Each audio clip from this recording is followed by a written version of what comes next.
Chapter 351 Real Werewolf Killing 42. The tutu's skirt's face froze. Feeling embarrassed that she had been exposed, she tried to deny it. I didn't. Xiaoxi interrupted her rudely. You don't have the ability to make him like you. That's your own business and has nothing to do with me. If he insists on expressing his affection for me, that's his business and has nothing to do with me. I didn't deliberately hang him up. Nor did I embarrass you. But you tried to cause trouble for me. It's your fault. The tutu was speechless and fell silent for a while. She was ashamed and angry, but didn't know how to defend herself, so she could only stay silent. Besides, Xiaoxi suddenly sneered. He has that kind of personality. He is frivolous and rude in his words and deeds. He seems to have a crush on me. But in fact, he may just be lustful. Anyway, I don't think he likes me. What are you jealous of? Tutu. Dot. She couldn't even get it if she wanted to be lusted after by someone so good-looking. Why does it feel like this woman is more Versailles? Don't mention him to me in the future. I feel unlucky. At this point, Xiaoxi dusted her sleeve seriously, as if to dust away some invisible dirt. Tutu. Dot. Is this woman's eyesight bad? Why would such a good-looking man call her bad luck? The beauty said that to me. It really makes me a little sad. On the stairs, the red-haired man walked down the stairs 2 steps at a time. There was a smile on his face, and no anger could be seen. But it was obvious that he heard Xiaoxi's last words. Xiaoxi looked at the red-haired man and said unceremoniously, Sad? Then why don't I see you crying? The red-haired man didn't feel embarrassed. Instead, he said teasingly, You have a really smart mouth. That didn't make you cry. Xiaoxi shook her head seriously. It shows that my skills are still not good enough. The red-haired man glanced at the tutu, although the beauty didn't show any signs of anger and looked at him as displeased as usual. He didn't know why, but he felt that she seemed unhappy at the moment. Duan had no reason to hate him more than usual, so he immediately guessed what Tutu said to the beauty. It was probably because of him that Tutakan caused trouble for Beauty, which made Beauty feel even more disgusted with him. Thinking of this, the red-haired man's originally smiling eyes became colder. Feeling the red-haired man's gaze, Tutu's skirt was startled. She stammered and changed the subject. That cough. Profit.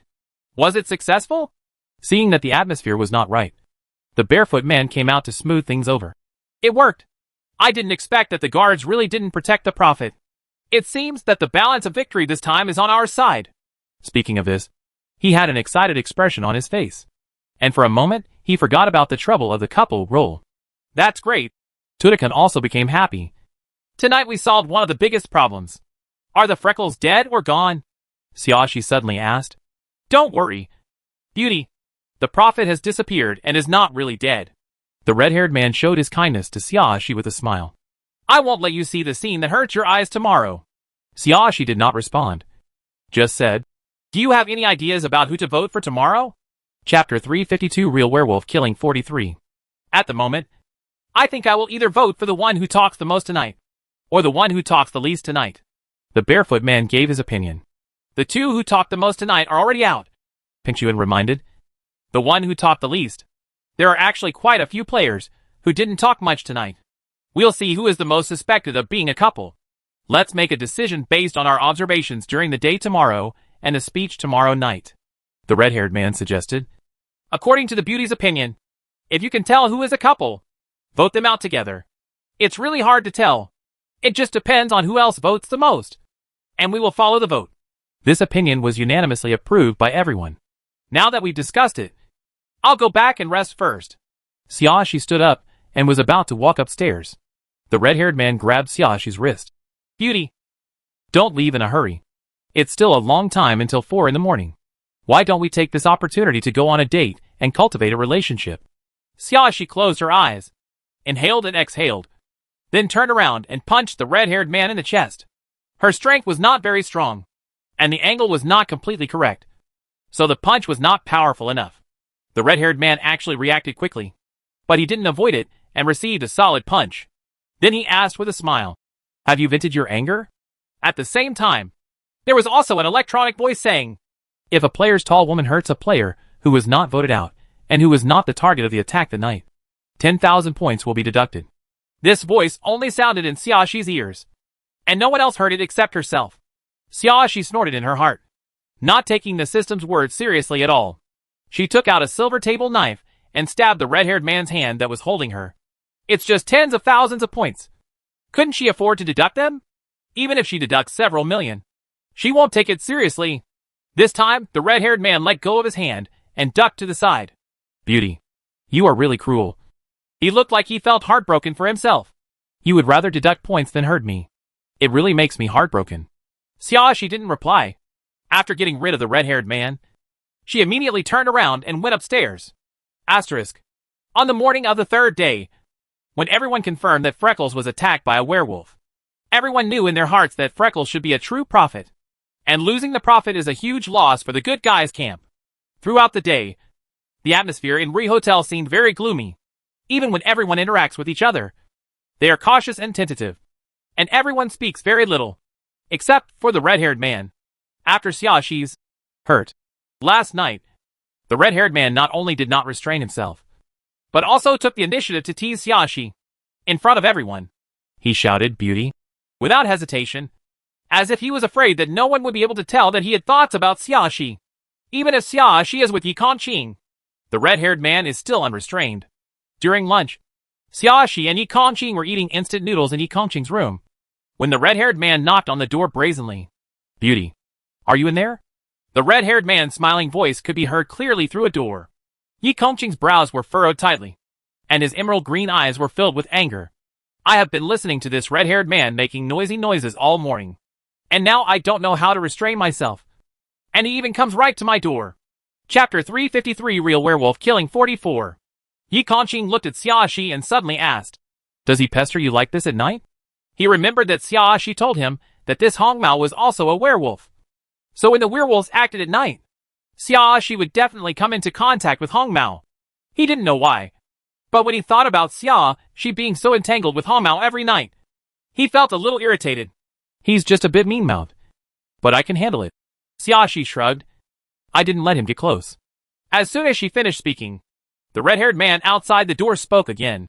Beauty, please open the door and let me see you. I miss you so much when I can't see you for a minute. Yi Kongqing clenched his fists unconsciously, and the veins on his forehead bulged slightly. After a few seconds, he suddenly stood up, strode over and opened the door. When Xiaoxi reacted, Yi Kongqing had already walked over and opened the door.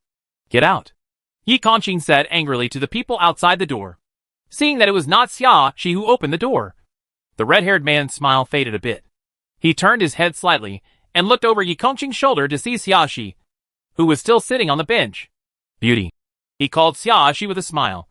I'm here. Yi Kongqing didn't pay attention to Yi Kongqing the whole time, as if he didn't see this person at all. Yi Kongqing's face darkened, with undisguised murderous intent in his eyes. At this time, the red-haired man said without fear of death, Beauty, come to my arms.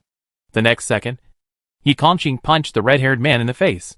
The red-haired man seemed to be on guard and ducked sideways the moment Yi Kongqing punched.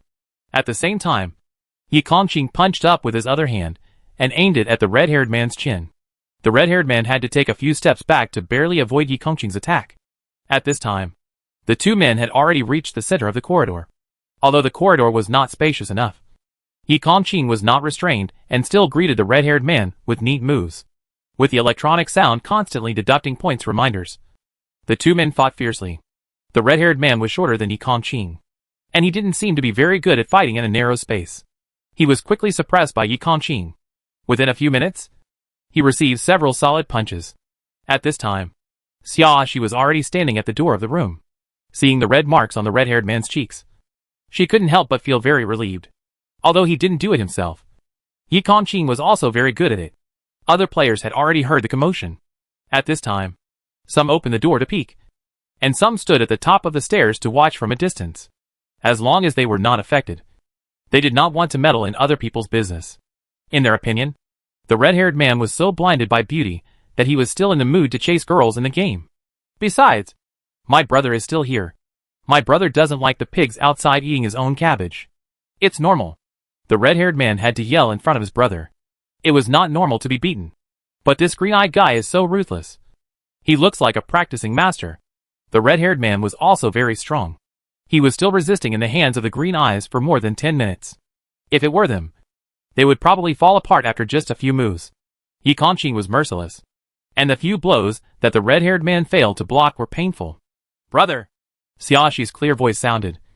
just teach him a lesson. Don't deduct all your points. Chapter 354 Real Werewolf Killing 45. According to the previous situation, points will be deducted only if the opponent is hit. But even so, after this fight, Yi Kongqing will probably have to deduct hundreds of thousands of points. After hearing Xiaoxi's words, Yi Kongqing stopped his fist that was about to hit the red-haired man's face. Then he stood up straight and turned back into the room. Xiaoxi glanced at the red-haired man and snorted. Today is a lesson. If you are wise, don't pester me anymore. After saying that, she didn't care what the red-haired man's attitude was and closed the door directly.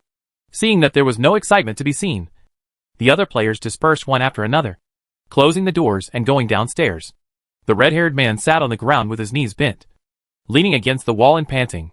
He wiped the blood from the corner of his mouth and laughed silently, with no trace of frustration suppressed by force on his face. It's really interesting. Asterisk. At 7 o'clock in the evening, 9 players gathered in the small hall on the first floor. After sitting down and being silent for about a minute, the fat woman spoke first. I am the Great Keeper, and the person I saw in high heels last night is a good person. At this point, she sighed, seeming a little confused and helpless. Anyway, during the speech last night, whoever instigated everyone to vote for high heels may be a werewolf. The first person who suspected that the high heels were werewolves last night was Freckles. The short man couldn't help but say. But Freckles was killed by a werewolf last night. So Freckles is definitely not a werewolf. The fat woman was stunned for a moment. She looked at the other players. Last night, was Freckles the first to suspect high heels? Several players nodded one after another. The fat woman was silent for a few seconds, then pointed at Xiaoxi and the red-haired man. I remember that you two took the initiative to question high heels last night, and took the lead in voting for high heels. Is there anything illogical about my question? Xiaoxi said slowly. Because I believe that the possibility of Freckles being a real prophet is relatively high. So I feel that high heels are so eager to cast out Freckles. It's strange. I chose to throw the high heels out in order to protect the prophet. Is there anything wrong? Isn't that right? The red-haired man chuckled. If it is wrong to speak for the prophet these days, then this game will be really difficult to play. The injuries on his face have been simply treated, except for the obvious damage at the corner of his mouth. There are no other injuries at first glance. But even if the corners of his mouth were damaged, it still did not affect his beauty, and even had a different kind of beauty. The fat woman didn't expect that after what happened during the day, the red-haired man would actually help Xiaoxi speak. She opened her mouth slightly, showing a look of astonishment. The red-haired man looked at the fat woman. Besides, didn't you take the initiative to vote for high heels yesterday? Can I suspect that you are actually a werewolf? And now you say you are a great keeper just to vote for good people like us? Go out? The fat woman's face darkened. Don't talk nonsense. Why am I talking nonsense? The red-haired man looked at the other players. Don't forget, 3 players have died. If the high heels are really good people, then as long as the people voted out tonight are good people, the werewolf will win. At this point, he laughed again and said meaningfully, But if the high-heeled shoes are werewolves, and the werewolves put on the skin of the tomb keeper to mess up the situation in order to protect themselves, that would be another matter.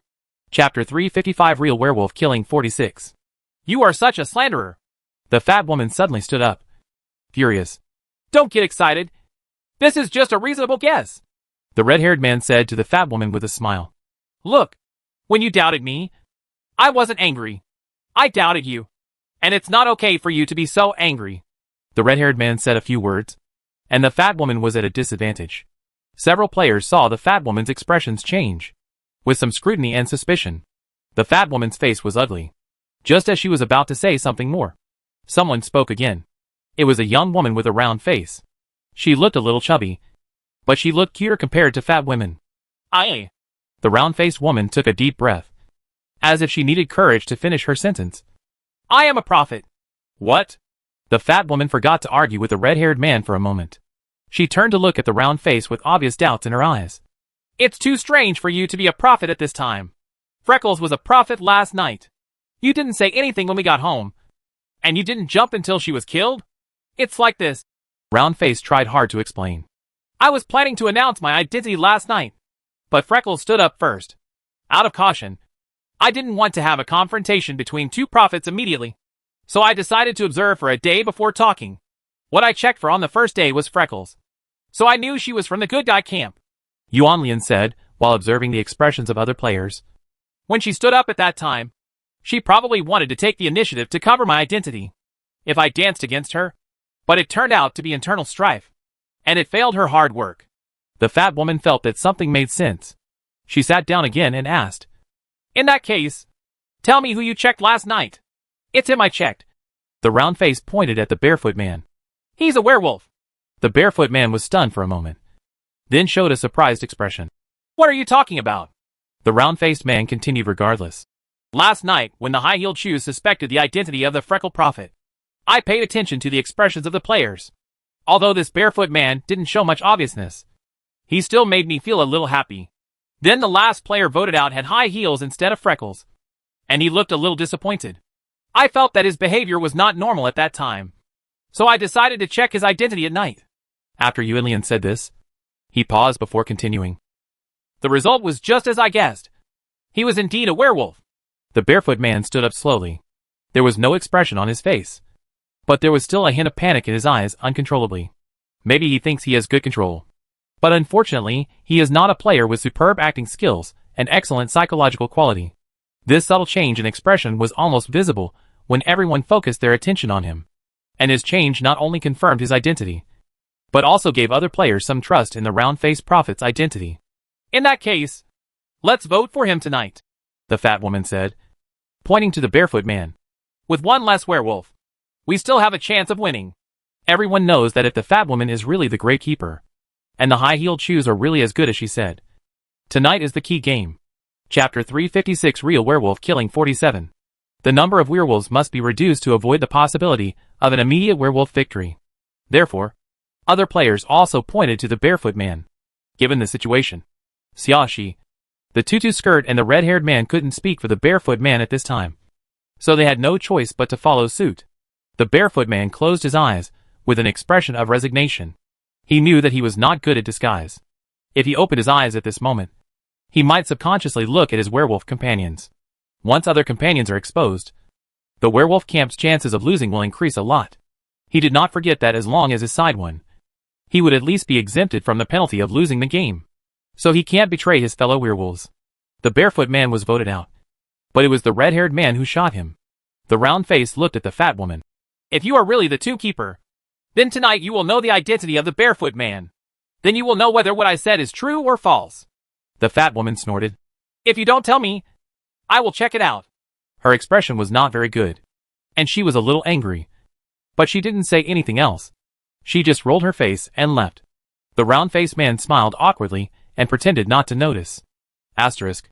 It's 12 o'clock at night. Puff's skirt was so angry that she cursed at her mother on the first floor. We were expecting victory, but we didn't expect that a prophet would appear halfway, causing us to lose a comrade. I really want to kill that round-faced guy right away tonight. Although I have the same idea as you, I'm afraid I won't succeed in attacking round faces tonight. Compared to the angry look in the tutu skirt, the red-haired man didn't seem to be in a bad mood. If the guards are still here, how about this? The second prophet, who is likely to appear, will definitely be protected, regardless of whether the guard believes that she is a real prophet or not. It is impossible to give up this last straw. But if we continue to have a round face, our situation will not be optimistic. Puff's skirt looked worried. Xiaoxi thought for a while and said, In that case, let's kill the two-keeper first. She can't let them know that Yi Kongqing is the guard. Otherwise it will be difficult for her to explain why Yi Kongqing doesn't protect other clergy players. And then she and Yi Kongqing's couple status cannot be concealed. When the time comes, they will definitely choose to attack Yi Kongqing first. And any agreement will be completely useless. According to normal logic, the possibility of the guards protecting the prophet is indeed very high. She has no reasonable reason to persuade them to take action against Round Face tonight. Too risky. Then it's better to settle for the next best thing and deal with the two-keeper first. Without the two-keeper, they would not know whether the barefoot that was thrown out was a werewolf. Xiaoxi analyzed. In this way, everyone will also have doubts about whether the round face is a prophet. Manner. This is a good idea. The red-haired man nodded in agreement. As long as those people are not 100% sure of Yuan Fei's identity, everything will turn around. Then let's do it quickly. The tutu skirt completely lost the calmness and ease of the previous 2 days. She turned around and walked upstairs, as if she had to do it herself to feel relieved. Seeing the tutu going upstairs, Xiaoxi didn't want to stay alone in the dark first floor, so she simply followed her upstairs. So, the three werewolves opened the fat woman's room together. There was no sound the moment the door was opened, but the fat woman, who had been sitting on the bed, was still startled. Chapter 357 Real Werewolf Killing 48. The fat woman looked like she hadn't slept. She seemed to have been sitting there waiting for a long time. When she saw the red-haired man and Xiaoxi, there was a trace of anger in her eyes. I just said you have a problem. I just said you. Don't flatter yourself. The red-haired man interrupted the fat woman and chuckled. You just happened to guess right. But you are not really logically correct. The fat woman choked, and then complained again. I originally thought that the prophet was dead, so I dared to reveal my identity as the tomb keeper. I didn't expect that the round face was the prophet. As soon as she stood up, the guard would definitely choose protect her instead of me. If she had known that the prophet was still around, she would never have revealed her identity so early. Between the prophet and the tomb keeper, the tomb keeper will only be the one who is sacrificed. Why did that round-faced man speak only after she reported her identity? Otherwise, she wouldn't have been the target of the werewolf today. She was so filled with hatred that she wanted to curse you on phone. But she didn't dare to say it out loud, for fear that if she said it, she would remind the werewolf. She originally held out a little hope that if the werewolf's death was a special one, she might be able to escape. But now, this hope has been dashed. You should wait until you have the opportunity to complain to Roundface in the future. As soon as she finished speaking, Puff Skirt fired several shots at the fat woman. It was as if he was venting his anger at the victory that was so close yet so far away. The fat woman's own quilt was stained with blood, just like the bunched-up hotel quilt on the floor. Then, the figure of the fat woman disappeared. Tutu put back the pistol and asked in a low voice, Who will you vote for tomorrow night? Of course it's a Roundface, Xiaoxi said as she walked out. The three of them returned to the small hall on the first floor in a tacit understanding. Tutu Skirt looked at Xiaoxi. I also want Roundface to be eliminated as soon as possible.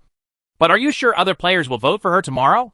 I can't be 100% sure, Xiaoxi said honestly. But we can try. After a pause, she raised her eyebrows and asked the Tutu, Or do you prefer to keep her and let her continue to detect more werewolves? Naturally, she didn't want to leave her round face in the tutu. So she asked, Then what are you going to do? It was the werewolf who bit her to death and jumped at the prophet, and poured the dirty water of the fat woman's death on her body, Xiaoxi said. The fat woman must have thought that the prophet was dead before she dared to jump out. But the round face jumped to predict home. The guard's protection is taken away, and it's a foregone conclusion that the fat woman will die. This is a good entry point. The red-haired man nodded. Then let's do this tomorrow. Seeing that the red-haired man confirmed Xiaoxi's opinion, the Tutu Skirt said nothing more. The three people discussed the details and prepared to go back to their rooms. Beauty, how about you stay and chat with me? The red-haired man suddenly spoke, his tone as frivolous as ever. Tutu Skirt looked back and went upstairs silently. Xiaoxi didn't want to pay attention, but she felt that the red-haired man's words had a profound meaning, so she didn't leave directly like before. After the tutu disappeared from sight, and after a while, she asked, What are you talking about? The red-haired man came closer to Xiaoxi, sniffed Xiaoxi's hair, and then said before Xiaoxi got angry, Are you one of the lovers? Chapter 358 Real Werewolf Killing 49. Xiaoxi's heart skipped a beat, but her face remained calm. Oh, why do you think so? The red-haired man did not answer Xiaoxi's question directly, but said, I think that green-eyed player seems to be another player who is a couple.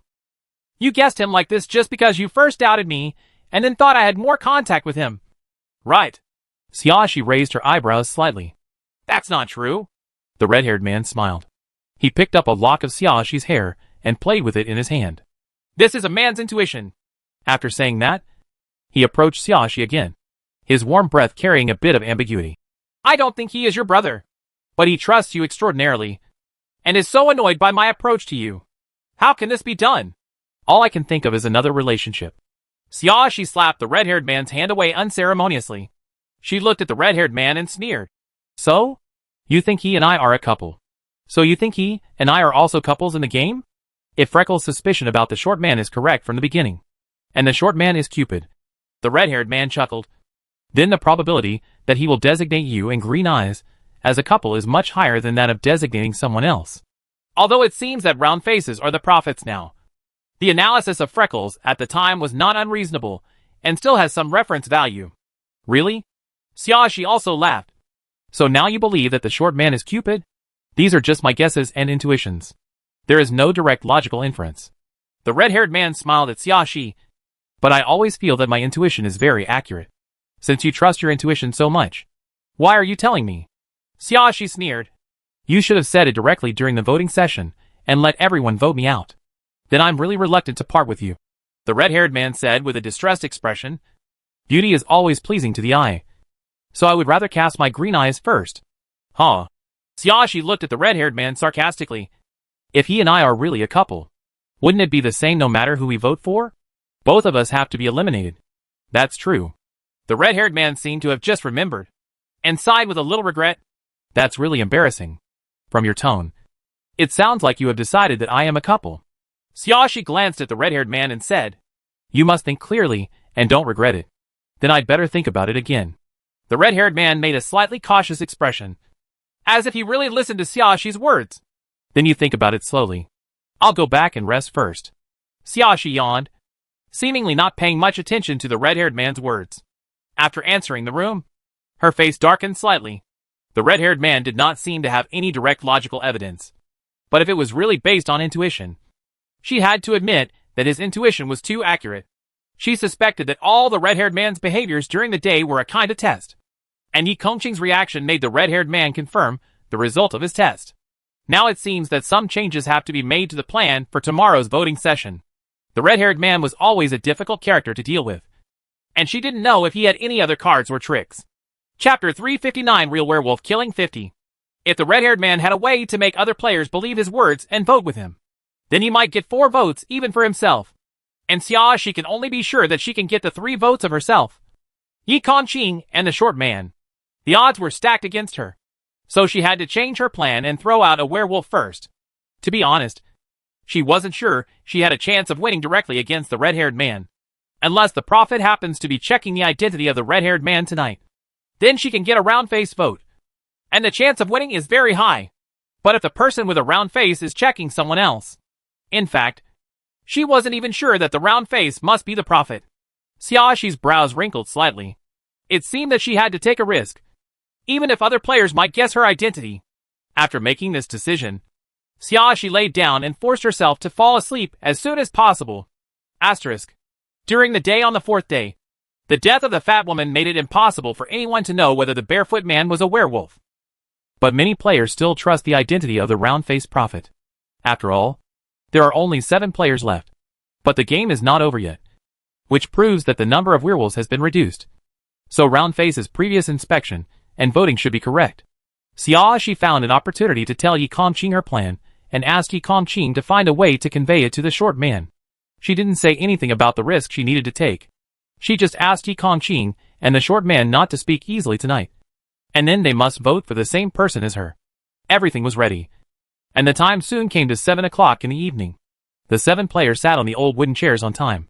This time, Roundface spoke first. What I checked last night was the Tutu, and she was a werewolf. You're talking nonsense. Tutu's skirt immediately stood up and screamed. You wronged me so much. So you are the werewolf. When I announced that I was a prophet last night, the expression on Puff's skirt was not only surprised but also a little heavy, as if the trouble that was finally solved unexpectedly resurfaced with anger. The round face did not care about Puff. Skirt expressed her own analysis. And when I voted for the barefoot man, she was nervous for a moment. You fart. You are clearly wronging me. Puffin couldn't help but cursed. She never thought that the prophet would be able to check it right away, and he would find it on her head so quickly. The moment of nervousness and anger made her forget the plan she had discussed yesterday. However, neither Xiaoxi nor the red-haired man immediately spoke up to help Puffy-kun, which made Puffy-kun even more confused about how to deal with it. The whole scene was controlled by Yuan Lin. I am a prophet. I have found out that you are a werewolf. This is a fact. There is nothing to be wronged about, Roundface said calmly. Puff's skirt was panicked for a while, and finally remembered her plan last night. She hurriedly said, It's hard to say whether you are a prophet or not. The fat woman must have thought that the prophet was gone last night, so she dared to reveal her identity. But you happened to say that you were a prophet after she revealed her identity. If the guards were still there, they would definitely protect the prophet instead of the tombkeeper. To put it bluntly, you were the one who killed the fat woman. Puff's skirt pointed at her round face and said loudly. So, you are either a werewolf or one of the lovers. Chapter 360 Real Werewolf Killing 51. I think everyone knows whether I am a prophet or not. The round face looked very calm. She raised her finger and pointed at the tutu. You are a werewolf. There is no doubt about it. You? Tutu's skirt wanted to say something, but was suddenly interrupted. Xiaoxi looked at round face. I think there is a higher probability that round face is a prophet. She probably didn't expect that the fat woman would reveal her identity, but at that time, she had already detected a werewolf. If we miss this opportunity, we in the good camp he was very likely to lose. So he had to take the risk of being called a victim by a fat woman and stand up. Hearing Xiaoxi's words, the round-faced man nodded with a look of satisfaction in his eyes. That's what I really thought about. So I believe in the round face. Xiaoxi raised her finger and pointed to the tutu. I will vote for you. Puff's skirt looked at Xiaoxi in disbelief. You? You actually surrendered to me? Before she could say more, Yi Kongqing and the short man also pointed at the tutu. The square-faced man, who had always had no sense of presence, decisively chose to follow the vote. The red-haired man whistled, and he raised his eyes to look at Xiaoxi with some appreciation in his eyes. Well done.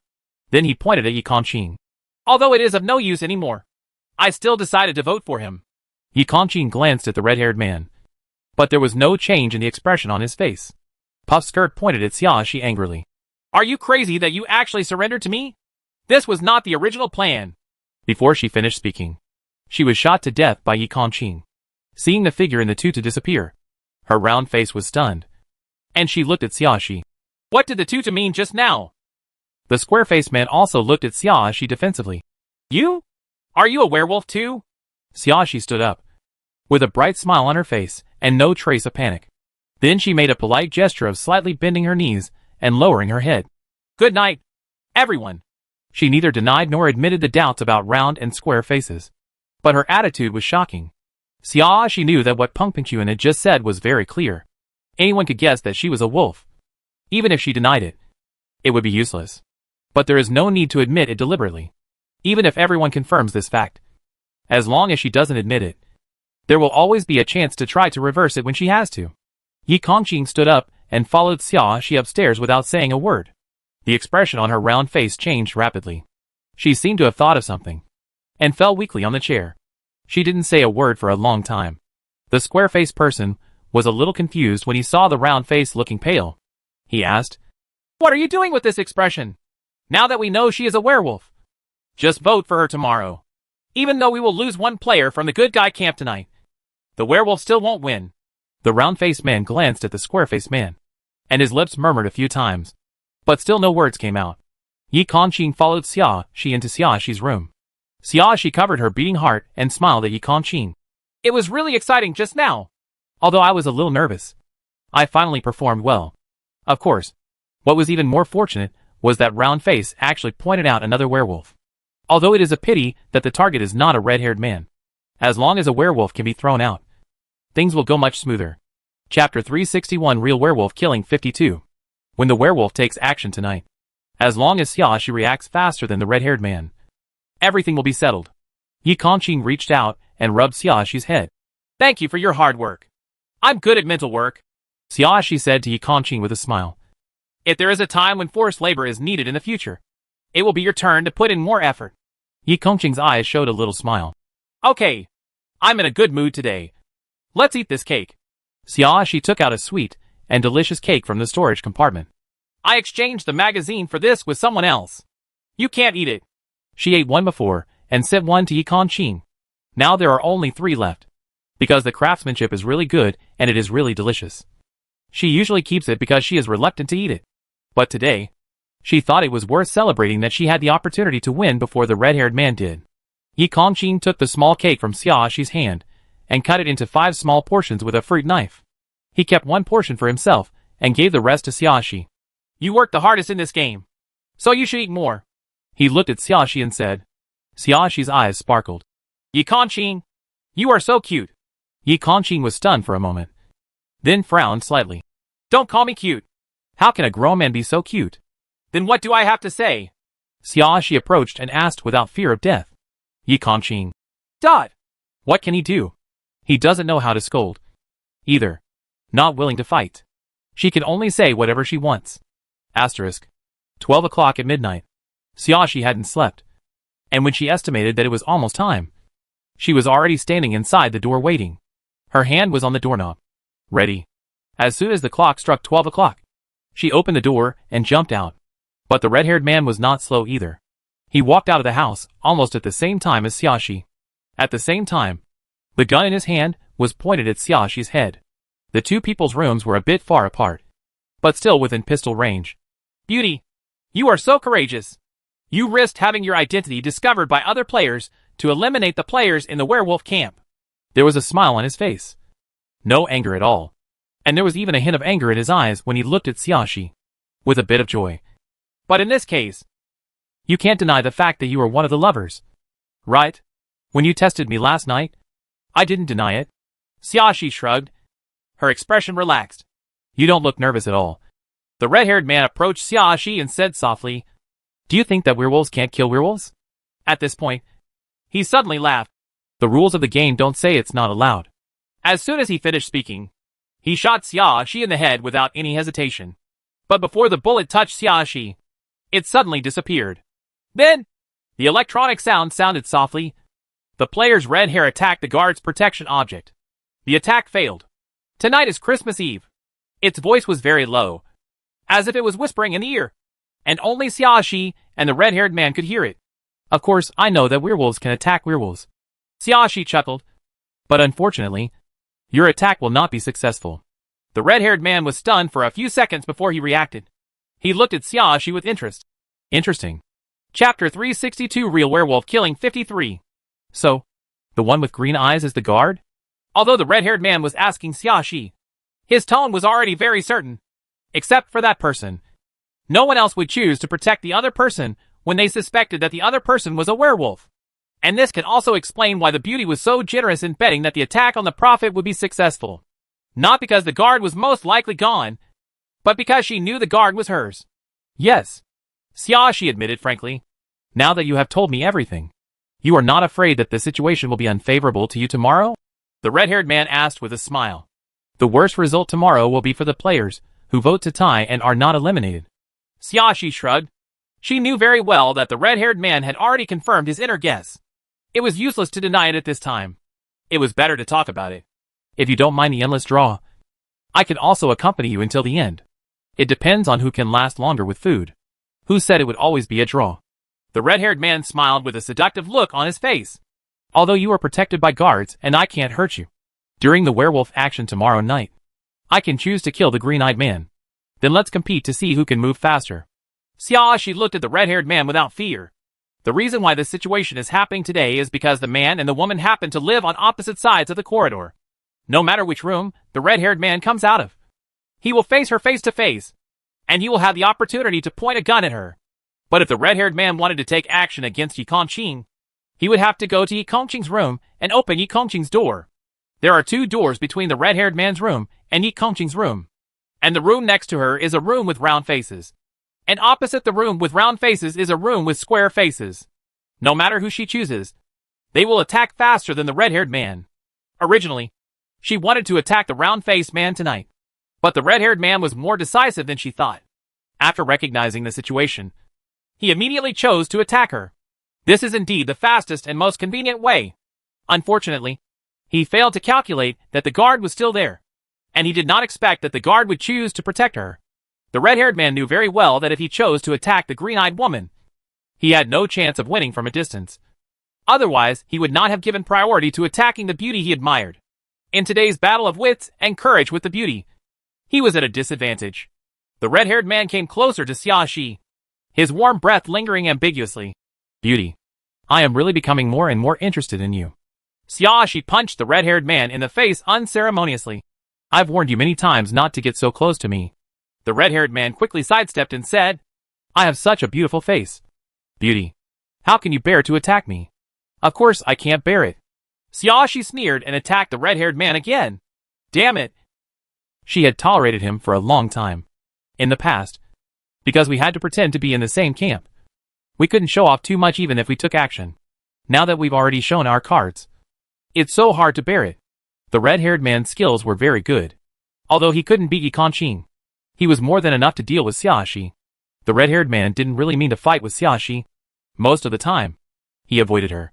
Occasionally, he deliberately came over to flirt with her, but then quickly pushed him away, which made Xiaoxi even more angry. However, the corridor was narrow to begin with, and the red-haired man didn't take the fight with Xiaoxi too seriously. In the end, he was punched several times by Xiaoxi. Chapter 363 Real Werewolf Killing 54. Seeing that tens of thousands of points were deducted from her, Xiaoxi didn't feel distressed at all. If it weren't for the rules, she would have killed this frivolous man right away. But tonight the werewolf operation has ended, and she can no longer attack people. And she needs 2 werewolves to allow all 3 true love camp players to successfully pass the level. Asterisk. Day 5. When they discovered that there were no fewer players, both the round and square faces were surprised, and even the short man showed a look of surprise. Then the round face showed a hint of joy. Since it was Christmas Eve, it meant that the guards were still there, which meant that she still had a chance of winning. She is a prophet, and the guards will definitely protect her. It is possible that the werewolf wanted to attack her last night, but she was protected by the guards. In this way, the hope of throwing out the remaining werewolves is high. Anyway, the round face turned to look at Xiaoxi. This tall woman must be voted out first tonight. Asterisk. 7 p.m. 6 players gather. The round-faced man couldn't wait to stand up. I don't need to say who I will vote for tonight. Everyone should know it well. Right. Then she voted directly for Xiaoxi. Her performance last night was so obvious. Even without checking, she should know that she must be a werewolf. I'm a little curious. Xiaoxi tilted her head and asked slowly. Since you think you know I'm a werewolf without checking me, who did you check last night? The round face was stunned. Huh? Xiaoxi tilted her head and looked puzzled. Didn't you check any players? This is really strange. Even if you can be sure that I am a werewolf, there are still so many players alive. There may still be werewolves. But why don't you take advantage of this once-a-night opportunity to check on other players? Me, he muttered with a round face, but was stuck for a moment, not knowing what to say. What are you talking about? Xiaoxi asked with a smile. Are you trying to say that you are not actually a prophet? No, I am a prophet. Round face defended himself firmly. You iron wolf. Stop sowing discord here. What I said is all true. Xiaoxi spread her hands and said innocently. Think about it for yourselves. If you were a prophet, would you miss an opportunity to test other players? She said, as she glanced at each player. In fact, she knew very well that Yi Qingqing and the short man would be on her side. And the red-haired man had already known her identity, so she could not win the red-haired man's vote. The round-faced man had already voted for her, and she could not change the result of the vote. So she only said this to the square-faced man, who was still a little confused. This is the only vote she still has a chance to win among all the players present. Besides, Tutu suddenly said that to me last night before she was eliminated. Maybe she did it on purpose? To reduce the winning rate and reduce the number of people in the good guys camp. She deliberately said that in front of you to make you all mistakenly think that I am a werewolf, so that we can fight among ourselves. At this point, she looked at Fong Lian with a serious look on her face. Think about it. If I am a werewolf, and the tutu skirt is also a werewolf, why would she expose my identity? If the werewolf camp loses, it will not do her any good. Chapter 364 Real Werewolf Killing 55. Fong Lian's mind was in a mess at the moment. Hearing Xiaoxi's words, he felt that there was some truth to them, and couldn't help but nod slightly. Because you are not only a werewolf, but also a couple. The round face was a little anxious when she saw this, and she said loudly, and the other couple is a player from the good guy camp. Puff Skirt must have discovered this, so she spoke out to remind her. Ours! Are you looking down on me? Or do you think too highly of the tutu skirt? Xiaoxi said with a funny expression. If I were a couple, how could I let the tutu skirt tell me that I was a couple? If even the tutu skirt could tell that I was a couple, how could it be possible that other players didn't see the slightest clue? Then when we questioned you last night, why didn't you deny it? Roundface questioned. You wouldn't believe me even if I denied it at the time. Xiaoxi shrugged, looking innocent. So my idea at the time was to give you a day and a night to think about the situation carefully. And don't be offended by what I said in a tutu. I'll lose my mind, and then I'll explain. Without waiting for Yuan Lian to speak again, Xiaoxi smiled at Yuan Lian. Why are you not as calm as before? Your voice is even louder. Could it be that I exposed your identity? So you are panicking? At this point, She gently covered her mouth and made a surprised expression of disbelief. Thankfully, I have been speaking for you before. But I didn't expect that you turned out to be a fake prophet. I'm not lying. The round face tried his best to maintain a calm appearance, but his tone was still a little anxious. Really? Xiaoxi chuckled, her eyes seeming to see through everything. It was obviously just two simple words, but the round face instantly felt that he couldn't hold himself tight. She stood up and said, What we are talking about now is that your identity as a werewolf, or even a couple, has nothing to do with whether I am a prophet or not. Why doesn't it matter?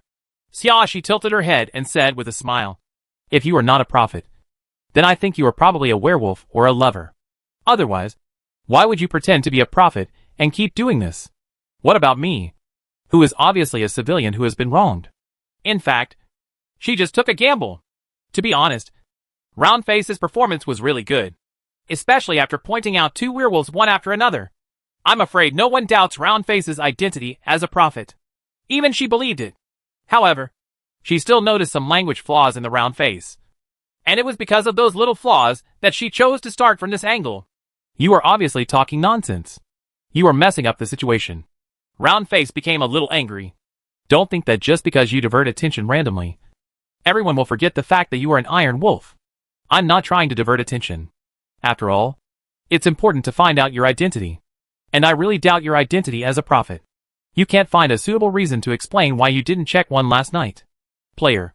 Xiaoxi pointed to the round-faced woman and said slowly, So I vote for you. I think it doesn't matter whether it is checked or not. Roundface looked at the other players and explained anxiously, Just think about it.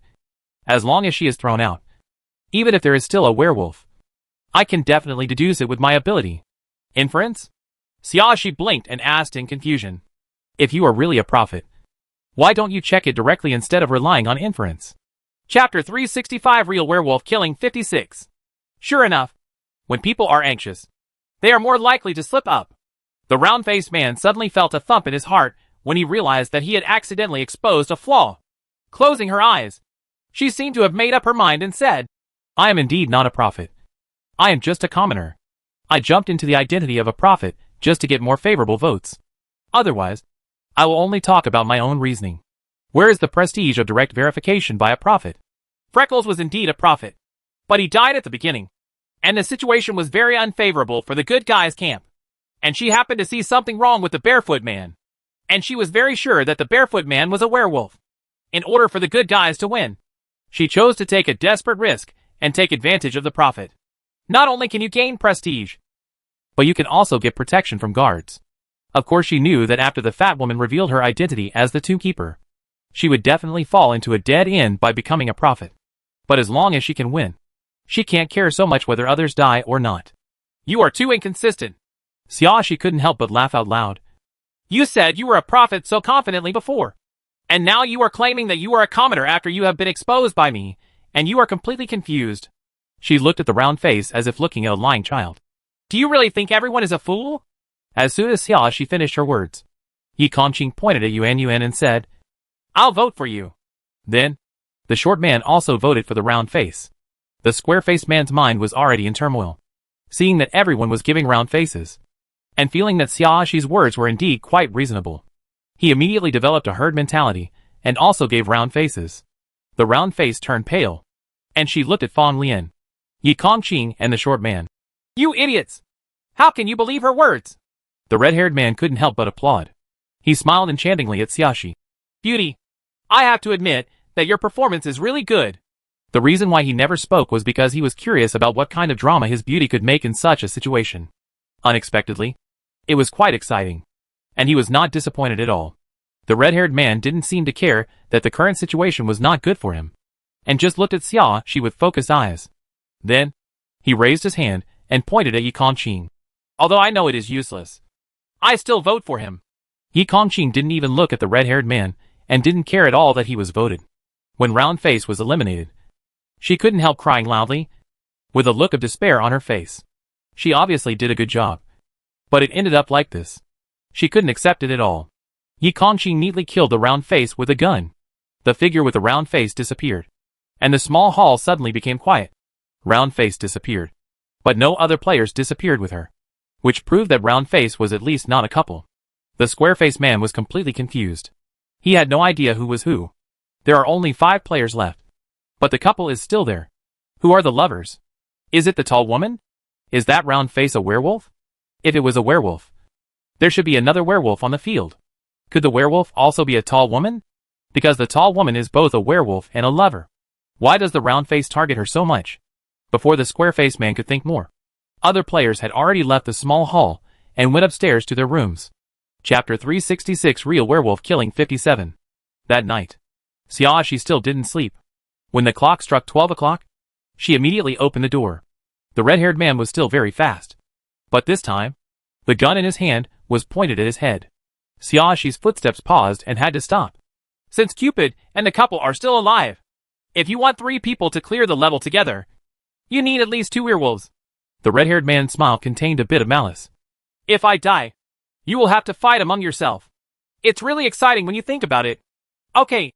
Xiaoxi crossed her arms, looking relaxed and watching a show. There is no friendship between me and Cupid, so sacrificing him has no burden on me. At this point, she suddenly smiled. It's you. Are you really willing to commit suicide? The rules of the game do not say that werewolves cannot kill themselves.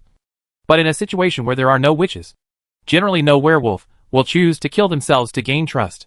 3 million points will be deducted if you die, and you will still lose and accept the game punishment.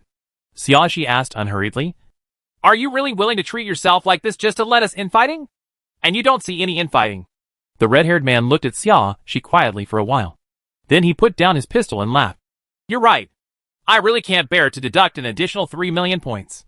As he spoke, he suddenly approached Yikongqing's room. Xiaoxi had actually been on guard. The moment the red-haired man walked forward, she turned around and ran 2 steps. Then kicked open the square-faced man's door. The door that should normally have made a loud bang only opened silently. The player in the room who opens the door first will be the target of the werewolf's attack tonight by default. The red-haired man was a step too late and could no longer open Yikongqing's door. He raised an eyebrow with a smile in his eyes. The beauty's reaction is quite fast. Xiaoxi didn't say anything and walked straight into Fang Lian's room. Fang Lian seemed to be sleeping soundly and didn't notice anyone coming in. It seems you won this round. The red-haired man walked up behind Xiaoxi, his tone neither angry nor sad, and even a little excited. As long as Fang Lian dies, the situation will become 2 werewolves and 2 good people. Normally, the werewolf camp will win. But the couple is still alive, so the third camp will win. He lost, but compared to a trivial win or loss, he was happier that he had found a particularly interesting player, very much to his liking. Xiaoxi didn't answer and pointed the gun at the square-faced man. The red-haired man suddenly raised his hand and held Xiaoxi's gun-holding hand. Xiaoxi was not as strong as the red-haired man and struggled for a while without being able to break free. The red-haired man leaned very close, his lips pressed against Xiaoxi's ear. My name is Jiu Xiaolin. Beauty, you must remember my name. We will definitely have a chance to meet again. After saying that, he kissed Xiaoxi's ear gently.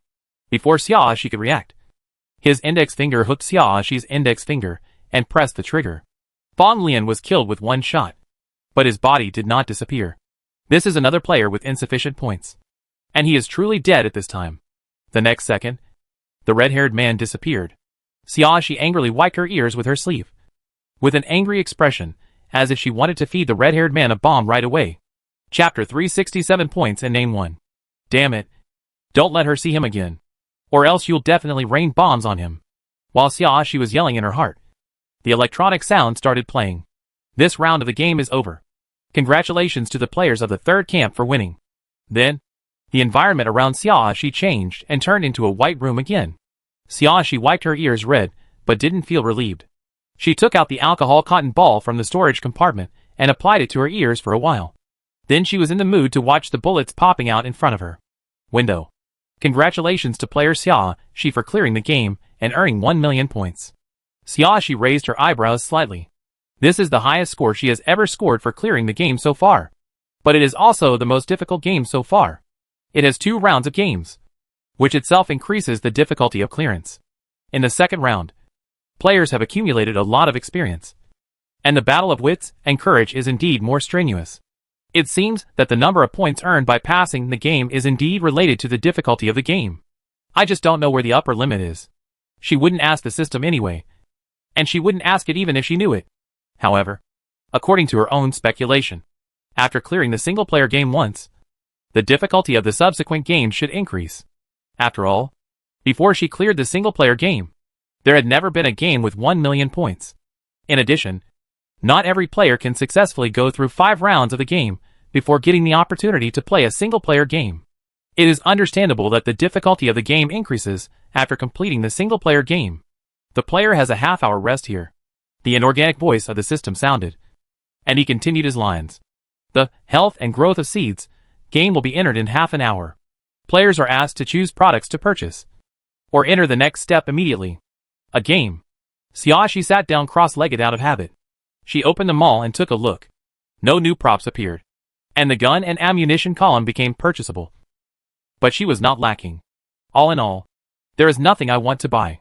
She closed the mall and asked, "Will Yi Kongqing's next game be a single-player game?" According to the binding rules, Yi Kongqing had to enter the same game with her first. But after all, he has cleared 5 rounds of the game in a row, and he should be entering the single-player game. Players have no right to ask. "You know that there is nothing new in saying this." She waved her hand and interrupted the system with a look of disgust, because she has not completely calmed down from being frivolous by Jiu Xiaolin. Her attitude towards the system is also not good at this time. "I know even if you don't tell me, I won't be able to meet Yi Kongqing in the next round of the game anyway." Carrot, angry. "I need Yi Kongqing to give me a hug. But if Yi Kongqing enters the single-player game, she has no way to contact Yi Kongqing. Don't talk about hugging. Just chatting. I really get angrier the more I think about it." She jumped up and took out the axe she hadn't used for a long time. It seems to have a bad premonition. She swung her axe and slashed at the white wall. After more than 10 minutes of continuous slashing, she finally felt a lot more comfortable looking at the miserable wall. However, this wall is so thick that even if it is cut like this, it cannot be cut through. But it's normal. The wall can recover automatically. It's not surprising if it can't be cut through. What kind of silent punching bag is this? Chapter 368 Points and Name 2. She took back her axe, looked at the white wall that was slowly returning to its original state, and asked, "Speaking of which, since I am bound to Yi Kongqing, he has to be with me most of the time in the game. But once he separates from me, the number of game days may be different. And isn't this likely to result in him and I not being able to enter the same game for a long time?" According to the binding rules, when the binding parties are not in the same game, we will try to keep the game days consistent. If the game is completed early due to the player himself, or the game fails and the game is looped, we are not responsible.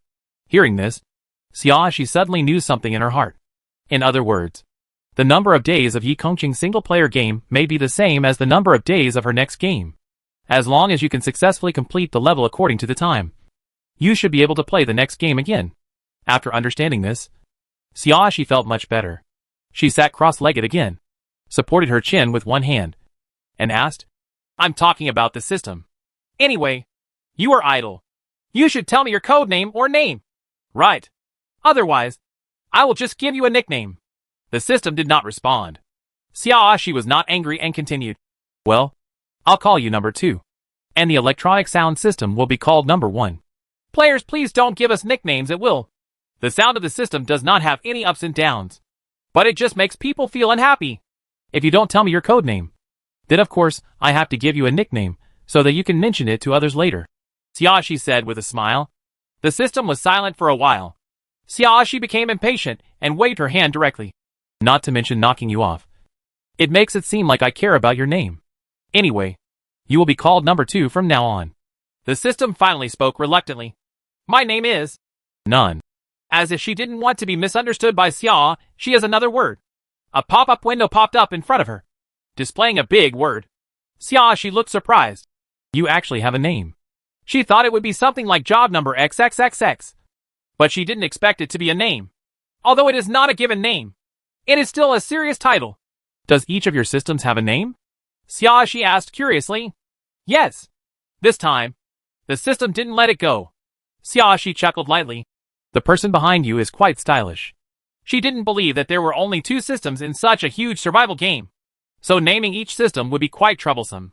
So the person behind the scenes really doesn't mind the trouble and is a fastidious person. Of course, she still doesn't know whether the person behind the system is an individual. As soon as the person behind the system was mentioned, the system immediately became silent, with a tight-knit tone, as if the information would not be pried out no matter what. Xiaoxi knew that nothing could be learned by asking now, so she didn't ask any more questions. She began to wonder what the next game would be like. Having said that, the name of this game is pretty cool. Down to Earth. The health and growth of seeds. At first glance, sounds like farm work. Probably not really doing farm work. She's not good at this at all. Just when Xiaoxi had such thoughts, half an hour was up, and she was kicked out mercilessly again. Chapter 369 Health and Growth of Seeds 1. When Xiaoxi saw the ruins and dilapidated buildings in front of her, the electronic sound started playing. Welcome 150 players to Ruined City. Next, I will explain the rules of the game to all players. Please listen carefully. For 15 days in this round of the game, 50 players will be randomly selected as seeds at the beginning of the game.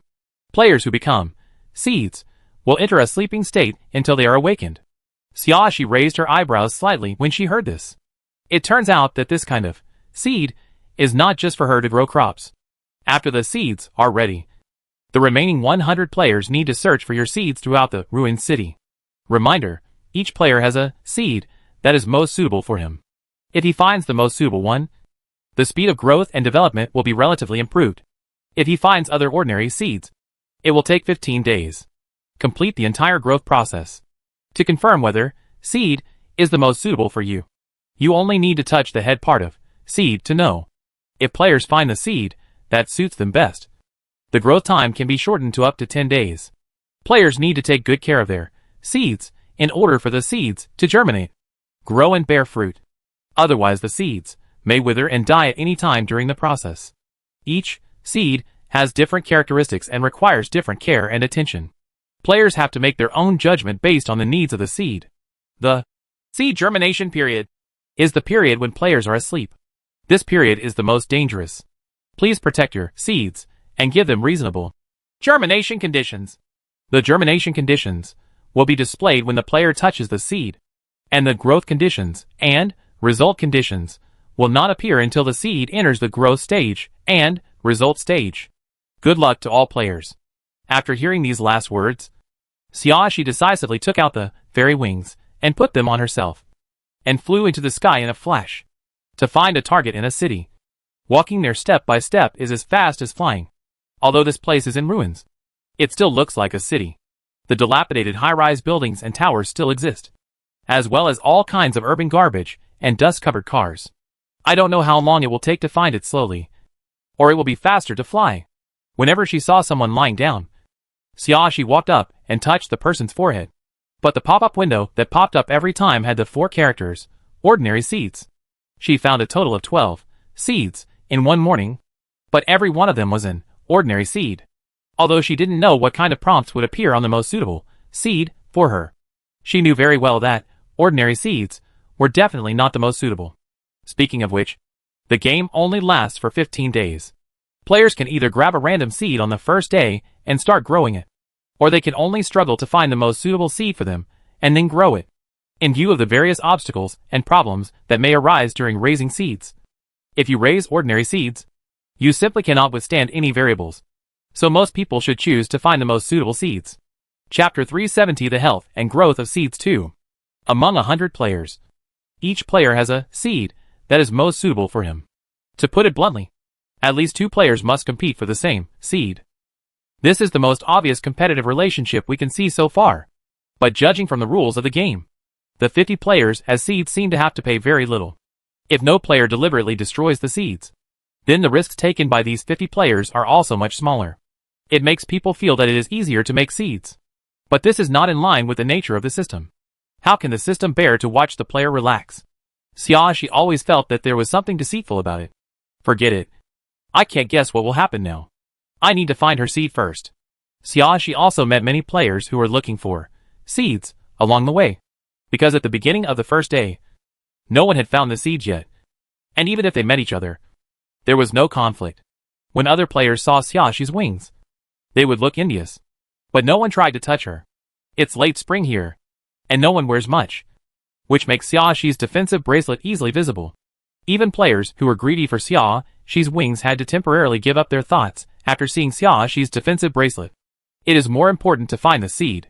Xiaoxi spent more than 2 hours and finally found her own seed on a Ferris wheel. It was a young girl with short ear-length hair and a pure appearance, lying unconscious outside the top car of the Ferris wheel. Yes, outside. If the wind blows a little stronger, or if the Ferris wheel rotates just a few times, her seed will fall off. If he really fell, he would most likely be killed on the spot. Fortunately, she saw it because she had wings to fly in the sky. If she were walking on the ground like everyone else, she wouldn't be able to see this person even if she passed by the Ferris wheel. The dog system must be cheating on her. Right? Xiaoxi picked up the girl angrily and flew all the way to the top of an iron tower. When she met this girl, a pop-up window popped up with clearly written words on it. Precious seeds, germination stage, germination conditions. This seed likes to watch the sunrise and sunset from a high place. If the first ray of morning light and the last ray of dusk can shine on it every day, it will surely germinate faster than usual. Currently, the safest tall building she has seen is the Iron Tower. In the entire ruined city, most of the buildings have been rotted by the wind and sand. Some of them may still be intact, but they may not be able to support people's activities inside for a long time, and there may be a risk of collapse. As for this Iron Tower, there is no rust, and it looks like a relatively complete and sound building. The height is also appropriate. Xiaoxi flew to the highest point of the Iron Tower, and there happened to be a small, narrow room on top. However, the glass window used to protect it from wind and rain had been completely broken, and there were still some glass fragments inside the room and on the small platform outside.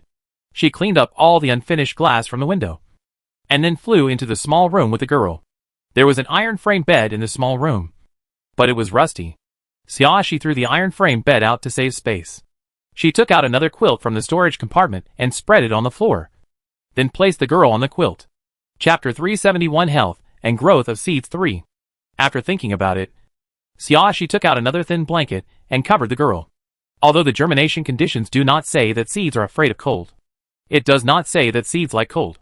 According to the physical characteristics of most girls, it is better not to be blown by the wind all the time. After doing all this, Xiaoxi looked at the girl's face again. She always felt that this face looked familiar, as if she had seen it somewhere. However, she has experienced many survival games and met many players. It would be too troublesome for everyone to remember, so she didn't take most of the unimportant ones to heart. The girl's face was a little dirty.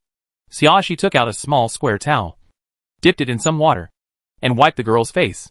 She looked at it carefully for a while, but still didn't remember who this girl was. Forget it. Don't think about it anymore. Xiaoxi took out the self-heating rice, and while waiting for the rice to cook, she went to clean up all the broken glass on the ground near the window. In order to find someone today, she barely ate some biscuits on the flight, and she was already hungry. After eating a hot meal, she opened the Friends function in a good mood and tried to send a message to Yi Kongqing. As expected, I received a system prompt saying, the other party is not in the service area and the message cannot be sent. She curled her lips and closed the dialog box. While she was idle, she began to review the various self-defense techniques that Yi Kongqing taught her, and then did a set of basic training to strengthen her body. Although this room is not big, it is enough for Xiaoxi to perform. She used to be a bit lazy, but now that she has the goal of killing Zhou Xiaolin, she must really train herself actively. I really want to have the chance to meet again. If you can't kill him, you have to cripple him. By the time Xiaoxi finished her training, the sun was already setting. She picked up the sleeping girl, put a thin blanket on the girl's body, and then took the girl to sit on the small platform outside the window. The platform is slightly long, but very narrow, and standing on it is barely longer than 1 foot. This platform was not originally designed for people to sit or stand on, so it would be a bit reluctant to sit on it. Fortunately, Xiaoxi and the girls were both relatively thin, so it was okay to sit on the platform. In addition, Xiaoxi always wears her wings, so she doesn't have to worry about falling if she really loses her seat. The wind on the tower was cool, but the afterglow of the sunset shining on her body was very warm. Xiaoxi swayed her legs casually, and put her arms around the girl sitting next to her to prevent her from falling. The golden warm light shines on the girl's sleeping face, which makes her look a little sweeter. Xiaoxi smiled slightly. This girl looks like a cute girl. I hope she has a more likable personality. Then her care of girls these days is pretty good. Asterisk. This iron tower was very tall, and no one came to disturb Xiaoxi in the first 2 days. On the third day, someone finally climbed to the highest floor of the tower, but ran away after seeing Xiaoxi's weapon. He didn't even dare to keep his eyes on the girl lying on the ground, let alone touch it to see if it was his target seed. In the past few days, Xiaoxi would carry the girl to the platform before dawn every day, waiting for the first ray of sunshine in the morning. Then she would bask in the sun until noon before putting the girl back in the room. In the evening, take the girl out to bask in the sun until the last ray of sunset disappears. In this way, on the evening of the third day of the game, the girl finally woke up. Chapter 372 Health and Growth of Seeds 4. At this time, Xiaoxi still held the girl's shoulders and looked at the sunset in the distance, without noticing that the girl had opened her eyes. When the girl opened her eyes, she saw Xiaoxi sitting next to her. The warm sun of dusk shone on Xiaoxi's face, and even her hair was coated with a thin layer of golden light. Her side face also looked more delicate and beautiful under the outline of the golden light. Sister Xia. The girl's voice was slightly hoarse at this time, probably because she hadn't spoken for several days. Hearing the sound, Xiaoxi turned back to look at the girl. Her appearance was already bright and charming, but under the golden sunshine, it became even more scorchingly beautiful. The breeze blew up a strand of her long hair and gently touched the girl's nose, carrying a faint fragrance. The girl held her breath for a moment. She felt that she would probably never forget the beauty of this scene in her life. You know me? Xiaoxi raised her eyebrows slightly. Although she thought the girl looked familiar, she didn't remember who she was, since the other party knows her. It proves that her familiarity is not an illusion. They have indeed met in a certain game. Yeah. The girl nodded obediently. We met in a game in the coffee shop. I'm Suyun. She didn't have too many thoughts about Xiaoxi forgetting herself. She just thought that she was too ordinary, and didn't have the memory to make others remember her. Hearing what Suyun said, Xiaoxi immediately had an impression. She nodded. Yes, I remember it. Then she turned to look at the sunset in the distance. You're here. Let's enjoy the sunset to the fullest. Suyun also looked at the big orange sun that had become less dazzling. Yeah. She once had a wish to go to the mountains to watch the sunrise and sunset. Unfortunately, before she could realize this wish, she was forced to enter the survival game. Then, this desire became extravagant. I didn't expect that I would have the opportunity to realize it today. Suyun felt a little excited in her heart. But for some reason, she felt that the sunset was not as beautiful as she expected. The scene where Sister Xia looked at her just now came to her mind. That is a breathtaking scenery. She couldn't help but think so. When the sun completely set, Xiaoxi took Suyun back to the room. There were 2 quilts in the room, spread on the dirty floor, barely used as beds. Xiaoxi turned on the flashlight and placed it between the 2 beds. Then she asked Suyun, "What are your growing conditions?" Suyun was stunned for a moment, and she touched her face. I don't seem to know very well. Xiaoxi walked over and touched Suyun's forehead, and a pop-up window popped up. Precious seeds, growth period, growing conditions, well-fed, clothed, and in a playground. Xiaoxi. What a simple-minded little girl. She took back her hand and asked Suyun, "Do you have the desire to watch the sunrise and sunset?" Suyun showed an unexpected expression. How does Sister Xia know?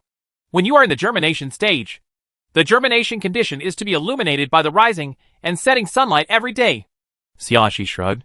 This kind of thing is too simple, and it is not difficult to think of it. So I can basically confirm now that you are still. Do you have a wish to go to the amusement park? Suyun subconsciously touched her forehead, but couldn't see any pop-up windows popping up. Chapter 373 Health and Growth of Seeds 5. But Suyun still laughed. It turns out that by making seeds, others can help you realize your wishes. Then she looked at Xiaoxi with expectant eyes. Sister Xia, can I go to the amusement park? It will be fine tomorrow morning. Xiaoxi replied. After a pause, she added, but I have to remind you that this is a ruined city. Although the amusement park is still there, the facilities inside are no longer what they are. You may not be able to play it the way you imagined. Since the wish of the seed is used as the condition for germination and growth, the degree of fulfillment of the wish should also affect the speed of germination and growth of the seed. In other words, whether you have fun at the amusement park or not, and how happy you are, will affect Suyun's growth.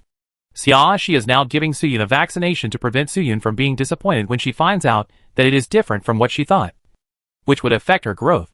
Yeah, I know. Suyun nodded, not disappointed by Xiaoxi's words. There was even expectation and yearning in her eyes. At this moment, Suyun's stomach suddenly growled. She hurriedly took out a bag of open compressed biscuits from her storage compartment, took 2 bites, and then took out a bottle of water and drank half of it. She breathed a sigh of relief and then said to Xiaoxi, I didn't feel hungry when I first woke up. Just now my stomach growled and I suddenly felt like I was going to faint from hunger. She hasn't eaten for several days, so she's about to faint from hunger. Do you have enough food? Xiaoxi asked. That's enough. Suyun nodded obediently. This kind of compressed biscuit is very anti-hungry. I can finish my meal with just 2 bites. I have many boxes, which will last me for a long time. The conditions for your growth are to have enough food, clothing, and play in the playground. Xiaoxi asked Suyun. Think about it. Is there anything you particularly want to eat? Eating what you want most is definitely more satisfying than simply being full, and should be more conducive to promoting growth. Suyun thought for a while, then lowered his head in embarrassment. Actually, it's nothing special. I just want to eat barbecue again. She ate it twice with her parents when she was a child, and it has always been one of the best memories of her childhood. Unfortunately, her parents were too busy at work. As she grew older, they spent less and less time with her, and the conditions at home were not very good, so she never had barbecue again. Xiaoxi. This would be a more normal city, where eating barbecue would not be a problem. But this kind of ruins. Xiaoxi made a fist with her right hand and lightly punched the palm of her left hand, as if she suddenly thought of something. I have a way, but I can't guarantee whether the taste will meet your expectations. Suyun's eyes were bright. Sister Xia, what can I do? I'll cook it for you tomorrow night. Xiaoxi gave up. Tonight's conditions are not enough. Suyun said, oh, in confusion, and didn't ask any more questions. After thinking about it, she said to Xiaoxi, Sister Xia, it must be very hard for you to take care of me these days. You sleep tonight, and I will keep vigil. She has been sleeping for several days, and is not sleepy at all now. Sister Xia must not have slept well these days. There are dangers everywhere in the game. In order to take care of her who is sleeping, Sister Xia must have been keeping vigil for several days. Now it's her turn to guard Sister Xia. Xiaoxi glanced at Suyun, but she didn't refuse. She just asked, Do you have weapons? Chapter 374 Health and Growth of Seed 6. Suyun took out a pistol from the storage compartment. Yes. Okay. If there is any special movement, just wake me up, Xiaoxi said, as she dimmed the flashlight on the bedside by 1 degree, and then got into bed. No one usually comes here. It should be fine. Suyun nodded repeatedly. She sat upright on the bed, staring in the direction of the door with the dim light of the flashlight. Xiaoxi fell asleep quickly. She really hasn't been sleeping well these days. Not only did she have to seize the time to take Suyun out to bask in the sun before dawn, but she also had to be alert to possible sneak attacks, which resulted in her never having a full night's sleep. But fortunately, it is on the top floor of the Iron Tower, which is safer in comparison. Most players will not think of coming to this place for the time being. This was also the reason why she felt relieved to leave it to Suyun to keep vigil. In the first few days of the game, players are basically still in the stage of finding seeds. There is not much competition, and it takes several days to walk through the entire city. I can recall that there are indeed fewer people going up to the Iron Tower, and even if there were, climbing up would be exhausting. It's still unclear who will deal with whom at that time. Xiaoxi slept soundly, but the influence of her biological clock made her wake up very early. When she opened her eyes, she saw Suyun with a sleepy face looking out the window at the bright and warm morning sun, her eyes reflecting the warm light of the morning sun. Full of longing, Xiaoxi remembered that the conditions for this girl's germination period were sunrise and sunset. She had seen the sunset yesterday evening, but it was probably her first time to see the sunrise. She yawned, smiled at Suyun and said, Good morning. Suyun came back to her senses and realized that Xiaoxi was awake. She quickly got up and said with a bright smile, Good morning, Sister Xia. She seemed to be in a good mood, even after not sleeping all night. I looked a little sleepy, but I was still in good spirits. Xiaoxi pointed to a simple mop pool in the far corner. You can wash up over there. Although the faucet on this pool has long been broken and there is no water in it, the drain pipe of the pool is smooth and can drain the dirty water from washing normally. Suyun said, twice, and quickly cleaned herself up with her own toiletries. Xiaoxi put away both quilts, although the quilt on the floor was dirty and could no longer be covered with it. She did not throw it away in line with the principle of not wasting it, and maybe it could be used for other purposes in the future. After Suyun washed up, Xiaoxi went to wash up. After washing her face, She didn't forget to use skincare products for herself. Soo-yoon was stunned for a moment. Sister Xia actually has skincare products. She doesn't have many storage compartments. And even just storing some water is not enough. She doesn't dare to expect skincare products. Do you want to use it? Xia, she asked casually. No. No. Soo-yoon quickly waved her hand. This is the material that Sister Xia saved with great difficulty. How can I use it? It's not that easy to get skincare products now. If she has to use some, the number of times Sister Xia can use them will be reduced. Sister Xia loves beauty so much. She will definitely be sad if she runs out of skincare products. She didn't want to make Sister Xia sad. Xia, she chuckled lightly but didn't say anything. She put away her skincare products, walked over and hugged Soo-yoon's waist. Hold on. I'll take you to the amusement park. Soo-yoon suddenly became happy. She hugged Xiaoxi's arm tightly. Her petite figure curled up in Xiaoxi's arms. Very well behaved. Chapter 375 Health and Growth of Seed 7. Xiaoxi put on fairy wings, swiped it, and flew out of the window. Soo-yoon was not afraid of heights. Looking down from above, she felt an indescribable sense of relief. She had never felt this way before. As if the bird had returned to the embrace of the sky. This is probably the feeling of freedom.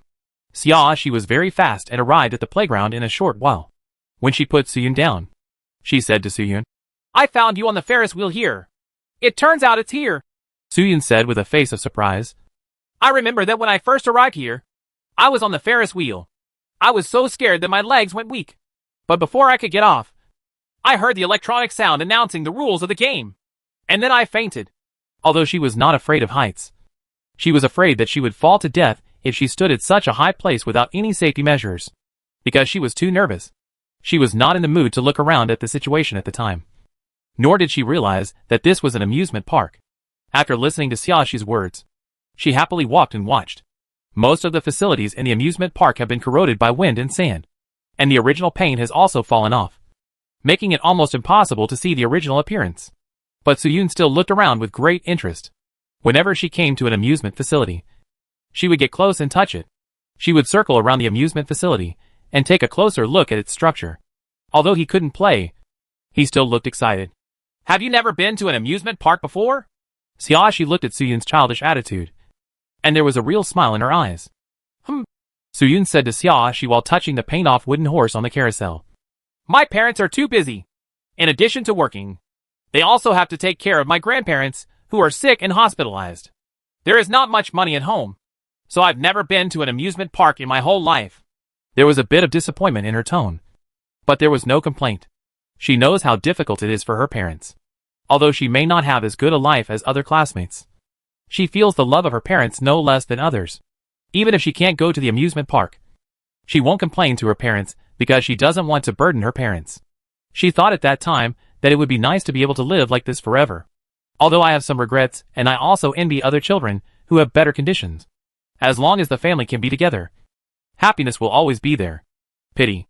Thinking of this, Soo-yoon lowered his eyes slightly and looked a little sad. Xiaoxi saw the change in Soo-yoon's expression and could probably guess what Soo-yoon was thinking. After entering the survival game, it is difficult for the people around you to be around anymore. And they may even have died. She didn't ask about this kind of thing.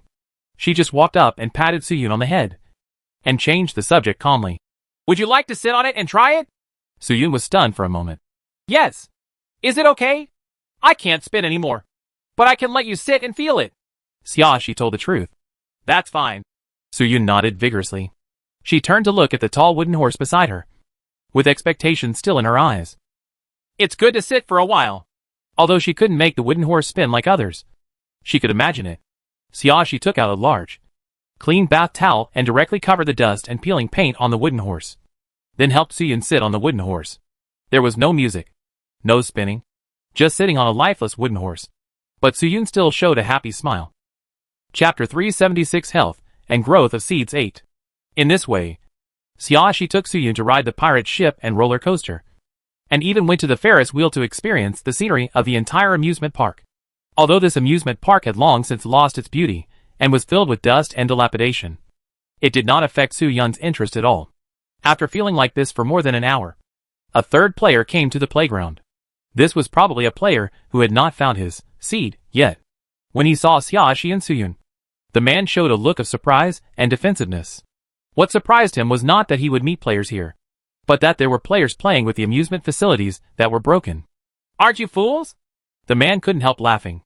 It's already this time, and you're still in the mood to play with these junk things. Xiaoxi didn't even look at the man, and walked away with Suyun. The man didn't know whether he was flustered out of idleness or in a bad mood because he had never found his seed. When he saw that the two women were silent, he immediately got excited and chased after them to ridicule them. I said, you should all be players looking for seeds. Right. Then you are in a competitive relationship, and you can still be such good friends and play these craps here. His sarcasm was palpable. Maybe your seeds are the same player. One, you still don't know how to fight so hard that your head will be broken. Suyun looked back at the man, blinking in confusion. This man didn't seem to realize that she was actually a seed. But she didn't say it out loud. Although she wasn't very smart, she wasn't a fool either. She wouldn't reveal her identity and cause trouble to Sister Xia. Suyun couldn't understand. But Xiaoxi knew that it was only the 4th day of the game, and there were still a few players who had not found a suitable seed. As for those players who found the seeds, most of the seeds were still in the comatose germination stage. Not many people wake up so early like Pixel Cloud. After all, Xiaoxi found Suyun on the first day of the game and took good care of her. But Xiaoxi would not explain such a thing to a man. Faced with the man's rude behavior, she took out a Gatling and pointed it at the man. You have this free time to cause trouble for us, and it seems you are not in a hurry to find your own seed.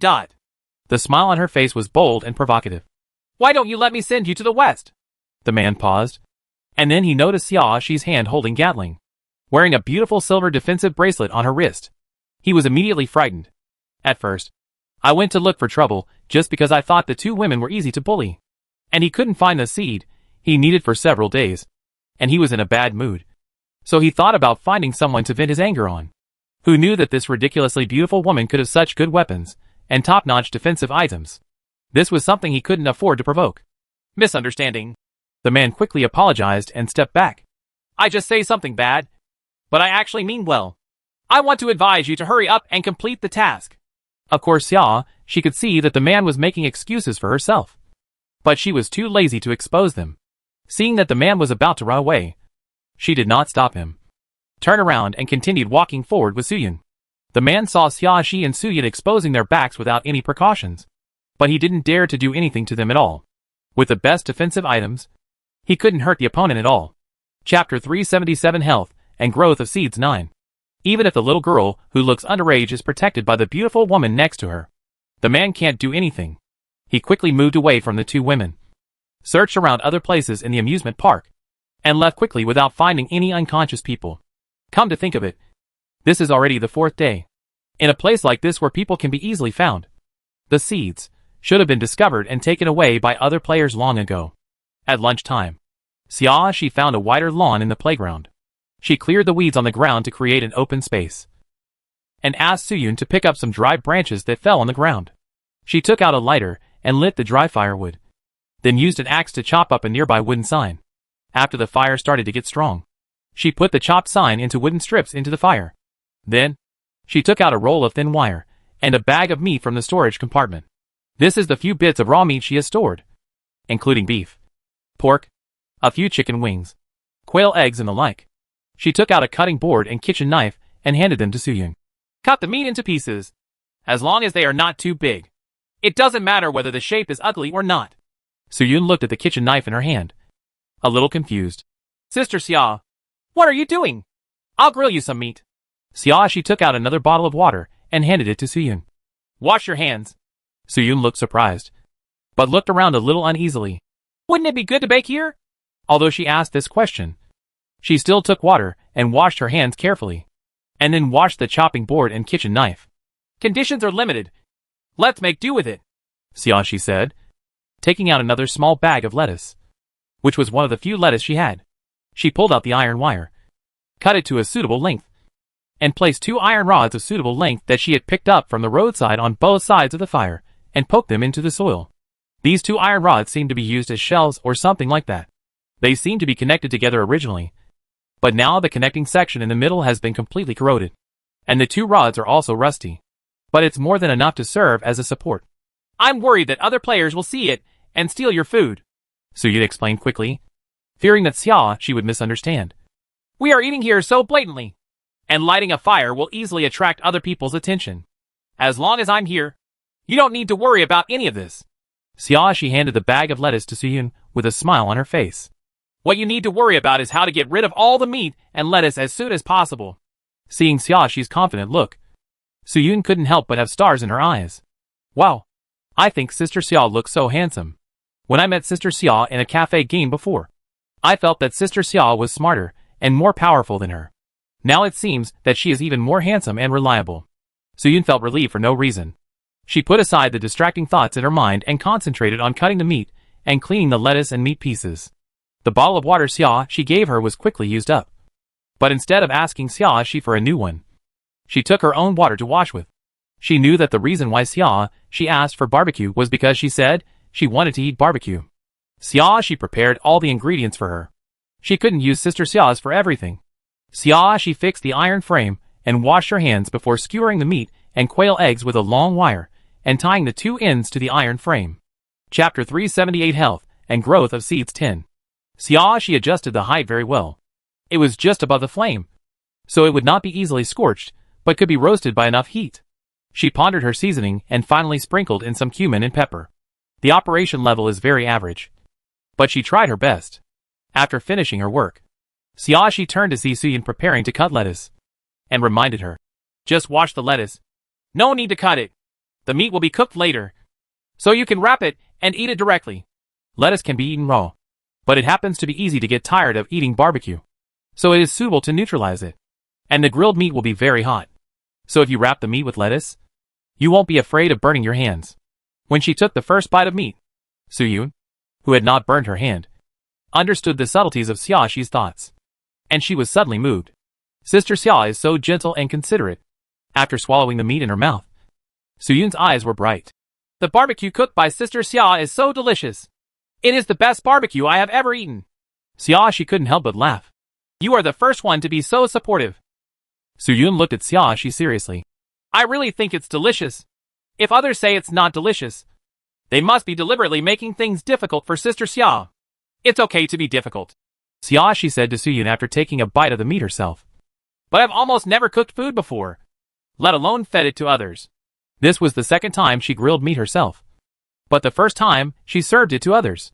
She personally feels that the texture of her barbecue is average, but it is edible, but not delicious enough. As long as Suyun didn't say it tasted bad, she could accept it. She didn't expect Suyun to be so supportive, and she couldn't help but think Suyun was a little cute. Suyun was stunned for a moment, then burst into tears. Sister Xia, are you cooking for me? Wow, I'm so touched.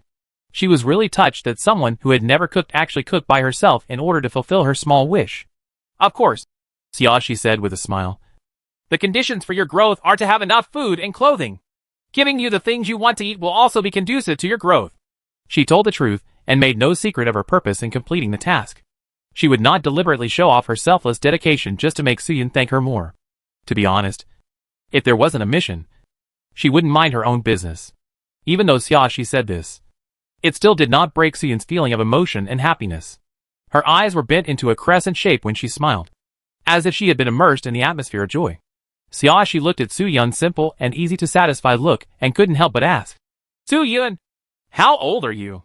Suyun tried her best to swallow the meat in her mouth, and then answered obediently, 16 years old. She is indeed a minor. Xiaoxi looked at Suyun's childish face with a smile and handed over a bottle of milk. You are still growing, so please take more supplements. Suyun waved her hands quickly.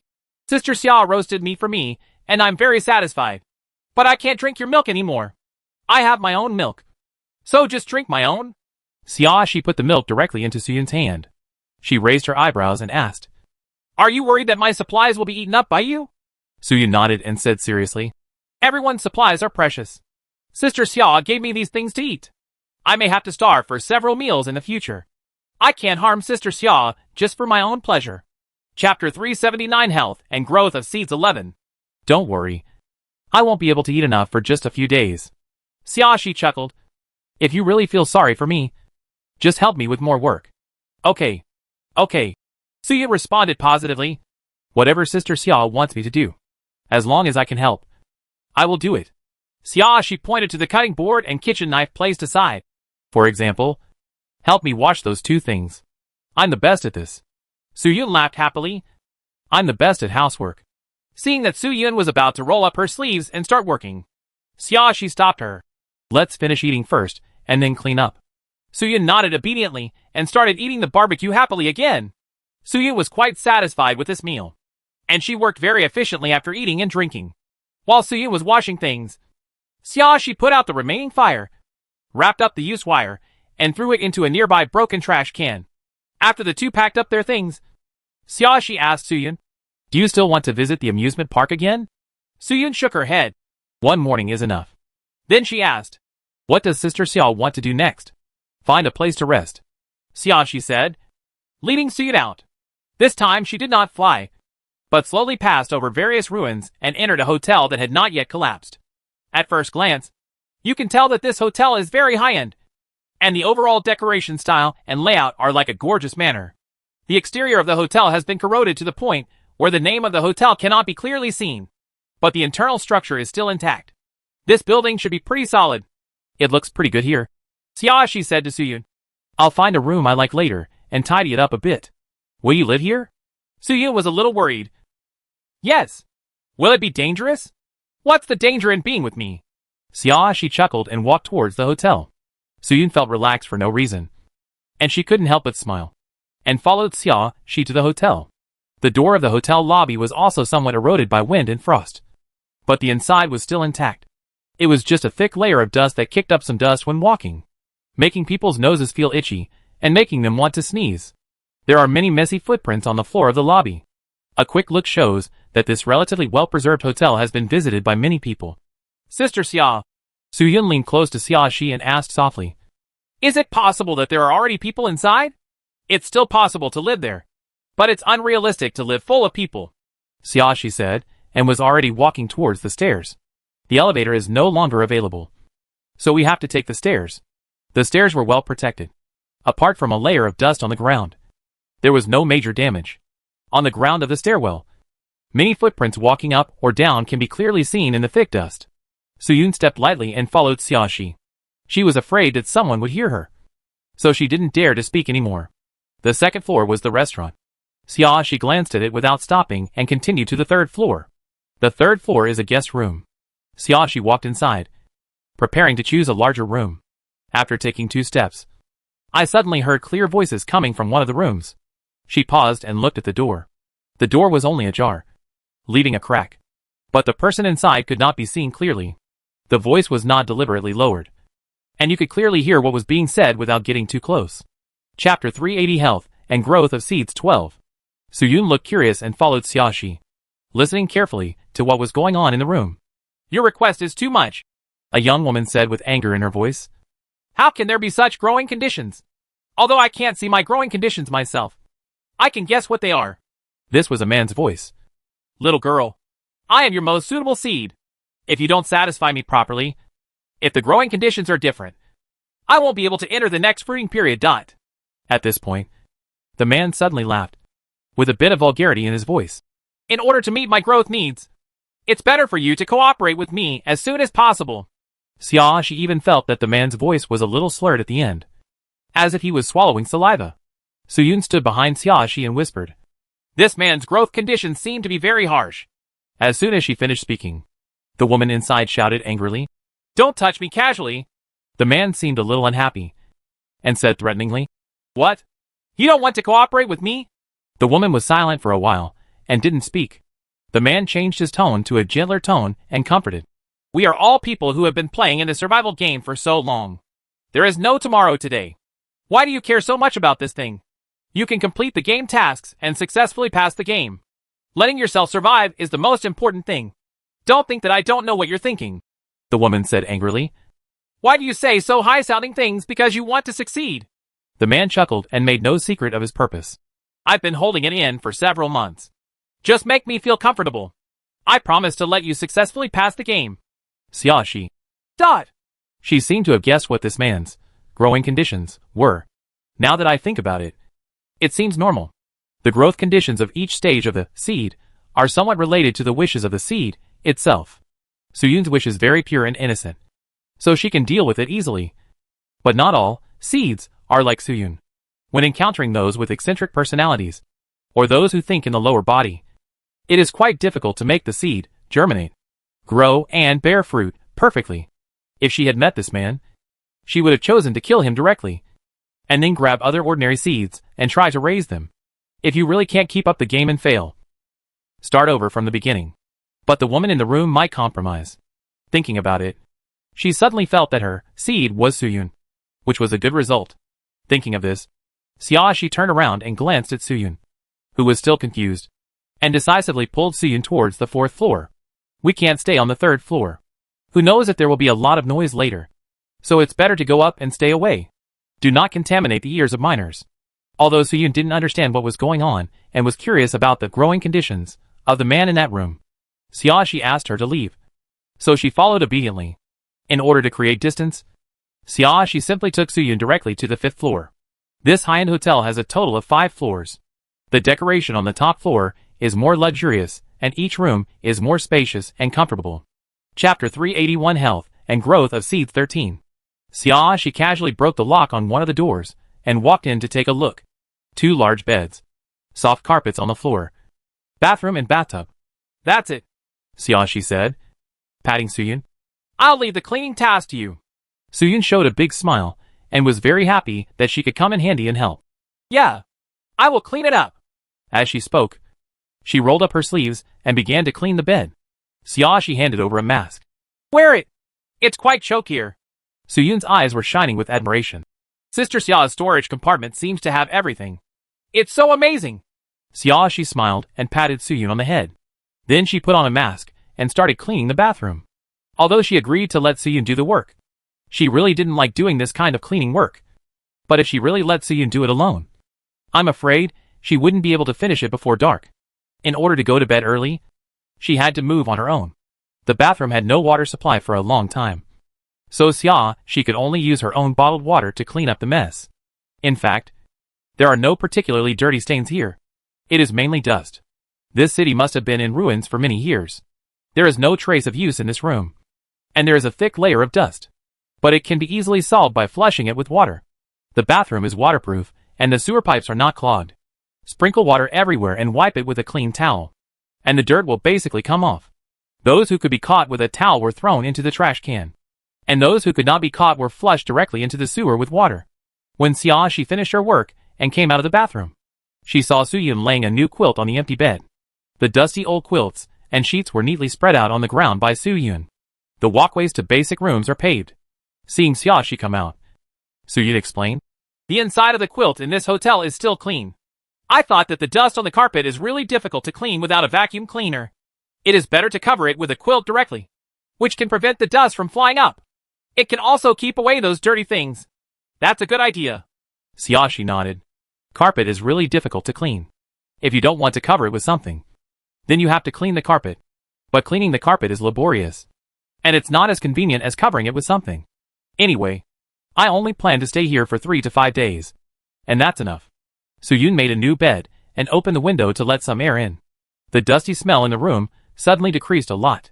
At this time, there was only the last trace of the sunset left, as if it would completely enter darkness in the next second. Xiaoxi took out several flashlights and placed them in the 4 corners of the room. Then she took out 2 self-heating small hotpots and handed one to Suyun.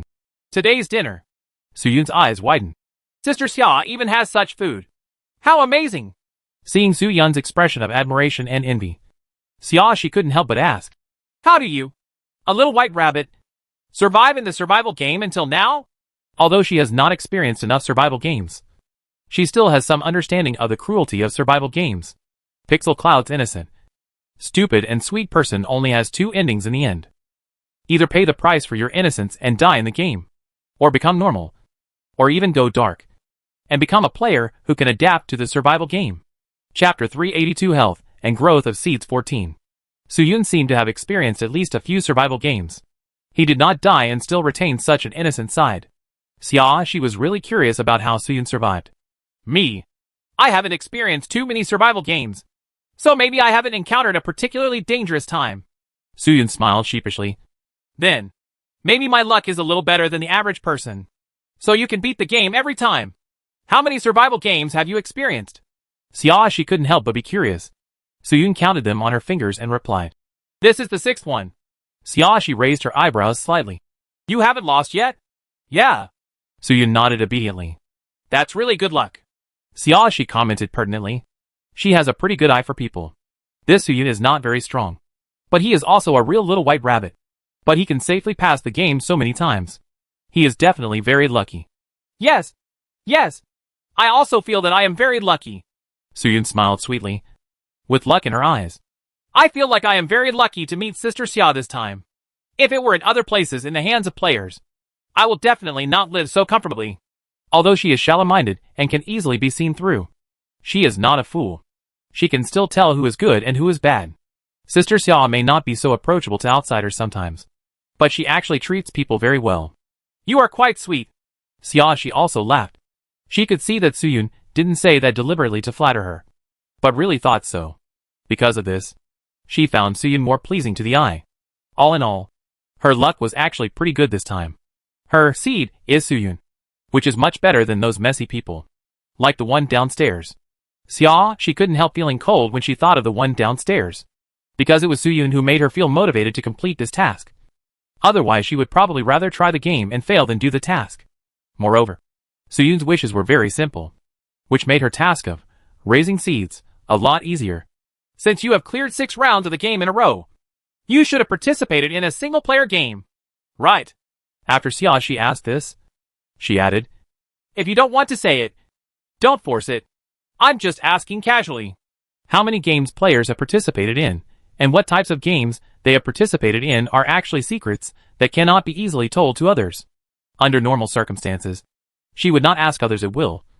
But Suyun was not the kind of person who was seriously suspicious and would not doubt her purpose. So she couldn't help but ask a few more questions. But she was really just asking out of curiosity, not for any purpose. So if Suyun didn't want to say it, she wouldn't force it. There's nothing I don't want to say. Suyun stuck out her tongue in embarrassment. Actually, I didn't play that single-player game. She was stunned for a moment. Huh? Suyun explained. After I cleared the 5th round of the game, I entered the white room. The system told me that I had the opportunity to start a single-player game, and asked me whether to refuse or agree. I felt that it was quite dangerous, and my 6th sense told me not to go. So I just chose to refuse. She really didn't expect that someone would choose to refuse. Chapter 383 Health and Growth of Seeds 15.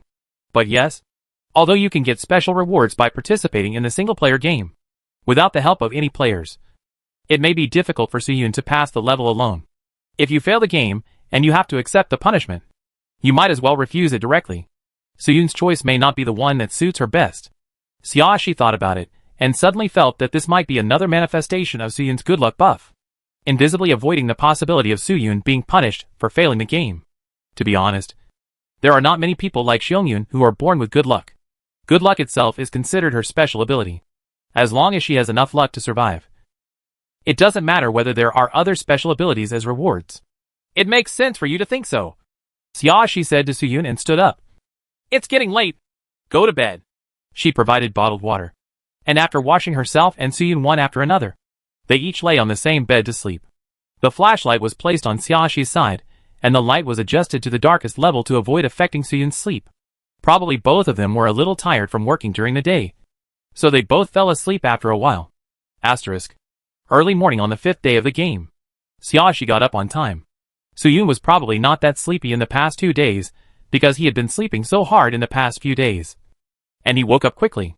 The two of them washed up and had breakfast. Suyun went to explore other rooms on the same floor, while Xiaoxi started to warm up in the long corridor outside. In the corridor, it is convenient for you to exercise, and you can always pay attention to Suyun's situation, just in case Suyun is in danger. Xiaoxi did not deliberately move quietly to avoid being heard by the people downstairs. But there was also carpet in the corridor, which had a good vibration and noise reduction effect, so she did not make much noise. Suyun explored all the rooms on the 5th floor and found that she and Xiaoxi were the only ones on the entire 5th floor. However, some of the door locks had been broken, and the supporting beds of the hotel inside were also thrown to the ground. Players must have stayed there before. When she told Xiaoxi this discovery, Xiaoxi was not surprised. If her guess was correct, and the same games were always being played in the same place. Then it would be normal for there to be traces of these predecessors. At lunch, Xiaoxi served another self-heating hot pot. Suyun ate happily, as if she was enjoying the holidays when she was a child. Seeing Suyun's appearance, Xiaoxi's appetite increased a little. After finishing the small hot pot, she also drank a bottle of milk. Just as Suyun was packing up the packaging bag garbage, footsteps and voices came from outside. If it's just footsteps, it won't be that noticeable, because the noise reduction effect of the corridor carpet is quite good. But speaking is too obvious, especially when the other person's voice is quite loud. Through the closed door, one could clearly hear the loud and unrestrained laughter of a man and a woman. Suyun paused, looked at Xiaoxi, lowered her voice and asked, "Sister Xia, they seem to be the two people on the third floor." Xiaoxi frowned slightly, a little unhappy that the two people came upstairs. "Pack your stuff and leave them alone." She sat still, prepared to remain unchanged in the face of any change. If those two people were just hanging out and going down soon, then there was no need for her to show up. If they came to investigate the situation in a hotel and see if anyone else was staying there, she wouldn't show up voluntarily. Chapter 384 Health and Growth of Seed 16. But if they insist on opening every door and checking, before Xiaoxi could finish her thoughts, the door to the room was pushed open. Then the middle-aged man's lewd voice sounded. "Hey, I didn't expect there are two girls here. Both of them are pretty good-looking." Xiaoxi stood up and stood in front of Suyun. She looked at the ordinary-looking middle-aged man with a smile on her face, but her tone was quite rude. "Is something wrong?" Seeing Xiaoxi's face, the man's eyes showed surprise, and then turned into greed. Before the man could speak, the young woman in his arms suddenly became angry. "Xiaoxi!" Xiaoxi glanced at the young woman, then raised her eyebrows slightly. "It's you, Mingxiang." She has an impression of this player who has been pestering her in the game for a long time. Although Mingxiang acted very friendly at the time, it couldn't be hidden from her eyes, so she kept a distance from the brother and sister at that time. Mingxiang threw away the middle-aged man, rushed to Xiaoxi in a few steps, and asked sternly, "Did my brother bind you?" The middle-aged man who was left behind was a little dissatisfied. But seeing that Mingxiang and Xiaoxi didn't seem to be dealing with it, he didn't rush to speak and just stood outside the door to observe the situation. Xiaoxi looked at Mingxiang's anxious look and was thinking whether it would be better for her to answer her questions first, or to tell her directly that Mingyu was dead. Before Xiaoxi could speak, Mingxiang was afraid that Xiaoxi would deny it, so she took the initiative to say, "I tell you, my brother has been bound to me before. If he wants to change the binding object, he must first unbind from me. Although he does not need my consent to untie me, I will receive an untie notice."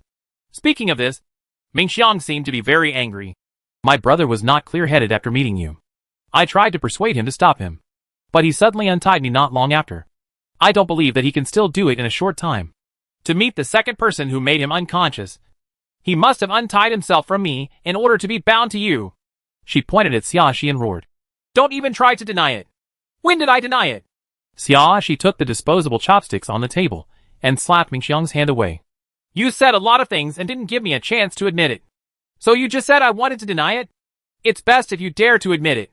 Mingxiang wiped a bit of hot pot soup on her hands with a piece of paper with a look of disgust.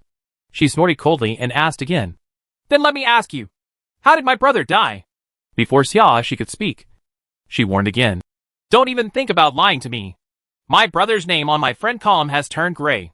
This is a sign of death. Since he is bound to you, you must have been with him. You should know. I killed him." Seeing that Mingxiang was talking endlessly, Xiaoxi interrupted Mingxiang's words directly. Mingxiang was suddenly stuck, and it took her a few seconds to react. Her eyes widened, and her face turned red with anger. "What did you say? You actually killed my brother? His ability to forcibly bind me made me extremely disgusted," Xiaoxi said calmly. "I gave him the opportunity to unbind him more than once, but he didn't cherish it. Just because of this, you killed him?" Ming's fragrance made her chest heave constantly, as if her lungs were about to explode. "He just wanted to forcefully bind you, and he wasn't going to hurt you." Chapter 385 Health and Growth of Seed 17. "You don't know what kind of person your brother is?" Xiaoxi said with a sneer on her face. "Maybe he won't hurt me for the time being, but won't he in the future either?" What Mingyu wants is a collectible, even if he is reluctant to turn her into a specimen because she is interesting for the time being. Will he never be able to? What's more, She will never obey Mingyu. If Mingyu insists on collecting her, he will eventually find a way to turn her into a lifeless collection. It's not like she's sick, so she can't keep such a person who threatens her safety at any time. Ming Xiang choked and was speechless for a moment.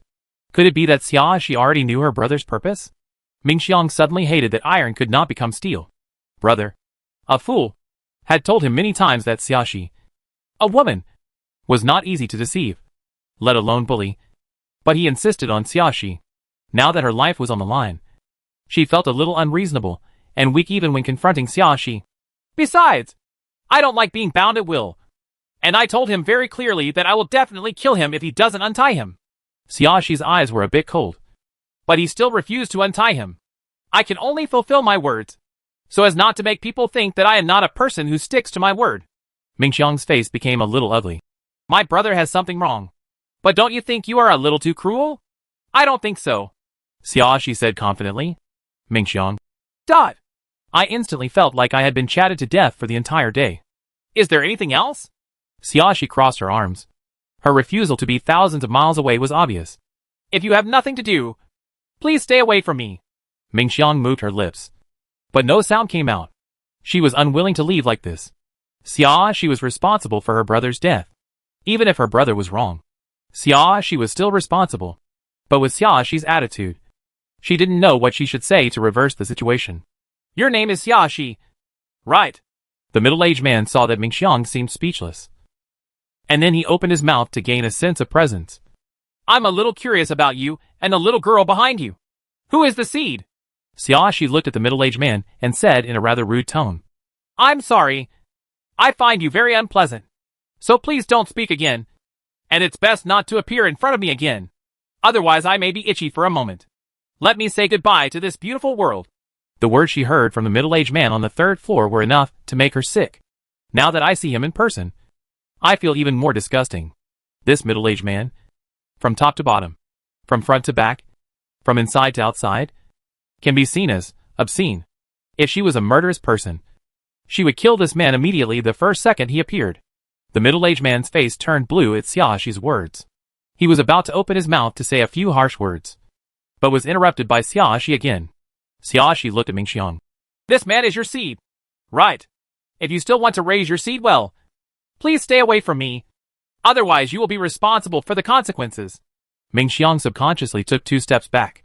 Although she didn't know the extent of Xia's strength, she knew that she was definitely not someone she could afford to offend. When she was in the headless man's castle, she had to be careful when approaching Xia and didn't dare to offend him casually. Even though her brother wanted Xia so much at that time, she didn't dare to just tie her up and hand her over to her brother like she did to those players who had little gaming experience. Chapter 386 Health and Growth of Seeds 18. Although Ming Xiang is not particularly good at judging people, she can always have a rough judgment on the opponent's strength. So she does not dare to offend Xia casually.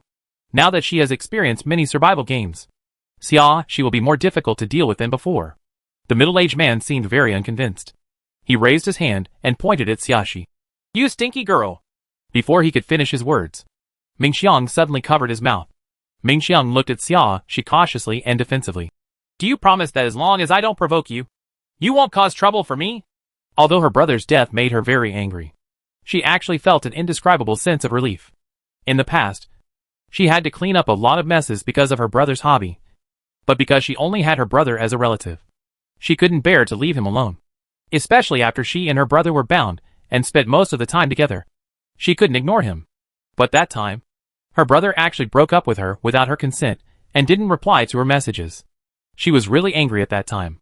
After discovering that her brother's name had turned gray, she was shocked and angry. But she also felt relieved that someone else had helped her solve a big problem, since she couldn't deal with the person who killed her brother, and she couldn't get any benefit from it. Of course, it was more important to save her life. Who do you think you are? Xia chuckled, her sarcasm palpable. I will promise it if you ask me to. In fact, as long as these two people have no conflicting interests with her in the game and don't take the initiative to cause trouble for her, she won't bother to deal with them. But she could think so in her heart. But she couldn't give the so-called guarantee according to Ming Xiang's wishes, so as not to give Ming Xiang the illusion that she had control of the entire situation. The initiative whether to take action or not lies in her own hands. Only when the other party has a good attitude can she be safe. This is the situation that Mingxiang should understand. Hearing Xiaoxi's words, Mingxiang's face became particularly ugly. But she didn't say anything and forcibly pulled the middle-aged man out. The middle-aged man was very dissatisfied. But he never had a chance to speak. He was tightly covered by Mingxiang and dragged back to the 3rd floor. After returning to the room, the middle-aged man was very angry. Is such a little girl so scary? Look at how timid and hopeless you are. Just because you don't have a vision for other people's strength doesn't mean that I don't either, Mingxiang said angrily. Even I may not be able to deal with someone like you. And you still want to deal with her? Don't cause any trouble for me. If it weren't for the fact that this man was her seed, and she could only raise him as required, how could she be willing to sacrifice her body for such a man? Even when she struggled, she couldn't break free from her grasp. Such a weakling was worthy of shouting. Hearing this, the middle-aged man became even more unhappy. I'm Mingxiang. Don't put on your pants and deny people. Who was the one who begged me for mercy before saying, "No, that's enough"? Out of breath. But now he's putting on airs. He looked like he didn't take me seriously. Mingxiang secretly hated her. But she had to smile compensatingly on her face. I'm not afraid that you will be hurt by her and affect your growth. In any case, we still have to focus on game tasks in the game. That's true of you. At this point, the middle-aged man rubbed his palms and laughed. In that case, why don't we do it again? Chapter 387 Health and Growth of Seeds 19. Mingxiang was of course reluctant. But she didn't stop the middle-aged man from reaching out to her. In order to pass the game, she can only endure it now. The middle-aged man had a successful smile on his face, which made him temporarily forget about Xiaoxi's unhappiness. But what he didn't know was that Mingxiang had already made a decision in her heart. Once the game is cleared, she will find any way to kill this middle-aged man to vent her hatred. Asterisk. 5th floor. After Mingxiang and the middle-aged man left, Xiaoxi sat down again. She looked at Su Yun, who was standing dumbly behind her. Su Yun, sit down. Su Yun came back to her senses. She quickly sat down next to Xiaoxi, and then said to Xiaoxi with some fear, Sister Xia, I feel that the way that man looks at you is wrong. Does he want to hurt you? Don't worry. He doesn't have that ability. After a pause, Xiaoxi added, Mingxiang won't let him die either. If the middle-aged man really dared to come up again, she wouldn't give him the chance to leave like this time. She is used to being polite before attacking. Now that she has said the warning, next time she will do it directly without any warning. After hearing Xiaoxi's words, Su Yun felt a little relieved. She stood up again, gathered up the unpacked boxes and bags, and threw them into the trash can in the hotel room. Then she said to Xiaoxi, Sister Xia, can I learn some self-defense skills from you? Xiaoxi did not refuse, but just said, I only know some simple things, and I haven't practiced them well yet. If you learn from me, you may get twice the result with half the effort. It doesn't matter. Su Yun waved his hands repeatedly. It's good to learn something. Just be able to defend yourself at critical moments. I don't expect myself to become very good. So in the afternoon, Xiaoxi and Su Yun practiced basic self-defense skills together. It's a pity that Su Yun really has no talent in martial arts. It's difficult to master simple movements after trying them for a long time. However, she studied very seriously and watched Xiaoxi's every move carefully. Even if she didn't learn well, she didn't give up and practice over and over again. Xiaoxi was infected and practiced much more seriously and actively than before. There are certain benefits for two people to practice with each other. They also have more experience in adjusting postures, grasping angles, and exerting force. Asterisk. In the evening, electronic music suddenly sounded in the originally peaceful hotel. The sound was somewhat hollow and seemed to resound over the entire city. Notice, as of now, all 50 seeds had their own owners, and the game rules for the second phase of this game will be announced next. Su Yun looked at Xiaoxi in shock. The second stage? Xiaoxi's reaction was much calmer than Su Yun's. She just skillfully stretched out her middle finger toward the ceiling to express her sincere greetings to the system. There are more and more sexy operations in the dog system. The last game was divided into 2 rounds, and this time the game was divided into 2 stages. And both times, it was only said when the time came, and it was not said at the beginning. Do you want to surprise or scare? Of course, the electronic sound does not care about the player's mood at the moment. And its sound sounds again. The remaining 50 players, who do not own seeds, will automatically change their identities to pests from this moment on. Pests can choose one of the seeds as an attack target in the next 10 days. Chapter 388 Health and growth of seeds 20. 1. Pest can only attack one seed. And once the attack target is selected, it cannot be changed. If the target of the attack is changed, it is considered a violation of the game rules. If the seed is successfully destroyed, the pest wins, and both the seed and the owner of the seed lose the game. The pest can destroy the seed in any way. As long as the seed dies, the destruction is successful. For a pest, only one of the 50 seeds is the most delicious. If you successfully destroy your own delicious seed, you will get an additional half of the seeds supplies and the seed owner supplies. If the normal seeds are destroyed, there is no additional reward. The destroyed seed is the real death, and the owner of the seed will need to deduct an additional 1 million points because of the failure to protect the seed. If the master has less than 1 million points, he will actually die. When a pest is within 10 meters of a seed, the suitability of each seed for that pest will be displayed, and the pest can choose its own target to attack. The pest cannot harm the master and can only attack the seeds. Seeds cannot fight against bugs and can only avoid attacks or rely on the blessing of their masters.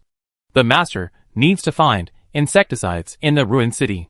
Only by using insecticides can the harassment of pests be completely eliminated. If the pest is killed by other means, the pest can get a chance to be resurrected by using its own points. 50,000 at a time. Real death if a pest is killed by a pesticide. If the pest is killed by other means and does not have enough resurrection points, it will actually die. In addition, the master can find nutrients in the ruined city, which can further promote the growth of seeds and heal the damage caused by pests. If the seed is killed, the nutrient will be ineffective. Nutritional agents are only effective on injured seeds. Once the seed successfully completes the result task, the seed and the owner of the seed will clear the game, and the pest will no longer be able to harm the seed. But in this case the pest will not die. Only the judgment game over. Reminder, there are only 10 bottles of insecticide and only 10 bottles of nutrient supplement. Good luck to all players. As soon as Dianin finished speaking, Xiaoshi pulled Suyun and started searching the hotel. Since insecticides and nutrients are scattered in the city, they may exist anywhere. The top priority is to find out clearly about this hotel first. For Suyun's safety, Xiaoshi did not let Suyun act alone. Two people are looking for things in the same room at the same time, helping each other, and the cooperation is somewhat tacit, and the speed is much faster than one person. They didn't even look under the bed board and rummage through every corner. While searching, Xiaoshi couldn't help complaining in her heart. She knew how the system could allow some players to pass the game easily. Sure enough, the seeds that seemed the easiest and not dangerous in the first stage had the highest risk factor in the second stage. Chapter 389 Health and Growth of Seeds 21. Although there is the protection of the master, if the master is useless, the seed will basically be dead. Both pests and masters have a certain probability of gaining life in the game. Even if they lose, they may not really die. But once the seed loses, he is dead, with no chance of survival. Thinking of this, Xiaoshi raised her head and glanced at Suyun. Suyun was obviously a little nervous. Her little face was pale and without any color. Sensing Xiaoshi's gaze, Suyun forced a smile. Sister Xia, I'm fine. I will try my best to protect myself and not cause trouble to Sister Xia. Xiaoshi walked over and patted Suyun on the shoulder, speaking softly. Don't be afraid. As long as I'm here, no one can hurt you. Suyun has a soft and cute personality, and she is really a lovable sweet girl. Not to mention she is her seed. No matter what the reason, she will try her best to protect Suyun. After thinking about it, Xiaoshi took out a defensive bracelet and put it on Suyun's wrist. With this, you won't be too scared even if someone attacks you. Suyun recognized that this was a top-notch defensive item, and immediately took off the bracelet nervously. No. What if Sister Xia gives it to me? But there's not enough for me. Xiaoshi put it on Suyun again. I have something else. Besides, I didn't give it to you. You have to return it to me after the pests that come to us are solved. After a pause, she added seriously. And the rest of your daily life, cleaning and organizing tasks are all yours, and they will be used to offset the value of the defense bracelet for you. Hearing this, Suyun slowly relaxed. She touched the cold silver bracelet with joy in her eyes. Thank you. Sister Xia. She looked up at Xia Shi and promised seriously. I will take good care of Sister Xia's diet and daily life. This is the only contribution she can make to Sister Xia, and she will try her best to do it well. Xia Shi patted Suyun on the shoulder and returned to the original topic. The top priority is that we need to find pesticides and nutrients as soon as possible. Nutrients can accelerate your growth and fruiting. As long as the fruiting is successful, you will avoid being pests. Possibility of harm. Pesticides can quickly eliminate pests if they appear in advance. In her opinion, nutrients are actually more important than pesticides. If there is no insecticide, the pest can be temporarily killed with ordinary weapons. Even if the pest is resurrected quickly with points, there will not be any time difference. Even the short time difference of a few seconds between clicking on 50,000 points and confirming resurrection was enough for her to fly far away with Suyun. Nutritional supplements can accelerate Suyun's growth and results. Only when Suyun achieves results will the game end successfully. So finding a way to make Suyun achieve results is the most important thing. Yeah, I understand. Suyun nodded vigorously. I will try my best to find nutritional supplements. In addition, we need to pay attention to something. Xia Shi said to Suyun while rummaging through unexplored corners in the room. The rules of the game do not say that the pests cannot look for the same target. Hearing this, Suyun opened her mouth slightly, with a look of shock on her face. No. Doesn't every pest have a corresponding delicious seed? She asked, stammering. 50 pests correspond to exactly 50 seeds. It should be 1-to-1. Chapter 390 Health and Growth of Seeds 22. Xia Shi explained. Normally they will try their best to find their own delicious seeds. But a city is so big that it is not easy to find such a target. Especially the seeds can run and hide, which is different from the third in the first stage. It is much more difficult to find the unconscious seeds. Suyun was stunned for a moment, obviously not thinking of this. If you haven't found the delicious seed, in the next few days of the game, you may choose an ordinary seed to attack in order to clear the pest game. At this point, Xia Shi had turned around and found nothing. He opened the closet door and walked out. Of course, this is just my guess, and it may not necessarily happen to us. But it is always good to be mentally prepared first. Suyun followed Xia Shi into the next room and nodded. What Sister Xia said is indeed very reasonable. I will remember it. Xia Shi turned back and gave Suyun a warm smile. If we have nutrients to speed up your results, and we clear the game in advance, then there is no need to worry about this happening. Until the last resort. Those pests would definitely be reluctant to give up a good opportunity to obtain a large amount of supplies from others. So this situation must only happen in the last 2 or 3 days. Suyun nodded again. And just as he was about to say something, he suddenly said, Huh? When Xia Shi looked at Suyun, she saw Suyun reaching out and tapping in the air in front of her, as if she was operating her personal panel. After a few seconds, Suyun showed a somewhat embarrassed expression. What's wrong? Xia Shi asked casually. When asking, she didn't forget to check if there was anything in the bedside table and closet. Suyun bit her lip, hesitated for a while, and then said to Xia Shi hesitantly, Mimi, she has something to do with me. Xia Shi stopped what she was doing and turned to look at Suyun. Mimi? She was there in the escape room game in the coffee shop and was always with me. Suyun explained. Xia Shi said, oh, and finally matched the name with the face that was a little blurry in her mind. She remembered that Suyun had a neighbor friend named Zhao Mini, who used to live in the same community. He doesn't have a very likable personality. He has no abilities, but likes to point fingers at others, which is quite annoying. What did she ask you for? Xia Shi raised her eyebrows slightly. Sister Xia. Suyun was stunned. How did you know? She didn't say anything yet. How did Sister Xia know that Mimi was looking for something from her? It's not difficult to guess.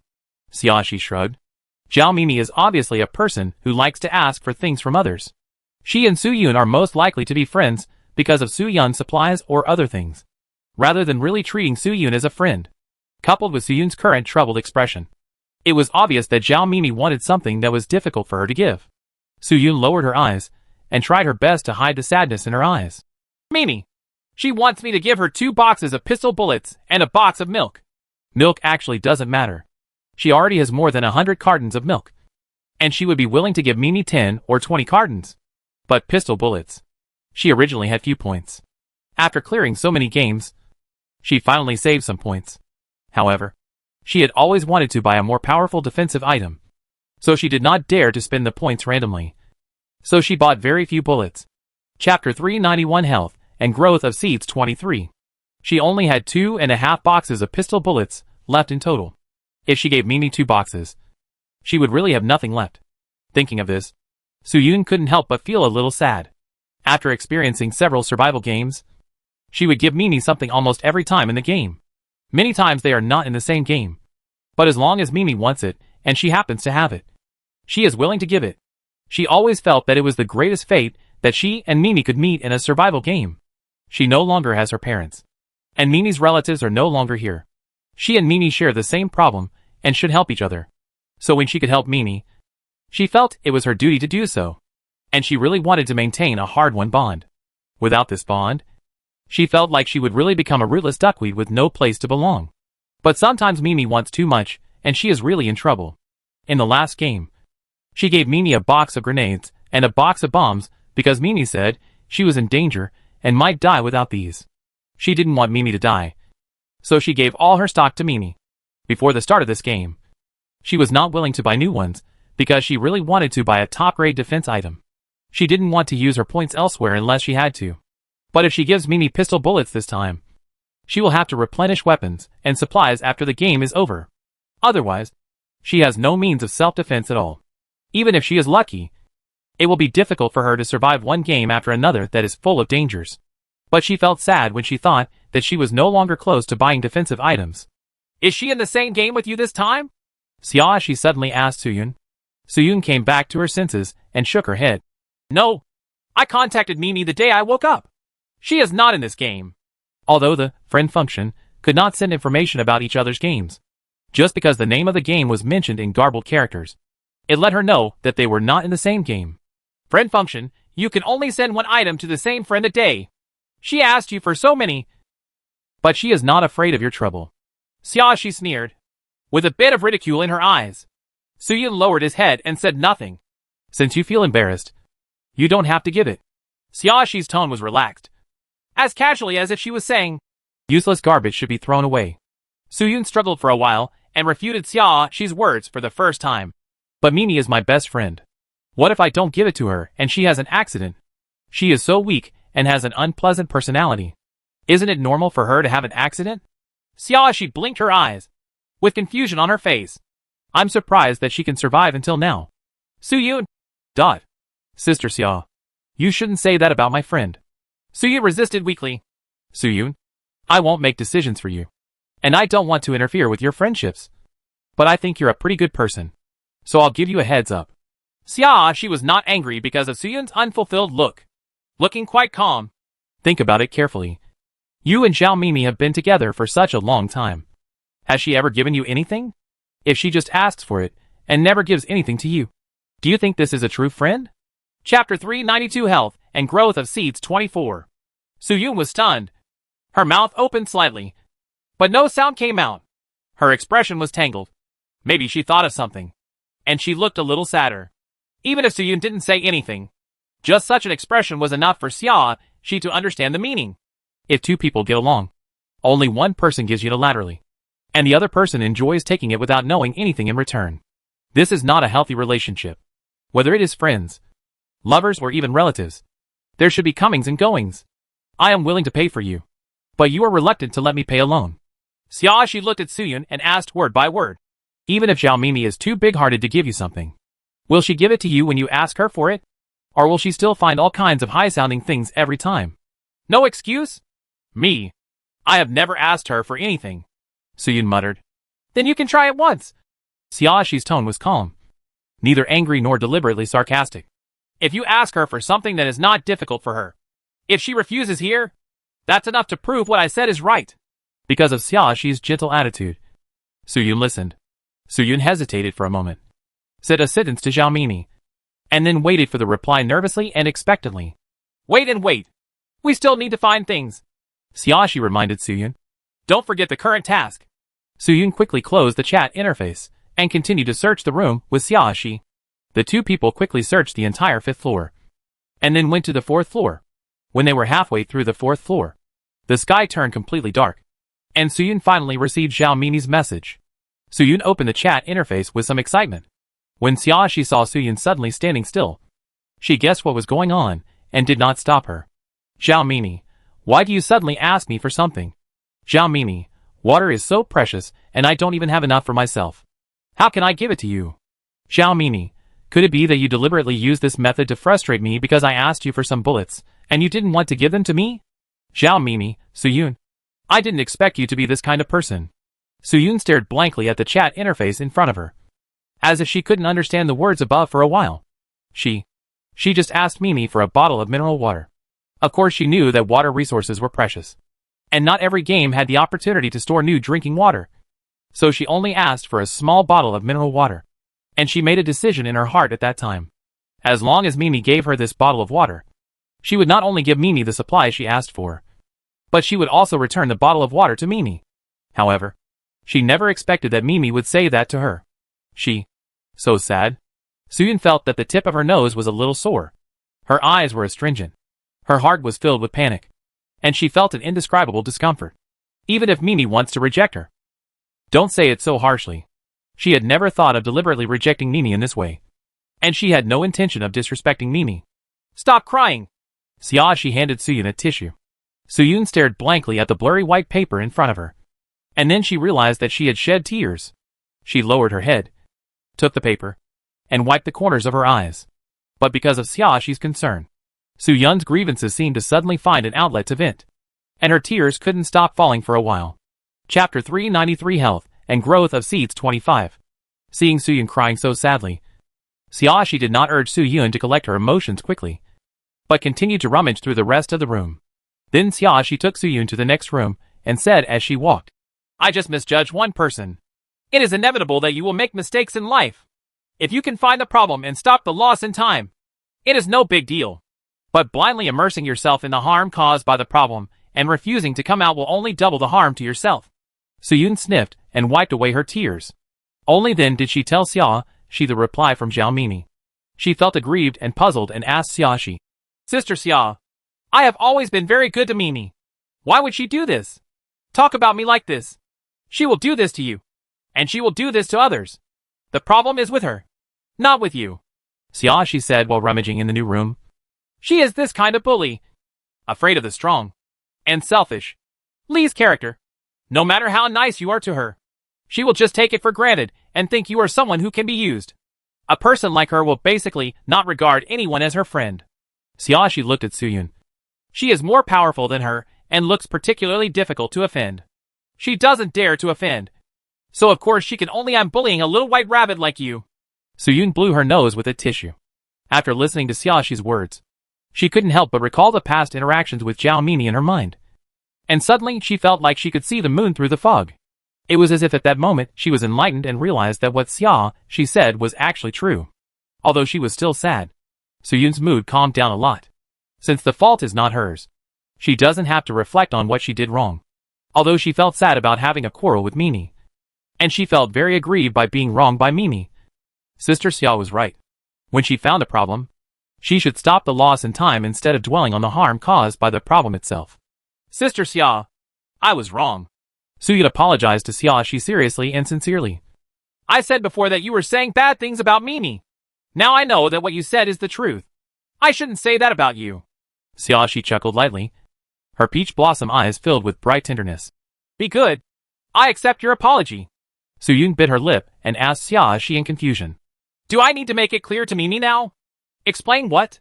Xiaoxi asked in confusion. Do you want to argue with her about what is right or wrong? Or do you want to tell her directly that you plan to break up with her? In her opinion, since she doesn't want to continue to get along with him, she can just stop talking to him.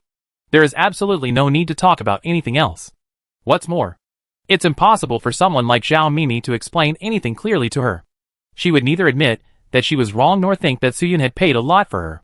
In the end, she would attribute all the responsibility to Suyun. Maybe there will be another quarrel, and it will end badly. So there is no need to talk at all.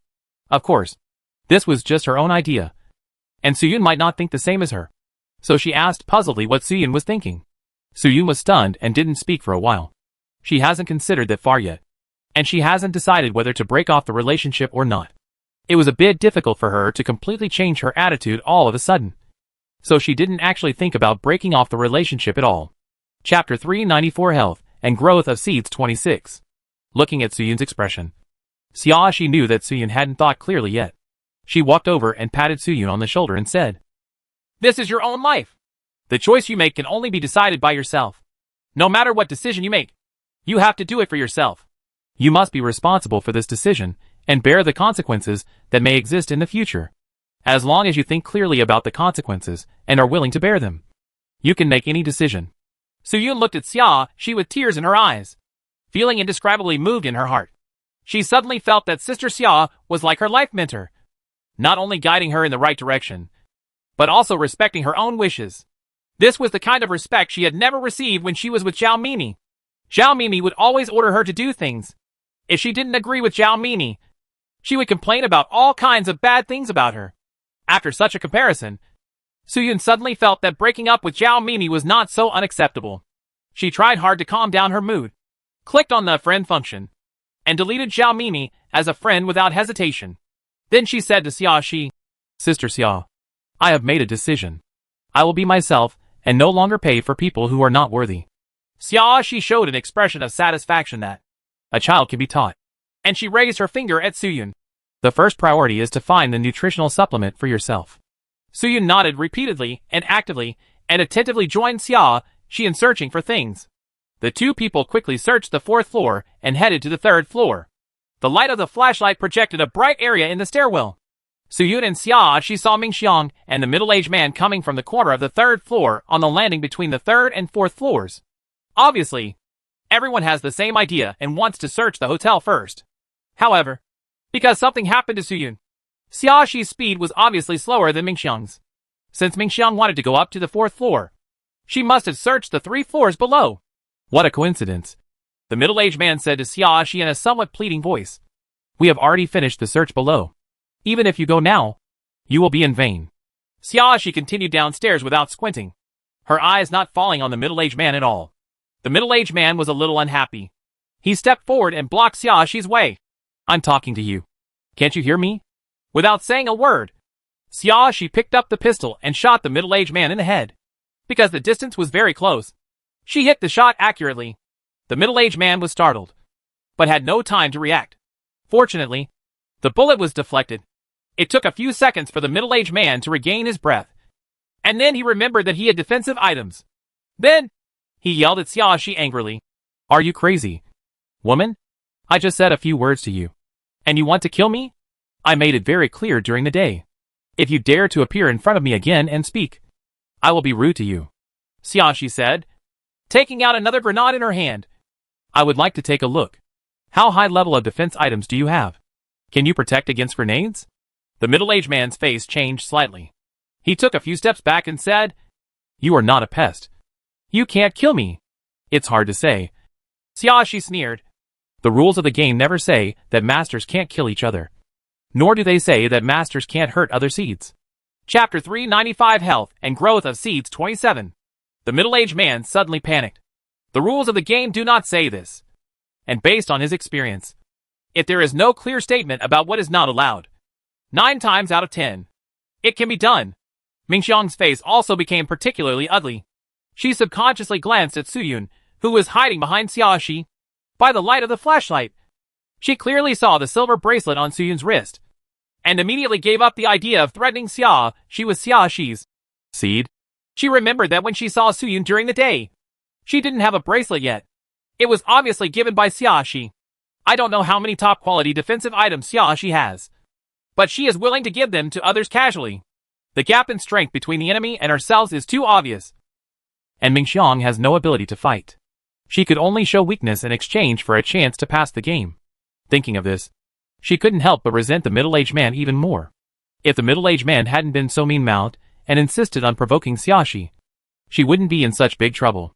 While Mingxiang secretly decided to kill this middle-aged man to vent her anger after clearing the game, she apologized to Xiaoxi in a low voice. "I'm sorry. I didn't take good care of my seed. I hope you will consider my good attitude. Spare him one more time."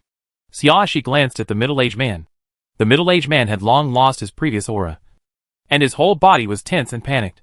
He only has medium-grade defensive items, and a grenade can blow them up. And he clearly saw that the top-quality defense items on Xiaoxi's wrists were flashing a little silver in the dark. Even if he took out his weapons, He couldn't fight with Xiaoxi. Okay. Xiaoxi turned her eyes to Mingxiang again and said with a smile. You leave this hotel immediately. And I can spare his life. It's so late. It's too unsafe for us to go out. Mingxiang's face looked ugly. This is not something I want to consider. Xiaoxi's tone was calm and not soft-hearted. Is it okay tomorrow morning? Mingxiang tried to negotiate terms. As long as the sky gets a little brighter. We will leave immediately. Do you think you have the right to bargain? Xiaoxi raised her eyebrows slightly. Either he dies, or you leave now and make a decision quickly. Mingxiang clenched her fists, and the anger in her heart seemed to burst her chest. But she still endured it. She took another step back. Then at least let us search the 4th and 5th floors before leaving. Okay. Do you think if there is anything on the 4th and 5th floors, we will leave it to you instead of taking it away? Xiaoxi chuckled. Mingxiang's nails dug into her palms, and her anger made her feel no pain. But she had to admit that what Xiaoxi said was true. Since Xiaoxi is now preparing to go downstairs, it means that the search on the 4th and 5th floors has been completed. If there were pesticides or nutrients, Xiaoxi would have taken them away long ago. Even if she went upstairs again, she wouldn't be able to find anything. But she just wasn't willing to give in. She just thought, what if Xiaoxi made a mistake? What if Xiaoxi didn't look carefully enough? What if she happened to find him? She was really not willing to give up even though she was so close. 5 seconds. Xiaoxi saw Mingxiang standing and refusing to move. So she started counting down. 4 seconds. When Mingxiang came back to her senses, she saw Xiaoxi shaking the grenade in her hand, ready to throw it out at any time. And her expression suddenly became stern. Xiaoxi is serious. If she doesn't leave, Xiaoxi will really throw a grenade. Chapter 396 Health and Growth of Seeds 28. Understanding this, Mingxiang didn't dare to delay any longer. She pulled the middle-aged man and ran downstairs. She was running very fast, fearing that she would miss the opportunity to leave if she was too late. This time, the middle-aged man didn't struggle like he did during the day, and even ran a little faster than Mingxiang. Xiaoxi took Zuyun downstairs with her. After seeing Mingxiang and the middle-aged man indeed leaving the hotel and walking away, she closed the hotel door. Then she took out the drinking glass provided by the hotel from one of the rooms, adjusted the angle, and placed it on the door handle. This transparent cup is very inconspicuous in the dark and difficult to see. After doing this, she and Suyun started looking from the first floor. Although Mingxiang had already rummaged through the first to third floors, she could only rest assured if she searched again. After spending several hours searching the 3 floors, Xiaoxi took out the thin wire and a few more glasses, and made small mechanisms similar to the main entrance at the stairwell of each floor. After finishing the last small mechanism, the extra large roll of thin wire in her hand was completely used up. In the end, Xiaoxi and Suyun stayed in the cleaned room on the 5th floor. Not only does this save time in cleaning and tidying up the new room, but more importantly, the 5th floor is the farthest from the first floor, making it easier to jump out of the window if someone breaks in the middle of the night. Both of them were very tired that day. After a brief wash, they fell asleep quickly. Asterisk. Late at night, the moon is bright and the stars are sparse. Bright moonlight shines into the house through the glass windows, and you can even clearly see the white hotel sheets spread on the floor. The 2 women on the bed slept peacefully, and it seemed that this environment gave them enough peace of mind. At this moment, there was a clear and crisp sound of glass falling to the ground on the first floor. In the quiet darkness, the sound echoed in the hotel, as if it could be heard far away. The 2 black figures looked at the glass shards in front of them and stopped for a moment. What did you do? One of the short, fat men poked the thin woman next to him with his elbow. Although he was very angry, his voice was very low. You can't do this little thing well. And you can't even open the door. It can make such a big noise. I didn't know there was a glass over here. The thin woman replied, not to be outdone. Who would have thought that there would be a glass on the door handle? I don't know which lunatic did it. Why don't you hurry up and go in first? The short, fat man pushed the thin woman angrily. What time is it? Are we here for fear that others won't see us here? The thin woman walked a few steps inside, cursing as she walked. You useless coward. Let me do everything first. If you have the ability, you can take the lead. If you complain about me when things don't go well, I don't believe it. If you had opened the door just now, you would have seen the cup? Of course I can. The short, fat man said politely, following behind the thin woman. I do things much more carefully than you. Then come here. The thin woman was so angry that she refused to leave. You go ahead. I want to see how careful you are. The short and fat man looked unhappy. We agreed that you would go ahead. So what do you mean by returning halfway? The thin woman retorted. Didn't you say that you can do it yourself? Since you can do it, you can do it. Otherwise, if something happens later, you will have to blame me. Chapter 397 Health and Growth of Seeds 29. The short and fat man was probably very unhappy with the thin woman's attitude. He strode up to the thin woman and said, I'll do it. I'll do it. I'll show you what it means to be really careful in doing things, he said, and walked towards the stairs. As soon as he took a step towards the stairs, he suddenly felt his leg tripping on something. Before he could react, there was another crisp sound of broken glass. The short, fat man. Dot! Thin woman. Dot! Who on earth could be so boring on horseback? Put a glass here. The short, fat man felt very embarrassed and couldn't help but cursed. It's pitch dark in the middle of the night. Who could see that there's a glass here? Glass? Oh, you are quite good at making excuses now. The thin woman sneered. That's not what you said about me just now. The short, fat man pretended that he hadn't heard anything and walked upstairs cautiously while continuing. There must have been some guy who was bored and took out all the cups in the hotel to play a prank. The thin woman continued to taunt. You fell into such a simple prank, and you didn't show how careful you were in doing it. The short and fat man was about to say something, but when he stepped to the boundary of the second floor, he tripped on something again, followed by another crisp sound of broken glass. The short, fat man. Dot. Thin woman. Dot. Depend on. Pay it back endlessly. Wait a minute. The short, fat man stopped and realized belatedly. Something's wrong. The thin woman stopped, and after the short and fat man spoke, she finally realized something was wrong. Is this a trap set up on purpose? I thought you wouldn't react until you stepped on the mechanism on the 5th floor. Xiaoxi's voice came from the 3rd floor, and at the same time, a beam of flashlight light was directed at the man and woman on the 2nd floor. She woke up long before the glass broke at the gate. Unexpectedly, there was a second sound of glass breaking after a while, which startled Suyun awake. Both of them suddenly lost their sleepiness. Xiaoxi asked Suyun to pack up all useful things in the room, while she walked out to see the situation. Generally speaking, intruders will become more cautious when they find such a small device at the door. Maybe for safety reasons, they will choose another place to stay, and they will be cautious even if they continue to break in. These two people made so much noise one after another that they didn't even realize that this was a specially designed little mechanism.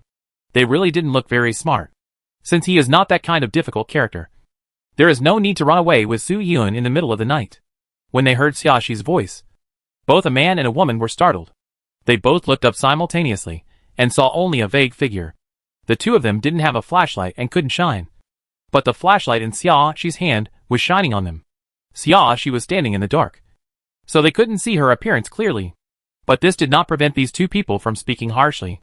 Are you the one who made these rags to scare people? The short, fat man took the lead. The broken glass can make some noise, so how can it scare me? That's right.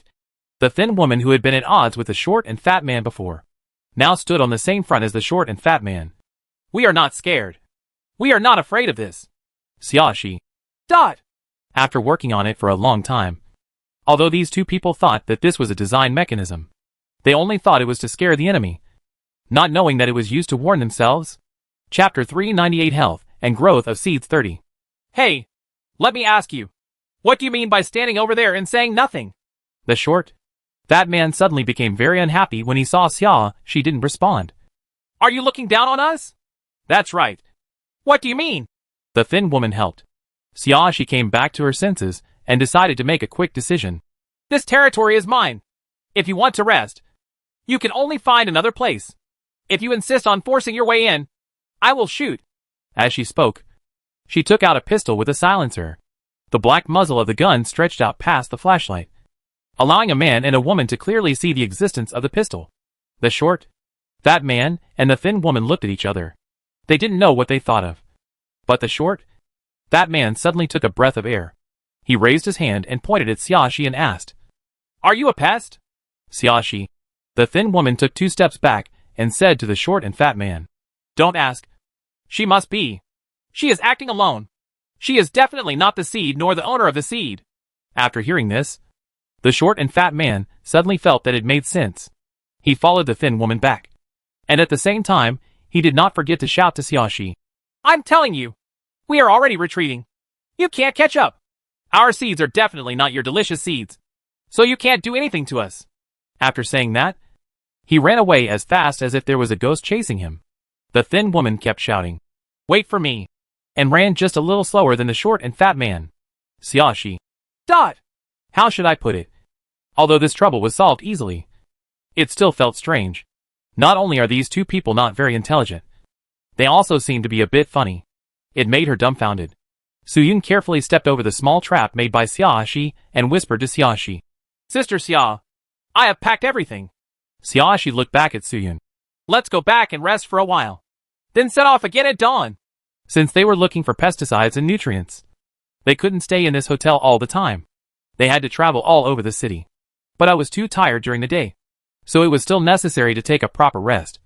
Not to mention that I couldn't see clearly when looking for things at night.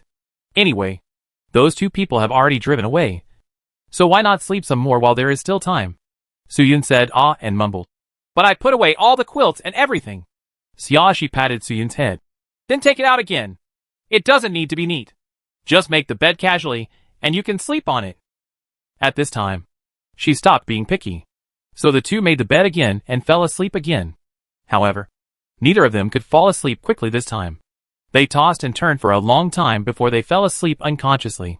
When I woke up, I felt as if I had only slept for a while before dawn. Xiaoxi and Suyun got up, packed their things, washed themselves, had breakfast, and then left the hotel. Because they were looking for something. They did not fly directly, but walked out bit by bit. Outside the hotel is a fountain pool, and there is a flower bed outside the fountain pool. The two of them looked around here first. Xiaoxi looks for the fountain pool. Suyun looks for the flower bed. About 10 minutes later, Xiaoxi suddenly heard an ouch from Suyun not far away. When she turned her head to look over, she saw Suyun falling to the ground. Chapter 399 Health and Growth of Seeds 31. Suyun sat up from the ground in a daze and looked back at the thing that tripped her. I can't quite see what it is. It's buried in the soil, and only a bulge is exposed. Xiaoxi also walked over. When she saw it was a small bulge, she was a little funny. Did you trip over this thing? Suyun said, sheepishly, and stood up quickly. She stretched out her foot and kicked the small bulge. This thing seems to be quite hard. It hurts my feet when I trip. As she finished speaking, some of the dirt on the surface of the bulge was kicked away, revealing a translucent plastic SHL. Huh? Suyun looked puzzled. She bent down and pulled a few times with her hands, brushing off all the dirt on the bulge. Just when the main body of the plastic SHI was dug out, both Xiaoxi and Suyun clearly saw 3 big words on the small translucent bottle, pesticide. Suyun was stunned for 2 seconds, then turned to look at Xiaoxi happily. Sister Xia, I found the insecticide. Xiaoxi pulled Suyun out of the grass, and while washing Suyun's hands with water, she praised, It's amazing. I believe in your good luck even more now. She doesn't have the ability to find key items after tripping. Moreover, in such a large city, there were only 10 bottles of insecticide in total. Suyun was very lucky to be able to find them not long after he left home. When Suyun washed her hands, she also washed the small bottle. Then she dried the small bottle with paper and handed it to Xiaoxi. Sister Xia, here you go. Xiaoxi took the insecticide. It was a frosted glass bottle. It was only about the size of a palm. The mouth of the bottle was designed to spray by pressing. There was half a bottle of orange medicine in it. Judging from the amount of medicine, it should only be enough to deal with one person. Only pests. She tried it, and found that the insecticide could not be put into the storage compartment. So she took out her small backpack, and put the insecticide into the backpack. With this, even if a pest comes over, we can solve the problem immediately. Xiaoxi said to Suyun. This is all your own credit. Suyun scratched his head, looking a little shy after being praised. It would be even better if we could find nutrients next.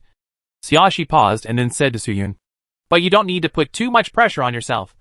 Nutrients are just the icing on the cake. There is a better one, and it will not affect your successful result. Yeah, I know. Suyun nodded obediently, feeling touched again. Whoa. Sister Xia was afraid that she would be stressed, so she took the initiative to comfort her. The best Sister Xia in the world. The two men continued to search along the road, but they found no pesticides or nutrients all day long. Even if someone is as lucky as Suyun, It is impossible for them to be lucky in a short period of time. So neither Soo-yoon nor Xia-shi feel disappointed. During this period, they encountered several pests. But it was obvious that Soo-yoon was not there.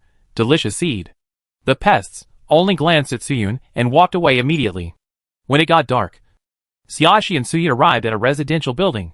Looking up at the silhouettes of buildings standing in the darkness, Soo-yoon couldn't help but sigh. There are so many rooms. If I were to search them one by one, it would feel like I couldn't finish them all in a day. Chapter 400 Health and Growth of Seeds 32. Xia-shi patted Soo-yoon on the head and comforted her with a smile. Don't think so much. Just wait until you find as many rooms as you can find tomorrow. It doesn't matter even if we have to find the last day here. Soo-yoon remembered what Xia-shi had said before, that nutritional supplements did not and would not affect her results. It just took a little longer. She was so anxious just now that she almost forgot what she said before. She stuck out her tongue. Sister Xia, I just want to get the results quickly and complete the mission successfully with you. I know, but I can't eat hot tofu in a hurry, Xia-shi said, walking into the community. Let's find a room here to rest tonight, Soo-yoon said, and followed Xia-shi. The moonlight is still bright tonight, and everything can be seen clearly where the light falls. There are many houses in this community, although most of the buildings have collapsed in half, and the third floor is basically shapeless. It is still possible that other players are staying, in order to avoid being discovered. Xia-shi took Soo-yoon to a dark place where the moonlight could not be found. The ground is covered with splashed stones and various damaged building materials. There are not many places to step down, and you must walk carefully to avoid tripping. After entering the nearest building, they chose a room on the first floor to live in. The gun with a silencer did not make a loud sound when it broke the door lock. The two people entered smoothly and checked to make sure there was no one in the house. Xia-shi placed the small mechanism set up in the hotel at the entrance. The thin wires used in the hotel were recycled by her. He set up a similar small mechanism outside the bedroom door. And then he and Soo-yoon simply tidied up the bedroom. There was only one bed in the bedroom. Xia-shi was not used to sleeping with others, so she planned to sleep on the floor. Soo-yoon quickly stopped. Sister Xia, you should sleep on the bed. I'm short, so sleeping on the floor is fine. You are so tall. Sleeping on the floor will be too crowded. This is just an ordinary community. The design of each room is very compact. After placing a bed in the bedroom, the walkway between the bed and the wardrobe is very narrow. Short people may be fine sleeping on the floor, but tall people will definitely find it crowded and uncomfortable. Xia-shi hesitated for 2 seconds and did not refuse. Although she doesn't recognize the bed, she has rarely slept in such a narrow and crowded environment. She is not picky when the sleeping conditions are too poor, but it will lead to poor sleep quality. Thinking about it, if there is trouble in the future, it will be bad if she does not have enough energy to deal with it. So it is better to seize the opportunity to have a good rest now. So she accepted Soo-yoon's kindness and exchanged sleeping places with Soo-yoon. Have a good night's sleep without being disturbed. Asterisk. The 7th day. Morning. Soo-yoon and Xia-shi were looking for pesticides and nutrients in the community together. She suddenly felt something strange in her body and stood still. What's wrong? Sensing something was wrong with Soo-yoon, Xia-shi stopped and asked. What's wrong with you? No. Soo-yoon shook her head. She looked at Xia-shi, confused. Sister Xia, I feel like I have changed a bit. Can you tell me if I have passed the growth period? Xia-shi reached out and touched Soo-yoon's forehead, and a pop-up window popped up. Precious seeds, fruiting period. Result conditions. Find your own place. Xia-shi.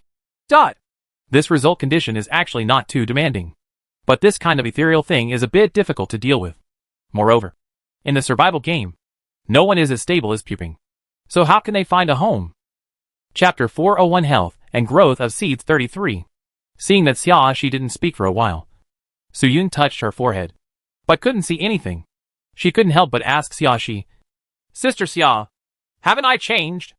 Xia-shi came back to her senses. Yes. You are now entering the result period. Hearing this, Soo-yoon showed a sweet smile. That's great. As long as I work harder, I can get results. Then she looked at Xia-shi expectantly. Sister Xia, what are my result conditions? Xia-shi didn't hide anything and told the truth. Find your own place. Soo-yoon suddenly fell silent. A few seconds later, she said and looked at Xia-shi apologetically. I'm sorry. Sister Xia, I didn't expect to cause you such trouble. She knew very well that this wish would not be easy to achieve. But she probably felt like she didn't belong deep down in her heart after she broke up with Zhao Mimi. So she had such a wish. It's all her fault. How could such a worthless person have such a desire to cause trouble to Sister Xia? If she can't fulfill this result condition, won't she always be unable to get results? Then Sister Xia won't be able to clear the game. Thinking of this, Suyun curled her lips and looked like she was about to cry.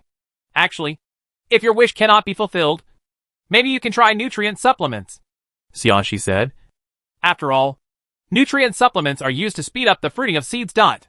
When Suyun heard this, his eyes suddenly lit up. Then let's look for it quickly. I will definitely find the nutritional supplement. Although this is my speculation. Just in case, your result conditions cannot be completely ignored, Xiaoxi reminded Suyun. After all, to what extent can a bottle of nutrient supplements accelerate the growth of seeds? Is an unknown quantity.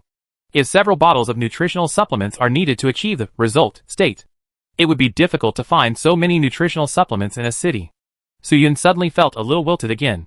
She lowered her head and apologized to Xiaoxi. It's all my fault for causing trouble to Sister Xia. Actually, compared to other seeds, your wishes are not annoying to me. Xiaoxi patted Suyun on the head. So you don't have to apologize to me. Things like wishes are the people and things that you want most deep down in your heart. They are not completely controlled by people's thoughts. What you want doesn't mean you really don't want it if you don't want it. What's more, Suyun's wishes are very simple, compared with the middle-aged man before. I don't know how many times more cute. Now tell me first, why do you have such a wish? Xiaoxi continued to rummage through the things in the room, while asking Suyun. And what is the home you want to be like? Suyun also followed Xiaoxi to look for things. After thinking about it, she decided to tell Xiaoxi clearly about her overall mental journey, so that Xiaoxi could help her analyze the problem. My parents died trying to protect me in the first survival game. From that moment on, I suddenly felt like an orphan with no place to go, she said, unable to help but choke up twice, but still sniffed, barely controlled his emotions, and did not cry. Later I met Mimi, who had run away. And then I realized that Mimi's family members were no longer here. I felt that we share the same disease, and should depend on each other, and work hard to survive together. She became my new home in my heart. Chapter 402 Health and Growth of Seeds 34. Suyun smiled at Xiaoxi with some embarrassment. But just like Sister Xia said, Mimi just used me, and did not regard me as a true friend. I blocked her and broke up with her. I don't feel regretful.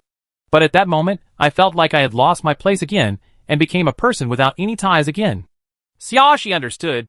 So the destination you want is not a fixed residence, but someone who cares about each other? Well, Suyun nodded. Even if we are in two different survival games, we can still chat through the friend function. The other person will think of me, and I will also think of the other person. With this bond, one feel like there is still hope in life. She will feel that after every game. She can look forward to meeting the other person again. Make these survival games meaningful to her. Xiaoxi stopped what she was doing, turned around and looked at Suyun, and asked with a smile, "What do you think of me?" Suyun was stunned, and it took a few seconds to react. She immediately stammered, "Xia, Sister Xia, I can't guarantee that every time you chat with me, I will reply to you in time. And I can't guarantee that I will give you the help you want when you are in trouble. But I can guarantee that I will treat you as a friend sincerely." Xiaoxi's voice was clear and clear, with a warm smile in the beautiful peach blossom eyes. "Maybe we will still be unfamiliar with each other at first, but we can try together to see if I can be your destination." After entering the survival game, she rarely took the initiative to make friends with others. However, if it was Suyun, the little white rabbit, she would not be disgusted, since she had to fulfill Suyun's wish to clear the game, and she wasn't averse to being friends with Suyun. She could give it a try. "Yes, of course." Suyun was a little excited. Her little face flushed slightly. "Sister Xia is so nice. Of course, I am willing to be friends with Sister Xia." In fact, she had always wanted to be friends with Sister Xia, but she did not dare to make such a request. She knew that she was not qualified enough, and she rarely helped Sister Xia, and she might be a hindrance in the future. She felt that she was not worthy, although she secretly had delusions in her heart. She never expected that such delusions could become reality, so she never made such a request that she felt was excessive. Unexpectedly, Sister Xia actually took the initiative to say that she wanted to be friends with her. Suyun felt that her heart was beating so fast, as if it was about to jump out of her throat. Of course she couldn't bear to refuse such a good thing. "Then add a friend." Xiaoxi opened the Friend function readily, entered Soo-Yun's name, and submitted a friend application. Soo-Yun looked expectantly as the friend application appeared in front of her and quickly clicked agree. Then her whole body seemed to be surrounded by great joy, with a bright smile on her face. Sister Xia, you are so kind. She smiled so hard that her eyes turned into crescent shapes. Being able to become friends with you is really the best luck I've ever had. Such a sweet little mouth. Xia, she reached out and tapped Soo-Yun's forehead. The pop-up window popped up again. Precious seeds, fruiting period. Result conditions. Find your own place. Achieved. How's it going? Have I grown further? Soo-Yun asked Xia she expectantly. Have I succeeded in resulting? Chapter 403 Health and Growth of Seeds 35. The result conditions have been met. Xia, she replied to Soo-Yun. But it is still in the result period, and there is no result dot. Oh!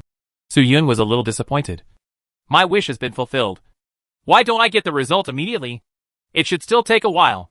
During the growth period, I gave you barbecue and self-heating hot pot. But you didn't enter the fruiting period immediately. Xia, she comforted Soo-Yun. Anyway, the result conditions have been met. And the result, it shouldn't take too long. It may be similar to the growing season. It will take 3 or 4 days. Soo-Yun nodded repeatedly. What Sister Xia said makes sense. The first priority is to find nutrient solution. With the nutrient solution, I might be able to result in 2 days. Thinking of this, she suddenly became full of energy and became more active in finding nutritional supplements. Working like this until noon. Xia and Soo-Yun simply ate some compressed biscuits and prepared to continue looking for things in the next building. As soon as they took a few steps forward, before they left the building they were in, the two of them heard several gunshots coming from the corridor between the building behind and this building. And a man and a woman, mixed with hysterical curses. Soo-Yun stopped and looked at Xia nervously. Xia listened through the shelter of the building. The two people should be close enough to each other that you can clearly hear what they are saying. This curse between a man and a woman should be directed at the third person. The voices of a man and a woman sounded familiar. They seemed to be the two people who broke into the hotel that night and then quickly escaped. Xia looked at Soo-Yun and mouthed the words. There are pests. There was a confrontation, with shots being fired and curses being thrown. Apart from pests, hunting, seeds, she couldn't think of any other possibility. Soo-Yun made a sad face and asked in a very low voice.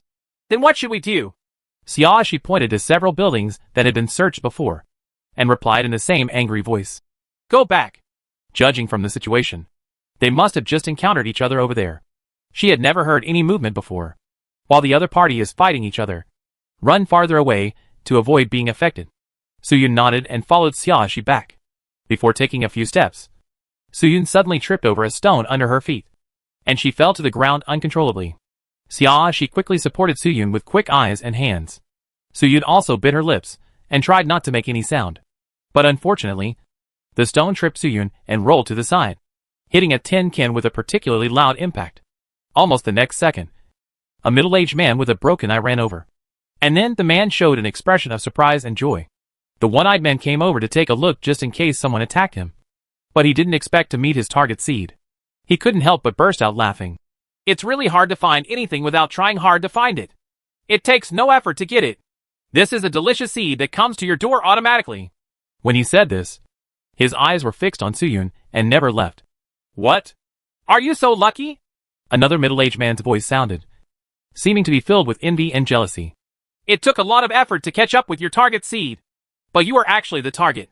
It's so unfair to come from around me. Chapter 404 Health and Growth of Seeds 36. The second man who spoke did not come over. He was obviously busy dealing with the man and woman who had yelled before. When the man and woman heard that there was someone here, they shouted again. Help! This bald guy over here wants to kill me. This was a man's loud shout. As long as you save me, I can give you some of my supplies as a reward. A woman's voice also rang out. Come and save us.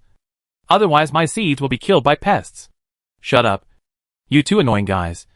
The bald head fired several shots at a man and a woman with an unhappy look on his face, and said at the same time, the people over there can't protect themselves now. And you still expect them to come to save you? Don't, it's a dream. There was silence on the other side of the wall for a few seconds, and then the woman screamed again. Help! Is someone here to save us? The seed man also shouted for help, full of energy. Apparently both of them were uninjured and were probably protected by defensive items. Damn. It's really troublesome to step on the horse. The bald man fired again with some irritation. But it still did not consume all the durability of the Seed? man's defensive items. You two pests are working together? Xiaoxi raised her eyebrows slightly. Her expression was calm, and she didn't feel nervous at all about her Seed? being targeted. The one-eyed man was too lazy to answer Xiaoxi's question. He took out his pistol and gestured at Suyun twice. Let me see how long it will take me to destroy your defense items. If you only have a pistol, you probably won't be able to destroy one even in the dark. Xiaoxi smiled and stretched out her arm, revealing a silver bracelet hidden by her sleeves. The one-eyed man frowned slightly and turned his gaze to Suyun. At Xiaoxi's signal, Suyun took the initiative to lift up her sleeves, letting the one-eyed man clearly see that she also had a defensive bracelet. I didn't expect it to be a tough nut to crack. The one-eyed man looked a little ugly, gritted his teeth, and took out 2 C4s. Then let's blow them up first and see. He didn't know how many weapons it would take to consume all the durability of the best defense props. He only knew that as the highest level defense props, they were difficult to damage. There are only 5 of his most lethal C4s in total. If all 5 C4s cannot break through the defense, he will be forced to fight a protracted battle. The one-eyed man suddenly complained about the rules of the game. Why there was no setting for pests to use designated things to kill seeds, such as spitting on the seeds or something. In that case, it would not be difficult to deal with such a seed with a high defense level. Good thing now, he had such bad luck and met the owner of the best defense item. There weren't many players who had the best defensive items. He felt that 10 out of 150 players was a lot. It's really annoying to be hit by him with this probability. Although he thought so in his heart, the one-eyed man still threw the C4 in his hand. Xiaoxi and Suyun did not avoid it and allowed the bomb to be thrown in front of them. At the same time, Xiaoxi ran towards the one-eyed man. The one-eyed man was already retreating, trying to avoid the scope of the bomb explosion. When he saw Xiaoxi rushing toward him, the alarm went off, and he immediately turned around and ran as far away as possible. Although he thought it was unlikely that he would find pesticides so quickly, he didn't dare to take chances. Especially the opponent's attitude of not avoiding the counterattack is really not good. Chapter 405 Health and Growth of Seeds 37. Seeing that the one-eyed man reacted very quickly, Xiaoxi immediately changed her strategy. As she ran, she took out Gatling and fired at the one-eyed man. At the same time, she took the time to throw 3 grenades in succession. The one-eyed man had high-grade defensive items on his body, but his durability was only half. After being blasted by 3 grenades and being blasted by Gatling, his durability was suddenly down to a dozen. His expression suddenly changed, and he immediately ran forward regardless, trying to use his physical strength and running speed to get rid of Xiaoxi's pursuit. Xiaoxi did not rush to speed up, but took advantage of the one-eyed man's panic and didn't pay attention to her movements to put on fairy wings on herself. As soon as her wings grew on her body, she flew out at low altitude at extremely fast speeds. When the one-eyed man looked back, he found that Xiaoxi was not there, but he did not dare to relax at all, and instead became even more nervous.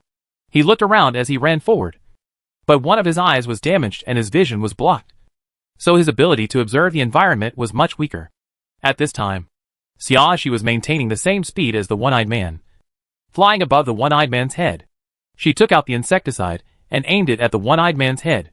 The one-eyed man finally discovered that there was an unnatural shadow covering the top of his head. When he looked up, he only felt a ball of spray spraying on his face. Then the severe pain caused him to fall to the ground, rolling and screaming in pain. Xiaoxi landed smoothly and watched the one-eyed man struggle painfully for a while before his body finally stopped moving. The one-eyed man is really dead, so his body will not disappear. After confirming that the one-eyed man was dead, Xiaoxi turned around and flew towards Suyun. Suyun was still standing there, waiting obediently for Xiaoxi's return. When Xiaoxi landed, Suyun hurriedly greeted her. Sister Xia, the pest over there seems to have succeeded. She listened to Xiaoxi's words and kept standing here without leaving. But the movement not far away could still be heard. The pest noticed that something was wrong with the one-eyed man and was afraid that he would suffer disaster next. So he took advantage of Xiaoxi to chase the one-eyed man and threw a grenade directly at the man and the woman. The bald head originally wanted to torture his seed and enjoy it, but he gave up the idea immediately when the one-eyed man ran away. The defense props of the man and woman were obviously not high level. Just a grenade was enough to destroy the defense props. The bald man took a few more shots, and the seed man died on the spot. When Xia Shifei came back, the bald man who had passed the mission had disappeared, along with the woman's sharp curses and yells. Bald heads who pass the game will enter the white room, while women who fail the game will enter the punishment room. So the whole community suddenly became quiet, and there was no movement. Xiaoxi walked out and took a look, and sure enough she only saw some bullet casings, bomb fragments and the body of a short, fat man. She picked up Suyun and said, "Let's go. There's too much noise here. If anyone nearby hears it, they might come to investigate.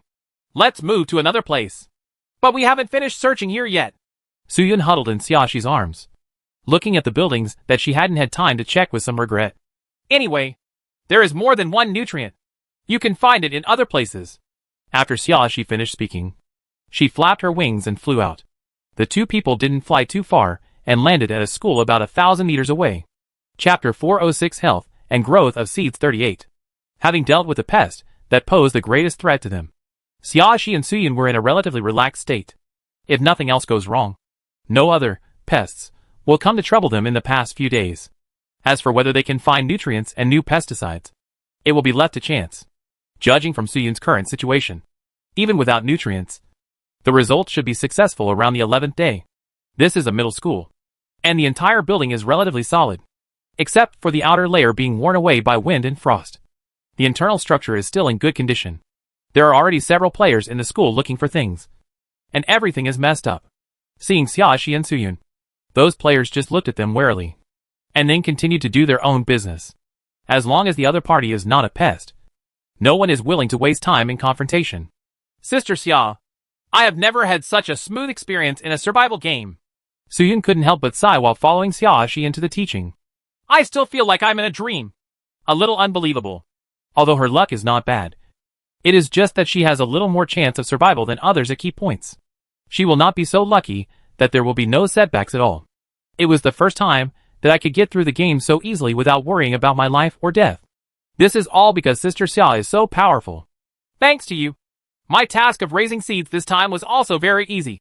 Xiaoxi patted Suyun on the head. "So we can be considered helping each other." This survival game will not be so easy. In particular, people's hearts are complex, and most of the wishes of seeds are not too simple.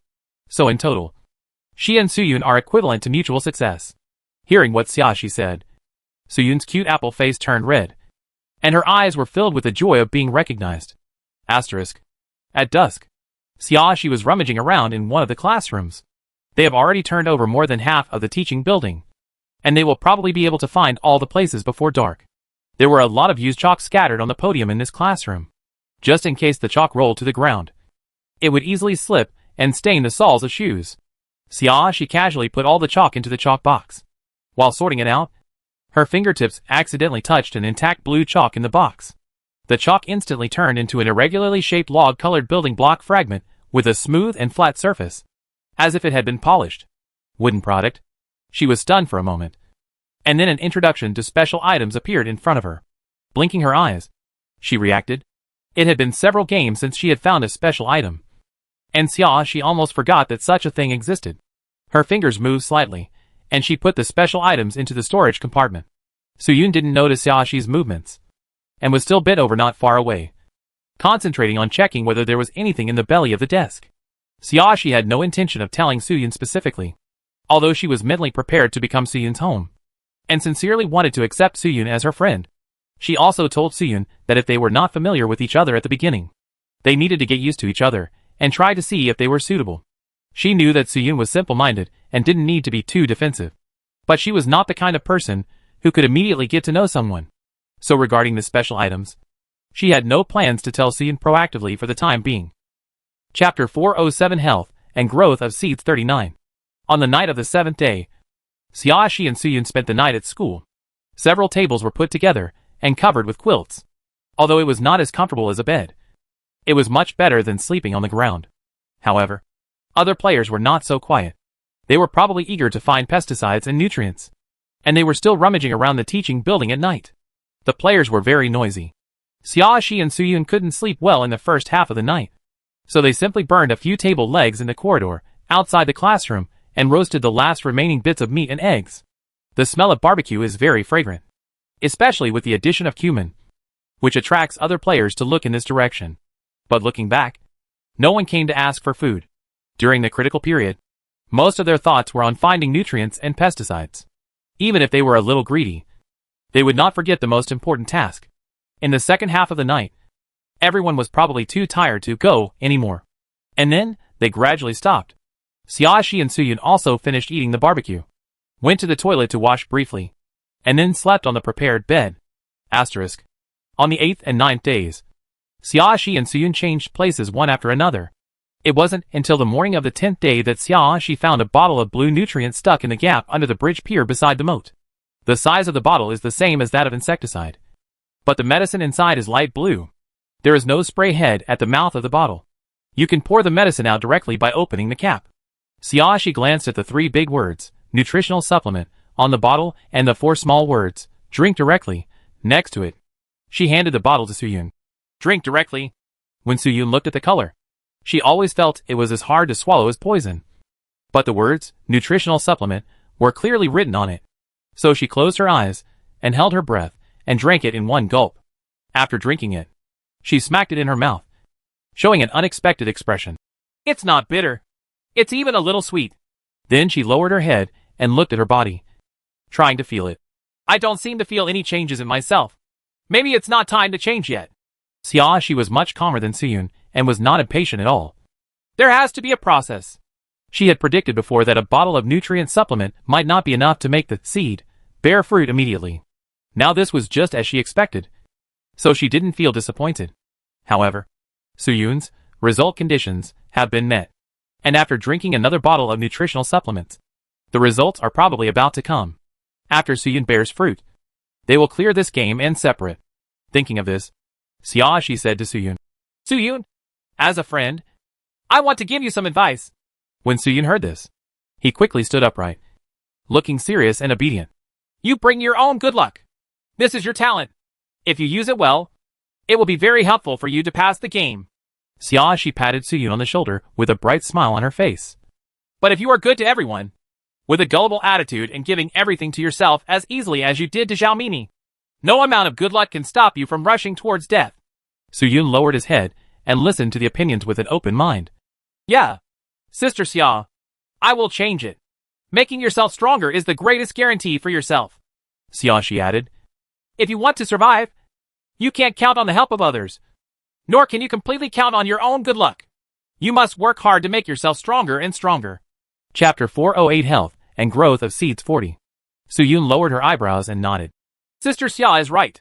I learned self-defense skills from Sister Xia because I wanted to gain more self-protection capabilities. It's best if you think so. Xiaoxi showed a pleased expression and said no more words. Properly mentioning something is what a friend should do. But Luo Labaju is not suitable. After explaining this, Xiaoxi sat down directly by the river. I guess it won't be long before you bear fruit. Xiaoxi greeted Suyun. In this little time, there is no need to look for any pesticides or nutrients. Let's relax and enjoy a moment of peace together. Suyun sat down next to Xiaoxi. She was a little expectant and a little nervous. Sister Xia, do you think there will be any changes after my results? Will there really be any fruit? I'm not sure about that. Xiaoxi shook her head. Maybe there won't be any changes, but a pop-up window will remind you that the result has been obtained. Or maybe it really will bear fruit as you said. Then if I bear fruit, what kind of fruit will it be?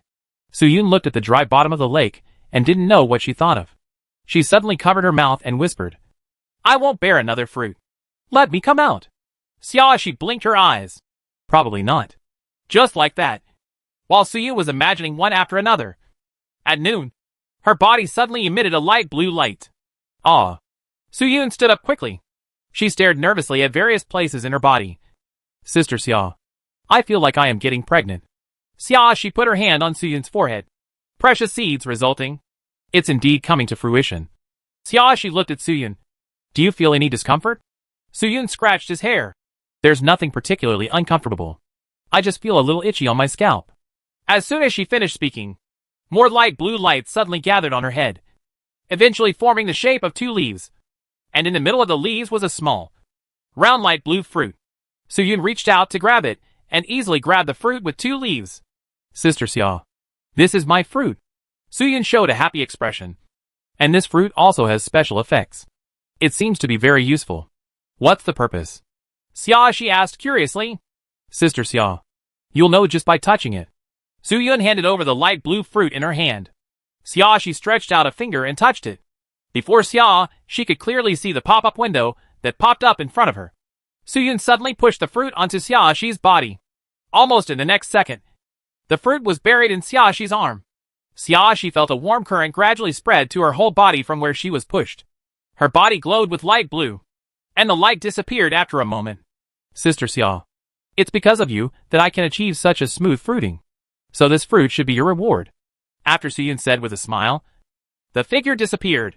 At the same time, Xia Xi also returned to the white room. She looked down at her arm. There were no signs of invasion by foreign objects, nor was there any discomfort. She recalled the pop-up window that flashed by. Because it was too fast, she only saw a few words. Fatal injury. Offset. And so on. Chapter 409 Fruits and New Props. If Xia Xi's understanding is correct, it should be said that this fruit can offset a fatal injury when defensive props are unavailable, or in some other special critical situations. It is a very good life-saving ability. Su Yun actually needs this thing more. Xia Xi's eyes showed a hint of helplessness. The reason why Su Yun suddenly injected the fruit into her body was probably because he didn't want her to refuse. This little girl is really silly and sweet. Congratulations to player Xia Xi for clearing the game and earning 1 million points. The sound of inorganic matter sounded. Players have a half-hour rest here. After half an hour, they will enter the Red Dance Shoes game. Players are asked to choose products to purchase, or enter the next game immediately. I haven't had time to see clearly the specific function of that fruit in my body. Xia Xi habitually sat down cross-legged and said to the system, You should be able to tell me. Right.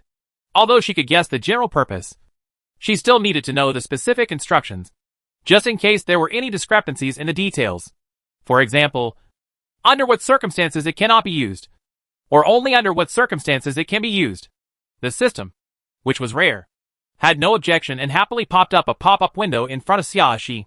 The fruit of precious seeds. The fruit produced under the careful care of the owner and the blessing of nutrients will have higher energy. The energy contained in the fruit will be related to the wish of the seed at that time.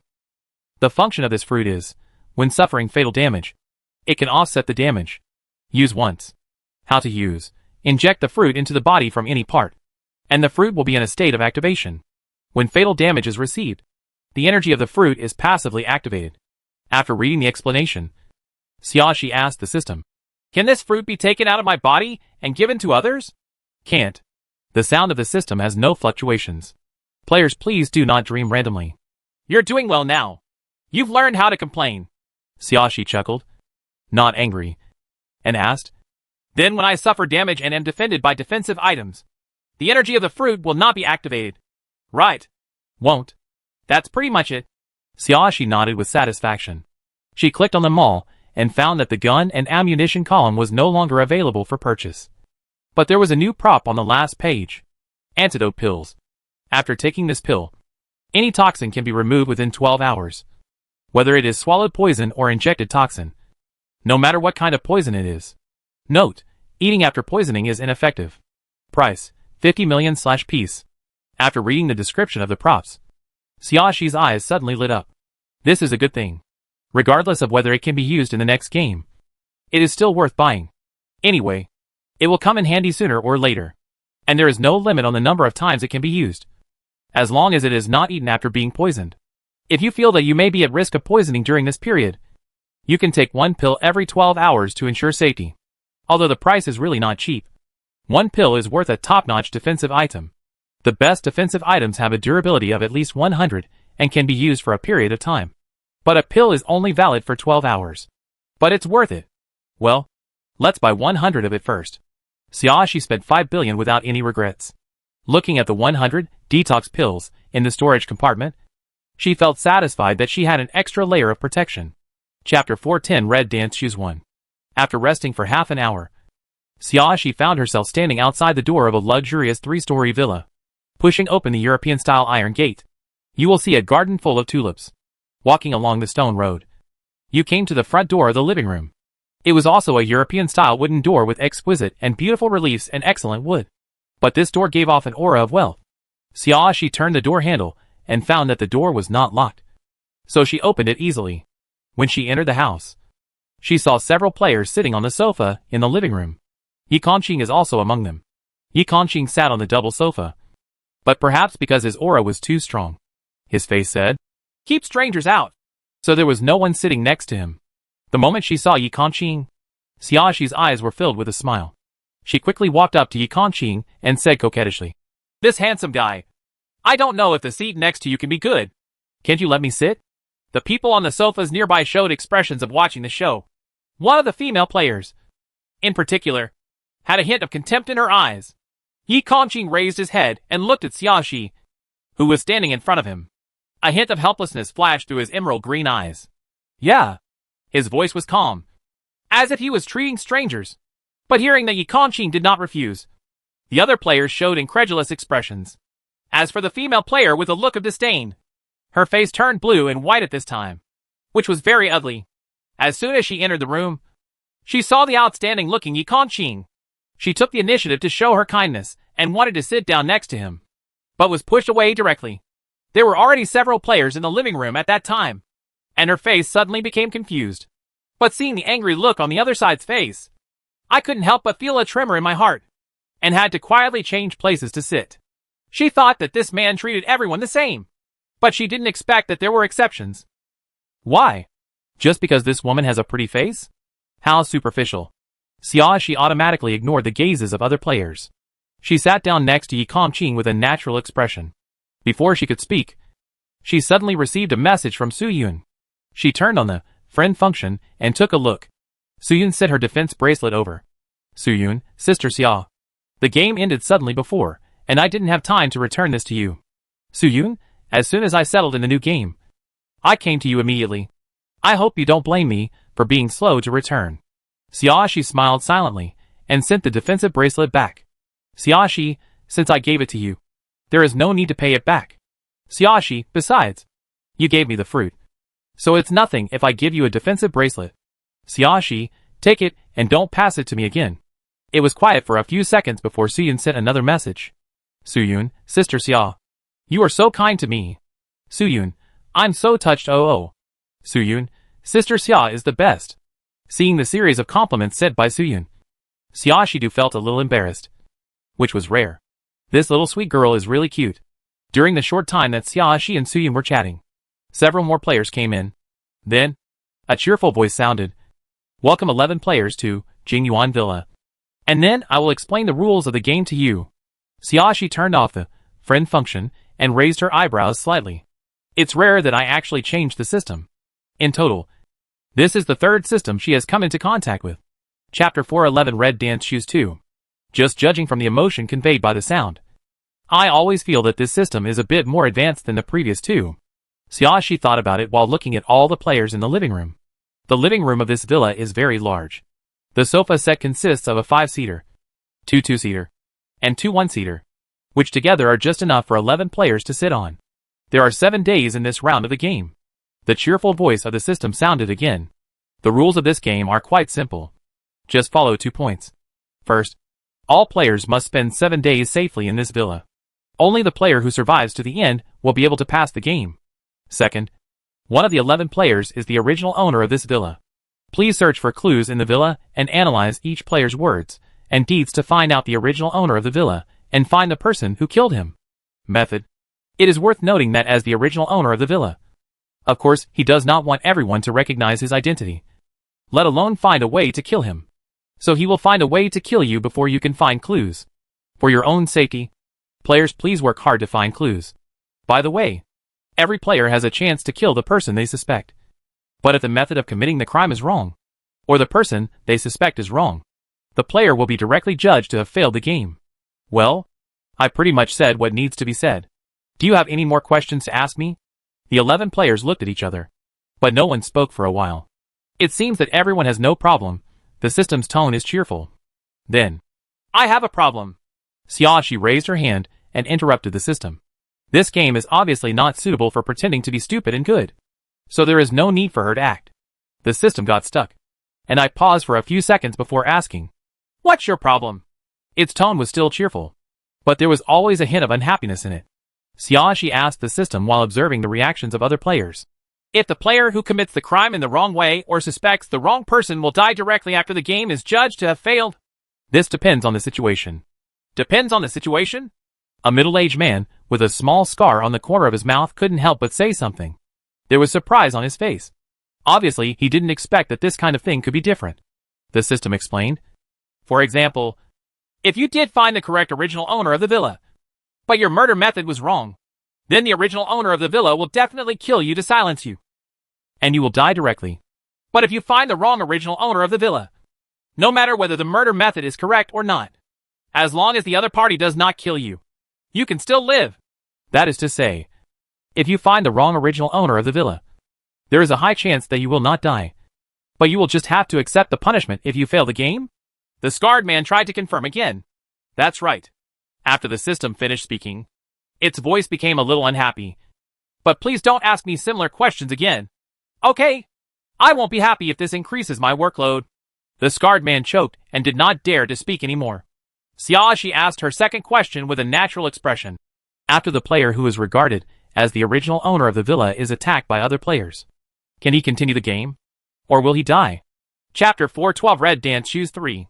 This also depends on the situation. If the method of committing the crime is to use a surefire method of death, such as using a knife or a gun, then the player will definitely die. However, if the player has 500,000 points, he can get a chance to be resurrected by deducting the points. If the method of murder is to use witchcraft, prayer, etc., since these things will not cause any harm to the player's life will not be in danger. Xiaoshi nodded to express her understanding, then asked a third question. The name of this game is Red Dance Shoes, but the rules of the game so far don't seem to be related to Red Dance Shoes. Are you sure? Didn't you miss anything in the rules? Of course not. The system retorted unhappily. Players are not allowed to question the level of professionalism of this system. Then it changed the topic and said mysteriously, about Red Dance Shoes itself, players need to explore the correlation by themselves. So this system has nothing to tell you. Xiaoshi looked interested. This system does seem to be much more emotional than the two she encountered before. But it doesn't seem to be more advanced. Maybe like a child? All emotions are exposed. Isn't it just like a child? The system waited for a while. And when no one asked any more questions, it spoke. Do you have any other questions for me? Everyone looked at each other and shook their heads. Even Xiaoshi became quiet and had no intention of asking any more questions. It seems that everyone has no problem. So I wish everyone good luck. The system lost its sound. And the man with the scar at the corner of his mouth took the initiative to speak. My name is Jiao Wei. Everyone must be aware of this game. We need to cooperate with each other and be wary of each other. In order to show sincerity, I think it is necessary to introduce yourself and tell the order in which you will enter this Jingyuan villa. The others looked at each other. And one of the sexy women questioned. I have no objection to introducing myself. But is it necessary to tell the order of entering the villa? What's the point? Of course it is necessary. The scarred man glanced at the sexy woman's big breasts. His tone was a bit contemptuous. Since the system says that one of us is the original owner of the villa, then maybe we can understand the order in which everyone enters the villa. Speculate who is the original owner of that villa. It makes sense. A fat, middle-aged man with a jarhead nodded in agreement. We are all players. When we enter the game, we are outside the villa and have to walk in by ourselves. But the original owner of the villa is an NPC. It should be impossible for him to leave the villa. Which means that the first person who appears in the villa is probably the original owner of the villa. Aren't you talking nonsense? The tall, muscular man sitting next to the sexy woman suddenly stood up from the sofa. Even if the NPC cannot leave the villa, it doesn't mean that he will definitely appear first. In front of everyone. Maybe he deliberately waited for the players to come in. Made sure that he wouldn't run into anyone. And then pretended to enter through the gate? You? What do you mean? A man with a sallow complexion couldn't help but speak. His tone was weak. And even his rebuttal seemed quite lackluster. Are you doubting me? Chapter 413 Red Dance Shoes 4. The man with a sallow face and thin muscles was the last player to enter the villa. The muscular man would undoubtedly push the thin man into an unfavorable situation. So Slender Man had to defend himself. He looked at the muscular man and questioned weakly. You are so eager to pin the identity of the NPC on me. Isn't it because you are the first player to enter the villa? You don't want others to doubt you. So you use this method to divert everyone's attention. I think you're tired of living. Aren't you? The muscular man rolled up his sleeves and raised his fists. The threat was obvious. You dare to say that to me. But you don't want to. It's so noisy. Yi Kongqing looked at the muscular man fiercely. Shut up. The muscular man's movement stopped, and he didn't even finish his words. Although the muscular man looked much stronger than Yi Kongqing. And even though Yi Kongqing just sat and looked at him, he felt a strong sense of oppression. This terrifying oppression. As if he was being stared at by a wild beast. And the murderous intention that he would be pounced on and torn to pieces in the next second made the muscular man quiet down subconsciously. I think your suspicions are all justified. Xiaoxi interrupted the tense atmosphere with a smile. But no matter who you suspect, you must first figure out the order in which everyone enters the villa. In fact, she feels that the NPC may not be the first person in the villa. Nor may it be the last one. Although the NPC cannot leave the villa, he or she can find an opportunity to pretend that he came in from the outside. After all, the garden outside also belongs to the villa. The interval between players entering the game varies from player to player. If the NPC can seize the opportunity and appear from the door when the interval is sufficient, not only will it not be discovered by other players, but it can even better hide its identity. Although it is a bit risky, the probability of success is still very high. But even so, it doesn't hurt to know the order in which everyone enters the villa. At least you can observe each player's reaction. Xiaoxi's clear voice made the atmosphere lively again. But this time no one argued anymore. And everyone introduced their situation honestly. The muscular man's name is Pyong Dinghua, which is a rare compound surname. The name still sounds a bit like an ancient person. He was the first to enter the villa. According to what he said, he walked around the first floor after entering the villa to see if he could collect some useful supplies. Nothing came of it. And then the second guy came in. The second person to enter the villa was the sexy woman sitting next to Pyong Dinghua, named Zhao Chuanfei. My husband is definitely not the original owner of the villa. Zhao Chuanfei held Pyong Dinghua's arm with one hand and leaned her head affectionately on Pyong Dinghua's shoulder. My husband and I have experienced many survival games together. How could it be an NPC in one of the games? After saying that, she didn't care what other people's reactions were, and turned to look at Pyong Dinghua expectantly. Husband, am I right? Pyong Dinghua rubbed Zhao Chuanfei in front of everyone. What my wife said is really good. Zhao Chuanfei was neither shy nor angry.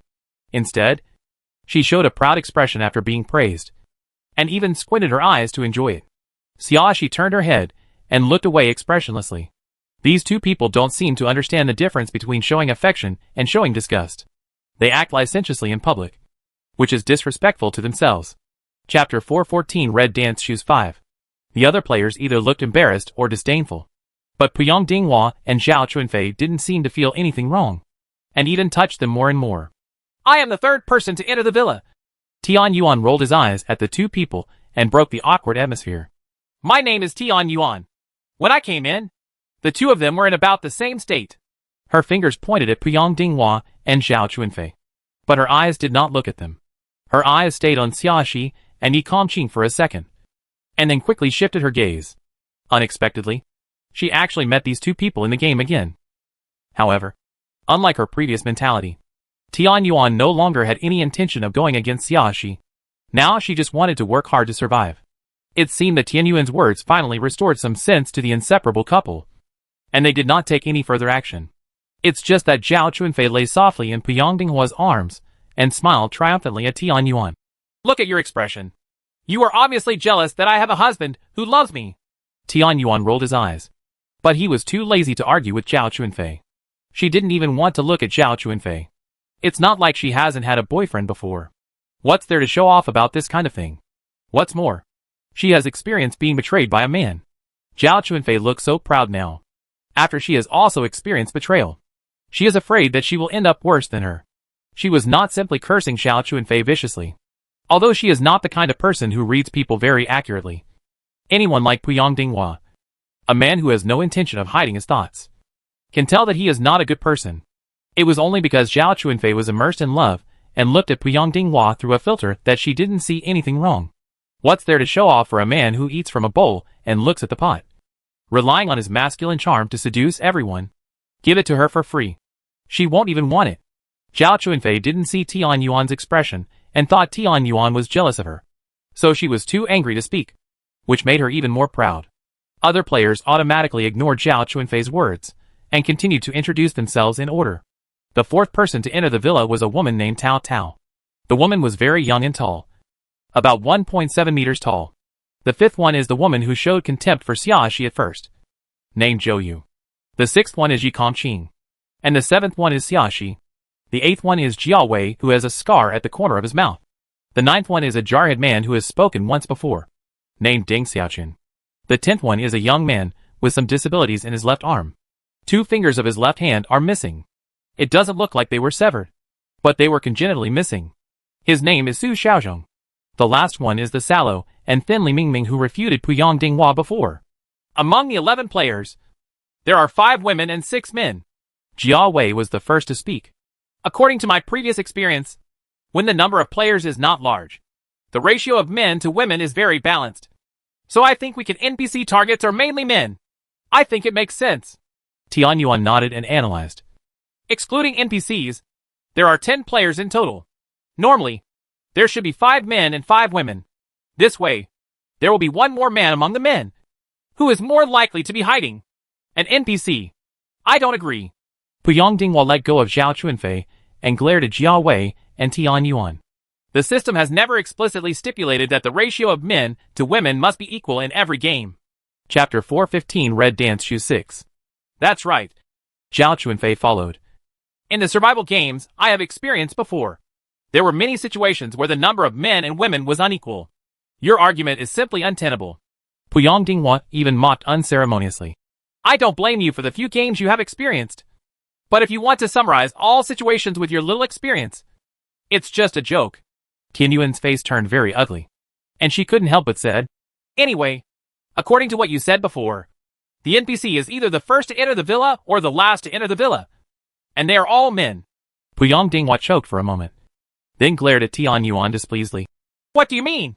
You still suspect that I am an NPC? Zhao Chunfei curled her lips unhappily and asked Tian Yuan.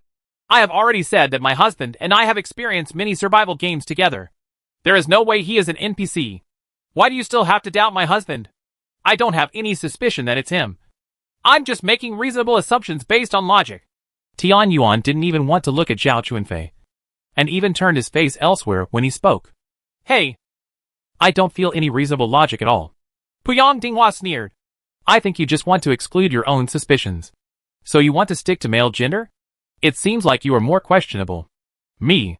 I think what Mr. Puyang said makes sense. Li Mingming looked at Tian Yuan with a cautious look in his eyes. It's really unreasonable for you to target Mr. Puyang and me. I was not the one who proposed this idea at the beginning. Tian Yuan stood up angrily. It was Jiao Wei who first suspected the first person to enter the villa. And the person who thought the last person to enter the villa was suspicious was Puyang Zhenghua. I think the suspicion has some validity. And following this logic can indeed prove that the NPC is more likely to be male. She glared at Li Mingming angrily. You can't deliberately put a shit basin on my head just to clear yourself because you are the last person to enter the villa and don't want to be suspected. Right? What are you talking about? Li Mingming showed less forcefulness even in the face of the woman's anger. And his defense was weak. I am sure that I am not an NPC. So anyone who says that I am an NPC is worthy of my suspicion. Come on. This is normal. I am also sure that I am not an NPC. So I suspect that you are more normal. Tian Yuan said angrily. That's not necessarily true. Zhao Chunfei sarcastically pointed at Li Mingming and Tian Yuan and said, My husband and I can prove each other's player identities. After all, there is only one NPC, and it is impossible to have any interaction with other players.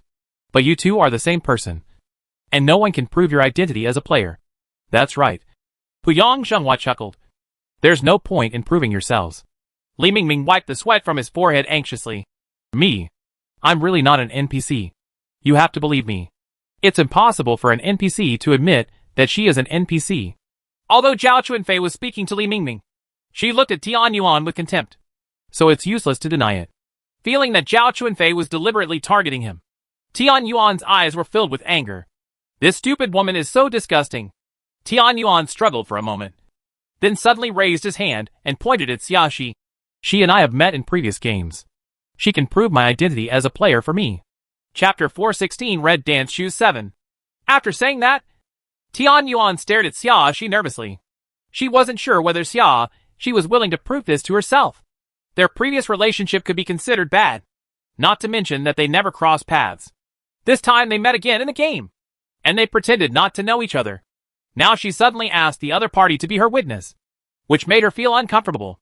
Against the gaze of everyone, Xiaoxi showed a bright smile. That's right. Tian Yuan has met me in 2 survival games before. Why didn't you talk about such an important thing before? Zhao Chunfei glanced at Xiaoxi unhappily. We have been arguing here for a long time. And you just want to watch the show? My relationship with her is not good. There is no need for me to take the initiative to testify for her. Xiaoxi spread her hands, looking innocent. Then why are you vouching for her now? Zhao Chunfei snorted. Since the relationship is not good, why should she die? Because she and I know each other. It not only proves her identity as a player, but also proves mine. Xiaoxi looked at Tian Yuan and showed a bright smile to Tian Yuan. It can prevent myself from being suspected of being an NPC. Why wouldn't I do it? Tian Yuan secretly breathed a sigh of relief when Xiaoxi proved herself. At this time, she sat down again and smiled gratefully at Xiaoxi. No matter what Xiaoxi's purpose was, it was a fact that he helped her. And she knew very well that Xiaoxi and Yi Kongqing were enough to prove each other's player identities. Even if Xiaoxi deliberately pretended not to know her in order to frame her, there was nothing she could do. But Xiaoxi didn't. She had to admit that although she had always disliked Xiaoxi, she could not compare to Xiaoxi's despicable behavior many times. How do I know if you have been bribed by Tian Yuan? Zhao Chunfei asked relentlessly. Puyang Dinghua. Right. Xiaoxi ignored Zhao Chunfei and turned to look at Puyang Dinghua. There was a smile on her face, but there was no smile in her beautiful peach blossom eyes. I advise you. Take care of your wife, and don't mess around when we are seriously analyzing the problem and discussing the matter. I don't have much patience, especially when I meet someone as stupid and evil-minded as your wife. It is easy for me to have the urge to use violence. What are you talking about? Zhao Chunfei jumped up immediately, furious. Who are you calling stupid and bad? Who are you calling? Seeing Zhao Chunfei about to rush over, Yi Kongqing raised his head slightly, with undisguised murderous intent in his emerald green eyes, and said in a ferocious tone, Shut up! Zhao Chunfei was so frightened that she froze in place and subconsciously closed her mouth. There were tears in her eyes, and she looked aggrieved and pitiful. Puyang Dinghua pulled Zhao Chunfei and asked Zhao Chunfei to sit down again. Then, while stroking Zhao Chunfei's back comfortingly, he looked at Yi Kongqing. This brother bullies my wife because he wants to show off in front of a beautiful woman? Yi Kongqing snorted coldly, turned his head, and ignored Puyang Dinghua. Xiaoxi leaned on the back of the sofa, looking down at her smooth and neat nails, not prepared to explain anything to Puyang Dinghua. Seeing that the two people ignored him, Puyang Dinghua suddenly felt embarrassed. Seeing this, the others quickly changed the topic, and everyone began to discuss which NPC was the most suspicious. Chapter 417 Red Dance Shoes 8. Of course, it was impossible to come up with any results from the discussion at once. So in the end everyone had to give up the discussion temporarily, and walked upstairs to choose their own rooms to rest. The first floor of the villa is the entrance garden, garage, living room, dining room, kitchen and bathroom, and utility room. On the second floor there is a very large master bedroom with its own bathroom and dressing room. On both sides of the master bedroom are smaller bedrooms, but the area is still much larger than that of ordinary residences. Opposite is a washroom. There is a study room, a piano room, 2 bedrooms, and a bathroom on the third floor. According to custom, Xiaoxi originally wanted to live in the largest master bedroom, but when I opened the door, I found that there were a lot of clothes in the bedroom. There were even electric razors for men and facial cleansers, lotions, and other skin care products for women on the shelves of the sink. It looked like the owners of the villa had left their things here untouched. Xiaoxi immediately felt as if she had invaded someone else's room, and decisively took Yi Kongqing to the third floor with her. The 2 bedrooms on the third floor are both guest bedrooms. There are no extra things except the basic equipment. Xiaoxi chose a bedroom near the piano room and lived in it. When they saw Yi Kongqing and Xiaoxi entering a room, many players showed ambiguous expressions, but no one bothered to mind their own business. As soon as the door to the room closed, Xiaoxi suddenly turned around and hugged Yi Kongqing. Yi Kongqing was unprepared and was hit hard. His body stiffened for a moment, and then slowly relaxed. His hands were holding Xiaoxi's back in the air, but he didn't really touch it. The tips of his ears were slightly red, and his face looked nervous and uncertain as never before. But he never pushed Xiaoxi away. Xiaoxi rubbed against Yi Kongqing's strong chest, then raised her head to look at Yi Kongqing. She blinked her eyes, her beautiful peach blossom eyes sparkling with infinite amorous feelings.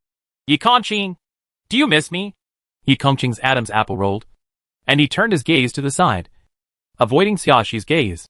Don't make trouble. His voice was slightly hoarse, restrained and sexy. Xiaoxi tilted her head, and her clear voice was a little sweeter. I miss you so much. After the werewolf game, she wanted a hug to make up for being irritated by Jiu Xiaolin. Well, now I finally feel completely better. At that moment, Yi Kongqing felt that his heartbeat was getting faster and faster, as if it was about to jump out of his chest. He had never felt this uncontrollable before. He subconsciously looked back at Xiaoxi, and his eyes gradually deepened and seemed to turn dark green. His eyes slowly moved to Xiaoxi's pink lips, somewhat dry mouth. Bang, bang, bang. A knock on the door suddenly sounded, breaking the charming atmosphere. Yi Kongqing came to his senses in an instant. He suddenly turned his back to Xiaoxi and quickly calmed down his throbbing heartbeat. Xiaoxi looked at Yi Kongqing's tall back and took a deep breath silently. Then, she asked in a very steady tone. Who is it? It's me. Tian Yuan's voice sounded outside the door. We found something in the bedroom on the second floor. You'd better come out and take a look. Okay, Xiaoxi agreed. I'll be there in a moment. After receiving a response, Tian Yuan left quickly without stopping. As the footsteps faded away, the whole room became completely quiet, and even the breathing of the two people was so soft that it was almost inaudible. Chapter 418 Red Dance Shoes 9. What are you doing here? Xiaoxi reached out and patted Yi Kongqing's back, her tone innocent and puzzled. If we don't go out, we may miss the clue. Yi Kongqing then turned to look at Xiaoxi with some hesitation. Xiaoxi blinked her eyes with a bright smile on her face. Why are you looking at me like that? Seeing Xiaoxi's natural expression, Yi Kongqing secretly breathed a sigh of relief. Nothing. After he said that, he turned around, opened the door, and walked out first. He didn't know what was wrong with him, but he suddenly seemed to have an inexplicable urge. He was afraid that his behavior would arouse Xiaoxi's resentment, so he never dared to look back at Xiaoxi. Now it seems that Xiaoxi didn't notice anything wrong. That's good. From now on, he must control himself. He didn't want to hurt her. Xiaoxi followed Yi Kongqing out of the house, with a little smile in her beautiful peach blossom eyes. Well, how should I put it? Yi Kongqing's reaction was so cute. I like it so much. Asterisk. Xiaoxi and Yi Kongqing walked to the second floor together. Tian Yuan took the initiative to greet them, and told Xiaoxi the general situation. Puyong Dinghua and Zhao Chunfei live in the master bedroom. Tao Tao, Zhou Yu and I live in the girls' bedroom. And Jiao Wei and Deng Xiaochen live in the boys' bedroom. Girls' bedroom? Boys' bedroom? Xiaoxi raised her eyebrows slightly. When we first entered, we found that there were many daily necessities in the bedroom. It looked like someone had lived there for a long time. Tian Yuan explained. The bedroom where the three of us live should be the bedroom of the daughter of the original owner. Everything in it, the decor is all very feminine. Xiaoxi immediately reacted. So, those two men live in the bedroom of the original owner's son?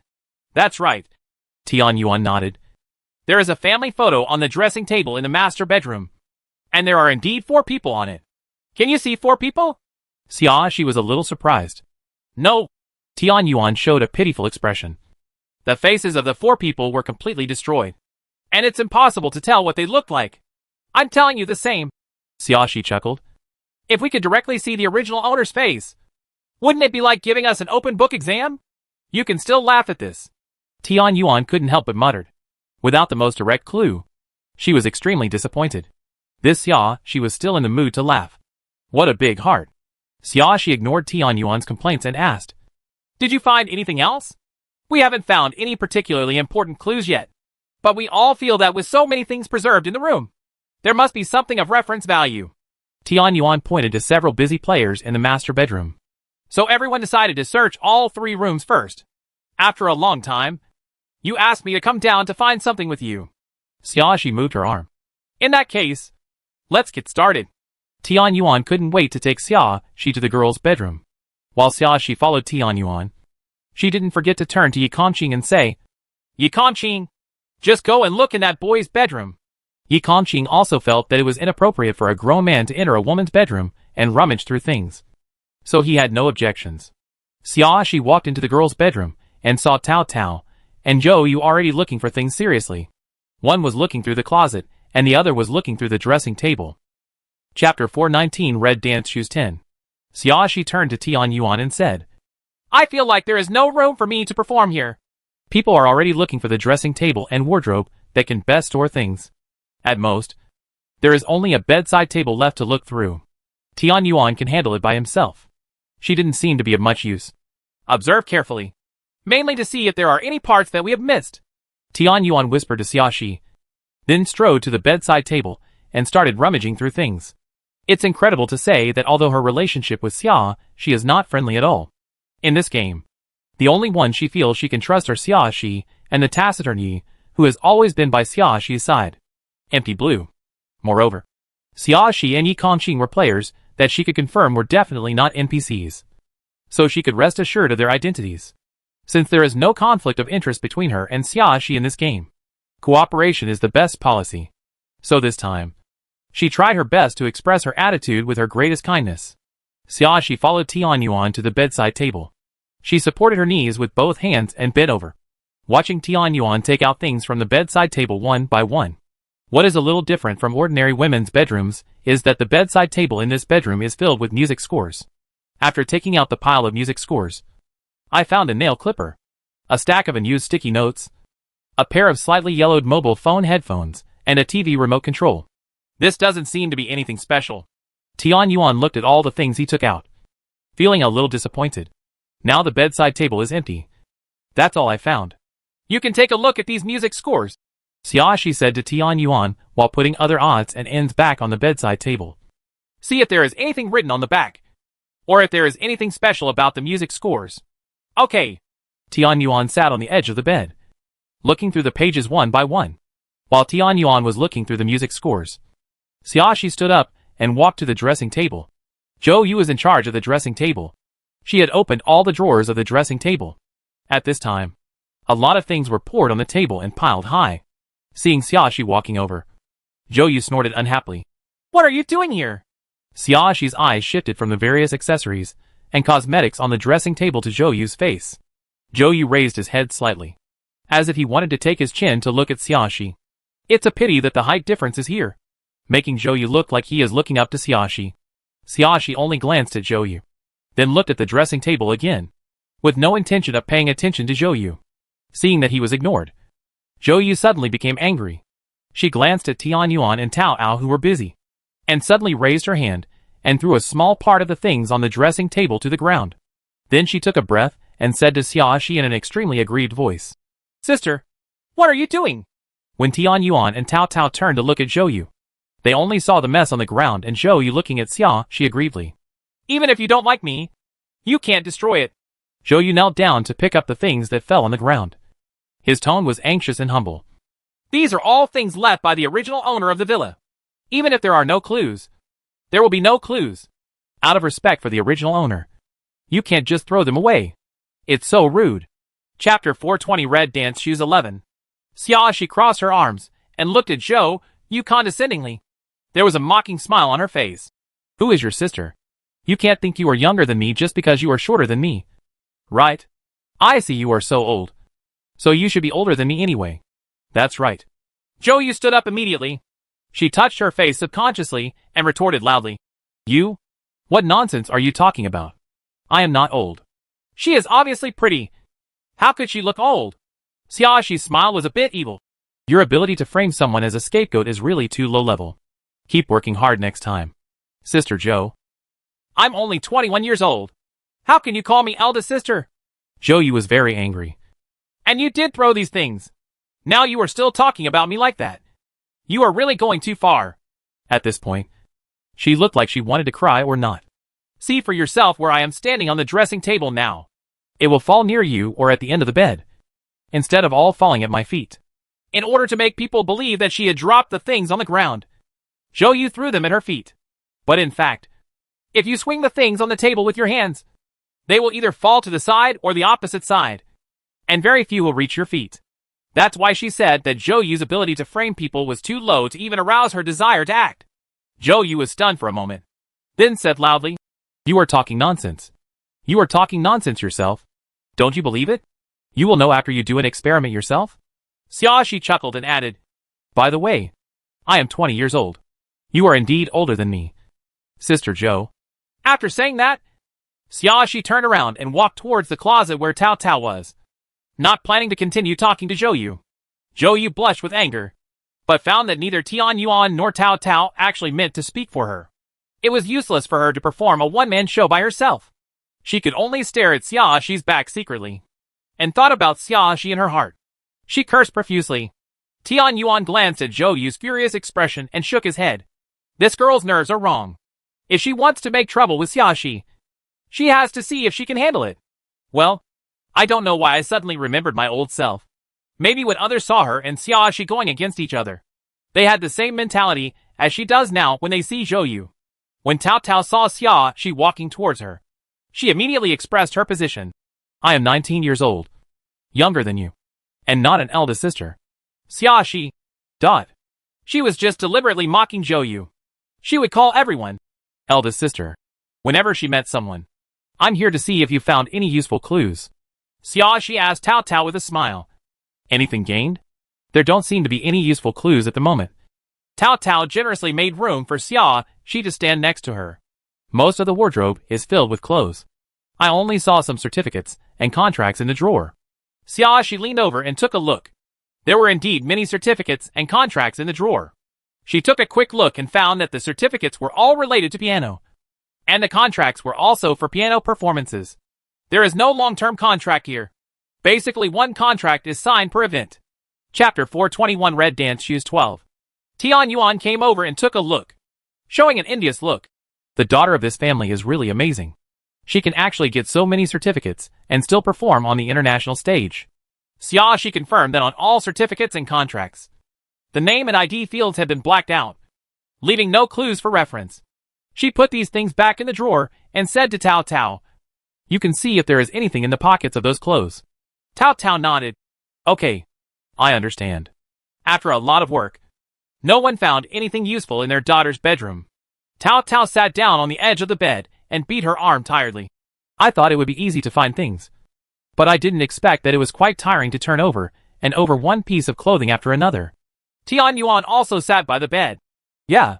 The key is that I didn't find anything. Alas. Xiaoxi stood and looked at the whole room, and said to Tao Tao and Tian Yuan, Maybe there is something useful in other rooms. Let's go out and ask later. Zhou Yu, who was ignored, sat on the dressing stool, staring at Xiaoxi firmly with his eyes, as if he wanted to pierce Xiaoxi's body. Xiaoxi was annoyed by being stared at, so she looked at Zhou Yu again. Although the rules of this game prevent players from killing each other easily, beating them alone should not be considered an act of identifying an NPC or trying to kill an NPC. Xiaoxi sneered. Are you willing to be my guinea pig to test my guess? Tao Tao and Tian Yuan were a little stunned when they heard Xiaoxi's words. When they looked up and saw Xiaoxi looking at Zhou Yu, they suddenly understood. The two of them remained silent in a tacit agreement, and no one spoke. Zhou Yu's face looked a little ugly. You? What do you mean? Are you threatening me? Yes, Xiaoxi admitted frankly. I'm just threatening you. So what? Are you not convinced? At this point, she suddenly laughed and said with provocation, If you are not convinced, come and hit me. See if you can withstand my hand for a minute. Her current self-defense skills are not very good, but they are more than enough to deal with people like Zhou Yu. She was confident that she could knock Zhou Yu down without using weapons. You? Zhou Yu stood up in anger, but when he saw the figure outside the door, his anger immediately turned into sobs. Xiaoxi, you are too bullying. As she finished speaking, there was a knock on the door. Xiaoxi looked over and saw Yi Kongqing standing outside the door. Although the bedroom door was not closed, Yi Kongqing still knocked on the door and stood waiting outside the door with no intention of coming in. Are you done over there? Xiaoxi asked Yi Kongqing with a smile. Yi Kongqing said, Yeah. I gained something. Xiaoxi suddenly became energetic, and she quickly walked to Yi Kongqing's side. Let's go. Take me to see what I'm getting. At the same time, Tao Tao and Tian Yuan also stood up and walked out. Before leaving the bedroom, Tian Yuan noticed Zhou Yu's jealous look. She glanced at Yi Kongqing and then at Xiaoxi, and seemed to understand something. Zhou Yu, who was completely ignored, turned dark. Didn't he see her agreed expression just now? He was actually talking and laughing with Xia Shi. Although he was very angry. Everyone else left. And Zhou Yu had to follow them. After all, the game still has to be completed. Chapter 422 Red Dance Shoes 13. Yi Kongqing took several women to the living room on the first floor. At this time, other players were already sitting on the sofa in the living room on the first floor. Puyang Dinghua was playing with a digital camera in his hand. And Zhao Chuanfei leaned on Puyang Dinghua's body like a boneless body. Why does this thing have no battery? Puyang Dinghua pointed at the empty battery slot on the side of the digital camera unhappily. There is no charging cable and no battery. How can you see what's inside? Take out the memory card and plug it into the computer to read it. Jiao Wei suggested. There should be a computer in the study. Is this what you gained? Xia Shi asked Yi Kongqing in a low voice. Yi Kongqing nodded. I found it in my son's bedroom. Xia Shi raised her eyebrows slightly. Then why did it end up in the hands of Puyang Dinghua? I don't know, Yi Kongqing said honestly. Before I went to find you, it was still in Jiao Wei's hands. Then he must have been robbed. Xia Shi showed a clear look. Puyang Dinghua has a strong build and is half a head taller than Jiao Wei. His size alone puts pressure on most people present when facing him. If there is no conflict of interest or irreconcilable contradiction, Jiao Wei probably does not want to offend Puyang Dinghua. The things naturally fell into the hands of Puyang Dinghua. Xia Shi sat down on the double sofa and asked Puyang Dinghua. Didn't you find any useful clues in the master bedroom? Before Puyang Dinghua could speak, Zhao Chuanfei was dissatisfied. What kind of attitude do you have? Pay attention to the tone in which you speak to my husband. Don't be so casual. What? Do you expect me to kneel down and ask your husband to tell me? Xia Shi glanced at Zhao Chuanfei with a half smile. Then she looked at Puyang Dinghua. I just gave you advice a few hours ago. So have you forgotten it soon? Or do you mean that you can't control your brainless wife at all? Her attitude was quite rude, and she didn't take Puyang Dinghua and Zhao Chuanfei seriously at all. Puyang Dinghua also became a little unhappy. Little girl, if you look at your thin arms and legs, I can break them off with just one hand. You must be polite when you speak. Who are you threatening? Yi Kongqing glanced at Puyang Dinghua, his powerful aura carrying a murderous aura. Although he was just sitting on the sofa without moving, you could clearly feel that all the muscles in his body were mobilized in an instant. And his posture changed slightly, as if he could launch an attack on his prey at any time. Puyang Dinghua's face suddenly became ugly. He has been in the survival game for such a long time, and has rarely suffered a loss. Not only does he have good props at his side, but he is also so strong and powerful that most men can't compare to him. Relying on these conditions, he basically walks sideways in the game. There are not many people who can control him. But this time when I met this person named Yi Kongqing in the game, he was suppressed all the time, which made him very embarrassed. Obviously this Yi Kongqing didn't look as strong as him. But his aura was strong, and the pressure was so strong that he instinctively felt a little afraid. But one after another made him lose face. And he was also a little angry. Who do you think you are? Puyang Dinghua was not prepared to remain silent like last time. Instead, he stood up suddenly and tensed his muscles. You have provoked me again and again. Do you believe me or not? Before he could finish his words, he was interrupted because Yi Kongqing suddenly stood up and rushed over. Chapter 423 Red Dance Shoes 14. Before Puyang Dinghua had time to react, he was punched by Yi Kongqing. White light suddenly appeared, and his defensive barrier shattered, followed by Yi Kongqing's second solid punch. Before he could even make a dodge gesture, he was hit in the abdomen by Yi Kongqing. The intense pain distorted his expression, and he fell onto the sofa uncontrollably, then slid weakly to the ground. He took a hard breath and looked up at Yi Kongqing with unconcealable fear in his eyes. He never thought that a man who didn't look as strong as him could actually burst out with such a powerful force. Although the durability of this defensive item on his body is running low, it is a top-grade defensive item after all, not to mention ordinary fist blows. Even a pistol can withstand a long time. But Yi Kongqing actually consumed all the remaining durability with one punch. Zhao Chuanfei turned pale with fright. She squatted down and tried to pull Puyang Dinghua up. Unfortunately, she was not strong enough and could not pull up a strong man at all. While crying, she yelled at Yi Kongqing. What are you doing? Why do you beat my husband? Yi Kongqing sat down again and looked at Puyang Dinghua expressionlessly without saying a word. The surprise on Xia Shi's face flashed away. She quickly thought of something and her expression quickly returned to normal. Honey, are you okay? Zhao Chuanfei touched Puyang Dinghua's face with tears in her eyes, full of worry. Puyang Dinghua's face was a bit paler than Zhao Chuanfei's. He was in so much pain that it was difficult to breathe, let alone speak. He sat motionless, unable even to shake his head. He now felt as if his internal organs were being stirred, and the pain was so painful that he almost wanted to vomit blood. But it couldn't be said to be. It doesn't matter. At all. Zhao Chuanfei was immediately frightened. She had never seen Puyang Dinghua behave like this. She looked up at Yi Kongqing again, crying and asking, "Why are you beating my husband? You are bullying. You should figure out who made trouble for whom first." Xiaoxi raised her chin slightly with a dignified attitude. "It was you who made the rude remarks first. And then we fought back."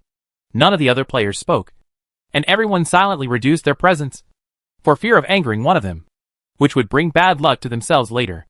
Especially Yi Kongqing's performance made the remaining men a little wary. They all saw clearly that Yi Kongqing's movements looked like a casual punch without using all his strength. But even so, the power that exploded was much stronger than the full strength of most men. They couldn't imagine what would happen if Yi Kongqing used all his strength, and they didn't want to try. Puyang Dinghua took a deep breath for a while before he managed to relieve some of the pain. He stretched out his hands to support the sofa behind him, struggled to get up, and sat back on the sofa in a slightly embarrassed manner. As soon as he sat down, he took out a silk scarf from the storage compartment and tied it around his wrist. Only then did he feel a little more at ease. In Yi Kongqing's murderous eyes, Puyang Dinghua lowered his head for the first time. Not only did he not look at Yi Kongqing, he didn't even say a word. Seeing this, Xiaoxi showed a bright smile. "It seems that we can finally sit down and discuss things peacefully." Other players. Dot! She said peace is peace. Chapter 424 Red Dance Shoes 15. "So Mr. Puyang Dinghua, can you tell me now that you and your wife didn't find any useful clues in the master bedroom?" Xiaoxi looked at Puyang Dinghua with a relaxed posture. Puyang Dinghua nodded reluctantly. "No useful clues were found. The master bedroom is so big. Maybe you didn't search carefully enough?" Xiaoxi asked in a friendly manner. "If you don't mind, I want us women to go in and search again. After all, women look for things more carefully than men." Puyang Dinghua subconsciously wanted to refuse, but suddenly saw Yi Kongqing move from the corner of his eye, and his words immediately changed. "Of course. Then how about some of the remaining players go to the study room to see if the computer can be turned on, and the other group also searches a few rooms on the 3rd floor?" Xiaoxi suggested again with a smile. "Let's split up and save some time. Try to search all the rooms before dark." No one raised any objection to this, and everyone decisively started to act separately. Before going upstairs, Xiaoxi acted as if she had just remembered it, turned to Puyang Dinghua and said, "By the way, if you find any useful clues in the digital camera, you must remember to share it with everyone." Puyang Dinghua didn't dare to say anything and nodded in agreement. Yi Kongqing followed several men to the 3rd floor, and the 4 women except Zhao Chuanfei all entered the master bedroom on the 2nd floor together. As soon as he entered the master bedroom, Zhou Yu said to Xiaoxi angrily, "You are so shameless when you rely on other people's abilities to show off your power." In her opinion, it was Yi Kongqing's strength that shocked Puyang Dinghua, and Puyang Dinghua had to cooperate with Xiaoxi's request. If Yi Kongqing didn't help Xiaoxi, how could Xiaoxi have the ability to make Puyang Dinghua obedient? To put it bluntly, if she can hook up with Yi Kongqing and make Yi Kongqing her man, she can also go sideways. Obviously, she was just using her power to bully others. But this Xiaoxi still had the nerve to look arrogant and really thought of herself as a boss. Xiaoxi clicked her tongue, her eyes showing impatience. She turned her head and looked at Zhou Yu. Zhou Yu snorted and glared at Xiaoxi, unwilling to be outdone. "Why? Am I wrong?" Without saying anything, Xiaoxi went up and slapped Zhou Yu on the face. Zhou Yu didn't expect that Xiaoxi would take action as soon as she said it. He was stunned for a moment before he realized what he was doing. After reacting, she rushed over to scratch Xiaoxi's face. "You bitch! How dare you hit me?" Before Zhou Yu's hand could get closer, Xiaoxi quickly grabbed Zhou Yu's wrist, threw it over her shoulder, and threw Zhou Yu heavily to the ground. Zhou Yu felt like the world was spinning for a while, and then he felt severe pain in his back. For a moment, she felt that her whole body was numb, as if she had lost the ability to stand up again. Xiaoxi stepped on Zhou Yu's shoulder and said with a sweet smile, "I see that the previous verbal warning is of no use to you. Sure enough, I should directly take action and let you feel it. Only then will you know the value of shutting up." Zhou Yu grimaced in pain, and his originally delicate face was a little distorted. She struggled and tried to move Xiaoxi's feet away, but unfortunately, she didn't have enough strength, so she could only keep shouting, "Let go! Let me go! If you shut up, I will let you go. Xiaoxi threatened without concealment. Or do you want to experience various torture methods that will not lead to death? Chapter 425 Red Dance Shoes 16. Zhou Yu's eyes widened.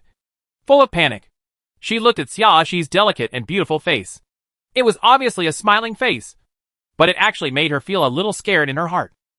Speaking of which, I have many ways to torture people in my mind, but I have never tried them before, Xiaoxi suggested with a smile. How about you be my first test subject?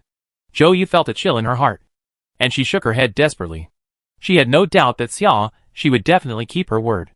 Then can you keep quiet obediently? Xiaoxi bent down slightly and whispered softly. Zhou Yu nodded. Xiaoxi then let go of Zhou Yu, turned to the stunned Tao Tao and Tian Yuan who was watching the show, and said, Okay, let's get down to business. Everyone assigned tasks, spread out to various locations, and started rummaging for things. Zhou Yu didn't dare to make any more trouble, and everything went smoothly for the next period of time. Then, several people found a photo album and several charging cables in the master bedroom. After making sure that they didn't find anything else useful, Xiaoxi and the four of them came out of the master bedroom and returned to the living room on the first floor. At this time, other players were already sitting in the living room on the first floor, some drinking water and some eating. Seeing Xiaoxi coming downstairs, Puyang Dinghua took the initiative and said, That computer requires a password to open. We didn't find any clues about the password. Then have you found the battery for the digital camera? Xiaoxi shook a few charging cables in her hand. Maybe one of them is the charging cable for the digital camera. Find the battery and charge it to turn on the camera. Puyang Dinghua was stunned, obviously not thinking about looking for the battery of the digital camera. Xiaoxi threw all the charging cables in her hand to Puyang Dinghua. Try it first. If there is a charging cable for a digital camera, then look for a battery. I still think it's faster to find the computer password. Zhao Chuanfei muttered unconvincingly. That's good. If you have nothing to do, go look for clues about the computer password, Xiaoxi said. It's much more useful than talking nonsense like this here. Zhao Chuanfei's face collapsed, and the word unhappy was written in every cell. But she glanced at Yi Kongqing, who looked fierce, and didn't dare to say anything. However, she didn't want to go looking for the computer password alone. So she curled up in Puyang Dinghua's arms and refused to move.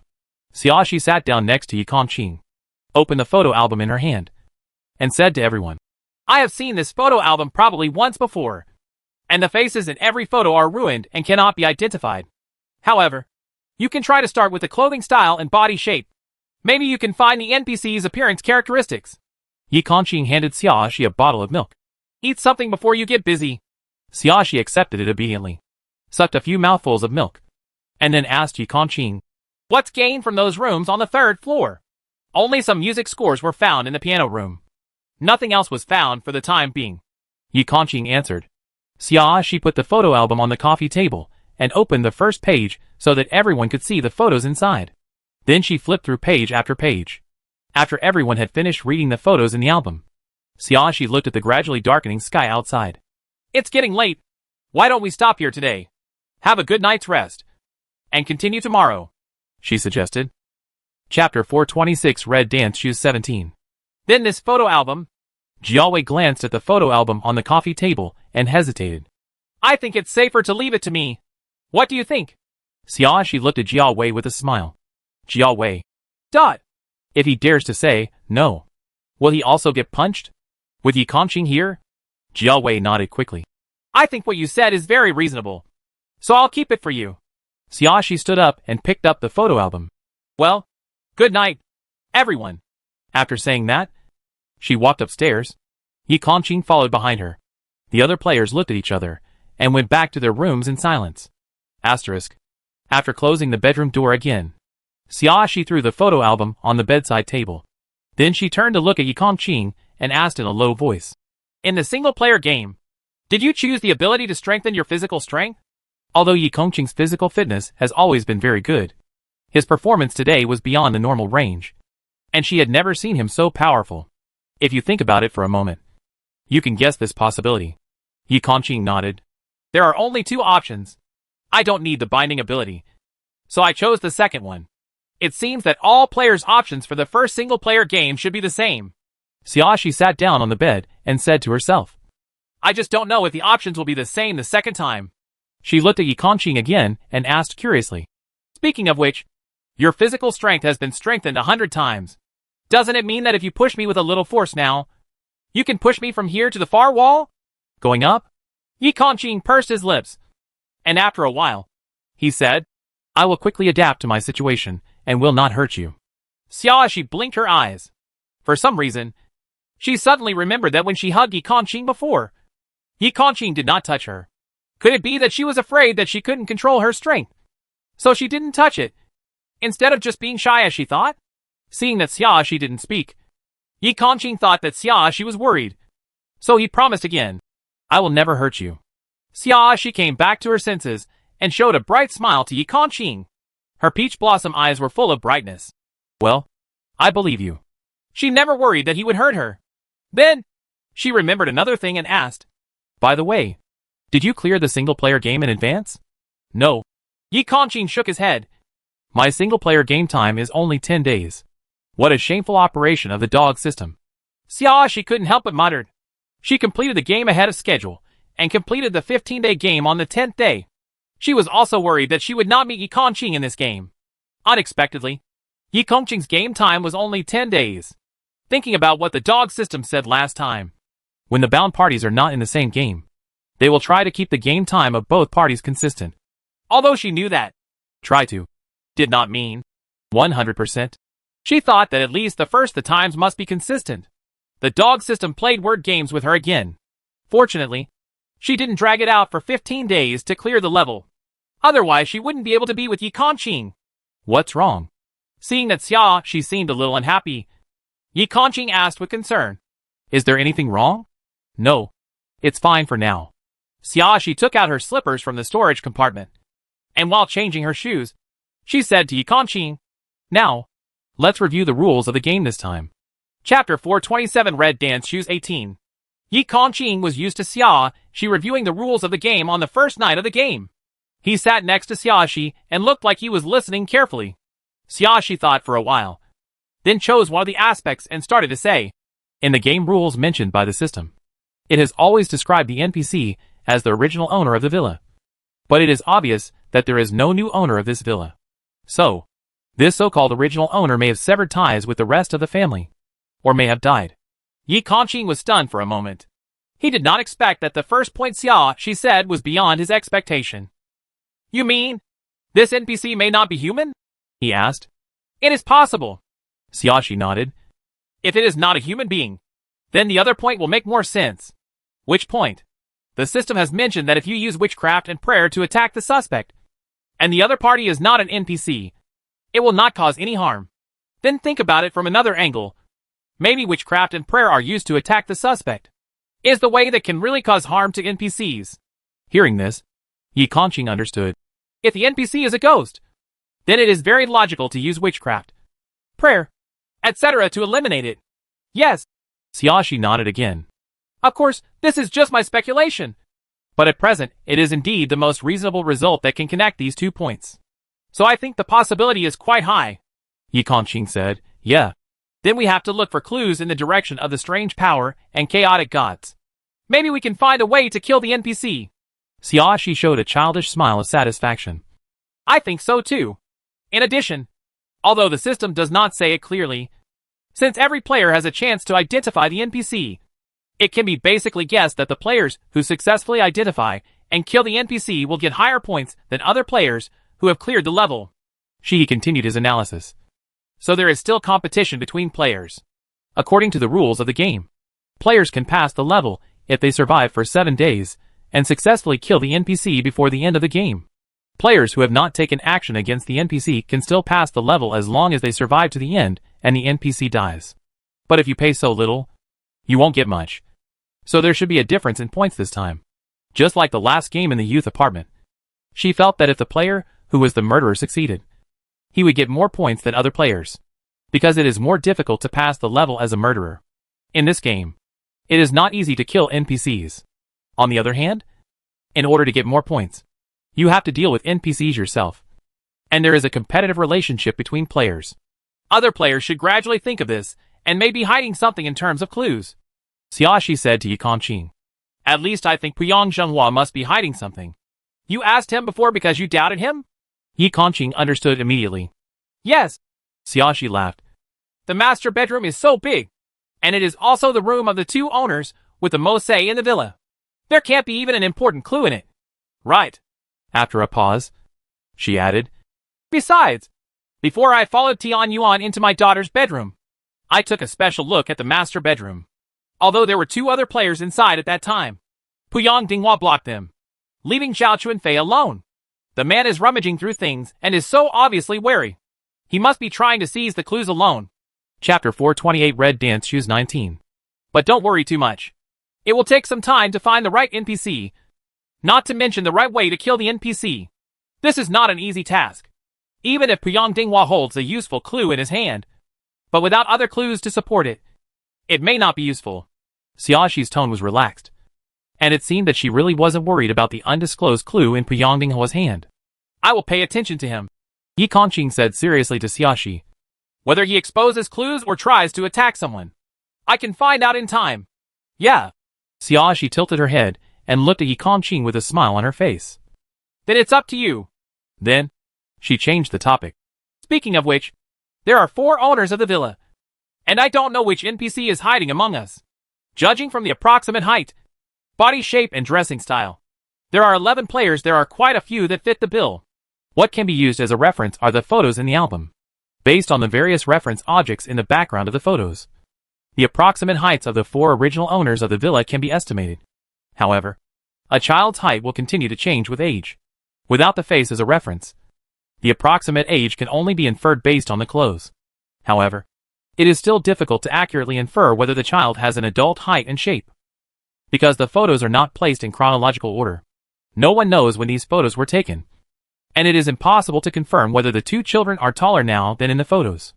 As for the body shape, we can only make a rough inference, but there is no guarantee that it will be correct. Body shape may change at any time, so the reference value is not very high. So for now, it's hard to narrow down the scope of suspicion. Well, Yi Kongqing, who had rarely analyzed one thing before, took the initiative to say, the ages of several women in the player are consistent with the age of daughters. Xiaowei is about 45 years old, which is consistent with daughter age. Father, Li Mingming and Su Xiaozhong qualify as son. That's true. Xiaoxi agreed with Yi Kongqing's statement and added, but for now, we can still exclude a few people. Tian Yuan and I have gone through 2 rounds of games before. There is no way we are NPCs. You and I know each other, and we are not NPCs. As for Puyang Dinghua and Zhao Chunfei, to be honest, there is no reason for players to help NPCs hide their identities. Not to mention that they both really behave. They are very familiar with each other, so the possibility of them being NPCs is not high. Deng Xiuchun looks like he is about 30 years old. He does not qualify as a son or a father. If his appearance matches his age, then maybe he is not an NPC. After a pause, Xiaoxi added, but his suspicion cannot be completely ruled out. Yi Kongqing said, to indicate that he remembered. There are 5 suspects left. Xiaoxi tapped her chin with her index finger. Next, I will look for opportunities to test their reactions and see if I can find out anything. Okay, Yi Kongqing responded, then reminded, but if you want to take any action, you must tell me in advance. Don't worry, I won't act alone unless I have to. After saying that, Xiaoxi stretched her body, turned her head and glanced at the completely dark sky outside, and said to Yi Kongqing, it's getting late. Chapter 429 Red Dance Shoes 20. Xiaoxi took out the toiletries and blinked at Yi Kongqing. Yi Kongqing, I'm a little scared to go to the bathroom outside alone. Can you accompany me? Yi Kongqing didn't speak, but the action of standing up said everything. Xiaoxi narrowed her eyes with a smile, and her whole person looked very light. The lights in the villa can be used normally, and the same is true in the bathroom. After turning on the lights, the whole room is very bright, which makes Xiaoxi feel at ease. What's more, there is Yi Kongqing guarding the door. She quickly washed up, and after Yi Kongqing finished washing, they went back to the room together. So the question is, there is only one bed in the room, and there is no small sofa in the room this time. Not even a chair to sit on. How should I sleep better? Xiaoxi had touched the quilt and pillows on this bed before. They were very clean without any dust, as if they had been cleaned well and there was no need to change her own bedding. I'll sleep on the floor. Yi Kongqing took the initiative and was about to lie down on the carpet as soon as he finished speaking. Wait a minute. You can't just sleep on the floor like this. Xiaoxi stopped her in time and took out a new, clean blanket and sheets. The carpet in the room is soft and thick. It is enough to lay down a layer of sheets on it, and then cover it with a blanket. In such a warm late spring season, there is no need to worry about catching cold. Yi Kongqing did not refuse, took the things from Xiaoxi's hand, and quickly laid them out for himself. He was lying in the walkway between the closet and the bed, but the room was spacious and didn't feel crowded. Xiaoxi lay down on the soft bed, rubbed the soft pillow, and said with a warm smile in her voice, "Good night, Yi Kongqing." Yi Kongqing turned his head, looked at the box bed in front of him, and said in a low voice, "Good night." Late at night, Ding Xiaoqun was so annoyed by Jia Wei's snoring that he tossed and turned for a long time and was unable to fall asleep, and Jia Wei seemed to be sleeping soundly. No matter how much Ding Xiaoqun turned over, he would not be woken up at all. Finally, Ding Xiaoqun couldn't bear it anymore. So he sat up suddenly and glared at Jia Wei fiercely. In the darkness, he couldn't see clearly how Jia Wei was sleeping. But when he saw the figure sprawled out, he was so angry that he wanted to kick him to the ground. But he didn't dare. Although Jia Wei is not as strong as Piang Dinghua and not as tall as Yi Kongqing, he is enough to pose a threat to him. And he is not only slightly fat, but also has poor physical fitness. It's not a good thing for him to piss off Jia Wei over such a trivial matter. So even though he was extremely bored, Ding Xiaoqun still resisted the urge to kick him. He got up and got out of bed, deciding to wash his face, calm down, and change his mood. Ding Xiaoqun lives in his son's bedroom and does not have his own bathroom. He has to go out to the public bathroom outside. But it's good this way. When he goes out, he won't hear the annoying snoring anymore, and his ears can be clearer. Thinking of this, he opened the door and walked out. He did not deliberately reduce the noise, and the sound of turning the door lock was clearly audible. But this did not have any impact on Jia Wei, and he still snored loudly. Ding Xiaoqun was a little disappointed. He also wanted to use this movement to wake up Jia Wei and take a small revenge. Unexpectedly, Jia Wei slept more deeply than a pig. He closed the door and walked out, although the snoring could still be heard through the cracks in the door. It was much better than lying on the same bed. Chapter 430 Red Dance Shoes 21. Ding Xiaoqun breathed a sigh of relief. As he walked to the bathroom, he glanced downstairs subconsciously. He might as well sleep on the sofa on the first floor later. The 5-seater is quite spacious, enough for him to lie down on. It's better than sleeping next to Jiawei. That noise made it impossible to sleep at all. Anyway, he just slept in the living room, so it didn't offend Jia Wei, and Jia Wei couldn't say anything to him. After Ding Xiaoqun made the decision, he suddenly felt a lot more relaxed. He turned on the light in the bathroom, plugged the plug of the sink, turned on the faucet, and after letting the water run for a while, he poured cold water on his face with his hands. The cool water soothed his irritable mood. He poured 2 more handfuls of water on his face. He couldn't see anything anymore. And then he remembered that there were no towels in the bathroom. He reached into his storage compartment and took out a towel, unfolded it, and covered his face. The next second, a pair of hands suddenly pressed his head firmly, and together with the towel, pushed him into the wash basin filled with water. Ding Xiaoqun was shocked and struggled violently. Unexpectedly, the strength of those hands was unusually strong, and he couldn't break free even though he struggled hard. The towel was very absorbent and quickly absorbed the water, blending snugly with the lines of his face, being completely covered by a wet towel. The air was almost completely cut off. Every time Ding Xiaoqun tried to breathe, all he inhaled was damp water. The feeling of suffocation caused him to fall into a huge panic. The fear of dying made him extremely powerful. After struggling, he actually broke free of the hands on his head. The first time he broke away, he took out his pistol and turned to look behind him. All he could see in his blurry vision was an empty space. He choked hard and quickly wiped the water droplets off his face with the hem of his clothes. His vision returned to normal, but he still didn't see anyone. There was nothing behind him but the snow-white tiled walls. Ding Xiaoqun became even more panicked, and he raised his feet to walk out. But at this moment, he felt his hair was grabbed tightly by something, and it pulled him mercilessly against the wash basin behind him. In panic, he shot twice indiscriminately to the back, and covered his painful head with his other hand. His palm touched a few cold fingers, and he tore at them regardless, trying to tear away the fingers that were tightly grasping his hair. At the same time, he struggled to turn around. In the flash of lightning, his eyes glanced behind him, and then his heart seemed to stop for a moment. Just behind him, in the mirror above the sink, a pale arm crossed the mirror and grabbed his hair tightly. The moment he saw the scene, another pale hand stretched out from the mirror and stretched straight towards him. Deng Xiaochun was so frightened that he kept shooting behind him with the hand holding the gun. The bullets hit the mirror, but the mirror did not break. The bullets seemed to be sucked into the mirror and disappeared silently. The second hand, together with the first hand, has firmly controlled his head. The two cold hands worked hard together, grabbing his head tightly and pushing the back of his head hard against his face again and again. Bang on the pool. The loud bang bang bang sounds echoed throughout the bathroom, making his whole brain dizzy. Chapter 431 Red Dance Shoes 22. In just a moment, Deng Xiaochun felt that his consciousness was a little blurred and his vision became unclear. The pain in the back of his head quickly turned into numbness, and he had almost no consciousness. The bang bang bang sound gradually became a little distant, as if it was not coming from his own body. He felt warm liquid staining his back, and a strong smell of blood floated in the air, and his struggle gradually became weaker, until he lost all strength.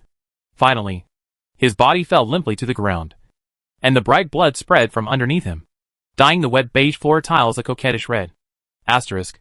The next day, early morning, Zhou Yu's screams were so penetrating that they woke up all the players in the rooms on the second and third floors. Xiao Chunfei opened the door unhappily and scolded Zhou Yu from across the corridor. What do you call a soul so early in the morning? It disturbs people's dreams. Zhou Yu crawled on the ground and ran back from the bathroom, shouting as he ran. He's dead. That podlid head is dead. When she said this, Jiao Wei was yawning and opening the door. When he heard the words Jarhead, he was stunned for a moment, and then turned to look at the bed in the room. As expected, there was no sign of Deng Xiaochun on the bed. His expression changed slightly, and he walked out of the door and grabbed Zhou Yu, who was about to run back to the room. Who are you talking about? Is it the fat jarhead? His name is Deng Xiaochun. I can't remember his name. Zhou Yu looked at Jiao Wei with fear on his face and stammered. But it is indeed the fat jarhead. Jiao Wei's face became extremely ugly.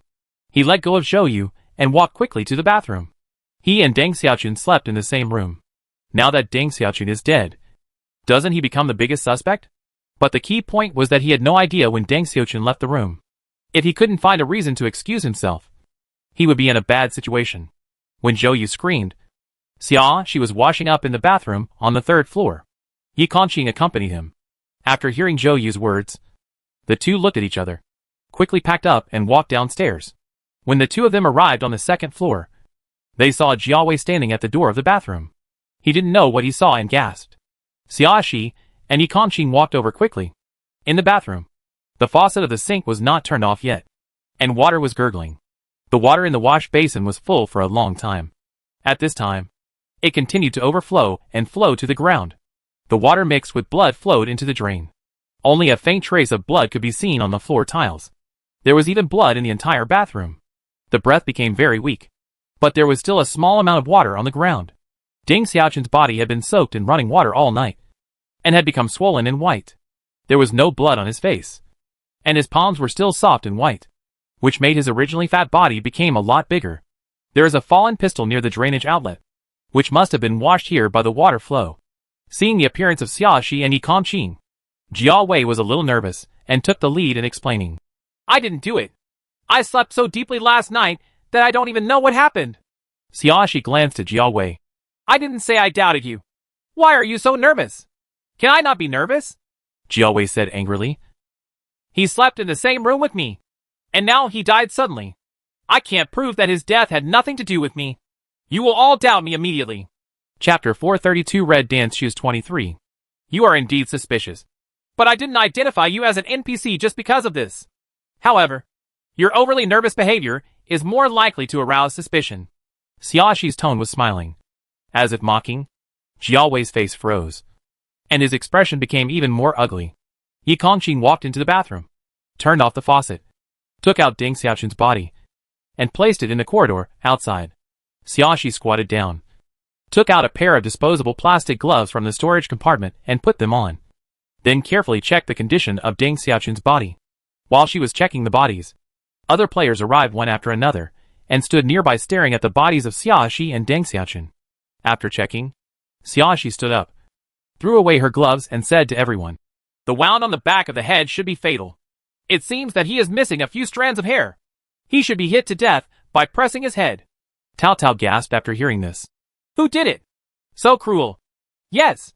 Although Li Mingming is a man, he is the timidest. He shrank at the end and his voice was low.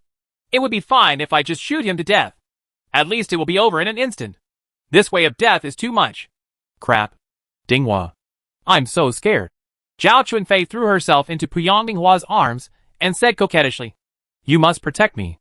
Puyang Dinghua hugged Zhao Chunfei and said in a loud voice, "Don't worry. No one can hurt you as long as I am here." Xiaoxi couldn't help showing a speechless expression. After a good sleep, these two people had the courage to show off here again, without even looking at what was happening now. Although she thought so in her heart, she didn't make any expression. She just raised her head and said to Yi Kongqing, "Bury him." Yi Kongqing responded and took Deng Xiaochun's back collar to the garden downstairs. When Jiao Wei and Su Xiaozhong saw this, they also followed him.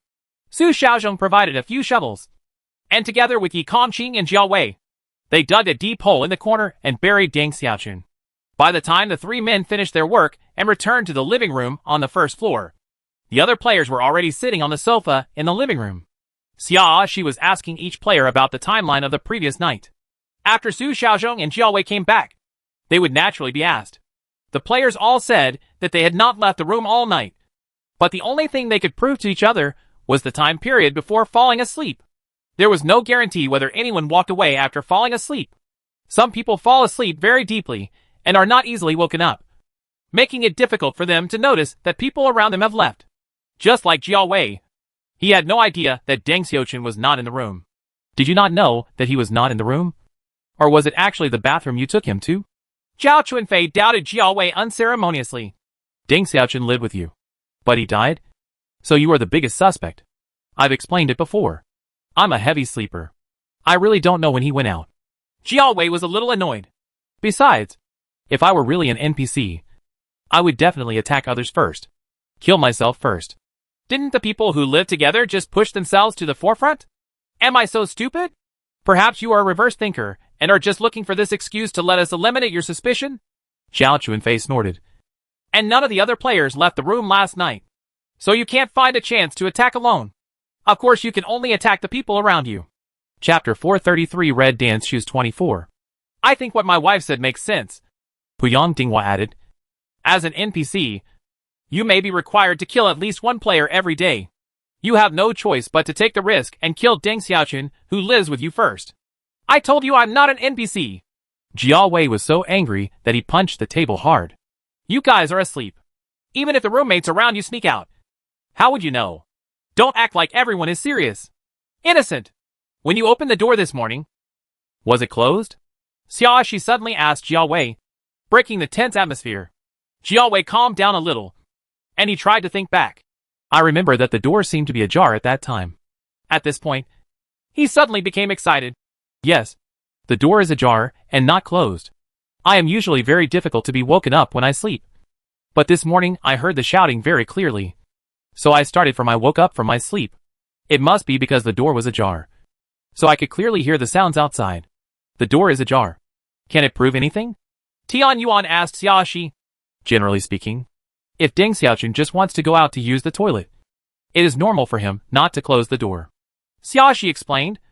"And if he is kidnapped when the door is opened, the door will not be ajar and will often be in a jar." At this point, she paused, looked around at everyone's expressions, and then continued.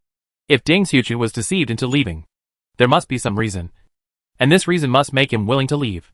Generally speaking, no matter what the reason is, if you want to go out, in order not to be noticed by others, you will subconsciously close the door."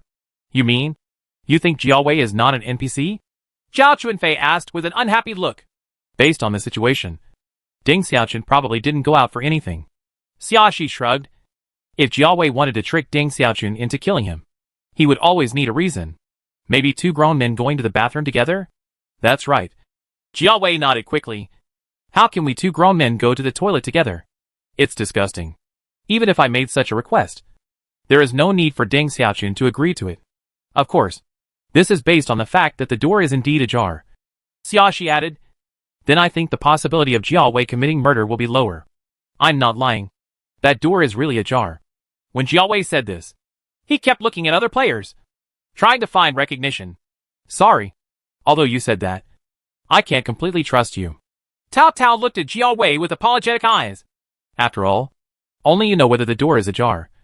So there is also the possibility that in order to clear yourself of suspicion, you deliberately said that the door was ajar. Jiao Wei's expression froze, as if he wanted to be angry, but he was afraid that his overreaction would make people more suspicious of him. So he had to endure it. I think Jiao Wei is the biggest suspect. Zhao Chunfei crossed her legs and glared at Xiaoxi again. If you think about it for a while, you will know that what Jiao Wei said are all excuses. Jiao Wei was so angry that his nose almost crooked, and he was very angry at Zhao Chunfei's attitude. There is something wrong with you. You have to target me.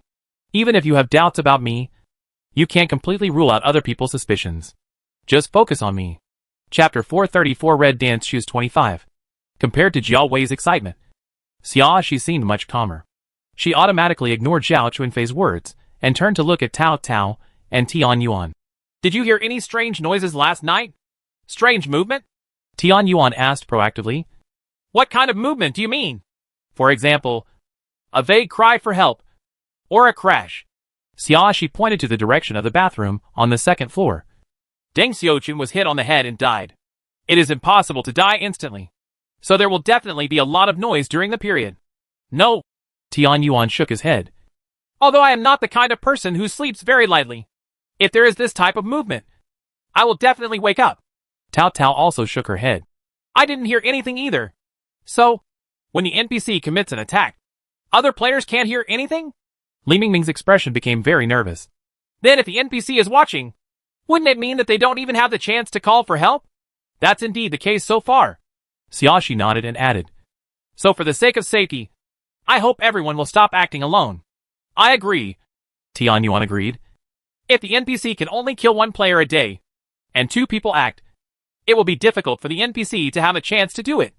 Otherwise he will reveal his identity. Besides, we still have to hurry up and look for useful clues. Xiaoxi reminded everyone. If we find a way to deal with the NPC, we will have a chance to save our lives when we encounter the NPC. Even if you cannot determine who the NPC is for the time being, it is still useful to find a way to deal with the NPC first. No one objects to this. I have a suggestion. Zhou Yu suddenly raised his hand. Let's draw lots to form a team. There are exactly 10 people left. There will be no extra people in the 2 teams. Speaking of this, she looked at Yi Kongqi intentionally or unintentionally. Randomly forming a team may disrupt the NPC's next action plan. Then we will all act in pairs according to the results of the lot. As long as if you don't leave alone, the NPC won't have many opportunities to take action. I object. Zhao Chunfei was the first to retort. My husband and I are fine together. What if we get separated by lot? With that said, she threw herself into Puyang Dinghua's arms. I don't want to be separated from my husband. Puyang Dinghua also hugged Zhao Chunfei tightly and looked at Zhou Yu with dissatisfaction in his eyes. What bad idea are you coming up with? Zhou Yu quickly added. You two are a couple. There is no need to participate in the lottery. And the possibility of you being an NPC is very small. So it's okay to maintain the status quo. After hearing Zhou Yu's words, Puyang Dinghua and Zhao Chunfei both showed expressions of satisfaction. In this case, there is no need for Yi Kongqing and I to participate in drawing lots. Xiaoxi looked at Yi Kongqing with a smile. Right? Yi Kongqing said. In agreement. You are not a couple. Why don't you participate? Zhou Yu asked loudly. It's just that I'm not happy. Xiaoxi crossed her legs and looked arrogant. You are too selfish. Zhou Yu angrily accused Xiaoxi. I think you just want to dominate Yi Kongqing and want him to protect you alone. So you refuse to draw lots? What you said is really funny. Xiaoxi leaned leisurely on the back of the sofa. The sarcasm on her face could not be more obvious. He is originally mine. And he should only protect me. Who do you think you are? Are you gesticulating here? Chapter 435 Red Dance Shoes 26. Xiaoxi's words were quite direct, and she didn't give Zhou Yu any face at all. Zhou Yu's face turned green and red. And she couldn't help but look at Yi Kongqing. Yi Kongqing, she said, as if you were her exclusive bodyguard. Aren't you angry? Yi Kongqing didn't even look at Zhou Yu. His emerald green eyes looked at Xiaoxi with a calm expression. I am indeed her bodyguard. Xiaoxi smiled, very satisfied with Yi Kongqing's performance. Zhou Yu suddenly choked and couldn't say a word.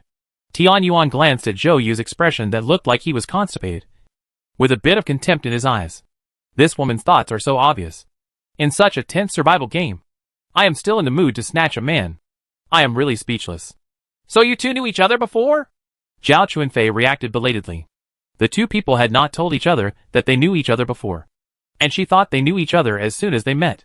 Puyang Dinghua looked at Yi Kongqing and Xiaoxi a little more cautiously than before. Before that, he had actually guessed that the two people had known each other for a long time.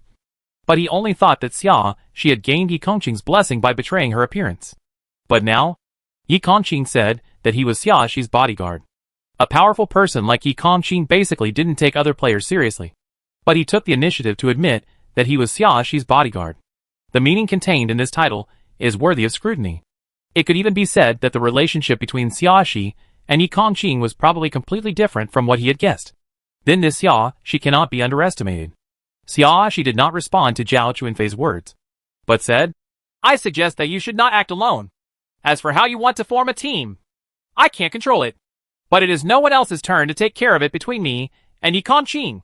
As she said this, she stood up and said, Half the morning has passed.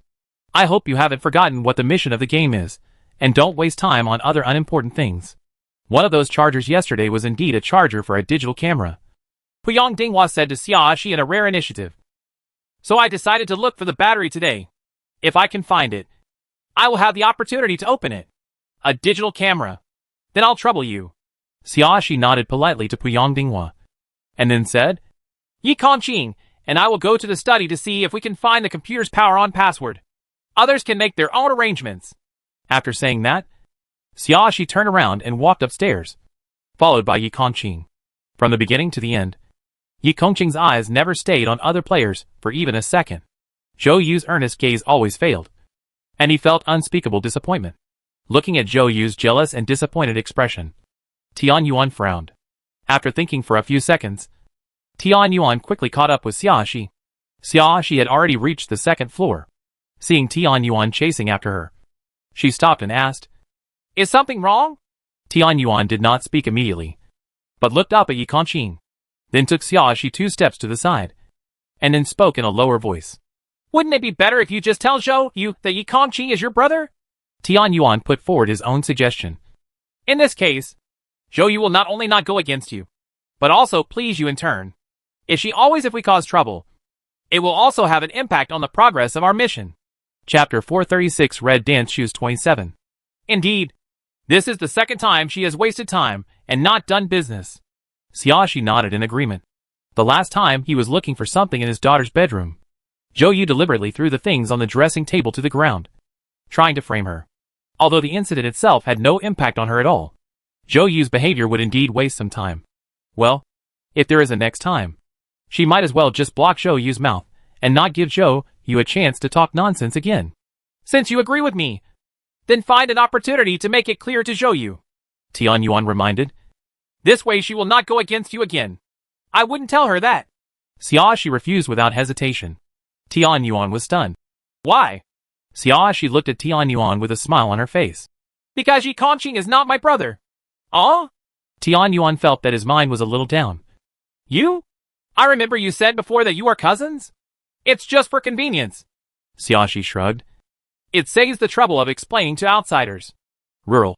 I never expected that this was the reason. Then why didn't you pretend this time? Tian Yuan didn't understand. If I say that Yi Kongqing is my brother, wouldn't it make Zhou Yu think that she has a chance? Xiaoxi smiled contemptuously. She wants to steal my person. How can I give her hope? After Xiaoxi finished speaking, she turned around and walked to Yi Kongqing's side, and the two of them continued walking upstairs. Tian Yuan stared blankly at Xiaoxi's back, suddenly feeling faintly happy in her heart. Fortunately, she had no thoughts about Yi Kongqing. Otherwise her relationship with Xiaoxi might not have any room for improvement. Asterisk. The study room is very large, with bookshelves arranged in 5 rows, like those in a library. There is a desk on the side near the study door. There is a small succulent potted plant, a computer, and a few scattered pens on the desk. Opposite the study door is a floor-to-ceiling window, with a tea table and futon beside it.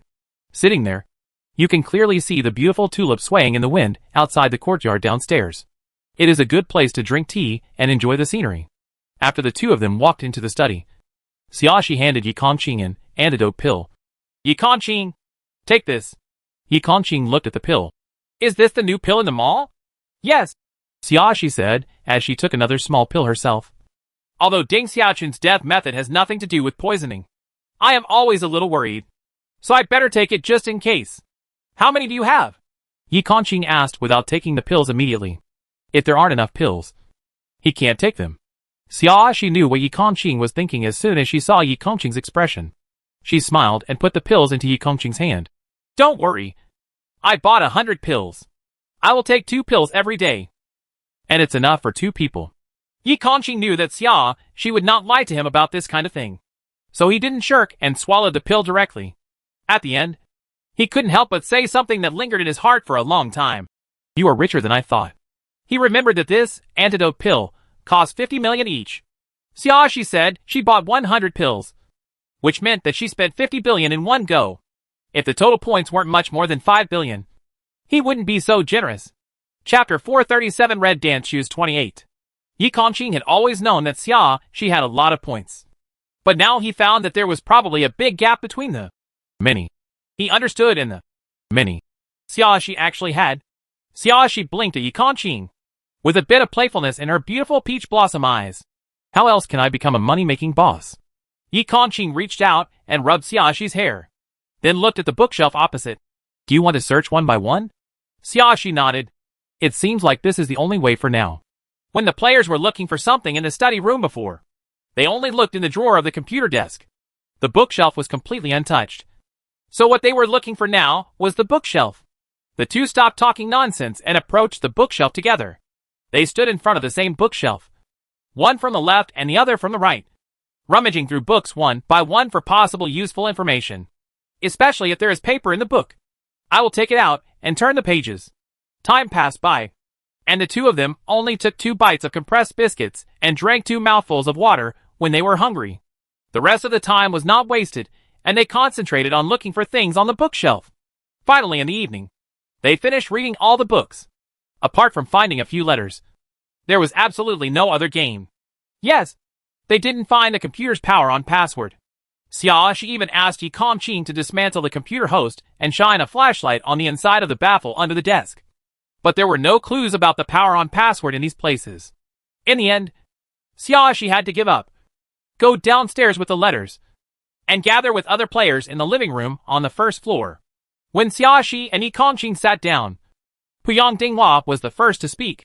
I found a battery from a digital camera. I put it in the camera and plugged in the charging cable to charge it. But maybe the battery hasn't been used for a long time. I won't be able to turn on my digital camera for a while. So I have to wait a few hours and try again to see if I can turn it on. Where did you put it?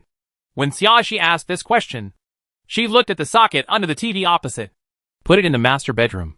Puyang Dinghua replied. Put it in the living room. Xiaoxi requested. So that everyone can see it, and to prevent NPCs from finding opportunities to destroy the digital camera. Zhao Chuanfei curled her lips unhappily, very dissatisfied with Xiaoxi's attitude. But before she could say anything, Puyang Dinghua had already stood up and walked to the master bedroom on the second floor. Seeing this, Zhao Chuanfei could only glare at Xiaoxi angrily, then got up and followed Puyang Dinghua upstairs.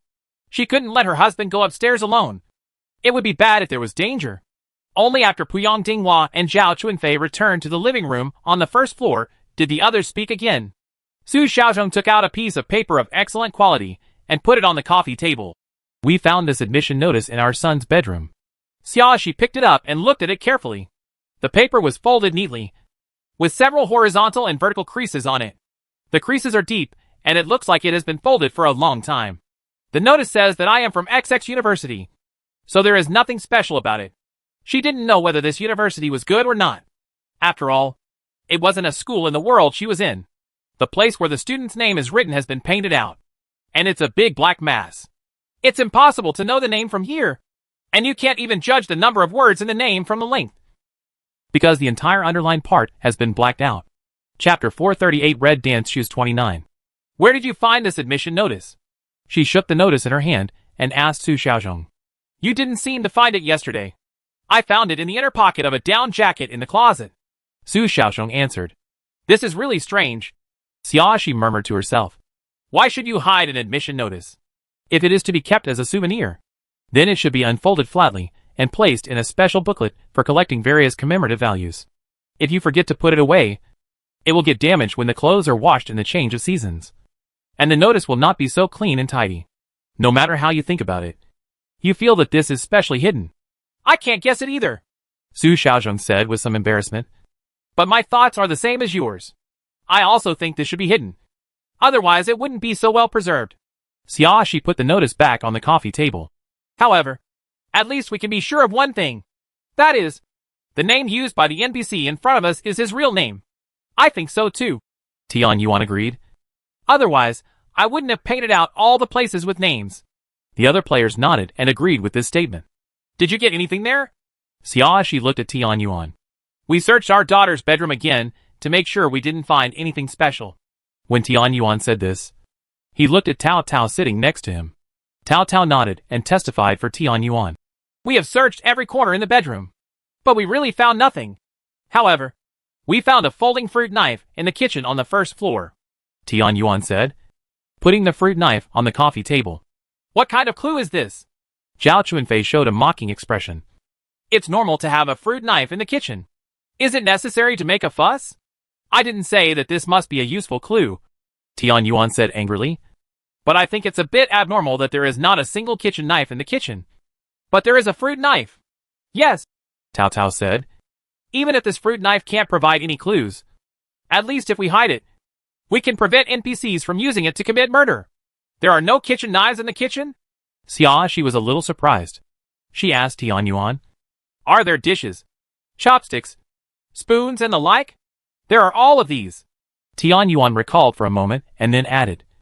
But the refrigerator is empty and there are no vegetables. Maybe this family never cooks at home, and they just buy some dishes, chopsticks, etc. just to show off. Zhao Chunfei said nonchalantly. Maybe they usually eat takeout and use the chopsticks at home.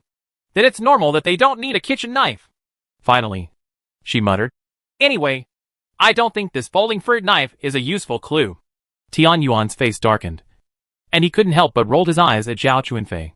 Zhao Chunfei immediately became unhappy when she saw this.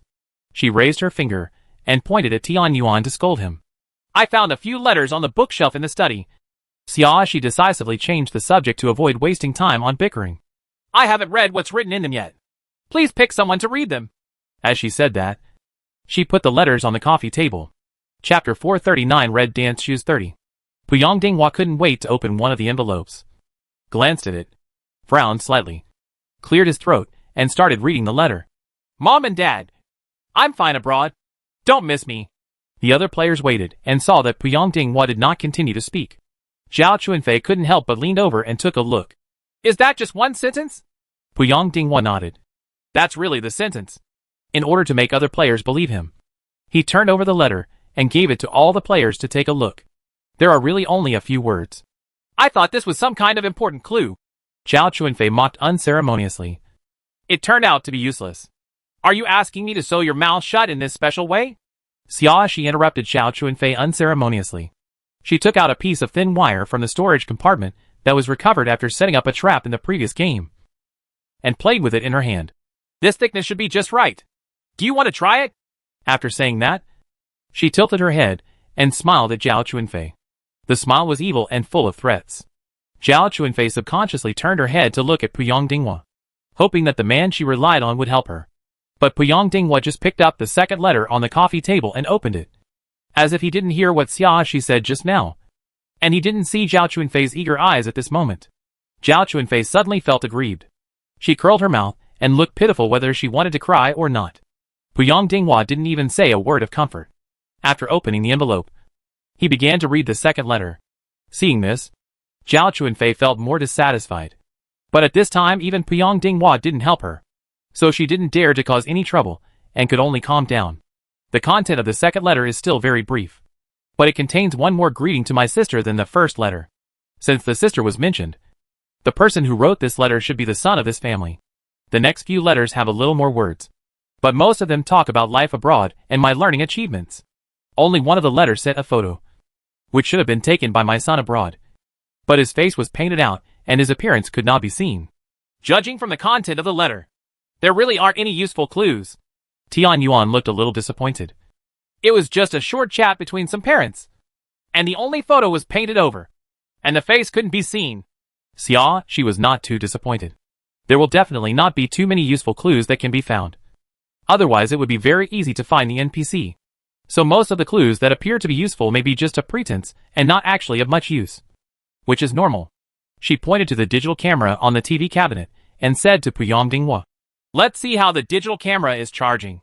Puyang Dinghua did not show dissatisfaction because of Xiaoxi's command. He walked over and tried it and found that it could be turned on. He took a look at the battery on the display. Although it was still far from full, it should be enough to last for a while.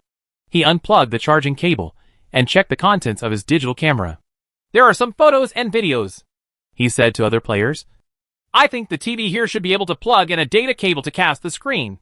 Why not connect it to the TV so that everyone can watch it together?" No player objected. Puyang Dinghua quickly connected the data cable and turned on the TV.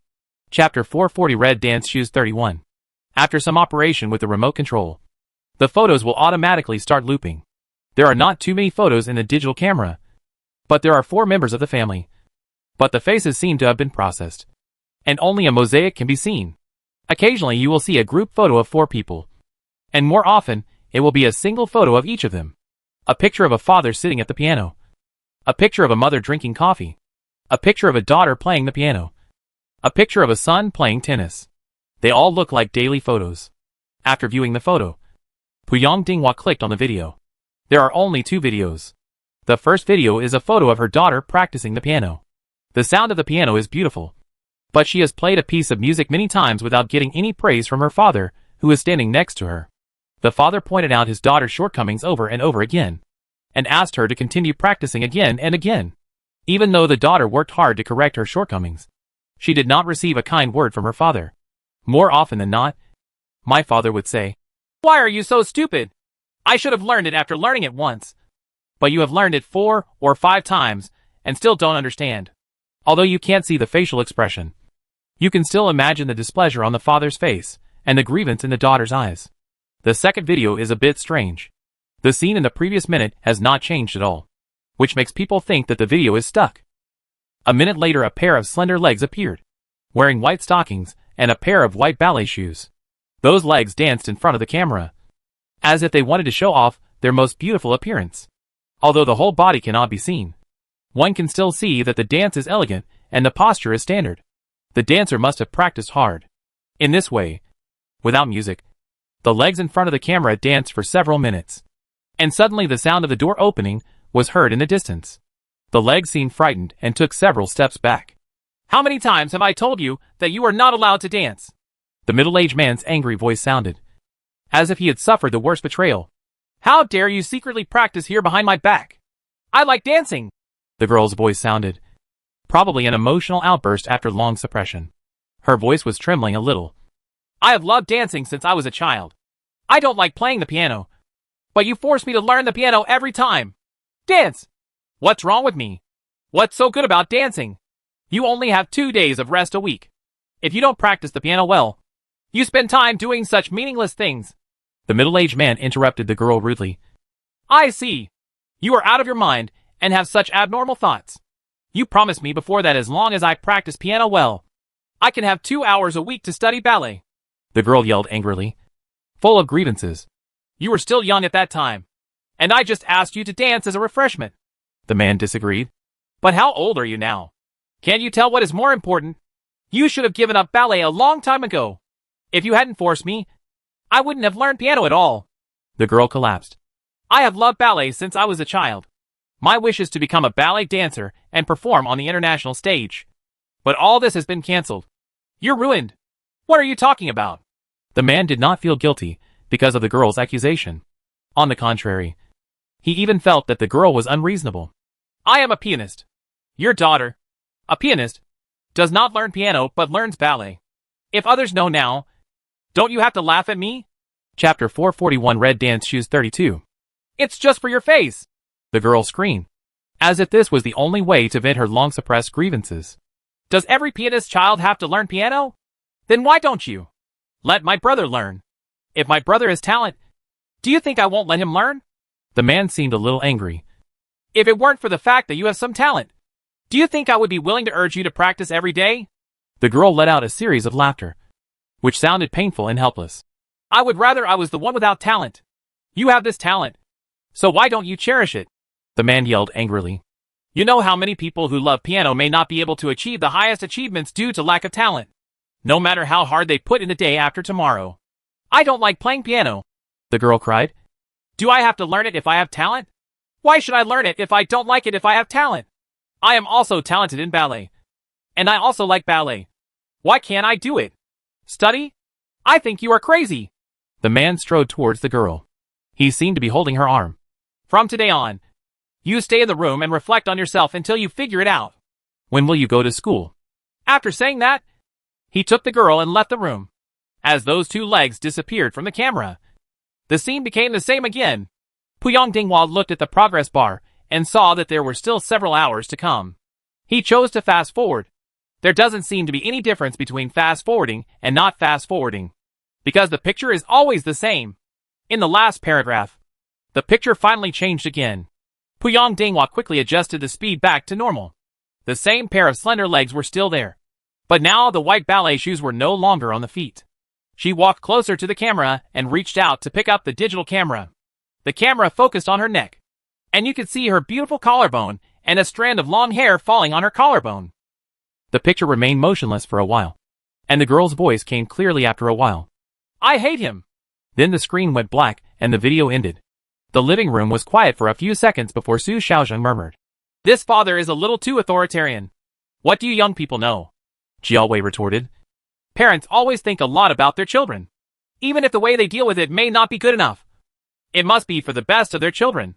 I think that girl is too selfish and only cares about herself, not considering the interests of the family at all. Learning ballet involves family interests. Tian Yuan couldn't help but mock. You really can think of it. Anyway, I can't understand it. Zhou Yu snorted. What's the difference between learning piano and ballet? Aren't they both arts? It's good to learn something, but you still have to be picky and want this or that. Yes, that daughter is too greedy. After saying that, she still seemed to feel dissatisfied, and added, You dare to challenge your own father, and you don't even think about who raised her to such a big age, and you don't know how to repay your kindness. What do you mean by this? When parents raise children, the children no longer even have the right to express their own preferences. Su Xiaozheng has always been a man of few words, but he couldn't help but retort at this time. Children are also people with independent personalities. Even if when raising children, parents should not control their children's lives like puppets, but should have enough respect for their children. Chapter 442 Red Dance Shoes 33. You young people are the only ones who always talk about respect. Jiao sneered. Why don't you mention the word filial piety more? I think it is necessary to honor your parents, but there is no need to obey them in everything. Su Xiaozheng said calmly. Children are not the continuation of their parents' dreams and should go their own way, as long as they do not violate the law and morality. Everything else, children should be respected in their choices. You are so anxious to speak for that daughter. Are you her brother? Zhou Yu glanced sideways at Su Xiaozheng. Now I think it is more likely that you are an NPC. Su Xiaozheng was stunned for a moment. There was no panic in his eyes. He just said calmly, I just expressed my opinion on the matter. If you can't accept it, there is no need to accuse me of being an NPC. You basically didn't speak before, but now you say so much. Jiao looked Su Xiaozheng up and down, and finally his eyes stopped on Su Xiaozheng's incomplete left hand. No matter how you look at it, you are suspicious. Then you look for evidence. Su Xiaozheng stopped defending and said calmly, If you find enough evidence, it will prove that I am not that NPC. We can talk about this later. Xiaoxi said. From this video, we at least finally found something that has something to do with the name of this game. Xiaoxi's words turned everyone's minds to the other side.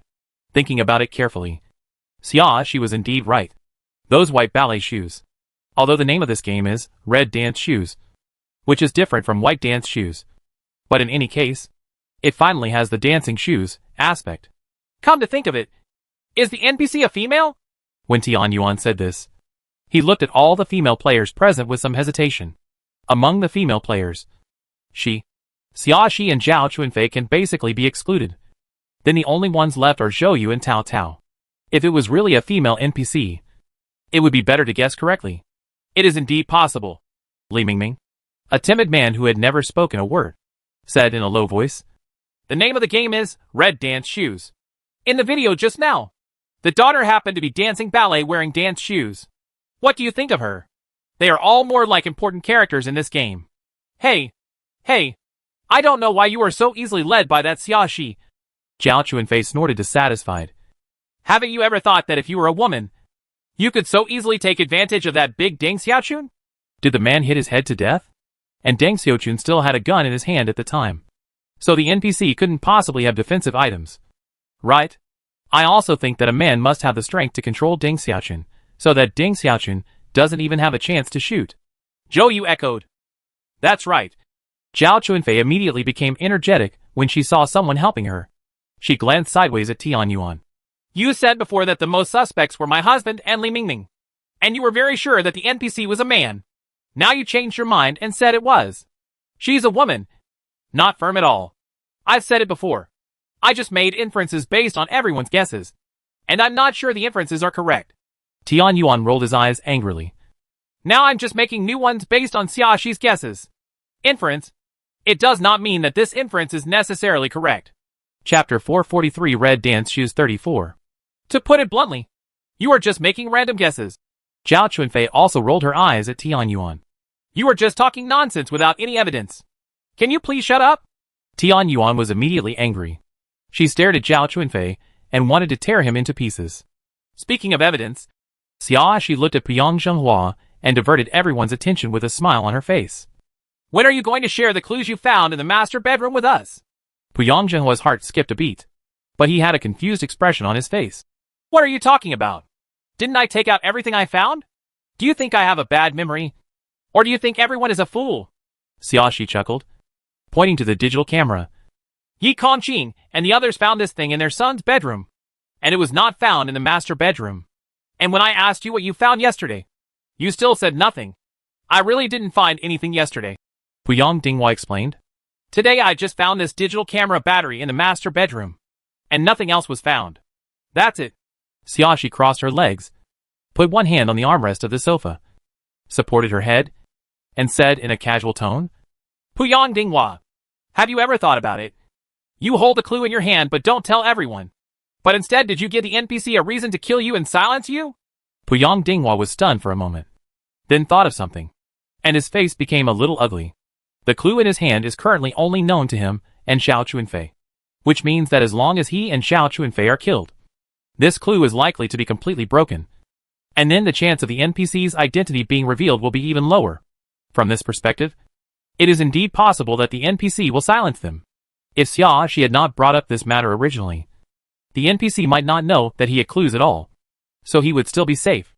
But Xia Shi said it in public, and even directly raised the possibility of silencing, which was equivalent to giving the NPC a hint that silencing could be done.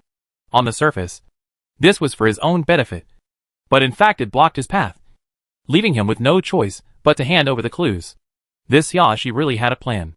Although he already understood what was going on, Puyang Dinghua did not dare to say anything more. He is no match for Yi Kongqing. No matter how dissatisfied he is, he can only endure it now. Puyang Dinghua smiled apologetically and took something out of his pocket. Actually, I just thought this thing might not be important, so I kept hesitating whether I should take it out. I didn't hide it specifically. You can say whatever you want. Xia Shi waved her hand nonchalantly. As long as you are willing to take it out. Puyang Dinghua. Dot! What he said did not give him any face at all. None of the other players spoke, but their expressions were different, and it was obvious that they were more doubtful and dissatisfied with Puyang Dinghua.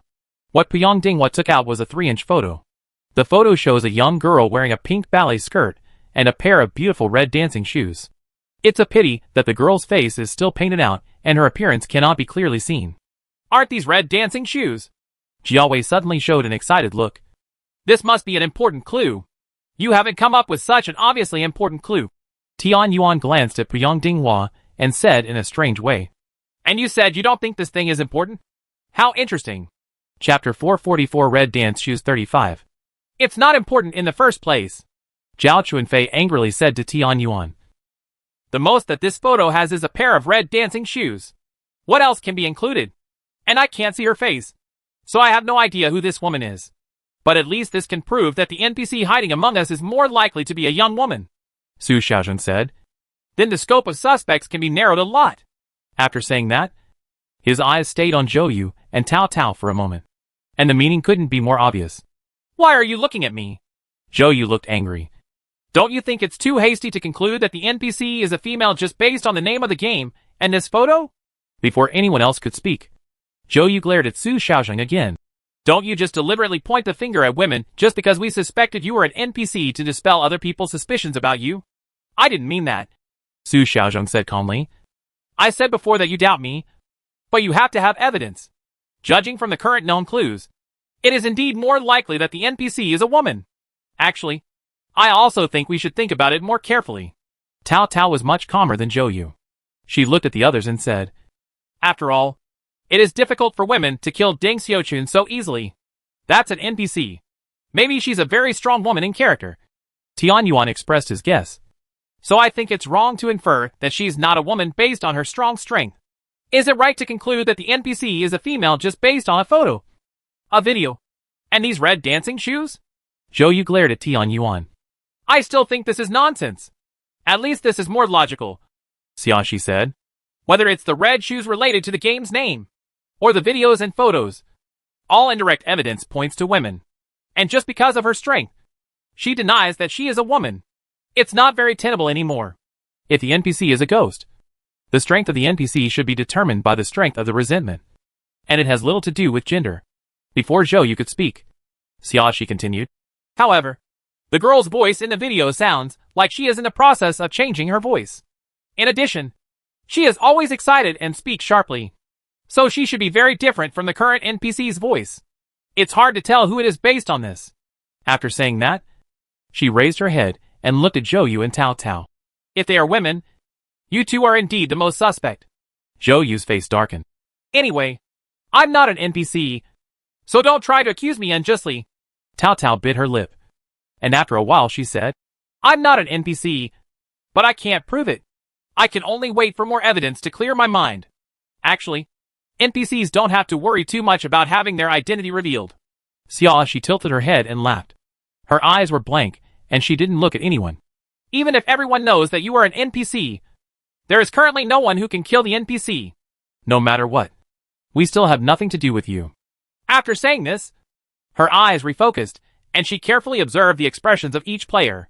Then she picked up the 3-inch photo on the coffee table as if nothing had happened, looked at it carefully for a moment, then opened it and looked at the back. The back is clean without any writing. She put the photo back on the coffee table, stood up, and stretched. It's getting late. Everyone should go to bed early. Chapter 445 Red Dance Shoes 36. Yi Kanqing, who had not spoken a word from beginning to end, also stood up and walked towards the stairs with Xiaoxi. When she reached the stairs, Xiaoxi turned around and smiled at everyone. It is the most unsafe at night. I hope that for your own safety, everyone will not walk around alone. After saying that, she took Yi Kanqing back to the room on the 3rd floor. In the living room, Jiawei looked at Su Xiaozhong and Li Mingming hesitantly. How about I squeeze in with you tonight? In this unsafe environment, Jiawei would not dare to sleep in a room alone, but it was not convenient for him to go to other rooms, so he could only go to them with Su Xiaozhong and Li Mingming. Su Xiaozhong and Li Mingming looked at each other and did not refuse. In this way, several people who had agreed to go up to the 3rd floor together. Xiaoxi finished washing and sat beside the bed, looking through the photo album she had placed in the room. Yi Kanqing was wiping his wet hair. Seeing this, he couldn't help but ask, What did you find? Xiaoxi glanced at the closed door, and then waved to Yi Kanqing. Yi Kanqing leaned over, and a drop of water on his hair slid down the corner of his forehead and fell into Xiaoxi's shoulder. A small circular water stain formed on the cotton t-shirt. Xiaoxi only felt a little dampness on her shoulders. She glanced sideways, but she happened to meet Yi Kanqing's side face, which was very close to him. Yi Kanqing's hair is messy, but it doesn't look decadent. Instead, it carries a wild sexiness. The wet hair covered some of the eyes, adding a bit of moisture and depth to the emerald green eyes. Xiaoxi felt that her heartbeat suddenly became uncontrollable, and she licked her lips subconsciously. Yi Kongqing was originally looking at the photo album in Xiaoxi's hand. He didn't hear Xiaoxi speak for a long time, so he raised his eyes to Xiaoxi and happened to see her licking her lips. It was obviously just an unconscious movement, but it had an indescribable sultry charm. Yi Kongqing's breathing stagnated, and his eyes unconsciously stayed on the pink lips.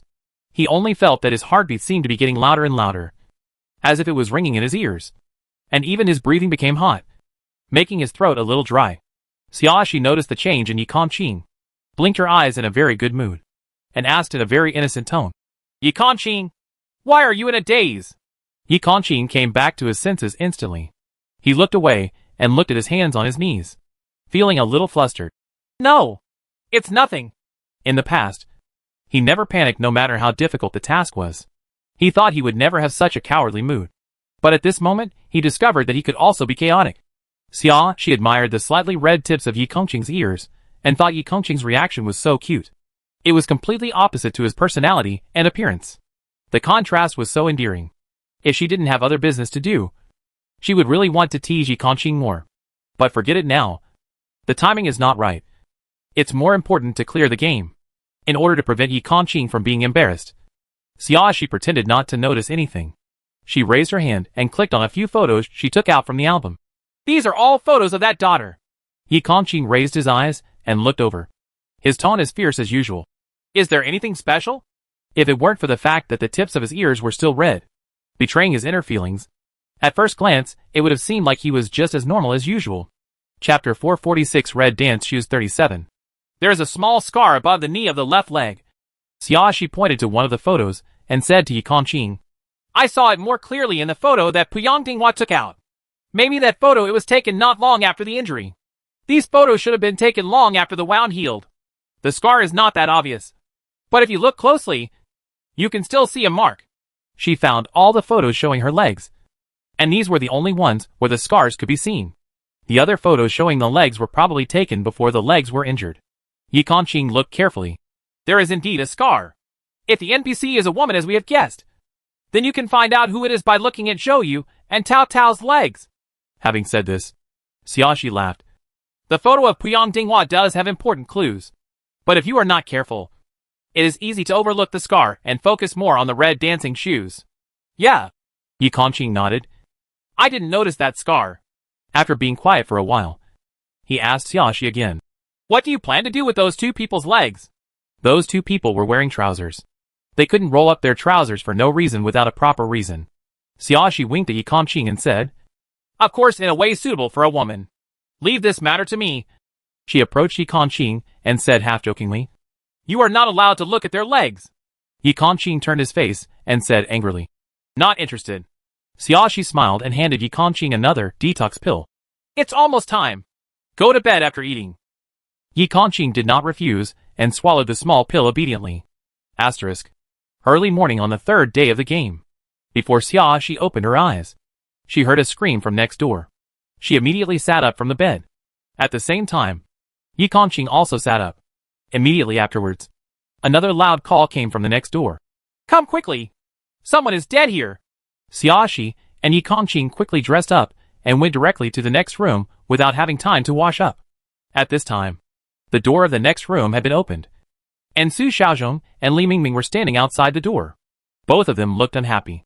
When they saw Xiaoxi and Yi Kongqing, Su Xiaozhong came over to greet them. "Jiao Wei is dead."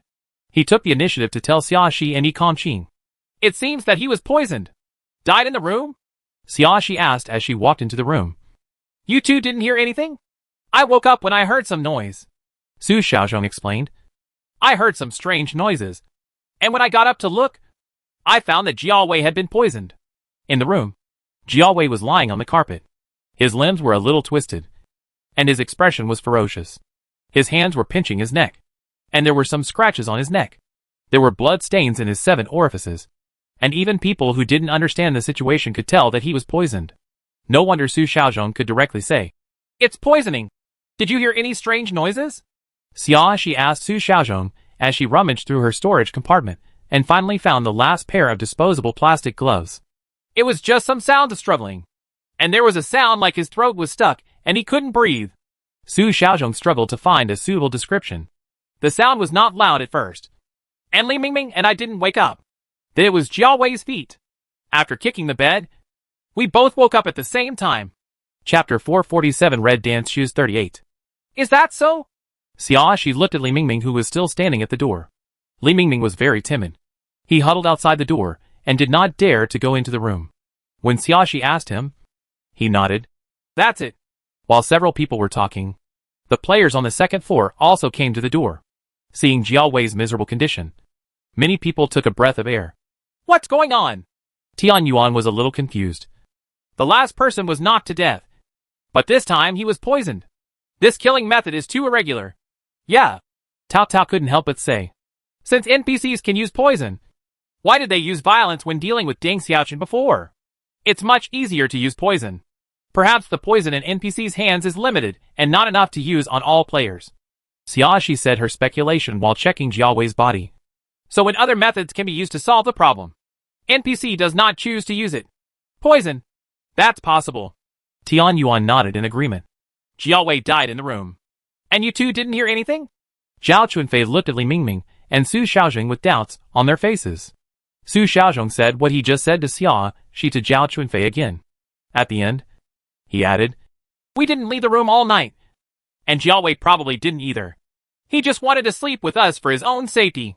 If he wanted to go out in the middle of the night, he would definitely wake him up. It's impossible for us to go out alone. That's very strange. Puyang Dinghua turned to look at the door. If the NPC enters your room, won't you hear any movement when you open the door? To be honest, I actually think the door has not been opened. Su Xiaozhong told Puyang Dinghua. For safety reasons before we went to bed, we locked the door directly. It cannot be opened from the outside without a key. The NPC is the former owner of the villa, so it's normal to have a key. Puyang Dinghua put forward a different view. How else could he get in? How could he poison Jiao Wei? But when I just opened the door, it was still locked. Su Xiaozhong emphasized. Even if the NPC has the key to open the door and come in, there is no need to lock the door and leave after getting it. This not only wastes time, but also increases the risk of being trapped. Risk of discovery. I agree with Su Xiaozhong, Li Mingming said in a low voice outside the door. Jiao Wei will definitely react immediately after being poisoned, and it will be easy to make a noise to wake me and Su Xiaozhong up. If the NPC locks the door, it will be too late. If you go back to your room, it will be easy for others to discover your identity. If you don't go through the door, how did the NPC come in? Puyang Dinghua frowned, feeling very unhappy about being refuted. And isn't there another possibility?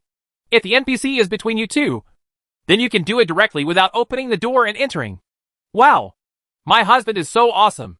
Zhao Chunfei immediately praised Puyang Dinghua. I think what my husband said is so right. The NPC is one of Li Mingming and Su Xiaozhong, so it explains everything.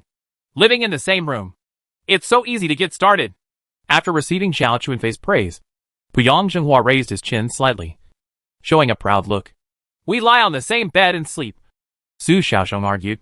Whether it's me or Li Mingming, as long as one of us makes an obvious move to get up, the other person will definitely notice it. Chapter 448 Red Dance Shoes 39. Yes, Li Mingming agreed. If one of us is an NPC, then the other player has no reason to protect the NPC. But we did not notice any special actions by the other player. It's also possible that NPCs can enter and leave the room in other ways, not limited to the door. Xiaoxi said casually.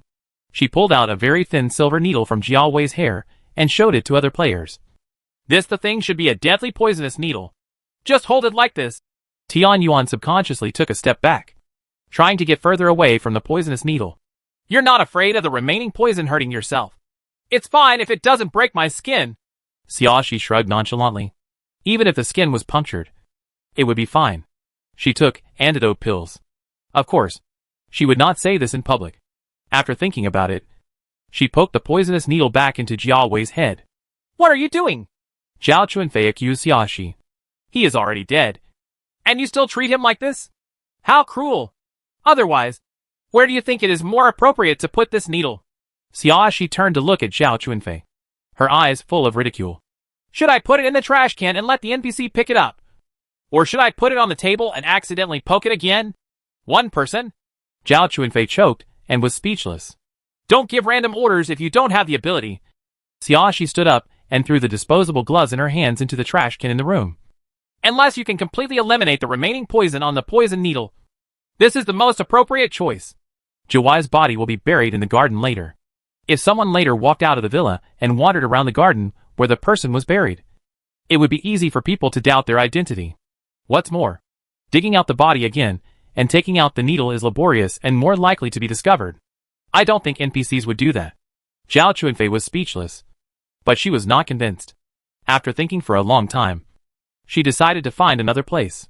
She asked Xiaoxi, Then you just said that the NPC uses other methods to enter and exit the room. What method is it? It can't be by climbing in through the window. Right. How do I know this? You have to ask the NPC. Xiaoxi shrugged.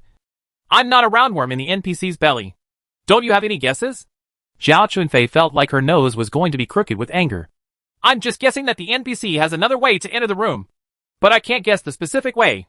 Xiaoxi said with an expression of, You're probably a fool. If you have any problem with your understanding, just read more books. Don't keep looking for trouble for others all day long. You? Before Zhao Chunfei could finish speaking, Xiaoxi looked at Yi Kangqing and said, Leave it to you. Yi Kangqing said, picked up Jiao Wei's back collar and walked downstairs. Su Xiaozhong followed Yi Kangqing. He took out the shovel from his storage compartment and buried Jiao Wei's body in the corner of the yard with Yi Kangqing, while Yi Kangqing and Su Xiaozhong went to bury someone. Xiaoxi went to the bathroom on the 3rd floor to wash up. After brushing her teeth, she took out the facial cleanser and towel. Just as she turned on the faucet, she suddenly felt a white shadow passing through the window. She was startled and turned to look at the window. Pure white clouds floated slowly in the blue sky, drifting slowly in front of the window. Xiaoxi frowned slightly. Was it an illusion just now? No, not like that. The speed of the white shadow just now was extremely fast, which was definitely not comparable to the slow speed of this cloud. Chapter 449 Red Dance Shoes 40. And there was no way she could confuse the clouds with the white shadows. Xiaoxi looked around vigilantly, while recalling the scene she had just seen in her mind. What exactly is that? Could it be an NPC? But it's daytime now. If the NPC is a ghost, can he act during the day? Thinking of this, Xiaoxi suddenly laughed at herself. After all, it is a different world. Maybe the setting of this world means that NPCs can move during the day? She should not be imprisoned by the thought of known things, which would eliminate many possibilities. But at this moment, no other player should be acting alone. How could the NPC have a chance to escape and come here to scare people? Xiaoxi quickly walked out of the bathroom and shouted downstairs. Tianyuan, where are you? After a while, Tianyuan's head poked out from the railing of the corridor on the 2nd floor. She raised her head and looked upstairs. I'm washing up in the bathroom on the 2nd floor. Why are you calling me? Are you alone? Xiaoxi asked. How is that possible? Tianyuan said with an I'm not a fool expression on his face. Both Zhou and Tao Tao are here. Okay, I get it, Xiaoxi said, looking at the stairs on the 3rd floor again. Puyang Dinghua and Zhao Chunfei are conjoined twins who will never be separated. They should be washing up in the bathroom of the master bedroom. Su Xiaozhong and Yi Kangqing went to bury Jiao Wei together, and there was no way they could come out alone. Only Li Mingming. But Li Mingming was sitting at the stairs on the 3rd floor, where she could see him at a glance. What's more, in her inference, the person most suspected of being an NPC should be Zhou Yu or Tao Tao, not Li Mingming. But they are not acting alone now. Is that Baiying really not an NPC? If not NPC, then what? Xiaoxi didn't dare to go back to the bathroom alone.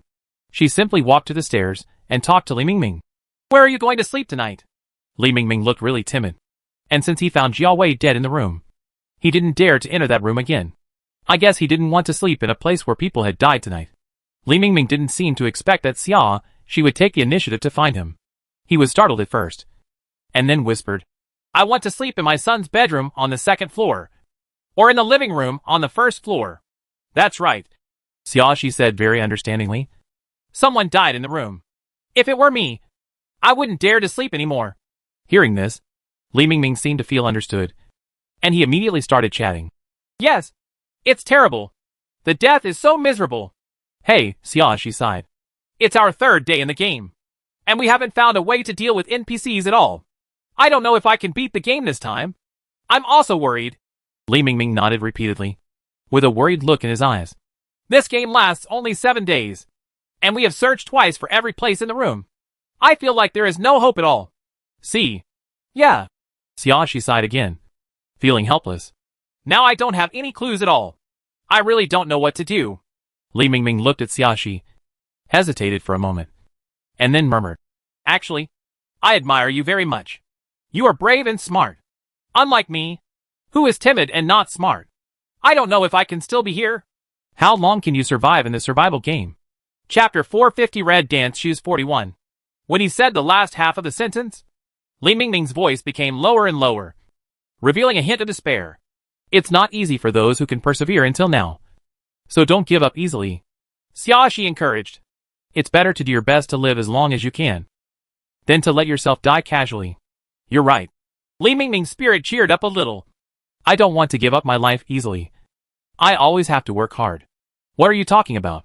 Yi Kongqing's voice suddenly sounded, with a slightly fierce tone and obvious displeasure on his expression. Xiaoxi was leaning on the handrail of the stairs when she heard Yi Kongqing's voice. She turned around and saw Yi Kongqing, who had walked to the platform between the second and third floors. You're back. Xiaoxi smiled brightly and felt a little more relaxed. Li Mingming and I had a casual chat. Yi Kongqing walked to Xiaoxi's side expressionlessly. Xiaoxi took Yi Kongqing's arm and walked towards the bathroom. Come on. I've been waiting for you for a while. If you're not here, I don't dare to wash up in the bathroom alone. Hearing this, Yi Kongqing's expression relaxed a little unconsciously. She was waiting for him to come back instead of choosing to have someone else accompany her. After closing the bathroom door, Xiaoxi turned on the faucet again. While washing her face with facial cleanser, she whispered to Yi Kongqing, I saw a white shadow before. Yi Kongqing's eyes darkened. NPC? It's not like that. Xiaoxi expressed her speculation and said to Yi Kongqing, I think Li Mingming is the only one who is alone. Although I think it is unlikely that he is an NPC. I have to do something good. My guess may have been wrong. So I went to chat with him, trying to get a feel for him and see his reaction.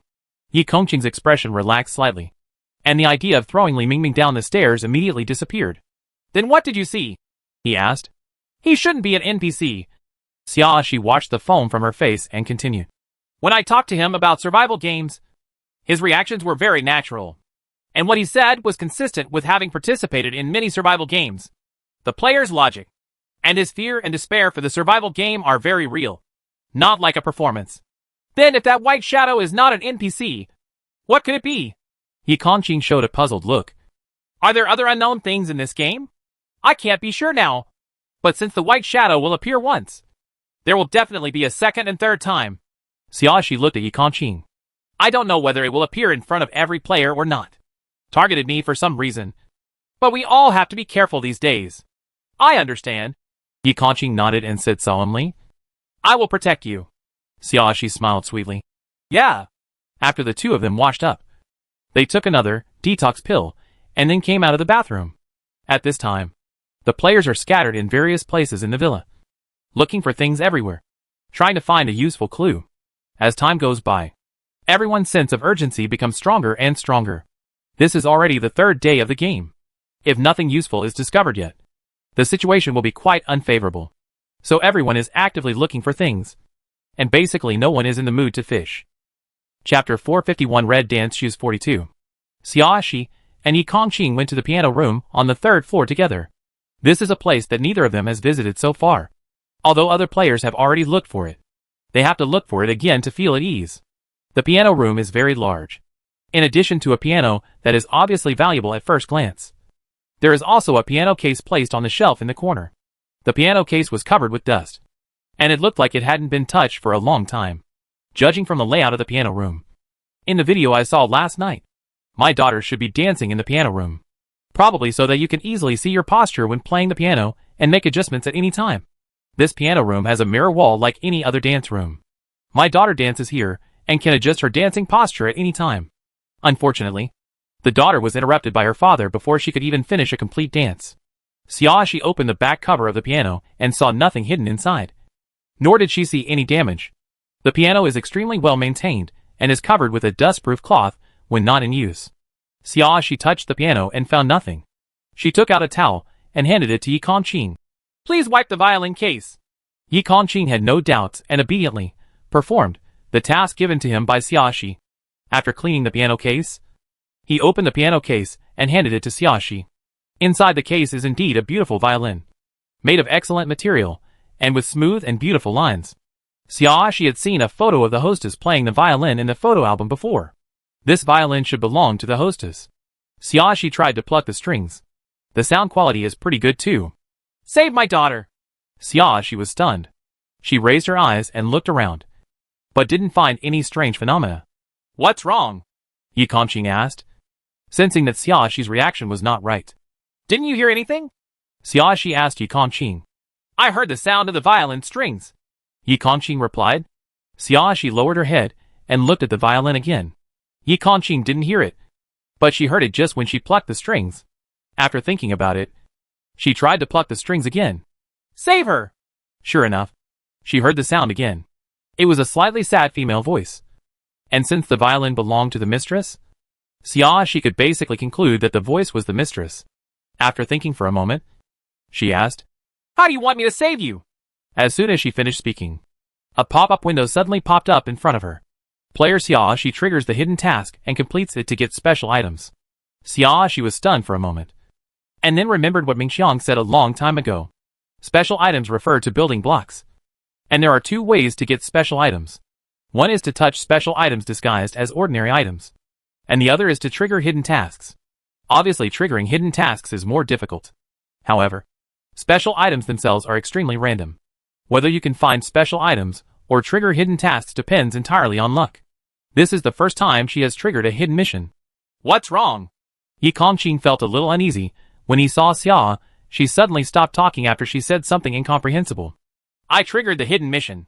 Xiaoxi knew that Yi Kongqing was worried about her, and said proactively, There doesn't seem to be any danger at the moment. Chapter 452 Red Dance Shoes 43. Hidden mission? Yi Kongqing's voice was filled with doubts. It's the mission where you can get the building blocks.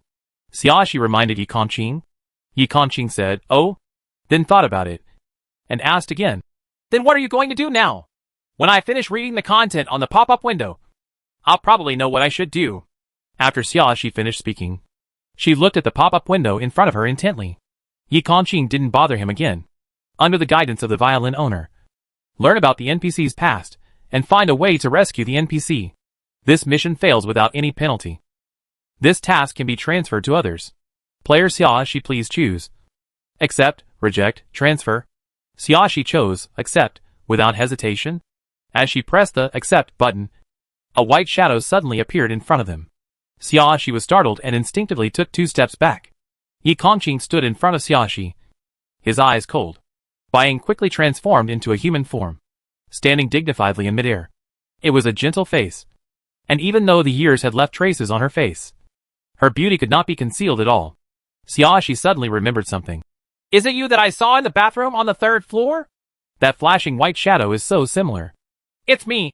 The middle-aged woman nodded, and her voice was as gentle and warm as her temperament. I want to attract your attention, but before the hidden mission is triggered, I cannot appear in front of any player in human form. Then the way you attract people's attention makes people feel insecure. Xiaoxi couldn't help but complain. Although she is not afraid of dead people, she is afraid of ghosts. Really scared. I originally thought that if you could notice me, I would show up a few more times, and then guide you to the piano room, and guide you to touch the strings of the violin. The middle-aged woman showed a gentle smile. I didn't expect such a coincidence. You've already done what I wanted you to do before I even did it. Speaking of which, are you a ghost? Xiaoxi suddenly asked. Yes. The middle-aged woman admitted frankly. Xiaoxi. Although it seems that this is a ghost that will not harm her, it does not prevent her from feeling scared.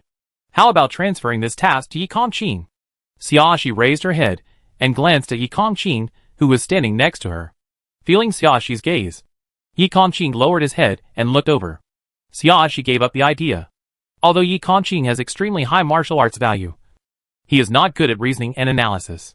The purpose of this hidden mission is to understand the NPC's past. It shouldn't require too much force, but it does require reasoning and analysis on how to find a way to rescue the NPC.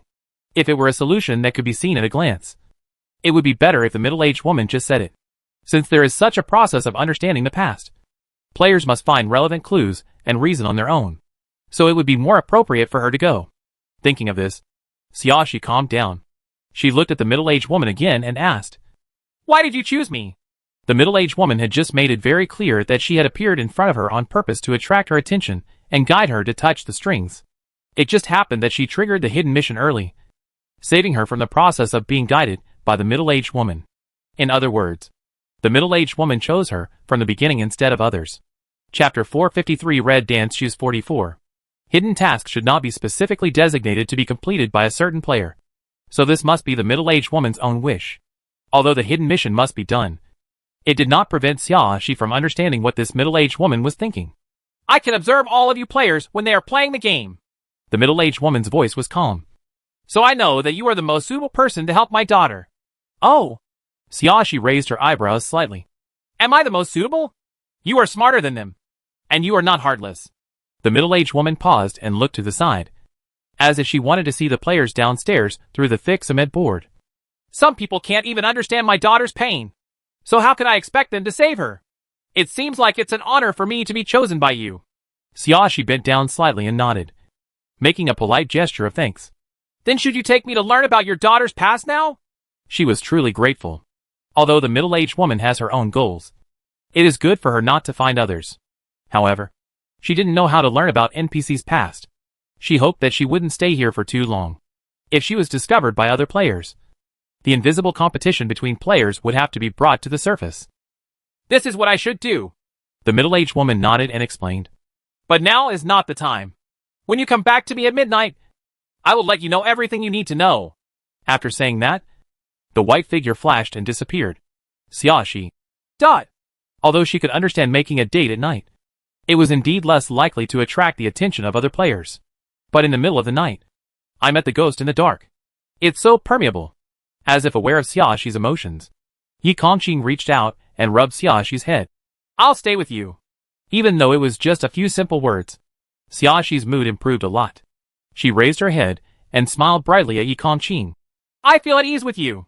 Next, the two people searched other places in the piano room, and then went to the kitchen and bathroom on the first floor. But there was nothing more to gain. "This way. We are left with the courtyard outside that we haven't searched yet," Xiaoxi said as she walked towards the outside of the courtyard. "Let's go out and have a look." Yi Kongqing had no objection and followed Xiaoxi out.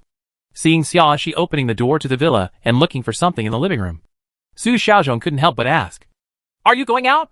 Not far away, Li Mingming heard Su Xiaozhong speaking. He stopped what he was doing and looked at Xiaoxi and Yi Kongqing. Xiaoxi glanced at Su Xiaozhong and remembered that Su Xiaozhong had exactly what she needed. So she answered his question with a smile. "Yes. I thought I had searched the whole house, but I really couldn't find anything. Why not come take a look in the yard?" With that said, she extended an invitation to Su Xiaozhong and Li Mingming. "Come with us. The yard is so big. The more people there are, the faster the search can be completed. What can you find in that yard?" Li Mingming asked puzzledly. "There is only soil and tulips. And there are no cabinets or anything like that. You can see everything at a glance. Isn't there still soil?" Xiaoxi said something ambiguous, and then said to Su Xiaozhong, "If you are not willing to come with us, we can only trouble you to lend us 2 shovels." Chapter 454 Red Dance Shoes 45. "Are you going to dig the soil?" Su Xiaozhong showed an unexpected look. While it is possible that there is something buried in the soil, digging without any purpose is a waste of time. What's more, I don't know how deep to dig, or even sure if there is anything there. He always felt that he had to at least determine whether digging was necessary before deciding whether to dig or not. Otherwise, it will take a lot of time to dig 3 feet of soil in the entire yard. "You don't have to dig it, just in case you need it." Xiaoxi clasped her hands together and smiled playfully. "Please be sure to lend it to me." Su Xiaozhong was immediately embarrassed and refused. He didn't really want to refuse. He was just afraid that it would waste too much time. But Xiaoxi's attitude was so good, it would be too unkind if he didn't give it. Su Xiaozhong took out 2 shovels, handed them to Yi Kongqing, and said to Xiaoxi, "If you need any help from us, just give us a shout. Thank you." Xiaoxi thanked her politely and left the room with Yi Kongqing. It was around 3 o'clock in the afternoon. The sun was still warm, and even the breeze was bringing warmth. The beautiful tulips in the flower bed swayed in the wind, stretching out their beautiful posture and exuding their fragrant fragrance. Xiaoxi took a deep breath. "It smells really good. Don't inhale deeply. If you smell it too much, you may feel dizzy and have chest tightness. Yi Kongqing reminded. Tulips will release alkaloids when they bloom. Being exposed to such a smell for a long time can easily lead to physical discomfort. Xiaoxi. If she wants to say that Yi Kongqing is the #1 person who ruins the scenery, no one will object. Right. I'm not allergic to floral fragrance, and tulips won't cause me any discomfort. Xiaoxi explained helplessly, and began to observe the situation in the entire yard. She looked carefully, and took every step slowly. Yi Kongqing did not rush and followed step by step. More than half an hour passed like this. And Xiaoxi suddenly found a dead branch stuck in the tulip bush in one corner of the flower bed. This is a plant that does not belong in the yard at all, as if it was taken from somewhere else. Moreover, apart from various tulips, there are only some weeds in the entire flower bed, and there are no plants that need to be fixed. This dead branch happens to be inserted straight here. When the tulips are blown by the wind, they will be exposed, which looks a bit abrupt. Yi Kongqing. Xiaoxi turned to Yi Kongqing and said, Dig here and take a look. Yi Kongqing walked over and uprooted all the tulips around the dead branches and threw them out of the flower bed, and then started digging with a shovel. Be careful, Xiaoxi reminded.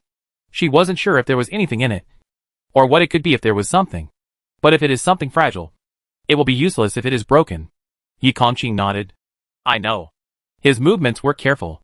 Every move was a test, so he didn't dig very deep. After a while, a shallow pit was dug within half a meter around the dead branch. The dead branches were still standing, and seemed to be buried deeply.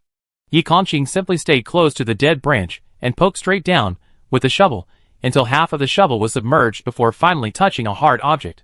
There is something! He said this and continued digging. This time it was dug up quickly. It was a locked iron box. The surface was rusty, and in disarray. Chapter 455 Red Dance Shoes 46. Yi Kongqing picked up the lock on the iron box, and lifted the box out of the pit. There is no key! Yi Kongqing looked at Xiaoxi. Are you looking for the key? Xiaoxi took up the axe and said, Try cutting it. Anyway, this time the game doesn't say that violent destruction is not allowed. So why waste time looking for keys? Yi Kongqing dropped the shovel in his hand, placed the iron box on the edge of the flower bed, and gestured at the lock with the axe, finding the right spot and hitting it with one strike. The lock was cut off neatly, and even the original padlock was somewhat deformed. But the impact is not big. Su Xiaozhong and Li Mingming in the living room heard the noise and walked out to take a look. This was dug in the flower bed?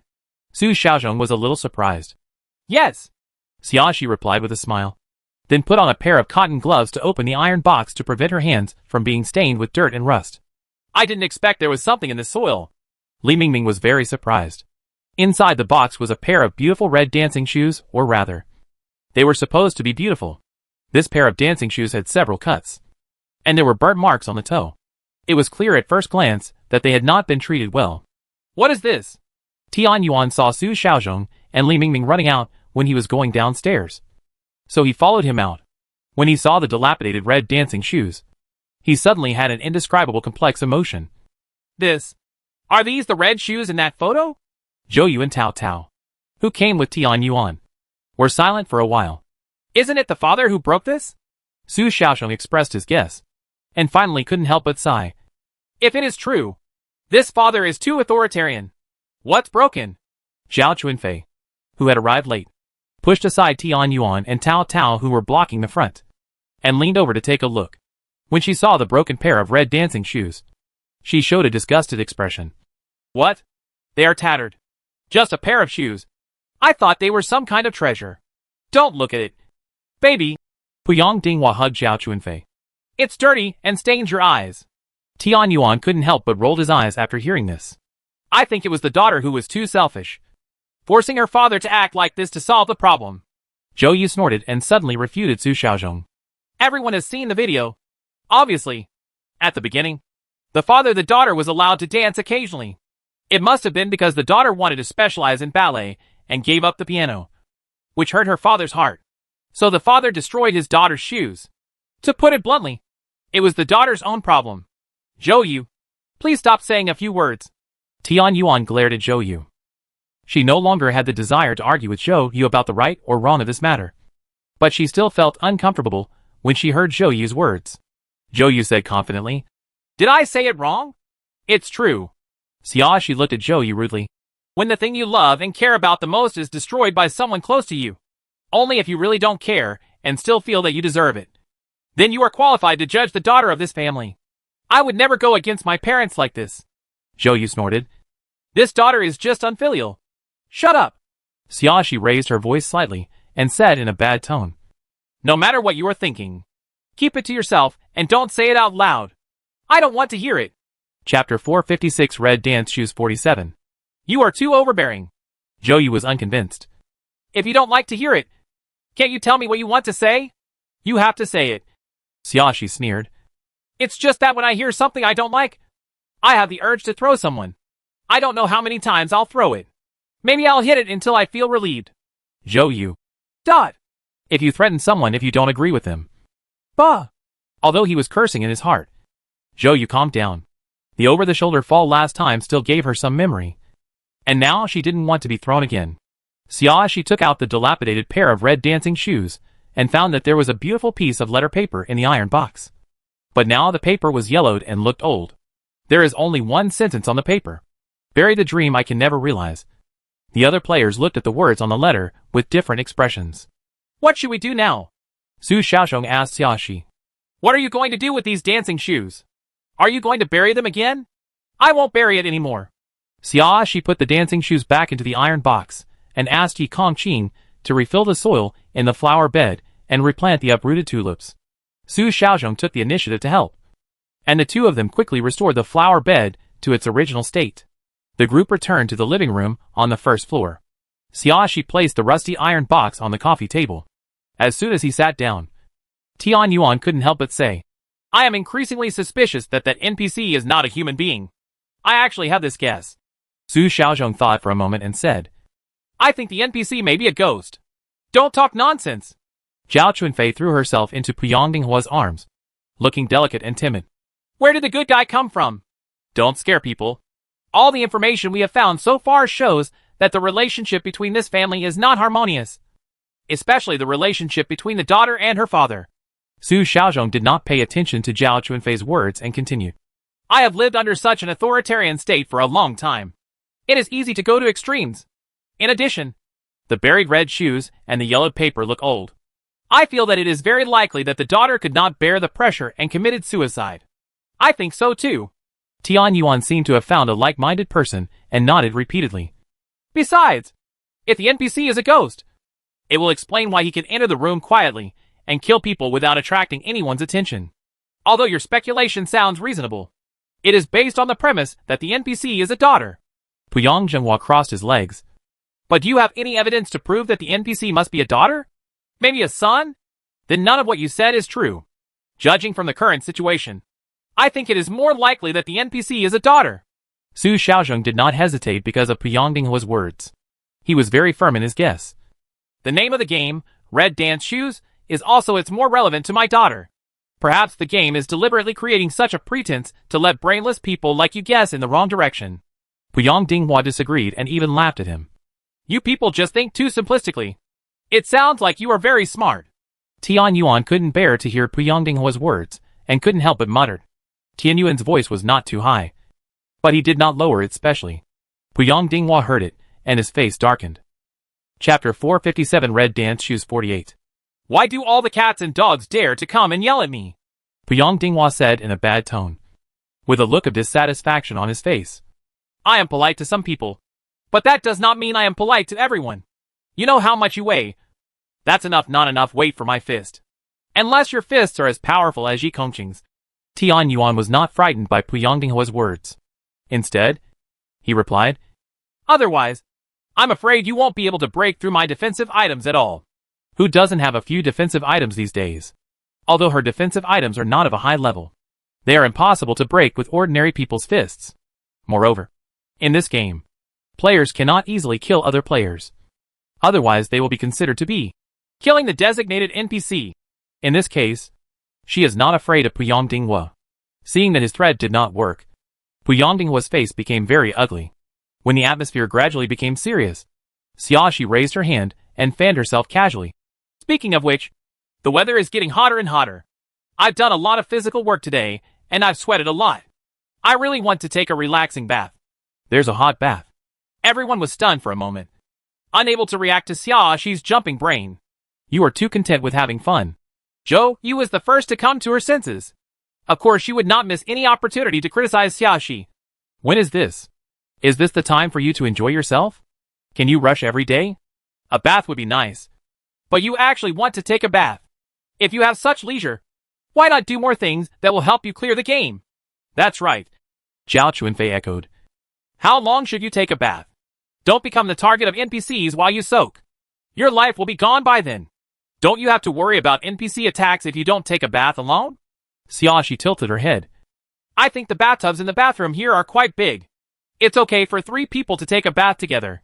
Besides, she added before anyone else could speak, just take a bath for an hour at most. How much time can be wasted? Zhao Chunfei couldn't help but feel a little moved after hearing this. She hadn't taken a bath for a long time. So just an hour was nothing.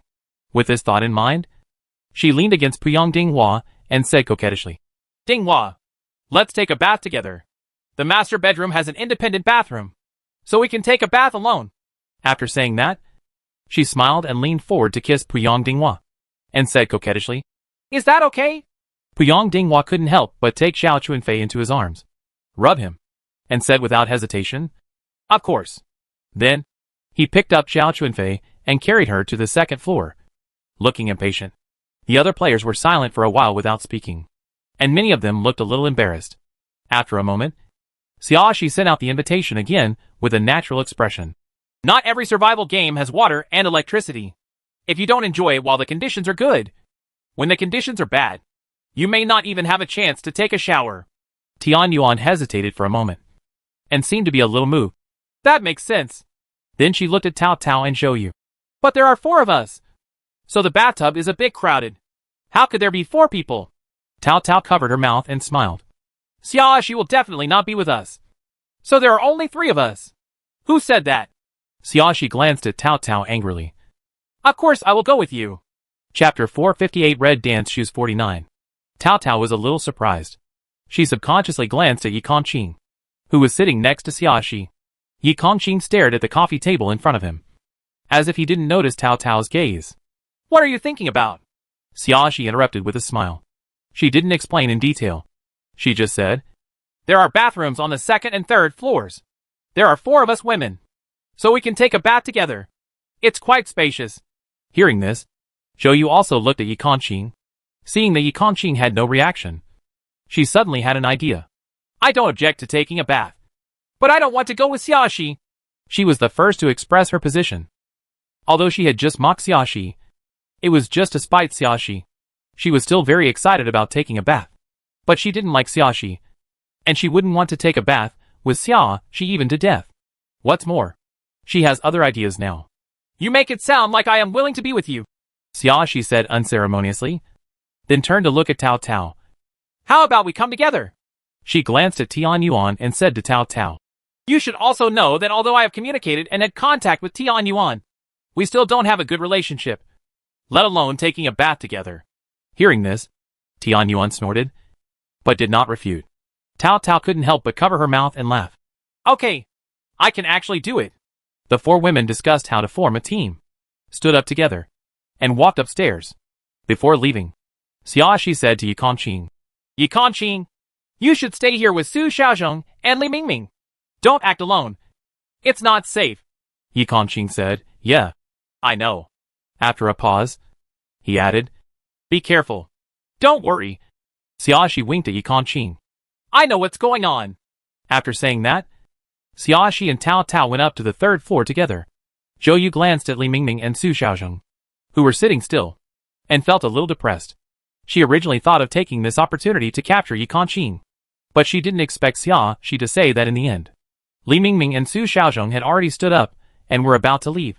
But after Xiaoxi said that, they both sat down again, in front of other people. She couldn't help but flirt with Yi Kongqing. She is not Zhao Chunfei. She has no shame or shame. Thinking of this, she couldn't help but feel a little more resentful towards Xiaoxi. It's all Xiaoxi's fault for breaking her plan. At Tian Yuan's urging, Zhou Yu reluctantly glanced at Yi Kongqing again, and then went up to the 2nd floor with Tian Yuan. Yi Kongqing noticed a line of sight staring at him. But he never raised his head. He just frowned slightly, with annoyance written all over his face. Asterisk. Bathroom on the 3rd floor. Tao Tao cleaned the bathtub and started to fill it with water. Xiaoxi took out the shower gel, essential oils, and a change of clothes from her storage compartment. Tao Tao turned around and saw what Xiaoxi had prepared, and couldn't help but laugh. You have quite a few things, just in case of emergencies. Xiaoxi smiled and poured a few drops of essential oil into the water. Then she asked Tao Tao, Didn't you prepare anything? I don't have as many things as you do. Tao Tao shook her head. I don't even have a few clothes. She pulled the clothes on her body and said, I'm even thinking about whether I should wash and dry these clothes directly after taking a bath before wearing them again. You don't only have this set of clothes, do you? Xiaoxi showed a surprised expression. Then how did you spend your time in the game before? Chapter 459 Red Dance Shoes 50. It's not just this one, Tao Tao explained. But I'm afraid that something might happen when I change and dry it, and I won't be able to take it back in time. So I just stick to one of the clothes and won't change unless there are special circumstances. That's it. Xiaoxi shrugged. That's up to you. Choose whatever method you feel is more comfortable. Tao Tao showed a relaxed smile. It's great that you can be so considerate of me. I was worried that you would dislike me. How could that happen? Xiaoxi smiled back. It's not like you don't wash it. You just wash it and put it on again. Why should I dislike you? Tao Tao smiled sheepishly. The two of them just chatted and took off their clothes and got into the big bathtub. The water is very warm, and the bath is quite comfortable. All the cells in the body seem to relax, and the fatigue is fully relieved. Xiaoxi, after watching the video, do you think the father was wrong or the daughter was wrong? Tao Tao suddenly asked. Actually, they are both at fault. Xiaoxi leaned comfortably on the edge of the bathtub, face to face with Tao Tao. Everyone is at fault. Tao Tao looked surprised. I can understand that my father is at fault. He is autocratic and unreasonable. He completely controls his daughter as if he is his own puppet, trying to control her entire life trajectory. Where did my daughter go wrong? My daughter's fault is that she is too cowardly, Xiaoxi said sharply. When I was a child, I had no ability and could only rely on my parents. There was no other way. But judging from the family conditions of this family, I secretly saved some living expenses from a young age. By the time I reach adulthood, I should have enough money to leave my parents. After a pause, she added, If the father really controls his pocket money and does not allow his daughter to have the opportunity to save money, then he can at least choose to attend a foreign school and stay away from his father in the name of further piano studies. Take control. She had seen the letter sent back by her son in the study. It was obvious that the father of this family was not so authoritarian that he would not let his children go abroad and had to stay with him. And in the name of learning piano, my father would not object so fiercely, and it would be impossible not to support the tuition. As long as you can get out of this home, you have the opportunity to get rid of the shackles. But apart from secretly learning ballet, my daughter has never done anything to resist. At least judging from the clues she has found so far, there are none. If you want to get rid of the status quo, you must muster the courage to resist. If you don't have the courage to resist, you can only accept the status quo. You can't expect your father to change himself. And you don't have to do anything for everything to be what you want. If you want something, you have to pay a certain price. Tao Tao was stunned for a while, then murmured, Really? That's too cowardly. After a moment of silence, she suddenly changed the subject. Xiaoxi, who do you think is most likely to be an NPC among us? What do you think?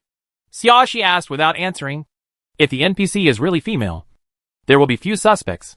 Tao Tao smiled at Xiaoxi. Don't you think so? Of course. Xiaoxi also laughed.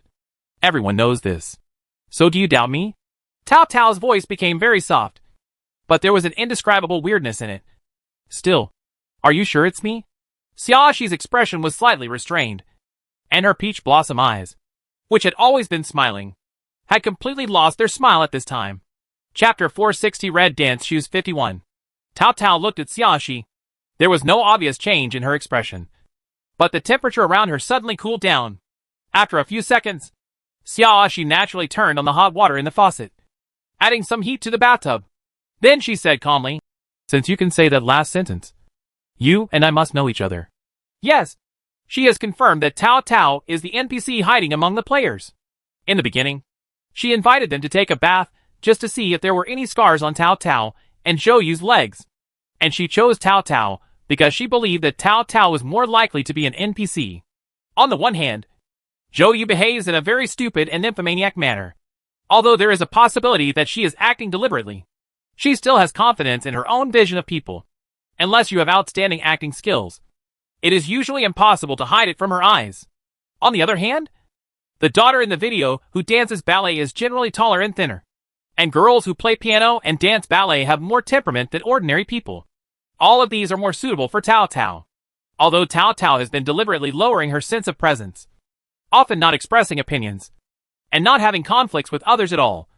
But after watching the video on her digital camera last night, she kept paying attention to everyone's expressions and saw Tao Tao couldn't hide her hatred. Among all the people present, there could be Zhou Yu who could not understand his daughter's mocking reaction, or Su Xiaozhong who sympathized with his daughter's experience. But there was no hatred. The only person who hates it is the person involved. So from that moment on, she already knew the NPC candidates in her mind. But there was a 1 in 10,000 error rate, so she still had to confirm the evidence. Aren't you afraid? Tao Tao changed her quiet demeanor from before, although her expression was no different from usual. The coldness emanating from her body seemed to announce her identity in an ostentatious way. Now you don't have Yi Kongqing protected. It's okay. Xiaoxi's expression was very calm. I don't think you will attack me here. You said it yourself last night. Even if everyone knows that I am an NPC, but there is currently no way to kill the NPC. You have nothing to do with me. Tao Tao suddenly approached Xiaoxi and stretched out a hand to touch it. Xiaoxi's cheek said, even if I kill you here to confirm my identity as an NPC, what can they do to me? Her hands were cold, and when they touched Xiaoxi's skin, they aroused goosebumps. Of course, this is true. Xiaoxi slapped Tao Tao's hand away without panicking. But I think you want to attack Zhou Yu more. Tao Tao was stunned for a moment, then burst into laughter. After laughing for a while, she calmed down again, looked at Xiaoxi, and said word by word, you are right. I want Zhou Yu to die even more. The reason is unclear. After watching the video last night, the only person who kept saying bad things about my daughter was none other than Jia Wei and Zhou Yu. As a person involved, when I heard what Jia Wei and Zhou Yu said in defense of their father, the hatred in my heart for my father would definitely turn into anger towards these two people. Jia Wei is dead, and Zhou Yu must be next. But how can you be sure that I can only kill one player in a day? Tao Tao suddenly tilted her head at a 90-degree angle with her body, as if it was broken and hanging on her shoulders. She smiled strangely. Maybe I can kill one player in a day. Kill two. Then I can attack you now. Chapter 461 Red Dance Shoes 52. According to time, in the later stages of the game, you may be able to kill two a day, but it shouldn't be possible in the early stages. Xiaoxi looked at Tao Tao with a smile, and did not show fear because of Tao Tao's sudden movements. Otherwise, there wouldn't be only 2 players dying in the past 2 days. If there is no restriction on NPC killing players, it is impossible for NPC to leave so many people. So restrictions must exist. There are 10 players in total. If you only kill one person a day, 7 days of game time means that there will still be players alive in the end. If you kill 2 people in 1 day, it means that all the players may be dead before the game time is over. This didn't quite fit with the game setting she knew. So the most likely scenario is that the NPC can only kill 1 player a day in the first few days, but can kill 2 in the next few days. The time node is probably on the 5th day of the game. With a little calculation, you can know that killing 2 players from the 5th day of the game will happen to kill all the players on the 7th day. Today is the 3rd day of the game, and only 1 player can be killed. So Tao Tao must want Zhou Yu to die the most. So at least she was safe today. You are indeed very smart. Tao Tao did not deny it. She restored her head to its original position, leaned against the edge of the bathtub, and relaxed her whole body, as if she was really enjoying the bath. So, will you tell other players my identity? Originally I wouldn't, but now I will. Xiaoxi answered truthfully. If Tao Tao didn't realize that her identity had been exposed, she would not let players other than Yi Kongqing know who the NPC was out of selfish motives. This will help her personally solve NPC clearance tasks and gain high points. But the current situation is that Tao Tao has already had a showdown with her.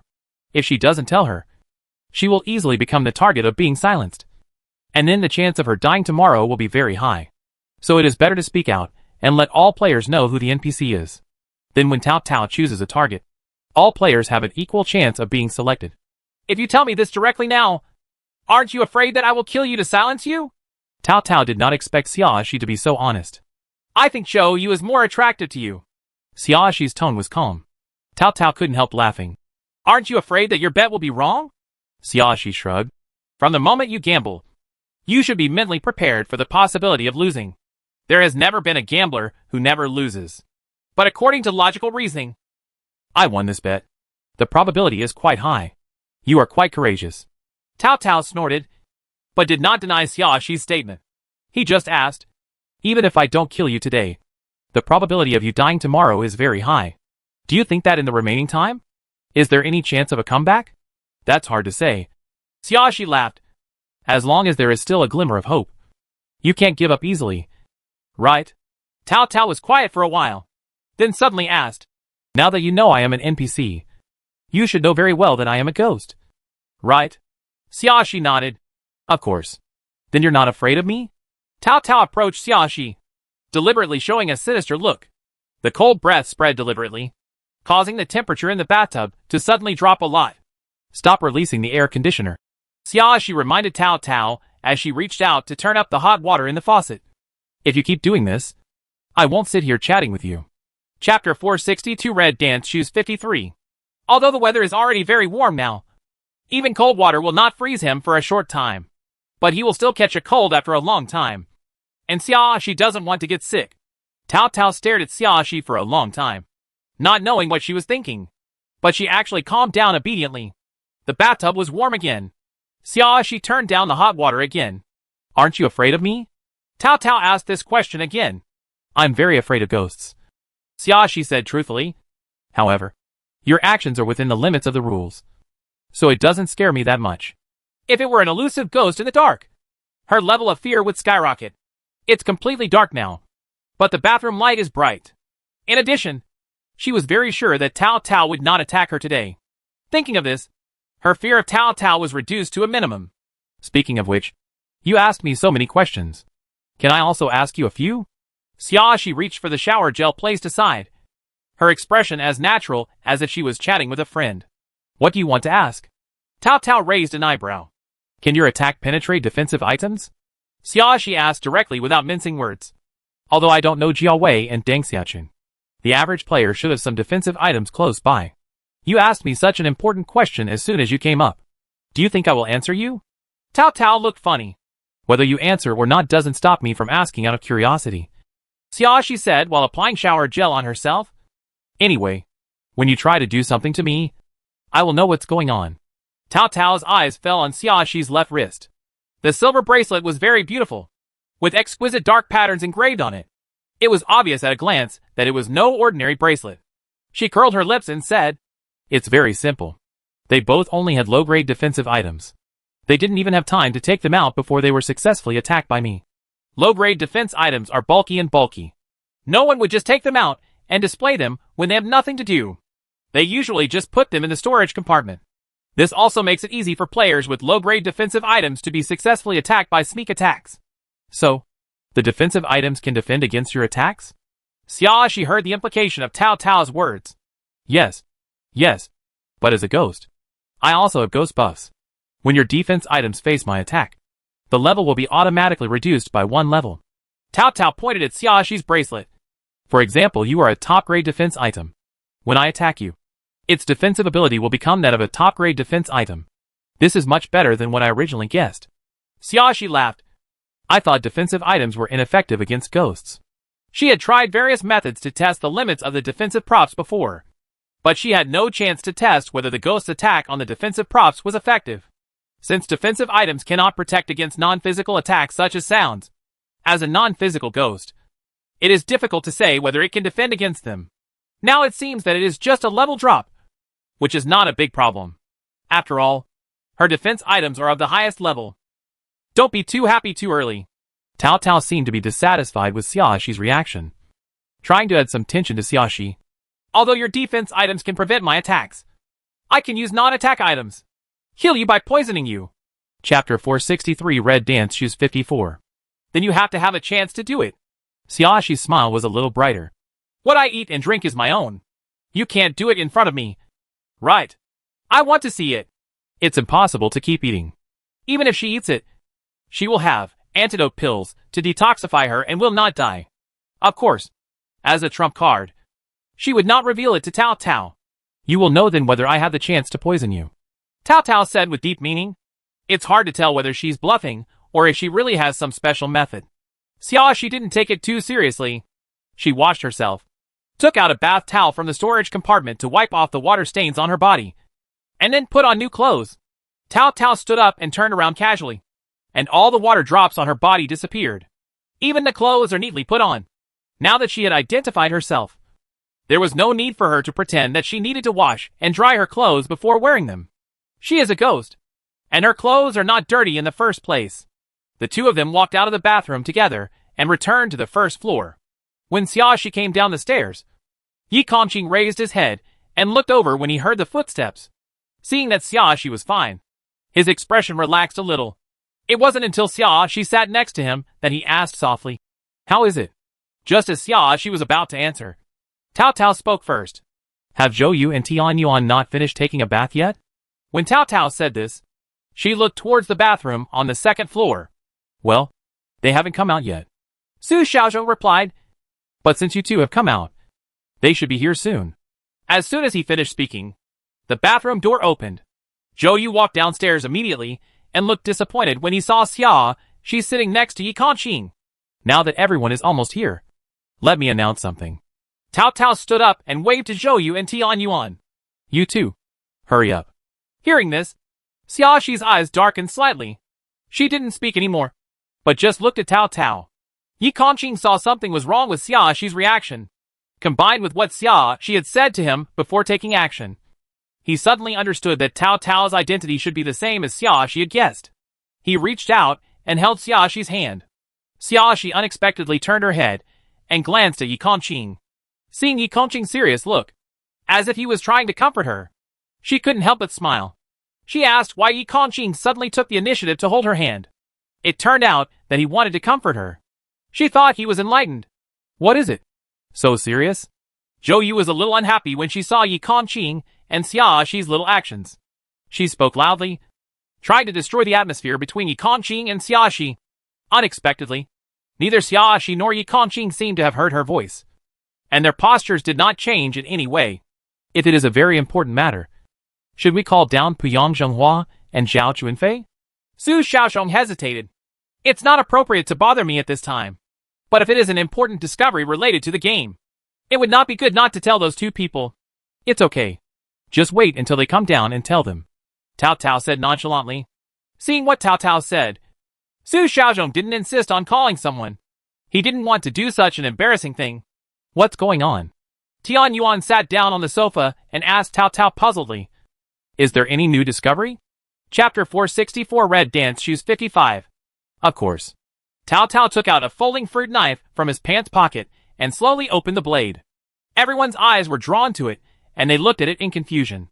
This seems to be the fruit knife I found in the kitchen before. It turned out that Tao Tao had put it away. The next second, Tao Tao suddenly turned to Zhou Yu, stabbed the knife deeply into Zhou Yu's chest, and quickly pulled it out. Zhou Yu didn't have time to react. Sharp pain came from her heart, and she slowly realized what happened. She pushed Tao Tao away, her eyes full of shock and anger. What are you doing? Just one sentence had exhausted all her strength. She suddenly fell down on the sofa, blood gurgling from the gaps between her fingers covering her chest. Su Xiaozheng, Li Mingming and Tian Yuan were all startled by what happened in front of them. The three of them jumped up from the sofa almost simultaneously. Yi Kongqing's face darkened slightly, but he made no move and just stared at Tao Tao. Xiaoxi had guessed that Tao Tao might do this before, so she was the calmest at this time. I just want to tell you that I am the NPC hiding among you. Tao Tao wiped the blood on the blade of the knife with a tissue on the coffee table, and threw the blood-stained paper into the trash can. In view of Xiaoxi having discovered my identity and intending to tell everyone, I thought it would be better if I admitted it myself. Xiaoxi knew that it was indeed the best time for Tao Tao to act now.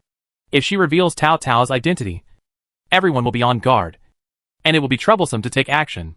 Even though the defensive items on Zhou Yu's body are not of high quality, the players are gathered together, and if they help each other, it will increase the difficulty of the attack.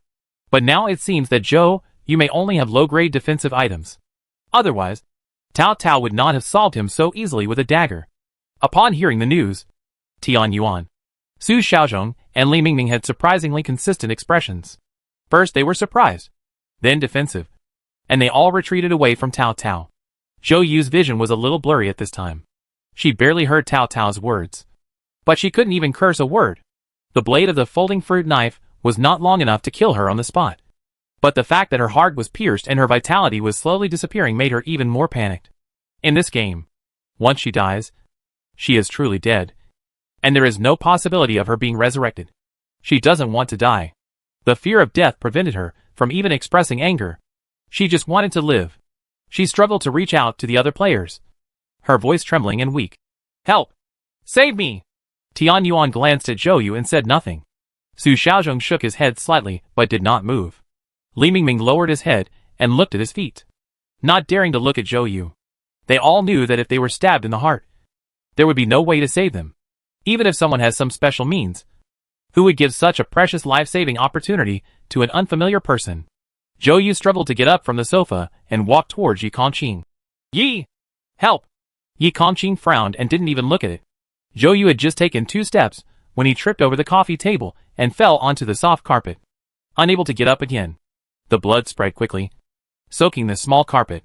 Her breath gradually disappeared from weak, and she completely lost her vital signs.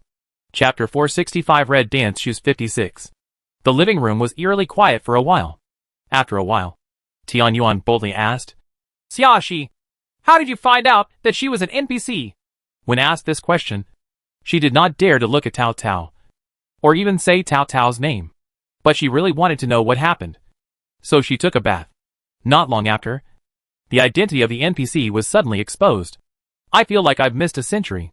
In the photo provided by Puyang Dinghua, you can clearly see a small scar above the girl's left knee. Xiaoxi explained her findings and speculations, as well as the way to confirm the facts by taking a bath. "Come out." Tian Yuan was stunned for a while before he found his voice. "Is this why you took the initiative to invite us to take a bath today?" She thought Xiaoxi really just wanted to enjoy taking a bath. "Of course." Xiaoxi raised her chin slightly and asked, "Otherwise, do you think I like taking a bath with others?" She didn't even like sleeping with others, let alone something as private as taking a bath. The sacrifice she made was huge. Tian Yuan was speechless. "That's not right," Li Mingming whispered, as if he was asking or talking to himself. "Since Xiaoxi discovered Tao Tao's identity, why didn't Tao Tao kill Xiaoxi to silence her? I know that." Su Xiaozhong knelt down, moved the coffee table with some difficulty, and then wrapped Zhou Yu's body in a bloody carpet. "Because the one Tao Tao wanted to kill most was Zhou Yu." "That's right." Tao Tao took the initiative to speak, acknowledging Su Xiaozhong's guess. "Zhou Yu and Jiawei indiscriminately said that I was wrong, that I was unfilial, and that my father had good intentions, but I was ignorant. Oh, they deserve to die." At the end of the sentence, she gritted her teeth, and the hatred in her eyes seemed to turn into reality. Li Mingming shrank his neck subconsciously, and suddenly felt lucky that he didn't say much at that time. Tian Yuan also realized what Tao Tao was talking about. She was a little glad that she didn't offend Tao Tao, but secretly felt that Zhou Yu deserved it. She had disliked Zhou Yu for a long time, and now that he was dead, she was really happy. She had no objection to Zhou Yu's death, and it had no impact on her anyway, etc. Tian Yuan suddenly thought of something. She glanced at Tao Tao, then looked at Xiaoxi, and asked with a somewhat embarrassed expression, "Then I will do it tonight. Can I squeeze in with you tonight?" "Of course not." Xiaoxi refused without hesitation. "I'm with Yi Kongqing. Is it okay for you to squeeze in?" She has other actions tonight, and she cannot join other players anyway. But Zhou Yu is dead. Tian Yuan glanced at Tao Tao subconsciously again. "I am alone. So am I not the most dangerous person? Don't worry. She has already killed one player today, and she will have to wait until tomorrow night to kill the next one." Xiaoxi comforted her without hesitation. Tian Yuan hesitated again. "You promise?" Xiaoxi spread her hands. "What guarantee can I give you? I'm just guessing. Even if the accuracy is 99.9%, there is still a 0.1% chance of being wrong." Then she pointed to Tao Tao. "You should ask her to give you a guarantee." Xiaoxi is telling the truth, Tao Tao admitted directly without showing off. "You will be fine tonight." Rural. Dot. Being told this by the NPC client did not make him feel any less relaxed at all. Chapter 466 Red Dance Shoes 57. If you are really worried, find someone else to live with you.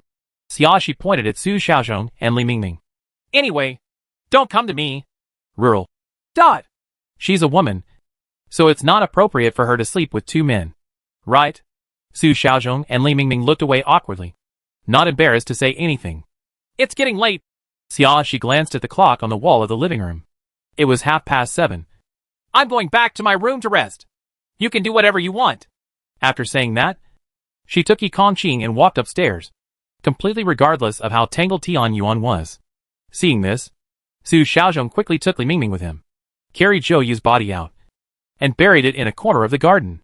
Tian Yuan did not dare to be alone with Tao Tao, so he could only follow Su Xiaozhong and Li Mingming and watch them dig holes to bury people. After Zhou Yu was buried, Tian Yuan Tianren had a fight and decided that it was better to live with Su Xiaozhong and Su Xiaozhong for safety reasons. After all, it's not like she has never slept with a man before. It's important to save her life, so she doesn't care about the difference between men and women. Su Xiaozhong felt a little embarrassed. This doesn't seem to be good. I don't have any objections to what your mother-in-law and mother are doing. Tian Yuan became unhappy and stopped Su Xiaozhong from mentioning the matter further, and added, In addition, I suggest that we take turns to keep vigil at night, so that we don't all fall asleep. Jiao Wei was killed when everyone was asleep. Obviously, if several people were asleep in the same room, the safety factor would be very low. Now that we know who the NPC is, we can at least take targeted precautions. In addition to not being alone with Tao Tao, the most important thing is that someone should keep vigil at night. In this way, once there is any abnormality, other players can be woken up in time. This is the role that several people sleeping together should play. Seeing what Tian Yuan said, Su Xiaozhong was too embarrassed to refuse anymore, and agreed to Tian Yuan's request for a vigil. Li Mingming did not dare to say anything more, and obeyed Tian Yuan's arrangements. 3 people decide the order of the vigil through guessing. Each person can watch for 3 or 4 hours without getting too tired. Tao Tao watched the whole process without stopping or making a sound. She just sat on the sofa, as if she had become a real NPC. She did not participate in or interfere with anything except what she wanted to do. After deciding on the order of the vigil, the 3 of them walked upstairs together. When Su Xiaozhong walked to the 2nd floor, he hesitated. Do you think we should talk to Puyang Dinghua and the others? You're going to get scolded now. So why do you do such a thankless thing? Tian Yuan said angrily. Besides, didn't Tao Tao say it herself before? She won't kill anyone again tonight. Those 2 people will be fine. And it won't be too late to tell them the situation tomorrow. Su Xiaozhong thought about it and felt it made sense. So he followed Tian Yuan and moved into his son's bedroom next to the master bedroom. Yuan originally lived in his daughter's bedroom, but now that he knows it is Tao Tao's bedroom, he always feels a little uncomfortable. She was afraid that if she slept in it again, she would speed up her death. It happened that neither Su Xiaozhong nor Li Mingming wanted to sleep in the room where someone had died on the 3rd floor. So the 3 of them simply went to their son's vacant bedroom. The lights in the living room were still on, and Tao Tao still sat on the sofa without moving. She played with the folding fruit knife in her hand expressionlessly. When turning the handle of the knife, the fingers of her right hand were unnaturally stuck and seemed not that flexible. Chapter 467 Red Dance Shoes 58. Tao Tao glanced down at her right hand. There were some slight scars on her fingers and palm.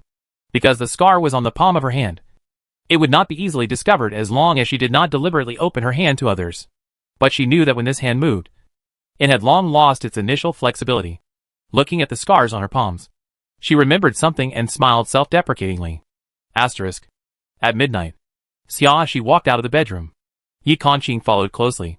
At this time, the entire villa was pitch black, with only a few windows in the corridor letting in some hazy moonlight, allowing people to barely see whether there was any obstruction ahead. The light was not very good, so Xiaoxi took out a flashlight to give herself a bright sense of security. The 2 of them went straight to the piano room next door. The piano room door was open, and as soon as he walked in, he saw the middle-aged woman already waiting there. The middle-aged woman, still dressed in white, looked at Xiaoxi with a gentle expression. You're here. Xiaoxi nodded, but before she could speak, Tao Tao's voice suddenly sounded outside the door. I asked you why you don't seem afraid. It turns out you think you have a chance to make a comeback. Xiaoxi was startled and subconsciously grabbed Yi Kongqing's arm beside her.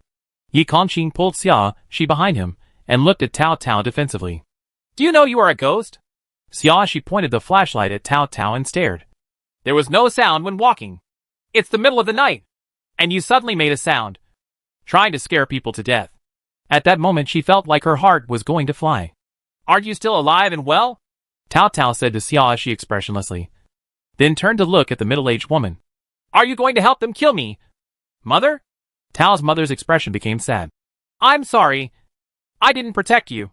But now I just hope to help you get rid of it. So that you don't have to be obsessed with it anymore. Am I stubborn? Tao Tao sneered. Why didn't you say that my dad was stubborn at first? Now you're talking about me. Your dad was at fault. And I was at fault too. Tao's mother still looked gentle in the face of Tao Tao's reproach. I'm here to make up for all this. Why make up for it sounds so nice? Tao Tao suddenly became very angry. It's just a high-sounding reason to kill me. With that said, she quickly walked into the piano room. Yi Kongqing's muscles all over his body suddenly tightened. His eyes fixed on Tao Tao's movements, ready to counterattack at any time. But before Tao Tao could get close to Xiaoxi, she was stopped by Tao's mother. Tao Mu's strength was not very strong, but she was gentle and firm. Tao Tao was unable to break through for a while. If you help Xiaoxi, you are putting me to death. Tao Tao knew that she would not be able to get rid of Tao's mother's obstruction for a while. So she simply gave up and just said, If you really feel guilty for me, you should give her to me. I won't do that. Tao Mu shook her head and refused. You can't kill me now. Although the identity of Ghost frightened Xiaoxi, she did not lose her ability to analyze and think. You have already killed someone tonight. Even if it is past 12 o'clock. You still can't kill me. Tonight. This time the game stipulated that one person should be killed in one night, instead of one person in one day. So Tao Tao could not attack a second person on the same night.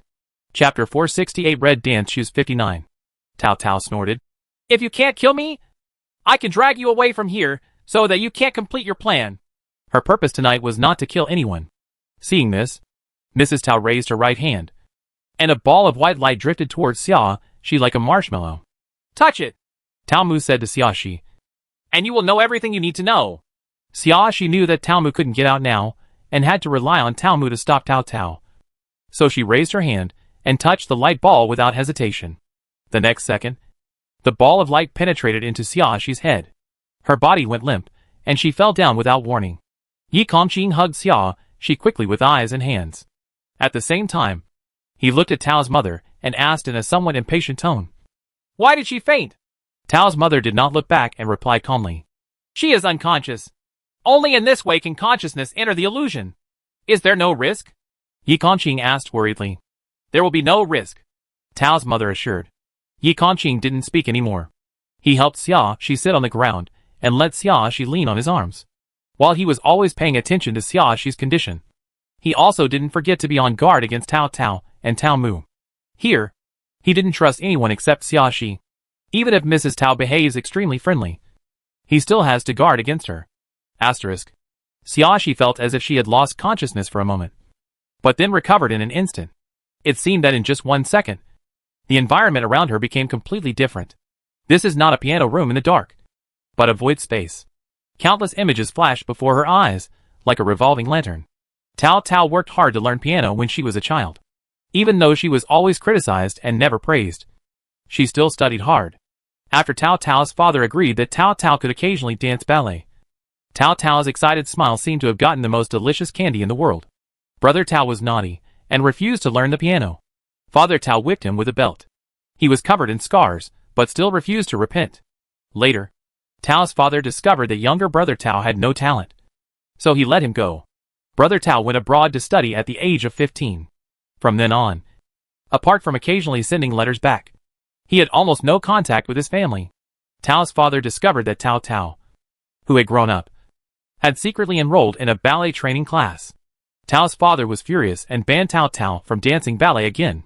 Tao Tao hid in the quilt and cried, and Tao's mother comforted her softly. But when Tao Tao hoped that Tao's mother would help her convince her father to let her continue dancing ballet, Tao's mother became silent again. Tao Tao secretly went to the piano room to practice ballet. After Tao's father found out, the two had a big quarrel. After that, Tao's father threw away all the ballet-related things in the house, and Tao Tao burst into tears again. Tao Tao asked Tao Mu for help again and again, but all she got was sighs of helplessness. Tao's mother said that Tao was too stubborn and she couldn't defeat him.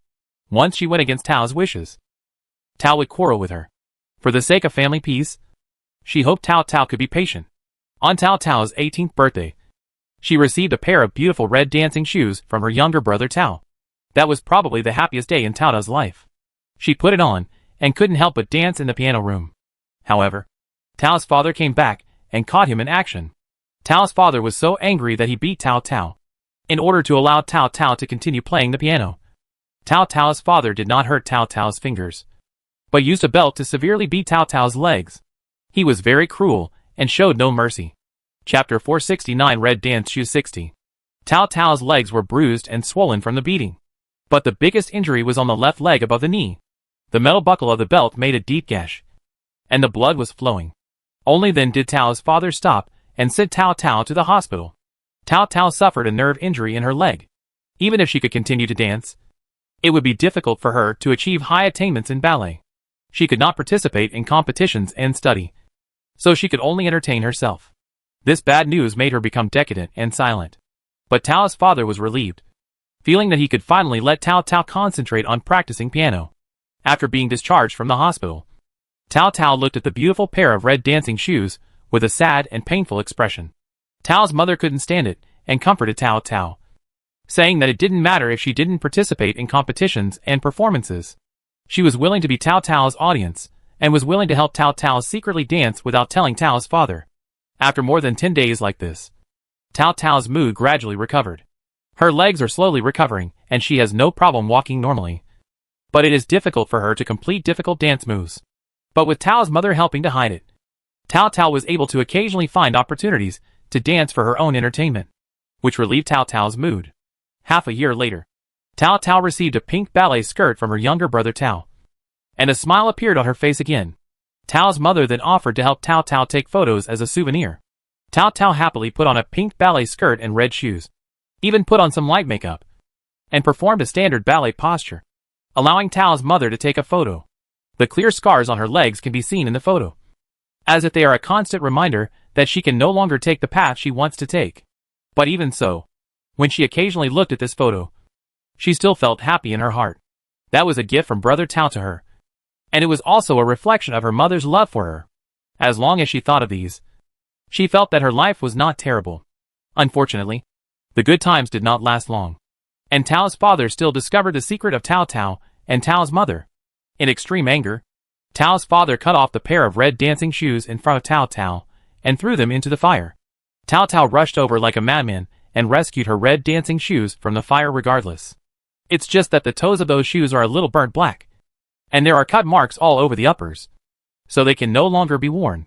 Her right hand was burned, although it was not serious. It had a certain impact on her playing the piano. Your hands must be flexible when playing the piano to better control the beat. The injured hand cannot reach its most flexible state anyway, and thus loses the ability to reach new heights in piano playing. In other words, Tao's achievements on the piano can only go so far. Tao's father was furious about this, and scolded Tao for ruining all the years he had spent carefully cultivating her. It was that night that Tao buried her burned dancing shoes into the flower bed. Then she slowly walked up to the third floor, turned on the computer in the study, and played her favorite piano piece, Swan Lake. She stood by the window, looking at the dark night sky, the cool night breeze blowing on her body. But there was no expression on her face. Her eyes were empty, as if nothing could be reflected in her eyes. Tao's father heard the sound and came over, looking at Tao with only anger in his eyes.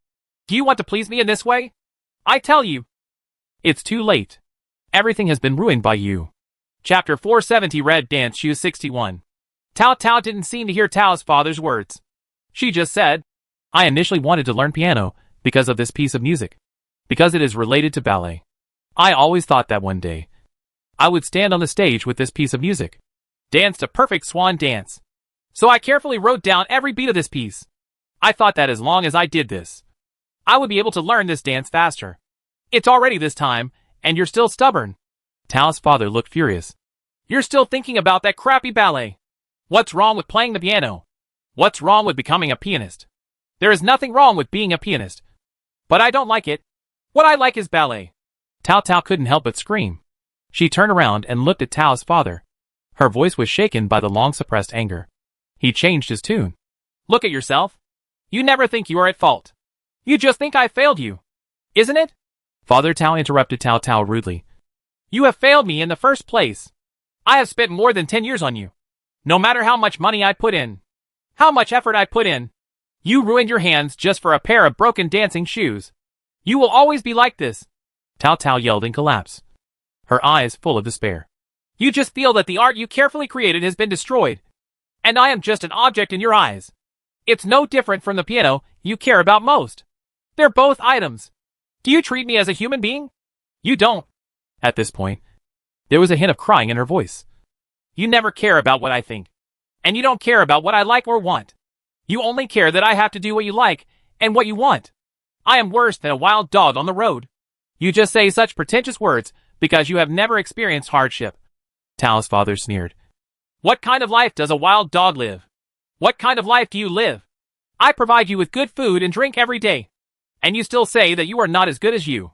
Wild dog. Your conscience must be eaten by a dog. Tao's anger and pain suddenly turned into extreme calm. After a while, she suddenly burst out laughing. She laughed loudly and burst into tears. There was self-mockery in her eyes. How can I expect you to understand what I said? If you can understand my pain and are willing to listen to me, then you can't. This is it now. Father Tao frowned, with disgust in his eyes. How long will you continue to be crazy?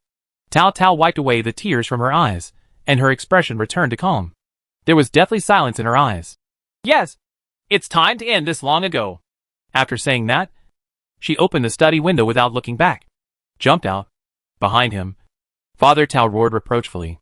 Tao turned around in midair and looked at Tao's father, who stuck his head out of the window. Father Tao was still yelling and blaming loudly, his expression still angry. Even at this last moment, she didn't get a guilty look from Father Tao, nor did she get an apology from Father Tao. He truly never thought he was wrong from the bottom of his heart.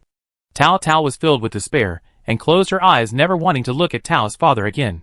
When Xiaoxi came back to her senses, she felt as if she had merged into Tao's mood for a moment, and was forced to empathize with him. She also felt the pain and despair, the sadness that seemed to be engraved in her bones at that moment. Chapter 471 Red Dance Shoes 62. At this time, the scene in front of me changed. A few days after Tao died, Tao's mother lost a lot of weight visibly.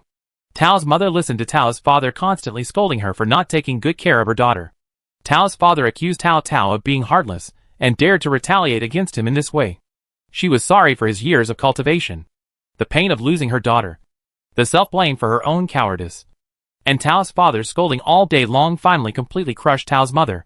So after Tao's funeral, Tao's mother committed suicide by slitting her wrists at home. Brother Tao only learned about the death of Tao and Tao a month later. He rushed back to burn paper and flowers for Tao and Tao, and stood in front of the tombstone for a long time. Then he went home and had a big fight with Tao's father. Tao's father still believed that he was not wrong. Tao's younger brother had seen through Tao's father's character early on. After this quarrel, he completely severed ties with Tao's father and never came back. The last scene shows Tao's father looking very old. As he got older, his temper became even weirder, and even the nannies were so angry that he ran away a dozen times. He lived alone all his life, and eventually died alone in the villa, only to be discovered half a year later. Yi Kongqing noticed that the person in his arms had moved, and he immediately looked down. Xiaoxi opened her eyes. Are you feeling uncomfortable somewhere? Yi Kongqing asked in a low voice. No. Xiaoxi shook her head. With Yi Kongqing's help, Xiaoxi stood up and looked towards the door. Tao was still standing outside the door, but she had stopped trying to rush in. She just stared at Xiaoxi through Tao's mother. Tao's mother still blocked the door, not wanting Tao to take advantage of her. She's already awake. Why are you stopping me? Tao's attitude towards Tao's mother was not particularly polite. Mother Tao looked back and found that Xiaoxi had indeed stood up. She floated in front of Xiaoxi. Have you seen it all? Xiaoxi nodded. I've seen it all. Tao's mother showed a gentle smile and encouraged. I have done everything I can. It's up to you whether you can find a way to save Xiao Tao. When you and Tao were confronting just now, I heard your conversation. Xiaoxi asked Tao's mother while sorting out the information from the illusion in her mind. So now I want to confirm with you what you said. Are the rescue and the kill mentioned by Tao actually the same method? Tao Mu nodded. Yes. So this hidden mission does not affect your ability to complete this game. Xiaoxi said, with a look of understanding. Sure enough. The method is the same. But in the eyes of Tao's mother, it is rescue. But in the eyes of Tao, it is killing. Then, she knew it in her heart. Looking at your expression, have you already thought of a way to kill me? Tao sneered. Although your brain is easy to use, you won't be able to find a way so quickly. Right. Well, almost, Xiaoxi said ambiguously.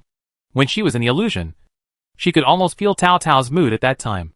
With this, she could understand Tao's obsession. Isn't letting a ghost eliminate its obsession the same as rescuing it? But in a sense, it is no different from killing. It's just that it's gentler and more painless than using some kind of talisman to eliminate it. Tao's face changed slightly, and then her expression became ferocious. Then you'd better pray that the method you found is correct, and that you can do it before dark on the 4th day. Otherwise, I will do it when it gets dark. I will kill you immediately. Chapter 472 Red Dance Shoes 63. Thank you for the reminder. Xiaoxi was not frightened by Tao's threat, but asked, But I'm curious. Don't you really want to fulfill a wish that you have never had the chance to realize? Tao stood there, neither moving nor speaking. When the flashlight's light passed by, only her expressionless face could be seen. She was extremely silent, but had no intention of stopping Xiaoxi from speaking. Although you have no chance to become a ballet dancer, at least you still have the chance to complete a Swan Lake performance in front of a large audience. Xiaoxi's tone was brisk, as if she was sending a normal invitation to a familiar friend. Do you really not want this opportunity? Tao's obsession is very obvious. It is ballet.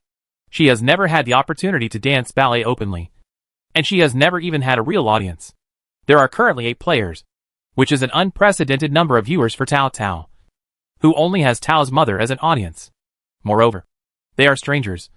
Just like the audience on a normal stage, they do not know each other, and the meaning of watching the dance is completely different from that of Tao's mother, a relative. Tao still didn't speak, but she didn't refute or even get angry, which was enough to prove that her heart was shaken. I will applaud you at the end. Xiaoxi paused and then added seriously, If you can really dance well, who are you looking down on? Tao snorted. Although I'm not professional enough, I have worked hard to learn Swan Lake Ballet, and I can definitely dance very well. Then do you agree? Xiaoxi showed a bright smile. Tao was silent for a moment and said awkwardly, I don't have dancing shoes or skirt. The dance skirt is in the closet of the master bedroom. Tao's mother suddenly said. Her eyes looking at Tao were full of tenderness. I have been hiding it from you.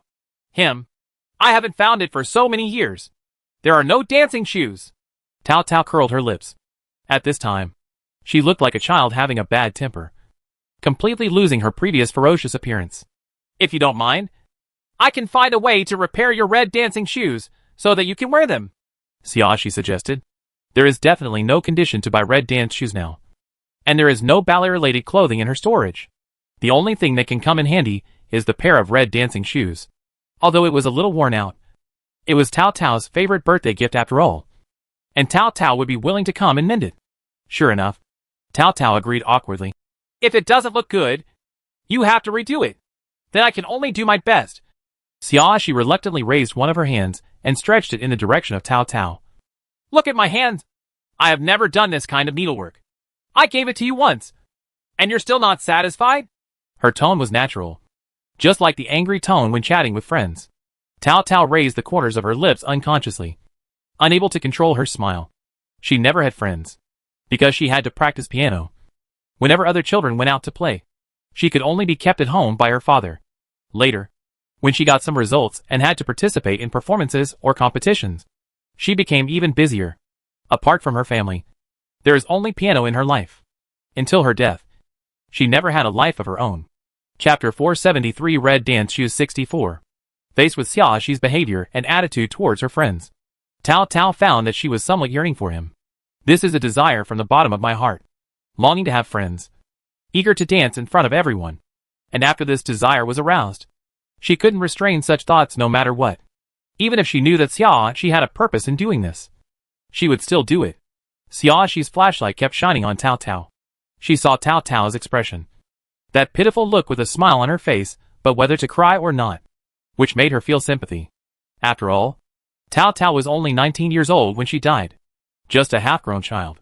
She waved to Tao Tao and suggested, "How about you go get the red dancing shoes and watch me repair them for you? Why should I watch you make up for it?" Tao Tao snorted, looking indifferent.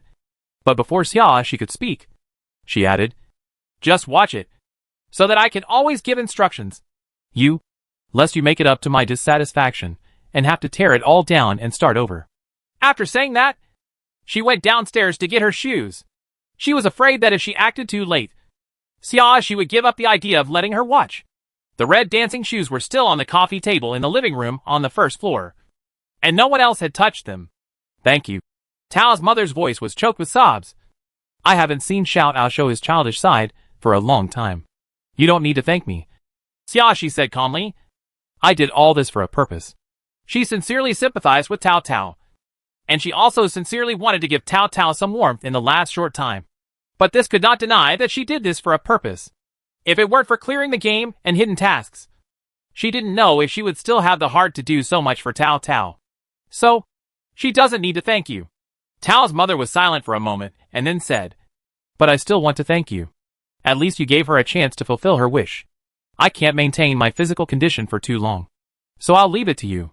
After saying that, she turned into a white shadow and disappeared out of the window. Just as the white shadow disappeared, a figure appeared on the mirror wall of the piano room without warning. Xia and Yi Kongqing had their backs to the mirror wall, and no one noticed that the figure actually walked out of the mirror. When the figure's head poked out of the mirror, he suddenly spoke. "I got the thing." Xia and Yi Kongqing were both startled. They quickly turned to look at the mirror wall and took a defensive posture at the same time. Then, they saw Tao Tao, who still had half of her calf in the mirror. Xia. Ghosts can really scare people to death. She is really afraid of ghosts. "Did you kill Jiawei through a mirror before?" Although she was frightened, Xia's mind was still running rapidly. "I remember that there is a mirror in every room, which allows you to freely travel through every room. The way to the room?" No wonder no one noticed anyone coming in or out at that time. Through the mirror. As long as I didn't make a sound. It was indeed difficult to be discovered. "Yes," Tao Tao admitted frankly. Then she put the pair of red dancing shoes into Xia's hand and urged, "Let's start." Her mind was not on other things now. She just wanted to watch Xia repair her shoes. "Then you come back to the room with me." Xia took the red dancing shoes and walked out. "It's not convenient in the piano room." Tao Tao had no objection and followed Xia obediently. Chapter 474 Red Dance Shoes 65. Yi Kongqing stood on the other side of Xia, still on guard against Tao Tao. Although it seems that Tao Tao will not harm Xia for the time being and has reached a friendship treaty with Xia, he is still wary of habit. Xia returned to the room and turned on the light. Seeing that Yi Kongqing was still in a tense state, she couldn't help but patted Yi Kongqing's arm. "Okay, stop being so vigilant. You will make Tao Tao nervous too." "Who said that?" Tao Tao snorted and retorted. "I'm not nervous. Anyway, we all have defensive items on us. If Tao Tao wants to attack, he won't succeed with one blow." Xia seemed not to hear Tao Tao's words and continued to say to Yi Kongqing, "Relax and it'll be fine." Yi Kongqing was silent for a moment and relaxed his body obediently. He sat next to Xia. "You just said it in front of her. Aren't you afraid that she might have other tricks?" "Hey, you're going too far when you say that." Tao Tao was a little angry. "I promised Xia that I wouldn't break my promise. At least you have some trust in me." Besides, he didn't say these words in front of her, so he had the nerve to talk about Xia. "Don't mind." Xia winked at Tao Tao. "Yi Kongqing has always been like this, and it's not against you." Tao Tao snorted. "I'm too lazy to argue with him." After saying that, she looked at Xia intently, as if she was too lazy to talk to Yi Kongqing. Xia took out a red dress, a pair of scissors, and a sewing box. "This is a sewing box that my mother only has at home because she likes to do embroidery," Xia said to Tao Tao while selecting needles of suitable size and red embroidery thread from the sewing box. "Otherwise, I wouldn't have any sewing and thread for you." "Then your mother must be very careful," Tao Tao said curiously. "You can't do embroidery without being careful." "Yes, she is a careful person." Xia smiled, and her mother's voice and smile appeared in her mind. "Like your mother. She is always gentle and kind to me." "Then where is your mother now?" Tao Tao asked casually. Xia was silent for 2 seconds. "She passed away." She died in a car accident before the survival game in my world even started. Yi Kongqing raised his hand and rubbed Xiaoxi's head to comfort Xiaoxi. Cao Cao covered her mouth, and her voice became a little buzzing. I'm sorry. I just mentioned it casually. I didn't expect to mention your sadness. It's okay. Xiaoxi shook her head and laughed. I'm not sad anymore. Then she turned to look at Yi Kongqing, with a smile in her beautiful peach blossom eyes. And I'm not alone. The tips of Yi Kongqing's ears instantly turned a little red. But this time he did not avoid Xiaoxi's gaze, but nodded firmly. Yes. Cao Cao put down the red skirt in her hand and couldn't help but smile ambiguously. What is the relationship between you two? They don't look like a couple. Nor are they as close as a couple. But they don't look like brothers and sisters at all. I am her bodyguard. Yi Kongqing replied in a deep voice. Ah? Cao Cao's eyes widened, as if he couldn't understand this sentence. She looked at Xiaoxi and tried to confirm. Bodyguard? Xiaoxi smiled and nodded. He's right. In the current situation, it is indeed the relationship between the bodyguard and the employer. Chapter 475 Red Dance Shoes 66. Xiaoxi unfolded her bright red skirt and used scissors to cut a circle of fabric under the skirt. This skirt is pretty. So you just cut it off like this. Cao Cao looked pitiful. There are very few times when it's suitable to wear a skirt. So just cut it off. Xiaoxi didn't care very much. For ease of movement, she has been wearing long pants since entering the survival game. Unless there are any special circumstances, I feel like I will never have the chance to wear a skirt again. It's good to have it handy now. Xiaoxi cut the circle of red cloth into sections according to the width of the dance shoes. The width of the cloth strips was just enough to cover the damaged areas on the shoes. Then used needle and thread to sew the upper and red cloth together. In order to avoid not being strong enough, she sewed a circle around each cut hole in the upper to ensure that the outer layer of fabric would not fall off. Although it didn't look good like this, at least the shape of the shabby dancing shoes was fixed, and the size inside was maintained, allowing Cao Cao to easily put on the shoes. I suddenly thought, Xiaoxi said to Cao Cao while mending her shoes. I have mended these. Should I burn them for you? Cao Cao pouted several times before saying, Just give it to me. I can put it on. But don't let it burn. Xiaoxi yawned and nodded. Okay. As long as you can wear it. She was just afraid that Cao Cao would be a ghost and couldn't wear real shoes. So she thought of burning them. Maybe the burning thing is still a hurdle in Cao Cao's heart. So Cao Cao would mind it so much. It would be best not to have a fever, and it would save her a lot of trouble. Unknowingly, Xiaoxi mended a shoe. She yawned and handed it to Cao Cao. Is it okay? There's no guarantee of aesthetics. But she tried her best. Cao Cao nodded while hugging the shoes. She didn't dislike it, but laughed happily. Well, it's pretty good. Xiaoxi felt relieved and continued to mend the other shoe. The process of mending shoes was boring, but Cao Cao kept chatting with her, so she didn't find the time unbearable. What's more painful is that she is too sleepy. In order to arrive at the piano room on time at 12 o'clock in the evening, she had not slept before. As a result, she started mending her shoes when she came back. She has been busy until now, and her upper and lower eyelids are fighting. Yi Kongqing noticed that Xiaoxi was not in good condition. He took out a bottle of canned coffee from the storage compartment, opened it, and handed it to Xiaoxi. Drink a little. Xiaoxi took a look, took a few big sips, and finally felt a little better. Cao Cao said nothing, just stared at the shoes in Xiaoxi's hand. Of course she knew that Xiaoxi was very tired, but she was too looking forward to putting on these shoes again, so she couldn't go against her own wishes and say to let Xiaoxi rest for a while. So she could only remain silent. Xiaoxi actually knew what Cao Cao was thinking, but she didn't complain. For her, the sooner she completes this matter, the better she can avoid additional risks. So she voluntarily works overtime. When Xiaoxi was about to mend the second shoe, Cao Cao suddenly asked, Xiaoxi, do you know why I am willing to agree to you? Xiaoxi took the time to glance at Cao Cao and asked with a smile, Why? I know you did all this for a purpose. Cao Cao rarely showed a serious look. But I still choose you because you are very honest. You have never hidden your purpose. And you have never wanted to be with me. Show in front of me that everything you do is just for me. Chapter 476 Red Dance Shoes 67. Maybe it's because he has lived in his father's hypocrisy and his own concealment since he was a child. So this truth is too precious to Cao Cao. She knew that Xiaoxi's purpose was for the game mission. But she could also feel that Xiaoxi was sincere when she wanted to help her. She is sincere and does not hide her purpose. This is the reason why her heart is moved. Xiaoxi reached out and patted Cao Cao on the shoulder. No matter what the reason is, it's good if you can promise me. I'm praising you. Cao Cao curled her lips. Don't you even know how to thank me?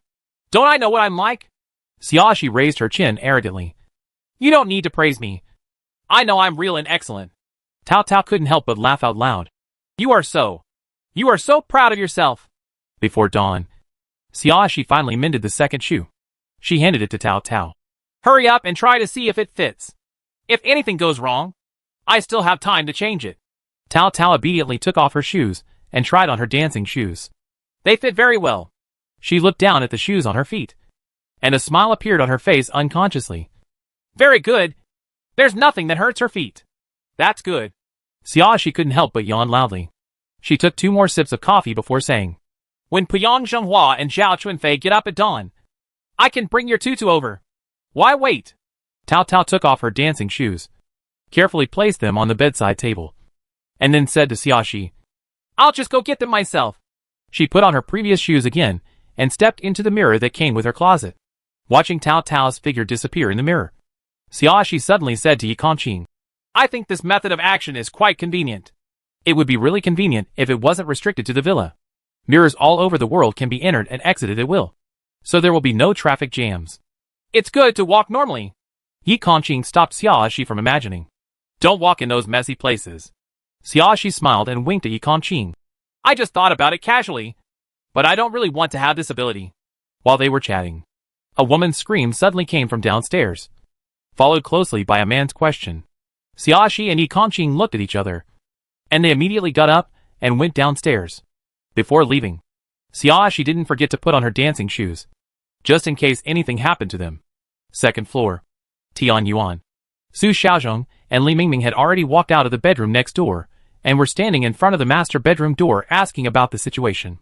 After a while, the door to the master bedroom opened. Puyang Zhenghua and Zhao Chunfei also ran out like flying. Zhao Chunfei pointed to the room. That Cao Cao is an NPC. We already know about the NPC. Tian Yuan interrupted Zhao Chunfei and asked, Did you say Cao Cao is in your room? How did she get in? The devil knows how she got in. Puyang Dinghua said angrily. I heard some sounds of rummaging through boxes and cabinets. And when I walked to the cloakroom, I saw Cao Cao squatting in it like a ghost, rummaging through things. You didn't think she was an NPC just because she was looking through things, right? Li Mingming showed an incredulous expression. He had known that Cao Cao was an NPC before, but Puyang Dinghua didn't know about it yet. How did he know that Cao Cao was an NPC? Chapter 477 Red Dance Shoes 68. She suddenly appeared in my room at night, and the door was still locked. What else could she be if she wasn't an NPC? Puyang Dinghua glared at Li Mingming, as if he disliked Li Mingming for being stupid. This is not the same as Jiao Wei. Was the situation the same on the day of her death? She must have come to kill us. You are overthinking. Xiaoxi spoke up to stop Puyang Dinghua from continuing to speculate. She has already killed someone tonight, and will not kill you again. The 3 Tian Yuan people nodded, proving that what Xiaoxi said was right. Puyang Dinghua realized in hindsight. You guys, you just said you knew Cao Cao was an NPC? When did you know it? Just before going to bed tonight. Su Xiaozhong took advantage of this moment to roughly tell what happened before. After hearing what Su Xiaozhong said, Zhao Chunfei suddenly became angry. You didn't even come over to tell us about such an important matter. Only when the NPC broke in did you say. Did you do it on purpose? Did you hide it from us on purpose? Want to see us die? Didn't you hear what Su Xiaozhong just said? Tian Yuan didn't like Zhao Chunfei's attitude and rolled his eyes to the sky. You don't need to say more about what you two were doing after you returned to the room? In that case, we came to find you. And are you willing to open the door? Why don't you scold us? That's right. Although Li Mingming was timid, he couldn't help but muttered in a low voice at this time. We don't want to do thankless things. And it's not like we're being mean. You guys. Zhao Chunfei was so angry that she pointed at Tian Yuan and Li Mingming and started to scold them. Stop arguing. Xiaoxi interrupted everyone. The situation now is very different from before. I hope you can cooperate with me well in the future. If everything goes well, there will be no problem in passing the game. Then, she briefly explained the friendly agreement she had reached with Cao Cao. When she said that, did you believe it? Puyang Dinghua looked suspicious. What if it was just a delaying tactic? She will perform at dawn. Whether this is a delaying strategy or not, we will know after the performance. Xiaoxi looked at Puyang Dinghua and warned. What you have to do now is to cooperate with us and be a serious audience watching the dance. Don't mess it up for me. Otherwise, the first person Tao Tao will kill will definitely be the person who messed up. That's right. Tao Tao's voice came from inside the room. I will kill whoever screws up today's performance. As her words fell, she slowly walked out of the room and stood in front of everyone. She was holding a pink tutu in her hand, but there was no expression on her face. She slowly inspected the other players except Xiaoxi and Yi Kongqing. If you don't believe it, you can try it with your own life. For a moment, everyone was silent. Who dares to risk his own life? It's not like I'm tired of living. Okay, since you are all awake, why not wash up quickly? Xiaoxi said to everyone with a smile. It will be dawn soon, so hurry up. Everyone looked at each other, remained silent and obedient, and dispersed to their respective bathrooms to wash up. Whether they couldn't defeat Yi Kongqing or couldn't find a way to kill the NPC, they had no choice but to obey. Even Zhao Chuanfei, who has no brains and likes to mess around, did not dare to say a word in this situation. Chapter 478 Red Dance Shoes 69. Tao Tao went to the piano room on the 3rd floor to change clothes. Xiaoxi and Yi Kongqing went to the bathroom on the 3rd floor to wash up. By the time I finished packing myself, the sky was gradually getting brighter. Xiaoxi went to the study room and entered the password to open the computer according to the picture she saw in the fantasy. Connect the Bluetooth speaker and play Tao Tao's favorite piano song, Swan Lake. She brought the compact stereo to the piano room, and the elegant piano sound echoed in the piano room. Tao Tao could not help but dance to the music. Other players also arrived one after another, and everyone stood at the door of the piano room, watching Tao Tao's performance. No matter what their mentality is, at least at this moment, everyone is serious enough without any perfunctory behavior. Tao Tao seemed to have really turned into a swan, stretching her limbs and dancing to her heart's content. She looked so dedicated and focused, with a smile on her face, as if she had never been so happy and relaxed. At the end of the song, Xiaoxi applauded Tao Tao as promised. It's great, she praised without hesitation. You dance really well. Perhaps she is still far behind professional ballet dancers, but Tao Tao has reached this level through self-study, which is already very good. Other players also clapped. Tao Tao showed a proud expression and gave a closing ceremony. Then, her figure gradually faded. She took one last look at Xiaoxi. There was no anger or panic in her eyes, only peaceful calm. Thank you. I'm satisfied. After her words fell, her whole person disappeared. Only the pink tutu and the red shoes with obvious signs of repair were left. Everyone was stunned for a while before they realized that Tao Tao had really disappeared, and what Xiaoxi said before was actually true. At this moment, a white ghost figure appeared. It was Tao Mu. Except for Xiaoxi and Yi Kongqing, the other players were startled and stepped back while taking a defensive posture. Tao's mother didn't care about other people's reactions. She looked at Xiaoxi with a gentle expression. Thank you for rescuing her. She floated in front of Xiaoxi, took off a diamond ring, and put it in Xiaoxi's palm. You deserve this. Xiaoxi glanced at the diamond ring in her hand, which now looked like irregular building blocks. Other players, who didn't know what was going on, stretched their necks out of curiosity to see what it was. But Xiaoxi turned her back to them, so they couldn't see anything. Xiaoxi put the things away in the storage compartment without saying anything. Seeing her free, my wish came true. After a pause, Tao's mother sighed, with a hint of guilt in her eyes. Maybe it will cause you a little trouble, but I'm sorry. I should go. As soon as she finished speaking, her figure gradually faded away. Tao Tao's obsession is ballet, and Tao's mother's obsession is Tao Tao. Both of their obsessions have been liberated, and there is no need to stay here anymore. Xiaoxi raised her eyebrows slightly. Why does she think Tao Mu's last words mean something else? But before Xiaoxi had time to ask anything, Tao Mu's body completely disappeared. The other players were a little dazed. Before they had time to figure out who the white shadow ghost that suddenly appeared was, it disappeared again. It seemed like there was no need for them to do anything, and the matter was over. Chapter 479 Red Dance Shoes 70. So have we cleared the game now? Tian Yuan asked hesitantly. But we have not returned to the White Room. Tian Yuan's doubts were quickly answered, and the cheerful system voice sounded again. Congratulations to all players for completing this phase of the mission before the game days are up, and the second phase will start next. What? Zhao Chuanfei couldn't help but scream. Her eyes filled with disbelief. Is there a second stage? Although the other players did not speak, their expressions were not very good. This game only lasts for 7 days. And there are actually 2 stages. So if the first stage is not completed until the 7th day, wouldn't it be too late to complete the second stage of the game? The system doesn't care what the players are thinking. And its voice is still cheerful. The game tasks in the second stage are quite simple. As long as you work hard to survive to the last moment of the game, you can pass the level. Before anyone could ask what this sentence meant, something suddenly happened in the piano room. The dust-proof sheet on the piano flew towards the players without warning. Its corners stretched and stretched, as if it were a huge mouth, trying to swallow people in one bite. Everyone was startled and took 2 steps back in unison. Xiaoxi took out the axe and handed it to Yi Kongqing.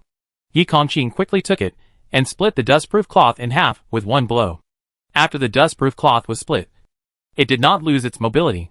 Instead, it rushed towards Xiaoxi and Yi Kongqing from both sides. Xiaoxi quickly took out the lighter from the storage compartment, lit it, and threw it out, all at once, instantly lighting up the dust-proof cloth rushing towards her. Then she took out another bottle of water and extinguished the remaining sparks on the almost burned dust-proof cloth. The dust-proof cloth on Yi Kongqing's side was chopped into pieces with his axe, and he could no longer make a swallowing gesture. The dust-proof cloth was completely scattered on the ground and no longer floated. But at the same time, the piano cover suddenly opened, and the keys inside popped out, shooting towards everyone. Just as everyone took a breath, they had to tense up and retreat. Xiaoxi and Yi Kongqing were at the front, and the piano keys hit the thin light screen on the 2 people like bullets. Although their bodies were not harmed, the 2 people could still feel that the attack of the piano keys was extremely powerful. If they were really hit, they would probably break their bones. Xiaoxi turned her back to the door of the piano room, slowly retreating and looking at various places in the piano room vigilantly, just in case there were other dangers besides the keys. She didn't notice at all that a huge black ghost suddenly appeared at the door of the piano room. Li Mingming, who was closest to the door, suddenly felt a cold air behind him. When he looked back, he was frightened and speechless by the huge black ghost that could block the entire doorway. Soon, Su Xiaozhong and Tian Yuan also noticed something was wrong. But before they had time to warn others, the black ghost suddenly moved. The ghost's eyes were fixed on Xiaoxi's direction. Even if the expression on its twisted face could not be seen, one could feel his great anger. A black beam suddenly shot out from his hand. The beam was so fierce that it seemed like a sharp sword that could penetrate everything. Yi Kongqing heard the unusual sound behind him, turned his head and took a look, and saw the beam of light attacking directly behind Xiaoxi. Chapter 480 Red Dance Shoes 71. Yi Kongqing immediately rushed behind Xiaoxi and pushed Xiaoxi away. The black beam of light collided with the light of the defense bracelet, and for a moment the light was so dazzling that it was almost impossible to see clearly. Xiaoxi noticed something was wrong the moment Yi Kongqing pushed her away, but when she turned her head to look over, her entire sight was blocked by the light. 2 seconds later, the light quickly faded, and she saw that Yi Kongqing's defensive light curtain actually shattered, and the black beam of light stabbed Yi Kongqing's arm like a sharp sword. Xiaoxi's face darkened. Her brain worked rapidly. She analyzed the situation in just a few seconds, and took out the most likely effective prop, freezing gun. Before the ghost could make its next move, she shot him. The ghost was already large and attacked unscrupulously without making any defensive moves. So Xiaoxi was hit this time. The ghost shadow instantly stopped moving in midair, and even the black beam of light remained in midair. Only half of it was recovered. Xiaoxi quickly took back the first, freezing gun, and took out the second one. At the same time, she ran to Yi Kongqing's side and asked with concern, Yi Kongqing, are you okay? Yi Kongqing shook his head and said calmly, It's okay. It's just ordinary damage. Xiaoxi saw that Yi Kongqing's expression had not changed much, and although there was blood flowing out of his arm, it was not a large volume. It seemed that there was no damage to the artery or other additional damage. The beam was originally supposed to attack her back, but because Yi Kongqing was much taller than her, it hit Yi Kongqing's body a little lower. In addition, the defensive props played a defensive role in the end, deflecting the beam attack. Instead of piercing Yi Kongqing's body, it flew out by grazing under Yi Kongqing's left elbow. So the wound is not big and the injury is not serious. Xiaoxi felt a little relieved. She took out gauze, alcohol and styptic powder from the storage compartment, and then took out a silver table knife after thinking about it. She neatly cut Yi Kongqing's sleeve to expose the wound, then disinfected it with alcohol, sprinkled styptic powder, and bandaged it with gauze. In the process, she also took the time to shoot the ghost in midair. When almost 5 minutes passed, the ghost didn't even have time to resume a little action, and was forced to maintain the forbidden state again. Then she took back the second, freezing gun, and took out the third one. Continued to bandage Yi Kongqing. Seeing Xiaoxi's actions, no one dared to say a word, although they had known for a long time that Xiaoxi was not easy to deal with. At this moment, they found that they still did not fully understand Xiaoxi's difficulty. Although Xiaoxi was relatively calm at the moment, and seemed no different from usual, the aura exuding from her body was very different from usual. Even the dullest person can feel that this should be Xiaoxi's truly angry state.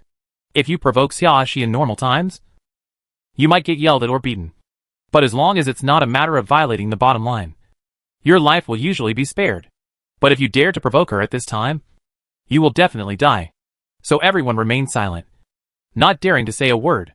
By the time Xiaoxi bandaged Yi Kongqing, Guiying had already been shot 3 times. Yi Kongqing stretched out his uninjured right hand and rubbed Xiaoxi's head, and said in a rare gentle tone, "I'm fine. It's just a flesh wound. It will heal soon." Chapter 481 Red Dance Shoes 72. "Yes, I know." Xiaoxi nodded, looking well behaved. "I'll feel more at ease after I bandage it for you." After saying that, she picked up a new defensive bracelet and put it on Yi Kongqing, then took out a 4th, freezing gun and fired a shot at the ghost. It was only then that she was in the mood to study what the ghost was about. The ghost's face was so ferocious and twisted that it was almost impossible to recognize its true appearance, and its whole body was glowing with black energy. At first glance, it looked like a bad guy who was not easy to mess with, although his face was so distorted that it was almost impossible to tell he had a normal appearance. It could still be inferred that he should be a middle-aged man. Among the original owners of this villa, there was only one person of this age, and that was Tao's father. It seems that Tao's father also turned into a ghost after he died of old age. Xiaoxi sneered. He has become the final boss against the players. No wonder Taomu would say it could cause trouble for them before. At that time, she thought this sentence was a bit strange. If she guessed correctly, Tao's mother said before that she could not maintain her human form for a long time in order to restrain Tao's father and prevent Tao's father from harming Tao. So in the past few days, Tao's father never showed up, and Tao's mother only appeared occasionally. Now that Tao is gone, Tao's mother has fulfilled her wish and leaves with her. Instead, she gives Tao's father a chance to show up. Judging from how Tao's father attacked her directly as soon as he appeared, it was obvious that he was jealous of her for helping Tao fulfill her wish and went against his will. So he deliberately took revenge on her. After realizing that she had returned to her usual appearance, Tian Yuan dared to ask, "I remember that the freezing gun can only make the target incapacitated for 5 minutes at a time, and there will be a 1-hour cooling time after use. You are there several freezing guns?" "Yeah," Xiaoxi responded casually, and then she pressed the small white button on the side of the gun handle. The muzzle of the gun was pointed at the immobile ghost, and a light blue beam of light hit the ghost straight. But the image of the ghost turning into powder did not appear. It was still perfectly still in midair without any change. Xiaoxi frowned. The freezing gun in her hand turned into powder due to the use of maximum energy and dissipated in the air. "What's wrong?" Li Mingming asked in a panic. "Is something wrong?" Although he has never bought a freezing gun, he has read the description of the freezing gun in the mall, and he can guess from Xiaoxi's movements that she should have activated the maximum energy of the freezing gun. But it failed. He has no experience in using it, so he doesn't know what's going on. But it shouldn't be a bug in the prop, right? Xiaoxi took out a new freezing gun, read the instructions for use carefully, and then understood. The most powerful attack can only cause the death and fragmentation of creatures, while ghosts have nothing to do with creatures. When dealing with the headless man before, because the headless man did have a body, he could destroy the fragment. But because the headless man is not a living creature in the true sense, there is no death. So the fragmented headless man will appear again the next day. But this time, ghost shadows have nothing to do with living things. Naturally, the highest intensity of freezing gun cannot be effective against ghost shadows. However, the normal attack of freeze gun is to quickly freeze the target and make the target lose mobility. Chapter 482 Red Dance Shoes 73. This target is not limited to living things. In other words, no matter what it is, as long as it can move, you can use the freezing gun to put it into a static state. So even the black beam was fixed in midair. Xiaoxi, who wanted to understand the key, did not explain anything to the others. She just said, "It seems that as long as this ghost cannot move, other attacks will also stop." Those piano keys had already fallen to the ground like waste that had lost its traction when Ghost Shadow was hit by the freezing gun for the first time.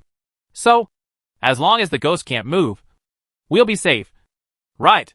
Su Xiaosheng also saw the current situation. As long as the ghost can't move, it can't control other things to attack us. But the freezing gun is only effective for 5 minutes, and it has to cool down for an hour after use. The maximum strength does not work.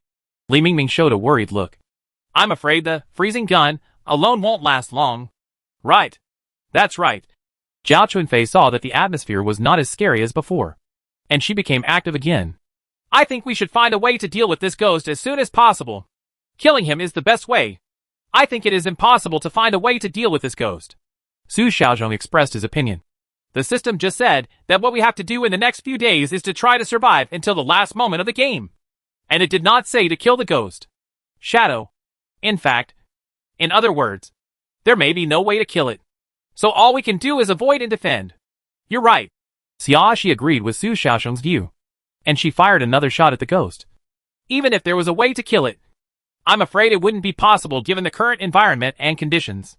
So the essence of the second stage is not for us to find a way to solve the ghost, but for us to find a way to survive. Ordinary sword and gun attacks are definitely ineffective, but there are no such things as dog blood, yellow talismans, and peachwood swords here, and there are no conditions to create these. So the second stage is more likely to make them exhausted and run for their lives. If I had known, I shouldn't have cleared the first phase of the game so quickly. After hearing this, Zhao Chunfei couldn't help complaining. If the second phase was started on the last day, it would only take a few hours to clear it. It's the second stage. It's good now. There are still several days to go. That's right. Puyang Dinghua agreed, looking at Xiaoxi reproachfully. In the second stage, you only need to survive until the last day. There are no other mission requirements. In this case, the shorter the second phase, the more beneficial it will be. If you two could tell fortunes, I wouldn't have to deal with this ghost so hard now. Xiaoxi snorted coldly. I used hindsight as loudly as possible, but I didn't see you being of any use. That's right.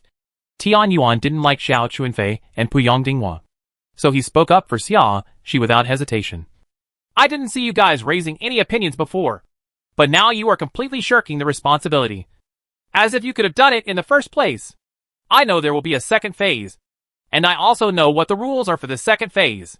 Puyang Dinghua choked, and although his face looked bad, he said nothing. Zhao Chunfei was very unconvinced. She was the one who acted arbitrarily before.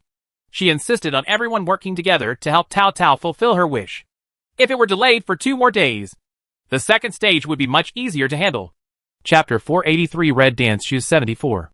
I will only warn you once. Xiaoxi stared at Zhao Chunfei.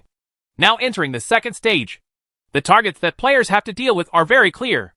There is no longer a rule that players who accidentally kill players will be sentenced to fail the game. If you want to die, even if try saying one more word.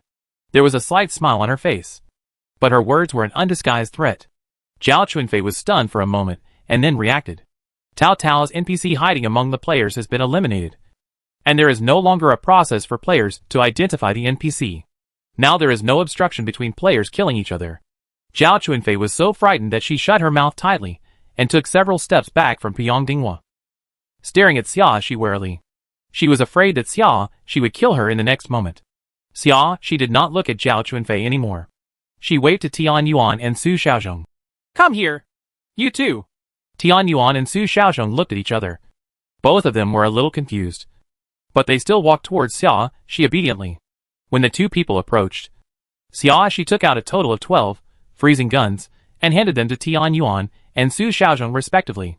Tian Yuan and Su Xiaozhong widened their eyes at the same time, looking at the large number of freezing guns in their hands as if it was an illusion. 12? 12. Take out 12 freezing guns at once. Who would buy so many of the same type of props? What a luxury. Every 5 minutes from now on, you are going to shoot the ghost figure to make sure there is no chance of it recovering, she said to the two people. If there is an accident, you should know the consequences. Tian Yuan looked at the 6 freezing guns in his hand in disbelief. You? You actually gave me so many. She subconsciously glanced back at Puyang Dinghua and Zhao Chuanfei, then lowered her voice and asked Xiaoxi, Aren't you afraid that I will take them all for myself? Or I can use them against you? It seems that you are too poor and have no chance to do experiments. Xiaoxi chuckled. The best defensive props can prevent the vast majority of prop attacks. Just these few guns will not kill me in one shot. I can only consume a little more durability of defensive items. If Tian Yuan really dared to attack her with the freezing gun, she would have enough time to fight back and take back her own item. How could she hand over so many props to others if she wasn't completely sure of the situation? Rural. Dot. How many people have the luxury of using their own props to attack each other for experiments? If the props are gone, they were all bought with points. And it will be painful. Wait, does Xiaoxi mean that she has already done experiments? Damn. How rich must this woman be to be willing to do such a luxurious experiment? Jealousy changes people beyond recognition. Although Su Xiaozhong remained silent, his expression was a bit shocked. Xiaoxi looked at the expressions of these two people with a smile on her face. The reason why she chose these two people is very simple. Tian Yuan has always disliked Puyang Dinghua and Zhao Chuanfei, and will never join forces with them. The enemy of her enemy is her friend. And there is no problem in maintaining a temporary alliance of interests at least. And Su Xiaozhong is an upright person at first glance. As long as he is not allowed to do bad things, he has no reason to refuse. And he will not have any greedy selfishness. Especially now they all have a common enemy, the Black Ghost. And this enemy cannot be left alone. Otherwise their lives will be endangered. Chapter 484 Red Dance Shoes 75. The reason why he doesn't want Li Mingming is even simpler. He is too timid. He is easily frightened and gives in easily because of threats from others. He may also be so frightened when he sees ghosts in the middle of the night that he doesn't dare to stay here. This kind of person can easily cause trouble at critical times. So it's best to stay aside. By the way, let me remind you too, by the way. Xiaoxi's voice was slightly lowered so that the three people far away could not hear it. When the freezing gun uses basic attacks, it consumes one durability point at a time. Now it's the 4th day of the game, and it will take more than 3.5 days for the game to end, based on the fact that durability is consumed every 5 minutes. By the time the game ends, it will take about 1,100 durability points. 12 freeze guns have a total durability of 1,002, which means that by the time the game ends, only one freeze gun will still be usable, and there won't be much durability left. Having said this, Xiaoxi smiled at Tian Yuan. If you think you can withstand the attack of the ghost on your own, then I have no problem with you wanting to hide my freezing gun privately. Rural. Dot. Having said that, she still kept it to herself. No matter what. 11 freeze guns would be consumed to deal with the ghost. And she might be at risk if she cut corners. She had no choice. And she didn't have the guts to make fun of her own life. And she has realized it now. The reason why Xiaoxi took out 12 freezing guns is because the cooling time of one freezing gun is 1 hour. And each time it is frozen for 5 minutes. 12 guns are just right. Can be used in one cycle. Everything is calculated to death. And each gun must be used in turn. Otherwise, there will be a risk of ghostly resuming action due to insufficient cooldown time. She had absolutely no chance of taking advantage. Tian Yuan sighed helplessly, a little resigned to her fate, and asked again, Then why are you going to give us the gun? I'm going to bed. Xiaoxi yawned. I didn't sleep all night last night. I'm so sleepy. Rural. Dot. She thought she was going to do something more important. But she didn't expect to go to sleep. Leave this to us. Su Xiaozhong readily agreed. It is all your credit that we can pass the first stage. The fact that we are not in danger for the second stage is also the condition you created for us. You should go to sleep. Xiaoxi smiled at Su Xiaozhong. And then she took Yi Kongqing's hand. Yi Kongqing, come with me to rest. Yi Kongqing glanced in the direction of Puyang Dinghua with some worry.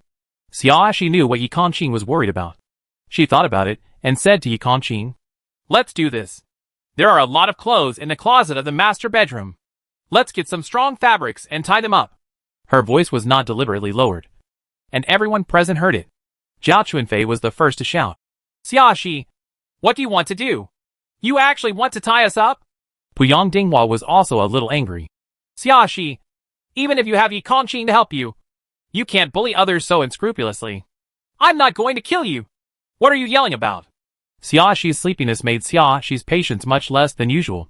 She waved to Yi Kongqing, signaling him to quickly go to the second floor to get clothes, and said to Puyang Dinghua, In order to prevent you from causing trouble to me, it's best to let me tie you up. It's best for everyone. Chapter 485 Red Dance Shoes 76.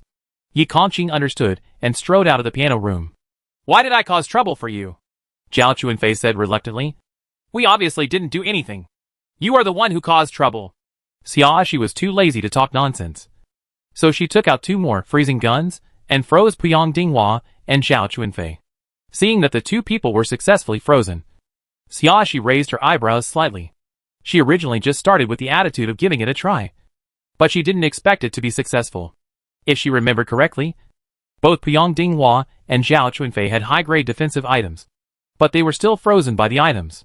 It seems that except for the best defense props, other levels of defense props may not be able to prevent the effects of those props in the mall. Well, if you have a chance in the future, you can try other effect props. Forget it today. I'm not in the mood. When Tian Yuan saw Xiaoxi taking out 2 more freezing guns, he was so surprised that he was speechless. How many freezing guns does this woman have? So luxurious. So luxurious. The frozen Zhao Chuanfei had long lost her previous momentum, and she didn't dare to say anything to anger others. Although she doesn't have much brains, she also knows that in this current situation, she can only be manipulated by others. If she continues to seek death, she will really die. Puyang Dinghua's face was extremely ugly, but he just stared at Xiaoxi and never spoke again. This time he was defeated. No matter how reluctant he was, he could only admit defeat. Soon, Yi Kongqing brought several pieces of clothes with strong fabrics upstairs. Xiaoxi cut the clothes into strips, twisted them into 2 strands to increase their firmness, and poured water on them to increase their toughness. Then she asked Yi Kongqing to tie up Puyang Dinghua, Zhao Chuanfei, and Li Mingming. Li Mingming looked confused. Why? Why do you want to tie me up? He asked cautiously, fearing that if he said a word wrong, Xiaoxi would be unhappy. You are too cowardly. Xiaoxi told the truth. You are easily intimidated. A few words from Puyang Dinghua may scare you so much that you have to untie him. So tying you up can avoid a lot of trouble. Li Mingming. Dot. Although this sentence was extremely insulting, he could not refute it at all. Yi Kongqing's method of tying people up was very professional. Not only was the rope tied very tightly, but the knots were also knotted very skillfully. They could not be easily untied. He tightly circled the hands of several people, and each finger was balled up and pierced into the rope, ensuring that even if there were blades hidden in the storage compartment, they would not be able to take them out. After doing all this, Yi Kongqing relaxed a little, and then he and Xiaoxi went to the next room to rest. Before leaving, Xiaoxi did not forget to tell Tian Yuan and Su Xiaozhong, I will get up after 8 or 9 hours of sleep at most. Don't let those tied people go because you are soft-hearted. Don't worry. I'm not that stupid. Tian Yuan agreed readily. I understand. Su Xiaozhong just glanced at the somewhat pitiful Li Mingming, but did not express any objection. If anything happens, you can wake me up, Xiaoxi said, yawned, and then went back to sleep. Tian Yuan and Su Xiaozhong were very cooperative, and there were no accidents until Xiaoxi and Yi Kongqing woke up. In the next few days, Tian Yuan, Su Xiaozhong, Xiaoxi, and Yi Kongqing worked in 2 shifts, taking turns to shoot freezing gun at the Black Ghost. Until the end of the game, the ghost had no chance to move even a millimeter. Xiaoxi had a completely laissez-faire attitude towards the 3 people who were tied up. Chapter 486 Points and Organizing Supplies 1. Only Su Xiaozhong couldn't stand it anymore, and occasionally went over to feed the 3 tied people some water. Other than that, he only fed them compressed biscuits once. It's not that Mr. Su is cruel. It's mainly because Xiaoxi, Tian Yuan, and Yi Kongqing don't agree to loosen the restraints of those 3 people. It will be painful if they are fed too much and can't go to the toilet. So he doesn't dare to feed them randomly. Although Zhao Chuanfei kept shouting that she was too hungry, asking for food and going to the toilet, she was only treated as being gagged in the end. In Xiaoxi's words, as long as they don't starve to death, it's okay. She doesn't care about anything else. She won't put them down even if she pulls them on. Zhao Chuanfei and Puyang Dinghua's faces turned pale at a speed visible to the naked eye, and their hearts were filled with a sense of humiliation and powerlessness. But the hypoglycemia and dizziness caused by hunger prevented them from cursing a word. In this way, The 7 players spent the next few days safely. In the end, there was still one, freeze gun, left that had not consumed all of its durability. But Tian Yuan had long since given up on keeping it for himself. She just felt that the past few days were really tiring. Except for sleeping. She had to count the time to give the ghost a shot at any time. And she didn't even stop to eat. She had never felt that she was so nervous. But she did not dare to relax, for fear that she would make a mistake and fall short of the success. So seeing that there was only a moment left before she could clear the level, all she could think about was that she could finally be freed. So she directly handed over the last, freeze gun, in her hand to Xiaoxi, letting Xiaoxi put the final stop to this game. In the last 5 minutes, after Xiaoxi froze the ghost again, Yi Kongqing used a dagger to cut the ropes binding Puyang Dinghua, Zhao Chunfei, and Li Mingming. The 3 people were suddenly released. Their stiff limbs and weak brains prevented them from moving freely in a short period of time, so they could not pose any threat to Xiaoxi and Yi Kongqing at all. 5 minutes later, the system's cheerful prompt sounded, and everyone disappeared into the villa. Asterisk. White room. Xiaoxi sat down cross-legged habitually. The system's inorganic voice immediately sounded. Congratulations to the player Xiaoxi for clearing the game and playing a vital role in the first and second stages, earning 5 million points. Xiaoxi raised her eyebrows slightly. Am I the only one with 5 million points in this game? The system was silent. I can guess even if you don't tell me. I must be the only one with 5 million points. Xiaoxi was confident. Everyone else should only have 1 million points. System. It didn't say anything. So she could guess? Does it matter whether it opens or not? The system didn't want to talk nonsense with Xiaoxi and went straight to the topic. Players have half an hour to rest here. After half an hour, they will enter the time is money game. Players are asked to choose the products to purchase, or enter the next game immediately. Xiaoxi showed interest. If this money is linked to points, I feel she will have an advantage. She just didn't know what the rules of this game were, which made her a little curious. Xiaoxi knew that the system would definitely not be able to ask anything, so she didn't ask anything and just opened them all. This time, the gun and ammunition column can be purchased again, but Xiaoxi is not short of it, so there is no replenishment. There are no new props. Xiaoxi had 18 freezing guns left, and one of them had a small amount of durability left, so she replenished herself with 12 freezing guns. Chapter 487 points and organizing supplies too. Then Xiaoxi opened 5 more storage compartments. She originally had 4 free storage compartments, which were usually enough to store a lot of new things. But she decided to rearrange the things she had previously put in the suitcase. This requires more free storage compartments. In the past, when she was playing Doomsday games, it was because she didn't have time to open more storage compartments, and the storage compartments were not enough. So she had to save space. So she squeezed many small things together with big things. Later, in order to save trouble, and since there were no problems, she didn't pay attention to it. But this time when she was attacked by a black ghost, she suddenly thought of this. Things are piled together in a messy way, and you will inevitably rummage when you need to use them. Even if you rummage quickly, at a critical moment, wasting a second may be fatal. Since she has a lot of points and the ability to make money, there is no need to use every corner of the space. By opening more storage compartments, you can better classify your various supplies and make them easier to access. Now she has a total of 35 storage compartments, 26 of which contain various items, and 9 of which are empty. After she has packed up all the clutter, she will decide whether to continue opening new storage compartments based on the number of remaining storage compartments. After buying the necessary things, Xiaoxi did not immediately start organizing the supplies. The sorting process must be very long. Half an hour in the white room is definitely not enough. She doesn't want someone to be teleported out if something falls here. After entering the game, she would use the fragmented time to slowly sort it out. Now, Xiaoxi rested her elbows on her thighs and supported her chin with her palms. Woo! Let's chat. The system was quiet for a few seconds before it realized that Xiaoxi actually called its name. As a system, it doesn't actually have many redundant emotions. But at this moment it feels like it has some strange emotions that it can't describe. Despite this, the system rejected it mercilessly. If players feel they have nothing to do, they can immediately enter the next game. You are really unwilling to give up. You always want to drive me away. Xiaoxi chuckled lightly and was not angry. I have told you so many times that I will not leave until the time is full. The system was silent again. After a long while, it said, "This system is not responsible for chatting with players. Please respect yourself. Probably knowing that it had nothing to do with Xiaoxi, and fearing that it would accidentally be tricked into saying something it shouldn't have said, it simply remained silent. Xiaoxi tried several times, and saw that the system didn't work at all this time.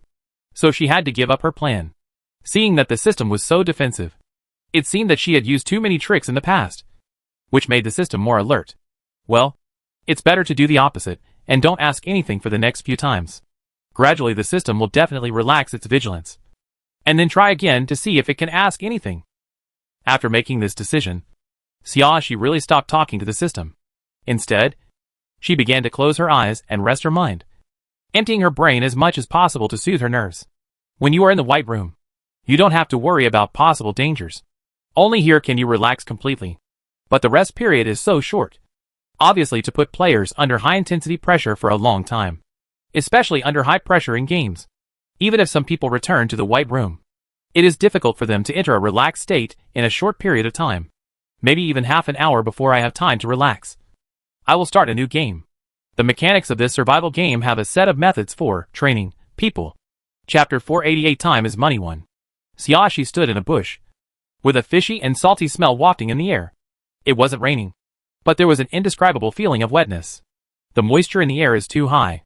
This is an island, and there are mosquitoes everywhere around her. But she doesn't see a single person. Just after standing here for 10 seconds, several mosquitoes kept making their presence felt in my ears. Then Xiaoxi discovered that the defensive items were not mosquito-proof. Damn! Xiaoxi cursed as she dug out the long-cherished toilet water from the storage compartment. At that time, she just wanted to leave nothing behind that could be taken away from home. So she took away all the clothes that could be stored in the villa. I never thought that this toilet water would come in handy one day. It's a pity that she only has this bottle. It seems that when conditions are met in the future, she will have to find a way to get some mosquito repellent. Just as Xiaoxi was spraying toilet water everywhere on her body, the cheerful system voice sounded. Welcome 100 players to Changxi Island. Next, let me explain the rules of the game to you. Xiaoxi listened to the system and observed the situation around her. This round of game time is 15 days. When you hear the name of this round of game, time is money. You must also know that this game must be related to time and money. Money actually refers to the points of each player. In this round of the game, players need to rely on point exchange to gain survival time. Each player's initial survival time is 0. You can get as much survival time as you exchange points for. You need 1 million points to redeem it per day. In addition, players can only use points to redeem a maximum of 7 days of survival time. The remaining days must be obtained by looking for treasure chests in Changxi Island. The treasure chest may contain half a day or a day's survival time, and may also contain various cute little traps and dangers. It not only tests the luck of each player, but also tests the courage and strength of each player. By the way, a friendly reminder to all players. The total number of days contained in the treasure chest on Changxi Island is definitely not enough for 100 players to survive to the 15th day. So all players must work hard to find more treasure chests and get more survival time before other players, so that they can have a chance to clear this round of the game. Also, only those who survive to the 15th day can clear the game.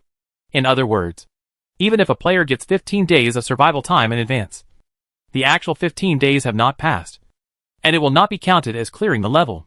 Friendly reminder: during the process of searching for and grabbing treasure chests, it is best for players not to have life conflicts with each other.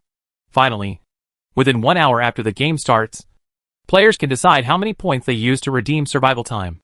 After 1 hour, you will lose the right to exchange, and you can only get the number of survival days from the treasure box. Wish all players good luck. Almost as soon as the system finished speaking, a pop-up window popped up in front of Xiaoxi.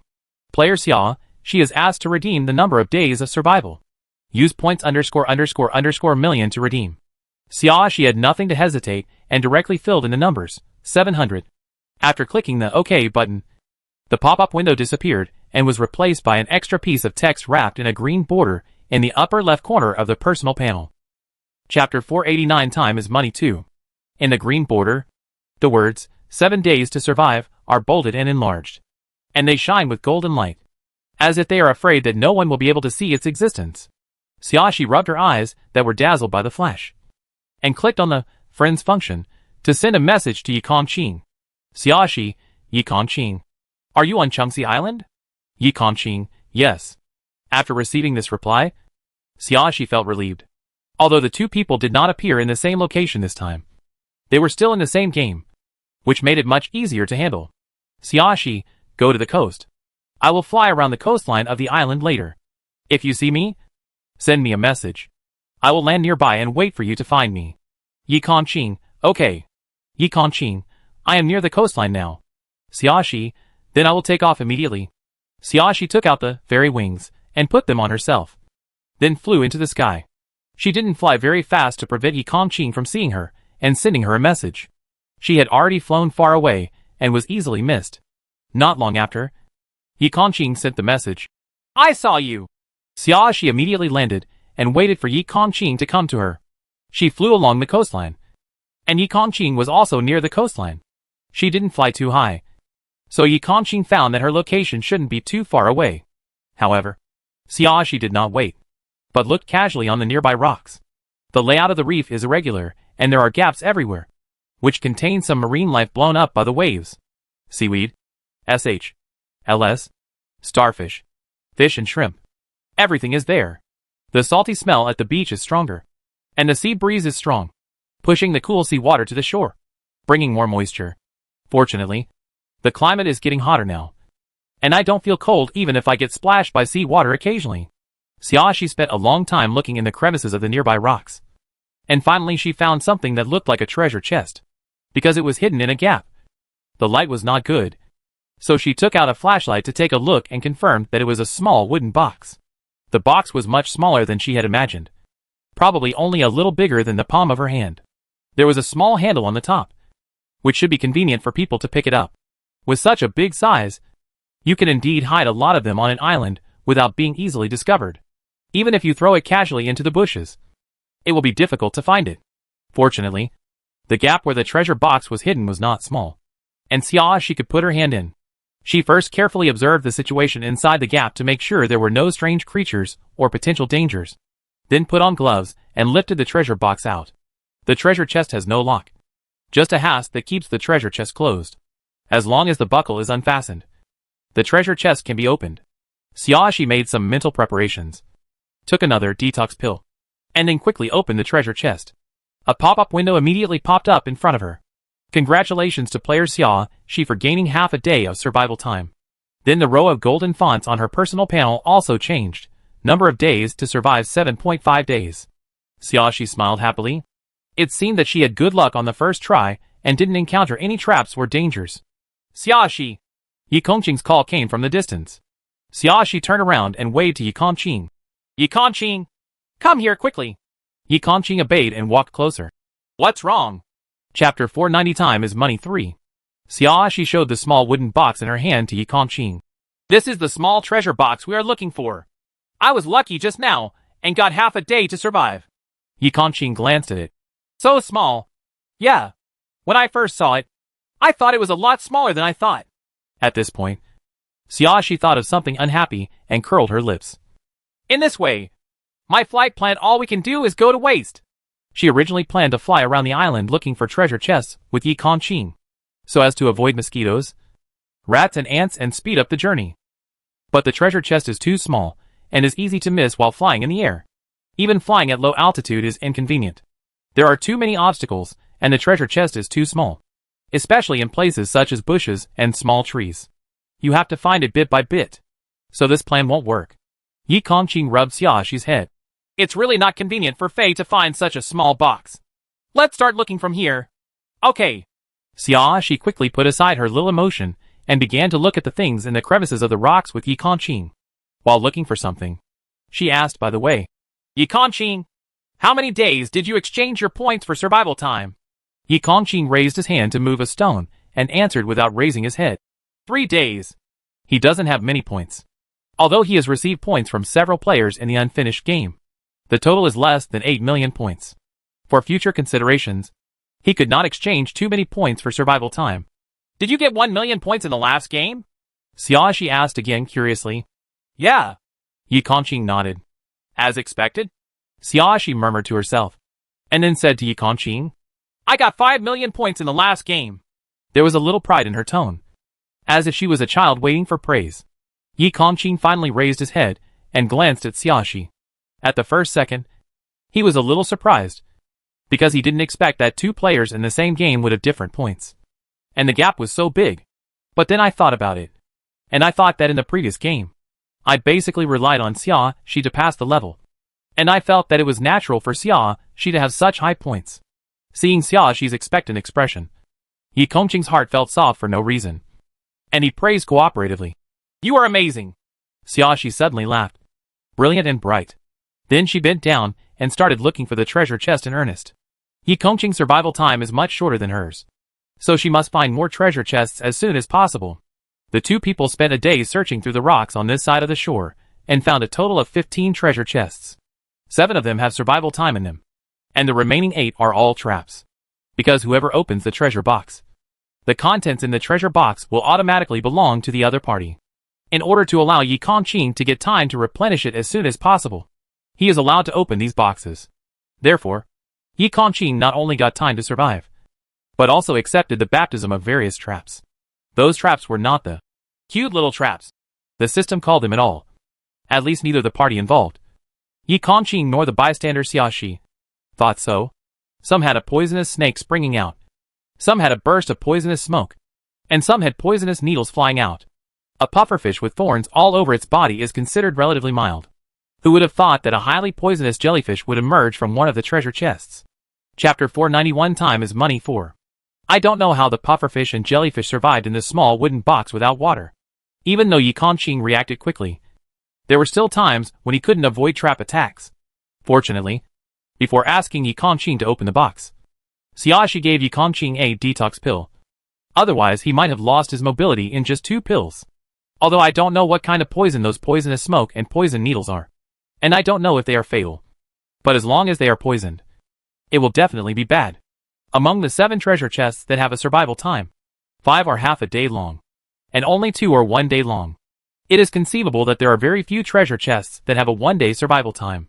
However, Yi Kongqing finally got 4.5 days of survival time, including the 3 days of redeeming his points. There were a total of 7.5 days, which was consistent with Xiaxi's survival time. As the sun sets in the west, the afterglow of the setting sun shines on the island, and the sea breeze gradually becomes colder. Xiaxi and Yi Kongqing walked along the coast to the other side, and continued to look for the treasure chest. This island is not big, but with 100 players hiding on the island, it is not easy to meet each other. Xiaxi and Yi Kongqing have not met other players so far. In addition to this reason, it may also be that no one else has thought of coming to the shore to look for the treasure chest. After all, more often than not, people will think that the more complex the terrain on the island, the more treasure chests there are. On the other side of the island, there is a fine sandy beach, which is completely opposite to the side of the reef shore. And the scenery is completely different. If the reef coast is cold, humid and dangerous, then the fine beach side has warm sunshine and beautiful fine gravel. Seeing such a beach always reminds people of enjoyable activities such as sunbathing and beach volleyball. Unfortunately, in survival games, no one is in the mood to enjoy entertainment on the beach. The beach was deserted. There is no shelter on the beach, unless the treasure chest is buried underground. There is probably no treasure chest in this area. There are palm trees standing not far from the beach. The sea breeze blows, and the leaves sway slightly, as if waving to people.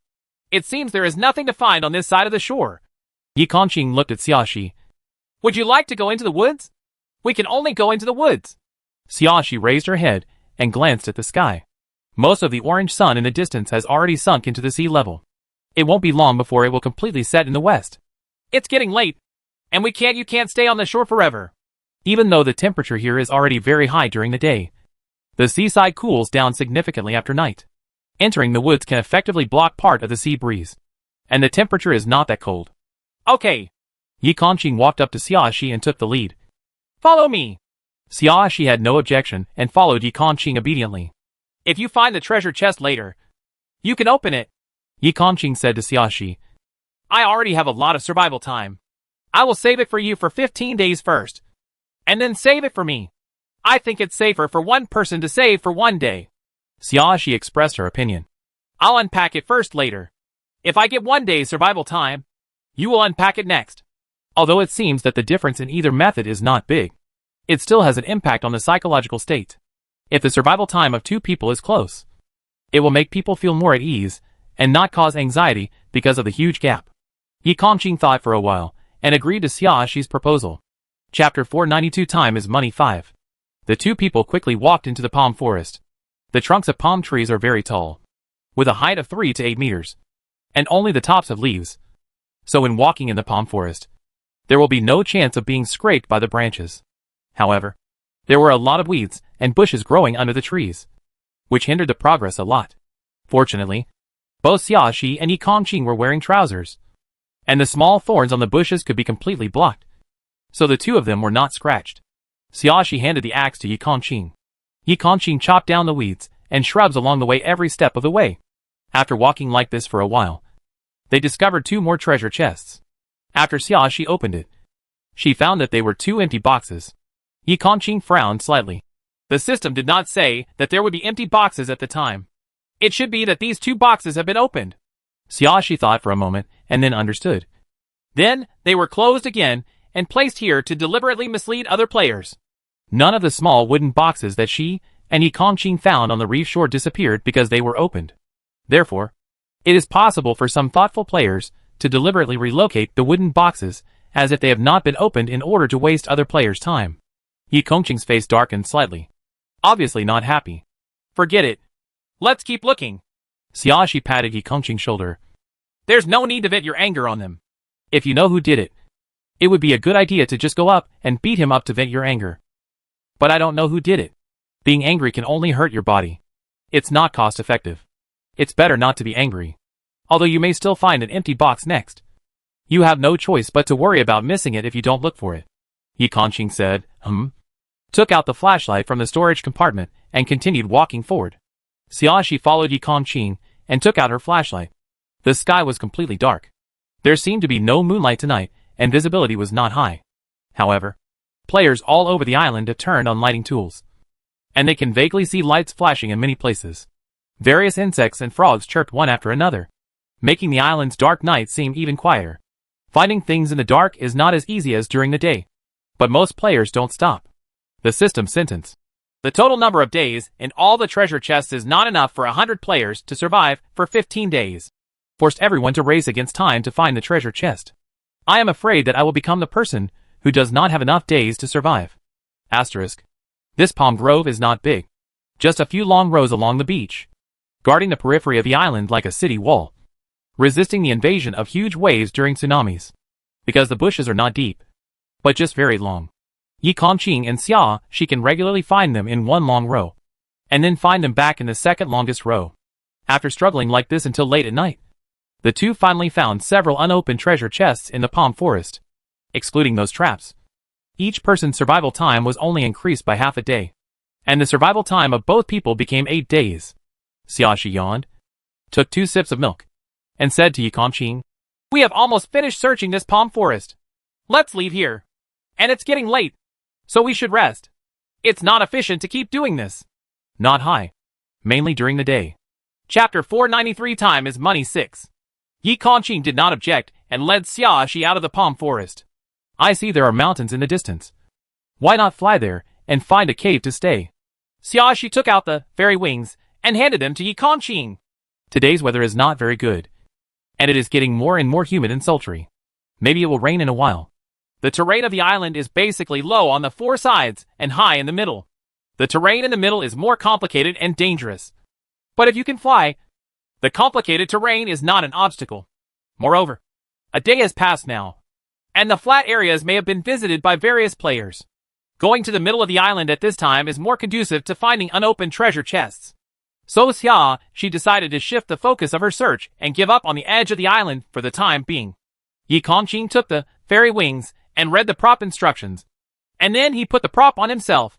The small transparent wings with fine shimmers quickly integrated into his back, as if they were really wings that grew on his own. And because his height and shape are different from Xiaoxi's, his wings have become wider. In the darkness, the small transparent wings trembled slightly and reflected the faint light, which was really beautiful. Xiaoxi couldn't help but stare at Yi Kongqing for a long time. Yi Kongqing has the appearance of a mixed-race person. His facial features are 3-dimensional and angular, coupled with his emerald green eyes. And with these wings, he really looks like an elf. He is still the kind of unruly personality elf who does not obey the patriarch. Yi Kongqing was a little uncomfortable being stared at. Why are you looking at me like that? Xiaoxi replied with a smile. It's nothing. I just think you're really pretty. The tips of Yi Kongqing's ears turned red instantly. But it was difficult to see clearly in the darkness. Don't say I'm good looking. That's a way to describe a woman.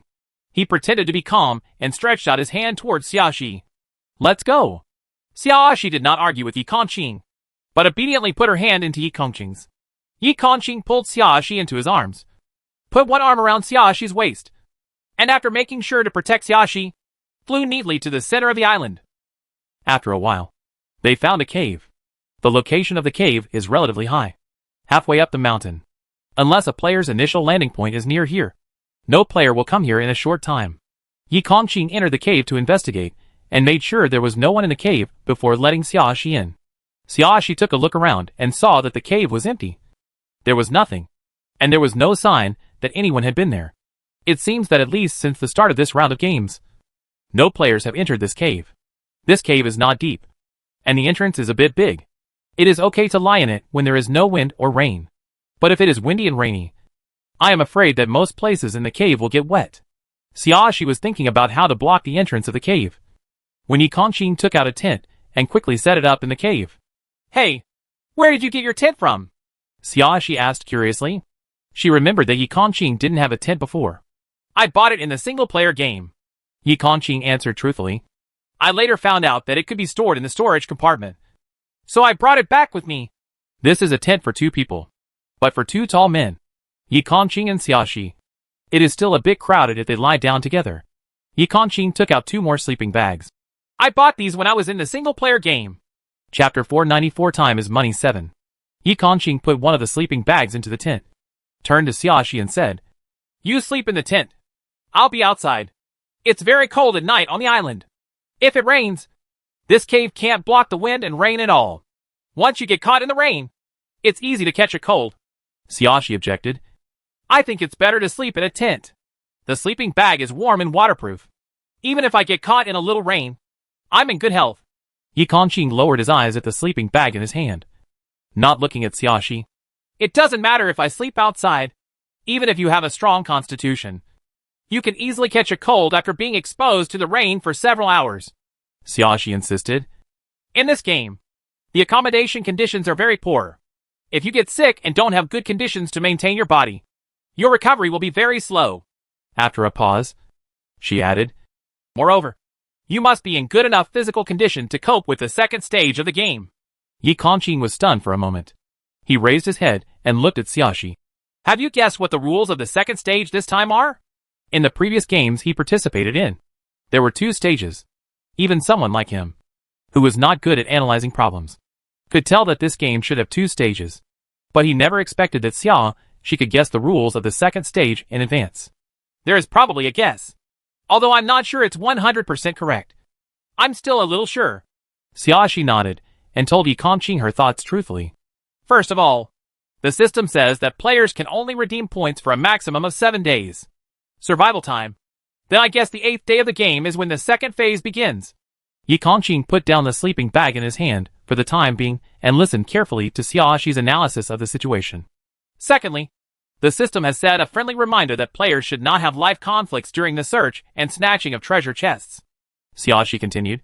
Since there is such a reminder, it means that at least the first stage is it's not suitable to cause harm to people.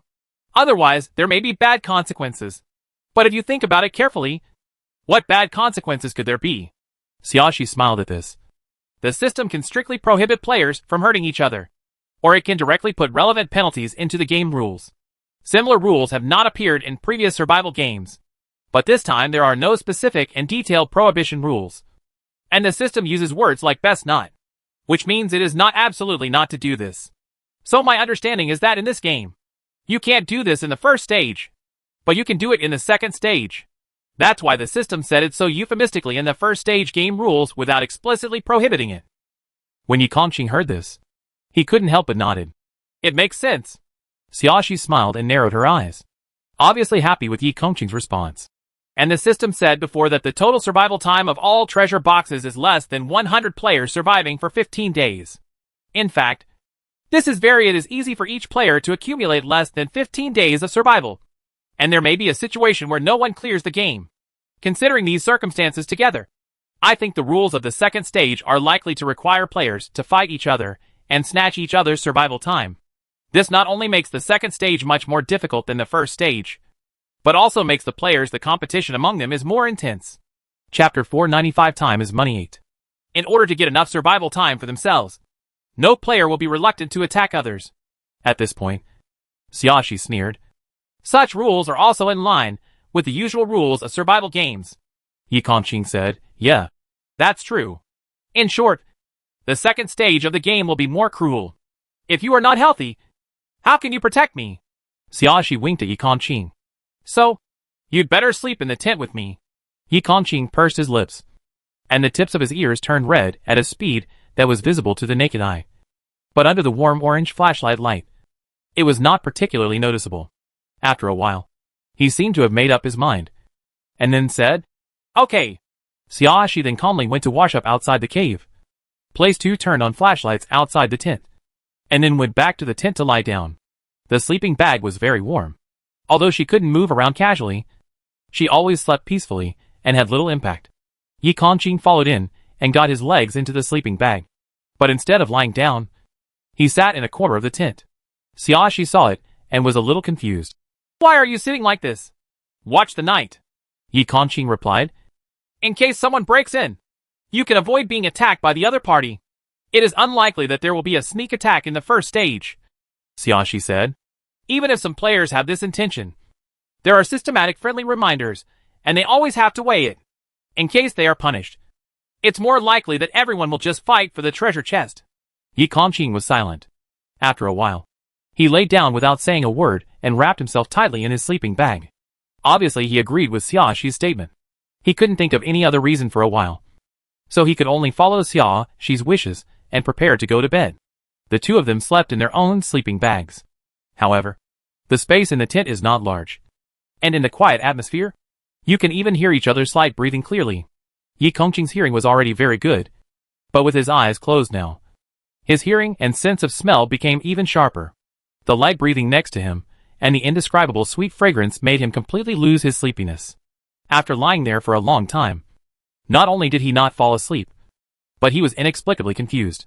The wind outside gradually became louder, and gradually the sound of pattering rain could be heard. As expected, it rained that night, and even the temperature dropped a lot. Yi Kongqing opened his eyes subconsciously, and turned to look at Xiaoxi, seeing that Xiaoxi did not wake up, but just shrank into his sleeping bag again.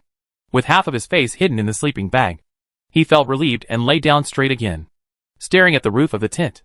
Opening his eyes didn't reduce the impact of the sweet smell on him, especially when he turned around and saw Xiaoxi sleeping so peacefully and peacefully. His heart beat a little faster unconsciously. After hesitating for a moment, he silently turned to look at Xiaoxi again. Although the light was dim, Yi Kongqing's eyesight was excellent, and he could clearly see Xiaoxi's sleeping face. Xiaoxi slept soundly, and the sound of wind and rain outside did not wake her up. She looked completely relaxed, without any defenses, and seemed to have complete trust in the people around her. And this trust made his heart soften unconsciously, and his mood became much calmer. No matter what, he promised to protect her, and he would do his best, until the day she doesn't need him anymore. You shouldn't think too much about other things. Yi Kongqing gradually calmed down and fell asleep to the sound of wind and rain. Chapter 496 Time is Money 9. On the second day of the game, Xiaoxi and Yi Kongqing both woke up a little late. The sky was overcast, and it was still raining heavily outside. Fortunately, the wind was not particularly strong, so the inner half of the cave remained dry, and the outside of the tent did not get wet. Xiaoxi sat up and yawned, her voice slightly hoarse from just waking up. Is it still raining outside? Yi Kongqing also sat up and responded. Well, it's been raining for several hours. I vaguely heard the sound of rain outside in my sleep. Xiaoxi yawned again. But luckily, it didn't wake me up. Yi Kongqing came out of the sleeping bag, packed the sleeping bag and put it back into the storage compartment, and then asked Xiaoxi, Are you still planning to go out to look for the treasure chest this morning? You can wait until the rain stops before going out. Xiaoxi also got out of the sleeping bag, rolled up the sleeping bag and handed it to Yi Kongqing. Anyway, our survival time now exceeds 7 days. even if we can't get more from the treasure box. The survival time can also be snatched from others in the second stage. Moreover, when going out in this kind of weather, even if you have a raincoat and an umbrella, you can't avoid being caught in the rain. Once you are soaked and then blown by the sea breeze, you can't take a hot bath. And there is no ginger soup to dispel the cold. No matter how strong your physique is, you will still get sick. Other players, who have a little bit of brains, will also have to consider this issue. Even if someone does go out to find the treasure chest in the rain, falling ill will slow down the progress in the next few days. No matter how I thought about it, it was more appropriate to wait until the rain stopped before looking for the treasure chest. Okay. Yi Kongqing had no objection.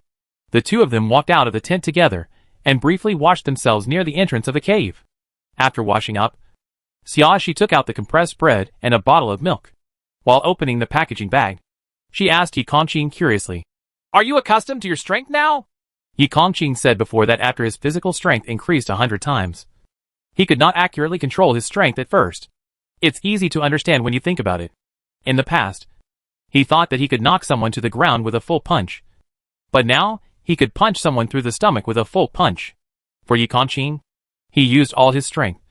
But the strength was completely different.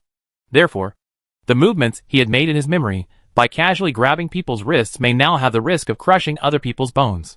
He had to refamiliarize himself with the consequences of his intensity and form new muscle memory. "I'm already familiar with it a lot." Yi Kongqing paused and asked a little uneasily, "I flew you here yesterday. Did it hurt you?" "Of course not." Xiaoxi couldn't help but laugh. "If I felt pain, I would have told you right then. How could I have slept through it before mentioning it?" Yi Kongqing breathed a sigh of relief. "That's good." He was afraid that he would hurt her. It's good that it wasn't hurt. The two chatted for an hour, with Xiaoxi talking most of the time, and Yi Kongqing occasionally responding. Unconsciously, the rain gradually stopped. Xiaoxi immediately took out 2 sets of trouser raincoats from the storage compartment and handed the larger one to Yi Kongqing. "Although it's not raining anymore, the trees and grass outside are definitely still wet. Wearing this can avoid get your clothes wet." Yi Kongqing took the raincoat and put it on himself honestly. But when he was dressed, he found that the legs of his trousers were a little short, and the sleeves of his shirt were not long enough, with his ankles and wrists exposed. Chapter 497 Time is Money 10. "This is my dad's size," Xiaoxi explained to Yi Kongqing as she put on her raincoat. "He is 1.85 meters tall and is almost 10 centimeters shorter than you." We can't blame her father for being short. I can only say that Yi Kongqing is too tall. "It's okay." Yi Kongqing tightened his trousers and cuffs, trying his best to ensure that water would not flow in along the gaps. "This is good." After Xiaoxi tightened the trousers and cuffs of her raincoat, the two of them left the cave and walked up the mountain. This was also Xiaoxi's decision. At this time, no other players have been seen nearby, so go towards the top of the mountain at this time. The treasure chests in that area have not been opened by other players, and they have a higher probability of getting survival time. And there is a stone road that can be walked up the mountain, which reduces a lot of risks. Yi Kongqing would naturally not object. The two men spent a day exploring the top of the mountain. Of course, there were some places that looked quite unsafe, so the two of us didn't go there. For example, they would not set foot in a place where bushes were thick and close to a cliff. They didn't know whether their footing would fall into an abyss. For them, it's not that they don't dare to go to these places. It's just that they're not worth going to. There may be treasure chests inside, but there is no need to spend too much time on those few treasure chests. The time spent in this one place can be used to go to several easy places and get more treasure chests. In short, the two people spent a day, and they couldn't say that they found all the treasure boxes on the top of the mountain. But at least they got most of them. A total of 12 treasure chests were found this time, only 5 of which had survival time, and the others were traps. Each of the 5 treasure chests only had half a day to survive. Xiaoxi got 1.5 days, and Yi Kongqing got 1 day. In total, Xiaoxi had a total of 9.5 days of survival, and Yi Kongqing had a total of 9 days. It was getting dark, and the two people returned to the cave again. The cave was no different from when they left. Even the flashlight that Xiaoxi deliberately placed in the cave without taking it away was still placed vertically. It looked like it hadn't been visited by another player all day. Sure enough, it was a wise choice for them to go up the mountain first to find the treasure chest. As long as the landing point is not nearby, other players will give priority to other gentle areas and finally choose to climb the mountain. Stay one more night today, and we will go down the mountain tomorrow. Xiaoxi took off her raincoat and said to Yi Kongqing. The area from here to the bottom of the mountain is much larger than the top of the mountain. It may take 2 or 3 days to find all of them. Place. During this period, there may not be a suitable place to set up a tent and rest. So we can sleep a little longer tonight and don't have to get up too early tomorrow. Okay. Yi Kongqing also took off his raincoat and set up the tent again. Xiaoxi squatted aside and watched Yi Kongqing's movements, and suddenly couldn't help but sigh. It would be nice if there was hot water to drink. After it rains, I always want to drink some hot water. It's a pity that drinking hot water is too luxurious in this environment. Yi Kongqing set up the tent and turned to look at Xiaoxi. I can go pick up some dry firewood and bring back some hot water. Forget it. Xiaoxi waved her hands repeatedly. It has just rained, and even if there was dry firewood outside, it was all soaked, so there was no way to burn it. Even if it burned, it would be smoky. There is no firewood in the cave. Don't bother with ventilation. Chapter 498 Time is Money 11. Xiaoxi knows that she can be squeamish sometimes, but she knows what the situation is, and will not make excessive demands at critical moments. Like now, although she really wants to drink hot water, she also knows that she can burn firewood to boil hot water. But if it is inconvenient, she will not let others do it. And she had no reason to let Yi Kongqing run out to collect firewood again because of her idea. Thinking of this, Xiaoxi showed a pitiful expression to Yi Kongqing. Besides, it's already dark now. I'm very scared if you leave me here alone. Yi Kongqing couldn't help but walked over and rubbed Xiaoxi's head. Then I'll stay with you here. His voice was a little softer than usual. Xiaoxi smiled. Yi Kongqing, it seems that you haven't spoken to me harshly for a long time. Yi Kongqing was stunned for a moment, then coughed dryly and asked, Do you want to see me be cruel to you? Of course not. Xiaoxi stood up and winked at Yi Kongqing playfully. It's just that I was afraid that you wouldn't know that your attitude has changed. So I specially reminded you. After saying that, she took out the toiletries and went to the cave to brush her teeth and wash her face. Yi Kongqing stared blankly at Xiaoxi's back. His emerald green eyes slightly deepened in color, and his heart also beat faster. Did she notice him? Asterisk. The third day of the game. Although Xiaoxi said she could sleep a little longer, Yi Kongqing still woke up at a fixed time in the morning. He looked at Xiaoxi, who was sleeping peacefully beside him, and felt a soft lump sinking into his heart. I don't know when he started to see such a person beside him. He didn't feel superfluous or irritated, but felt an indescribable peace. He seemed to know a side of himself that he had never known before, and he didn't hate this feeling. Yi Kongqing reached out and smoothed away the broken hair that Xiaoxi rubbed against his cheek. Xiaoxi snorted softly, probably because she felt her cheeks were itchy. So she opened her eyes drowsily. Yi Kongqing quickly retracted his hand and made a gesture of packing his sleeping bag. Xiaoxi rubbed her eyes and saw that Yi Kongqing had gotten up. So she said low as usual. Morning. Yi Kongqing said, put the sleeping bag into the storage compartment, and said to Xiaoxi without looking back. It's still early. You can sleep a little longer. Xiaoxi stretched out her hand from her sleeping bag and stretched out comfortably. I'm not going to sleep now that I'm awake. Let's start after washing up. She went to bed very early last night and got enough sleep, which was more comfortable than the first night. We're all awake anyway, so there's no need to forcefully sleep. So it's better to set off as early as possible. Yi Kongqing said nothing and silently put away Xiaoxi's sleeping bag. Xiaoxi noticed something was wrong with Yi Kongqing's reaction. She tilted her head and looked at Yi Kongqing, feeling that Yi Kongqing seemed to be deliberately not looking at her. She tried hard to recall her state when she first woke up and Yi Kongqing's actions at that time, and suddenly thought of something. She reached out and touched the broken hair on her forehead, and couldn't help laughing silently. Is Yi Kongqing feeling guilty? That's why he doesn't dare to look at her? I didn't expect that Yi Kongqing, who looked unruly, would also do such little tricks. I don't know why, but it feels a little cute. Xiaoxi was very dignified and didn't expose it, pretending that she didn't know anything. The two of them walked out of the tent together, packed up their things, washed up, quickly finished everything, and headed down the mountain. Chapter 499 Time is Money 12. The two men walked down the mountain in a spiral, because there were no roads in many places. Yi Kongqing had to use an axe to cut away vines and shrubs all the way to get across, so the pace was not fast. So far, they have not seen other players coming and going, and the treasure chests nearby should not have been opened. However, As the game progresses, the probability of encountering players will become higher and higher.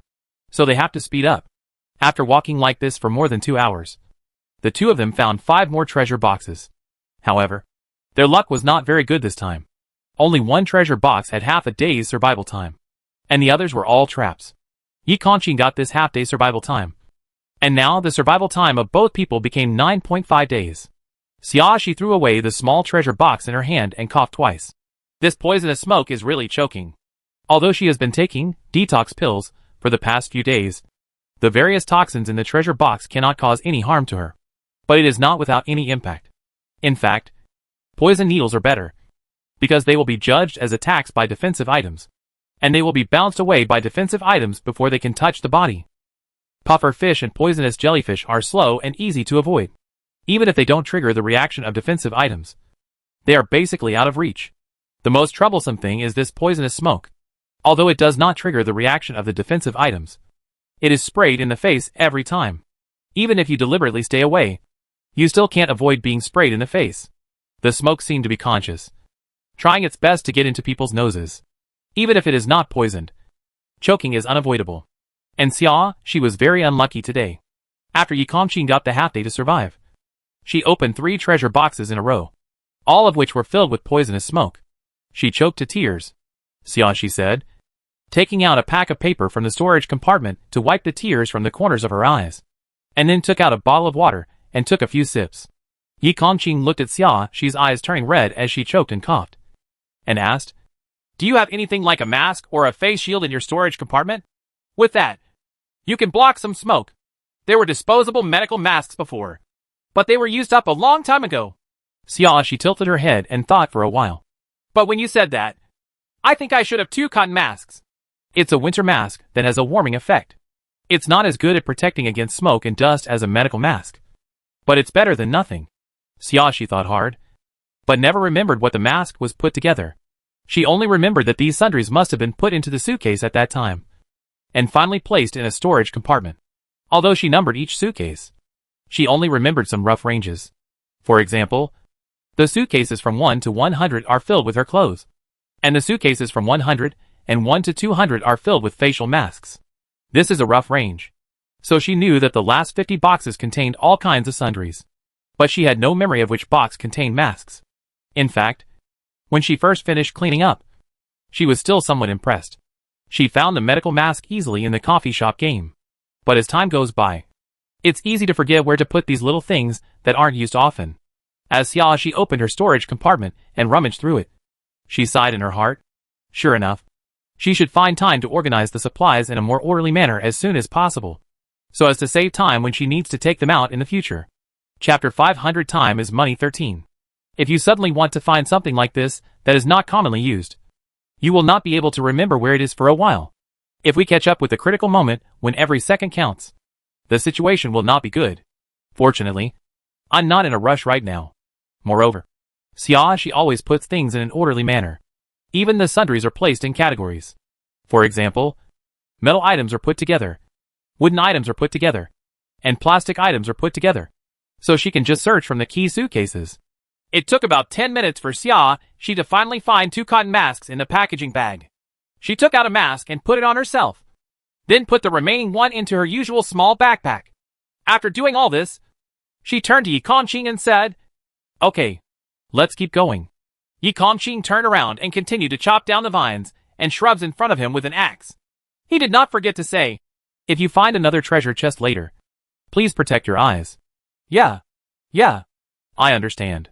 She responded repeatedly, and then added, "Actually, it's just that the smoke is a bit confusing to the eyes, but it didn't cause any harm." Yi Kongqing said, and said no more.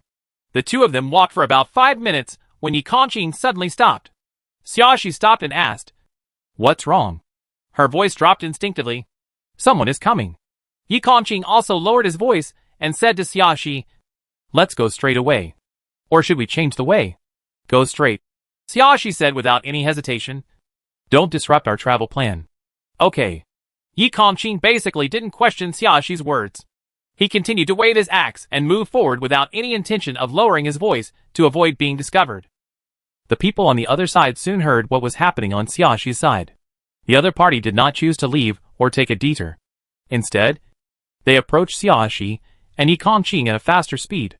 The crunching sound of stepping on weeds and vines came clearly and got closer and closer. Before anyone could appear from behind the lush trees, the voice came over first. Oh my god! It's so hard. I finally met someone. I've been wandering around alone in the mountains these past few days. And I'm so confused I almost thought I had run into a ghost and hit a wall. Xiaoxi was startled. She felt that the voice sounded familiar. Just when Xiaoxi was thinking this, a man appeared in front of her. He was a man with a standard European appearance, with fluffy golden curly hair and a pair of beautiful lake blue eyes, giving him a harmless feeling. He was tall, but the well-tailored deacon's uniform he wore had become dirty and somewhat torn. The moment he saw Xiaoxi, the man's eyes lit up, like the bright sunshine in a clear sky. He showed a big smile and said with joy, Cici, I didn't expect to see you here. Xiaoxi, Dot. He really is someone I know. Yi Kongqing was stunned, but his defensive posture did not relax. He stared at the European man opposite and asked Xiaoxi, Do you know him? Well, Xiaoxi said helplessly. Didn't you and I separate after the Headless Man game? I met him in the later game. His name is Daniel. Very familiar? Yi Kongqing asked again. Not too familiar. Xiaoxi shrugged and said calmly, It's just acquaintance. Chapter 501 Time is Money 14. Cici, you are too cold to say that. Daniel showed an aggrieved expression. At least we worked together in a game to clear the level. And I was still the one who accompanied you to the end of the game. And the two of us left together. It's not familiar to me. Xiaoxi was not moved by Daniel's words, and still did not change her statement. There was a smile on her face, but there was no hint of enthusiasm in her words. She is really shameless. Daniel showed a helpless expression, but he did not force Xiaoxi to change her words. He pointed at Yi Kongqing and asked Xiaoxi, Is he the friend that she mentioned to me before? He specifically used the word, friend, instead of saying Xiaoxi's original words. The person he likes. And it was with a little selfishness. If these two people are not together, then if he directly says, the person he likes. Now, wouldn't he be trying to match each other? Although he felt that he didn't have much hope of pursuing Shishi. He didn't want to give the man opposite him the feeling of having the upper hand. Xiaoxi immediately saw the intention behind Daniel's choice of words. But she didn't expose it and just nodded. It's him. Daniel looked at Yi Kongqing up and down for a while. Then reluctantly said, He is quite tall and looks good. He looks in good shape and has such a strong aura. Damn it. It seems completely incomparable. Daniel was immediately discouraged. You said before that you have been in the mountains these days? Not wanting to hear what Daniel had to say, Xiaoxi changed the subject directly. Daniel came back to his senses immediately and nodded repeatedly. Yes. This is my third day on the mountain. Xiaoxi asked again. Is your landing point for entering this game on the mountain? Yes. Daniel nodded again. When he mentioned this matter, he seemed to have opened up a chat box. He said it all without waiting for anyone to ask. I settled at the foot of the other side of the mountain. And then I thought since we are so close to the mountain, I might as well find all the treasure chests in the mountain first. Unexpectedly, it took me more than 2 days to reach the halfway point of the mountain. The scariest thing is that I didn't meet anyone along the way. Although I'm a grown man, it's a bit scary to be in the wilderness.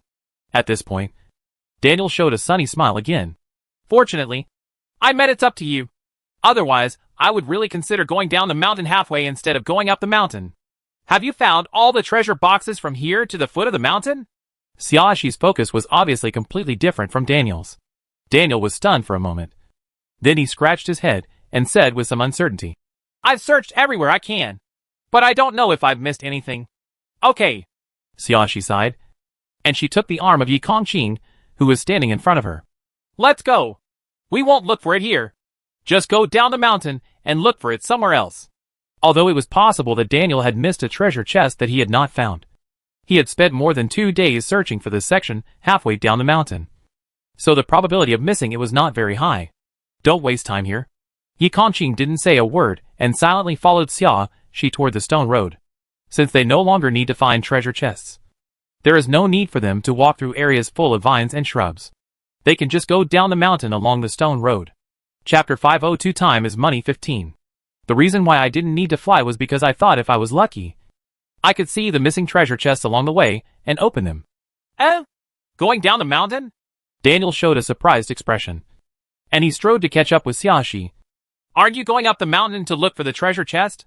He originally thought that he could go up the mountain with Cici.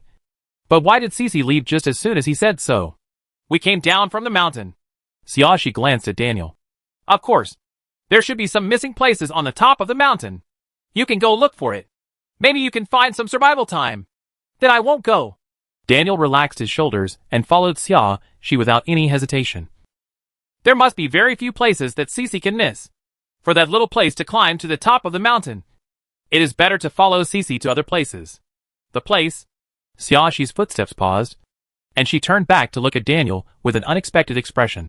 Are you planning to follow me? Yi Kongqing stopped and glanced at Daniel.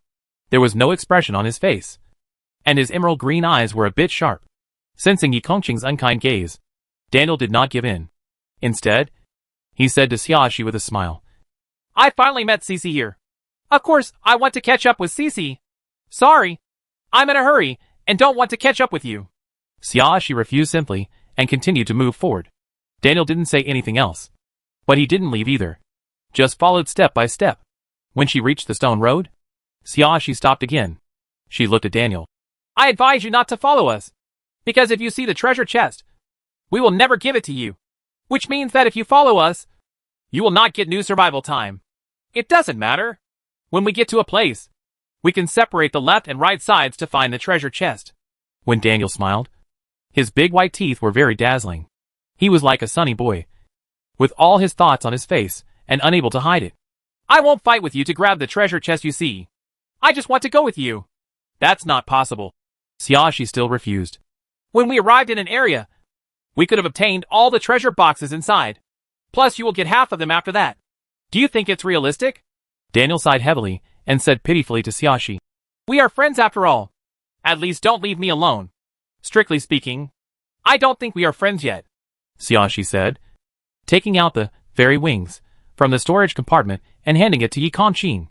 Since Daniel insisted on following, she had no choice but to abandon the possible treasure chests along the way and simply change locations.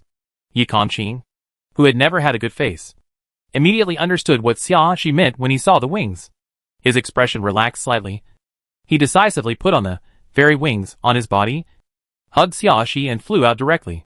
Daniel didn't expect that Xiaoxi actually had such a flying prop, and could only stare at the two figures flying further and further away. He didn't mean to harm anyone, nor did he intend to snatch Xiaoxi from that man, so there was no need to reject him so much. Although he was a little excited when he first met Xiaoxi, and he felt that he still liked Xiaoxi, but he also knew what it meant to be strong-willed, and he really didn't want to rob someone. Chapter 503 Time is Money 16.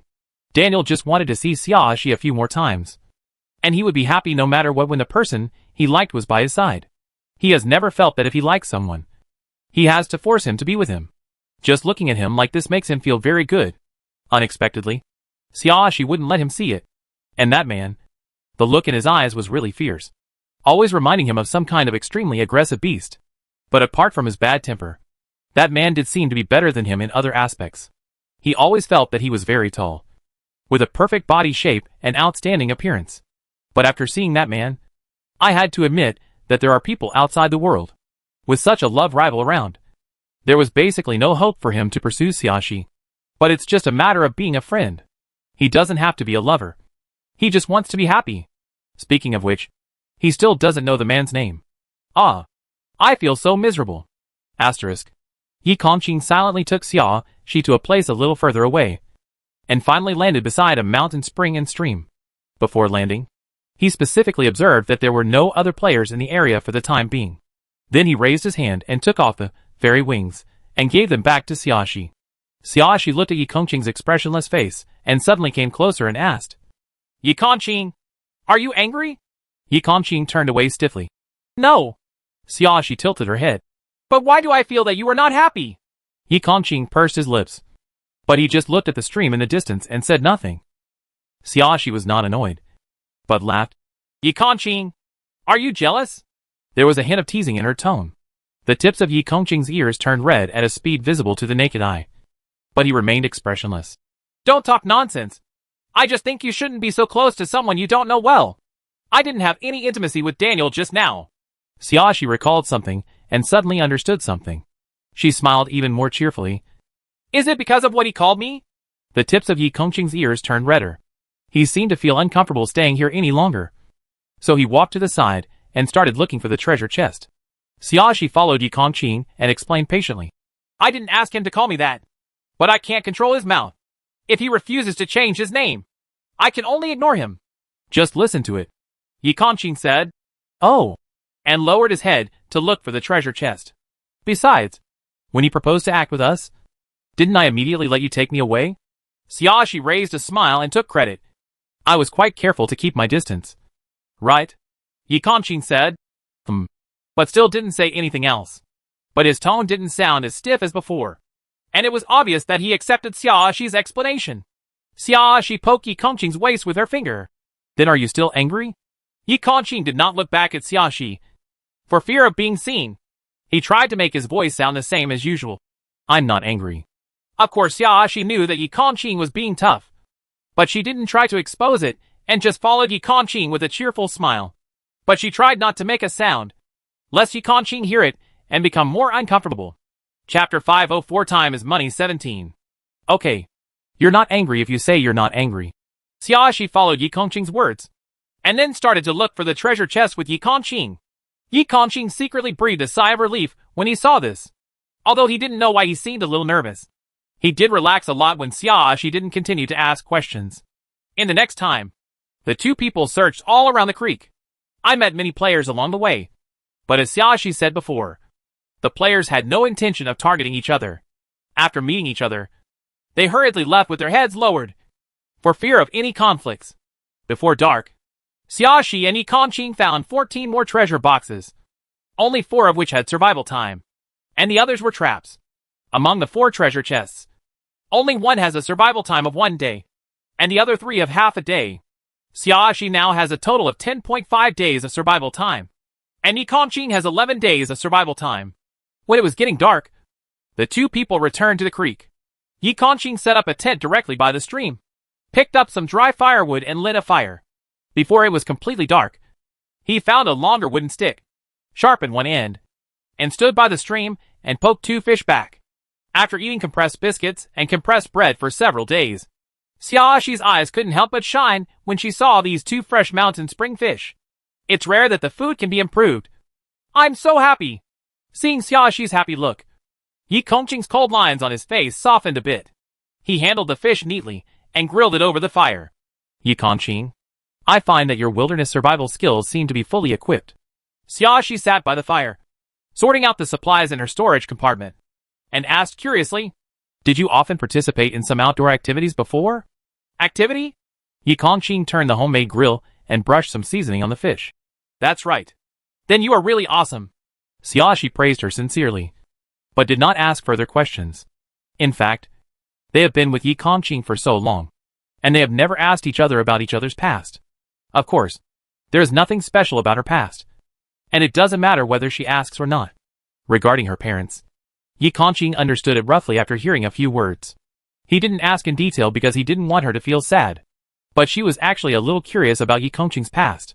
She only knew that Yi Kongqing was 3 years older than her, and didn't look like a college student.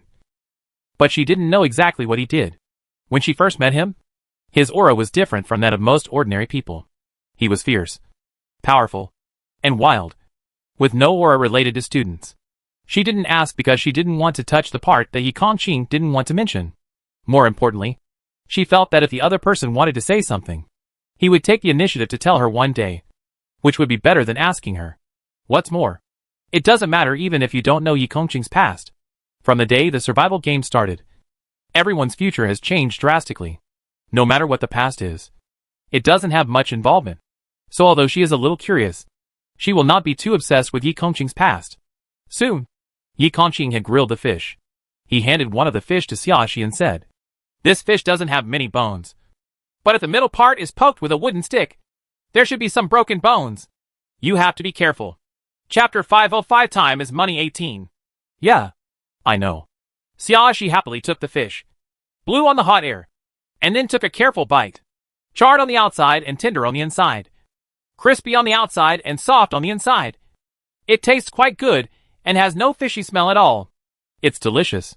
Xiaoxi praised without hesitation, with a satisfied expression on her face. Yi Kongqing's eyes unconsciously brought a smile.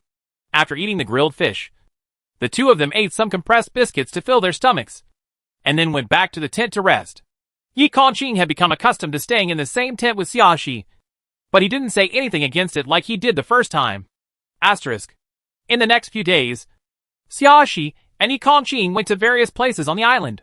Since many places have been searched by other players, it is no longer as easy to get unopened treasure chests as it was at the beginning. In addition, there may be traps in the treasure chest, and the probability of getting survival time is also reduced a lot. By noon on the 7th day of the game, Xiaoxi and Yi Kongqing's survival time had only increased a little, and both had become 13 days.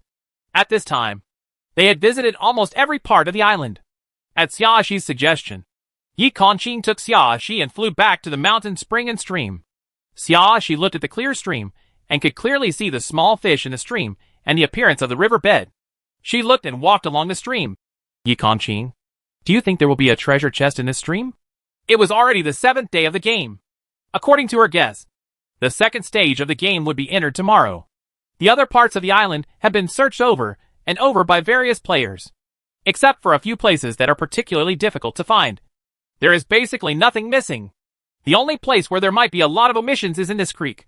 Although the stream is not deep, the treasure chest is only a little bigger than a palm, so it is still feasible to hide it in the stream. Perhaps no one has thought of looking for a treasure chest in the creek. Yi Kongqing nodded. It's possible. Then let's go into the water and look for it. Xiaoxi suggested. I'll just go, Yi Kongqing said, rolled up his trousers and sleeves, took off his shoes, and stepped into the stream. The depth of this creek is about 30 to 40 centimeters, and the river bed is a bit soft. When you step on it, your feet will sink in a little, but this has little effect on Yi Kongqing's height. The key point is to make as little noise as possible when stepping down, so as not to stir up the mud underneath and avoid affecting your vision. Yi Kongqing carefully inspected every area, and then moved forward carefully. Xiaoxi also checked the situation at the stream and followed Yi Kongqing's footsteps as she walked forward slowly. After walking for about 10 minutes, two people actually discovered a small treasure chest. Yi Kongqing took it out and handed it to Xiaoxi. Open it and take a look. Xiaoxi was not polite and opened it directly. Then she showed an expression of joy. It's a treasure chest that can survive for 1 day. At this time, it is really rare to be able to survive for a day. After hearing this, Yi Kongqing immediately bent down and continued to look, looking very carefully. It took more than half an hour to finally find the second treasure chest. This time, Yi Kongqing opened it himself, and inside was half a day's survival time. I didn't expect that we would have such good luck. Xiaoxi smiled happily. There were not many treasure chests in the creek, and being able to find 2 valid treasure chests in a row was the best luck ever for her. Chapter 506 Time is Money 19. Yi Kongqing said, and continued to search. He walked all the way to the source of the mountain spring water, and then walked out of the water. In addition to the 2 treasure chests at the beginning, he also found 3 other treasure chests. But they were all traps. Xiaoxi handed Yi Kongqing a clean towel and asked Yi Kongqing to wipe off the water on his feet, and then said, It's already pretty good. We've got quite a lot of survival time. Let's go to the second stage to grab the rest. It's too late. Yi Kongqing took the towel and sat down on a big rock on the shore. While wiping the water stains on his body, he asked Xiaoxi, Then you don't plan to look elsewhere? Well, I won't look for it anymore. Xiaoxi nodded. There isn't much time left today, so just use it to rest. The second stage of the game will always be more difficult than the first stage.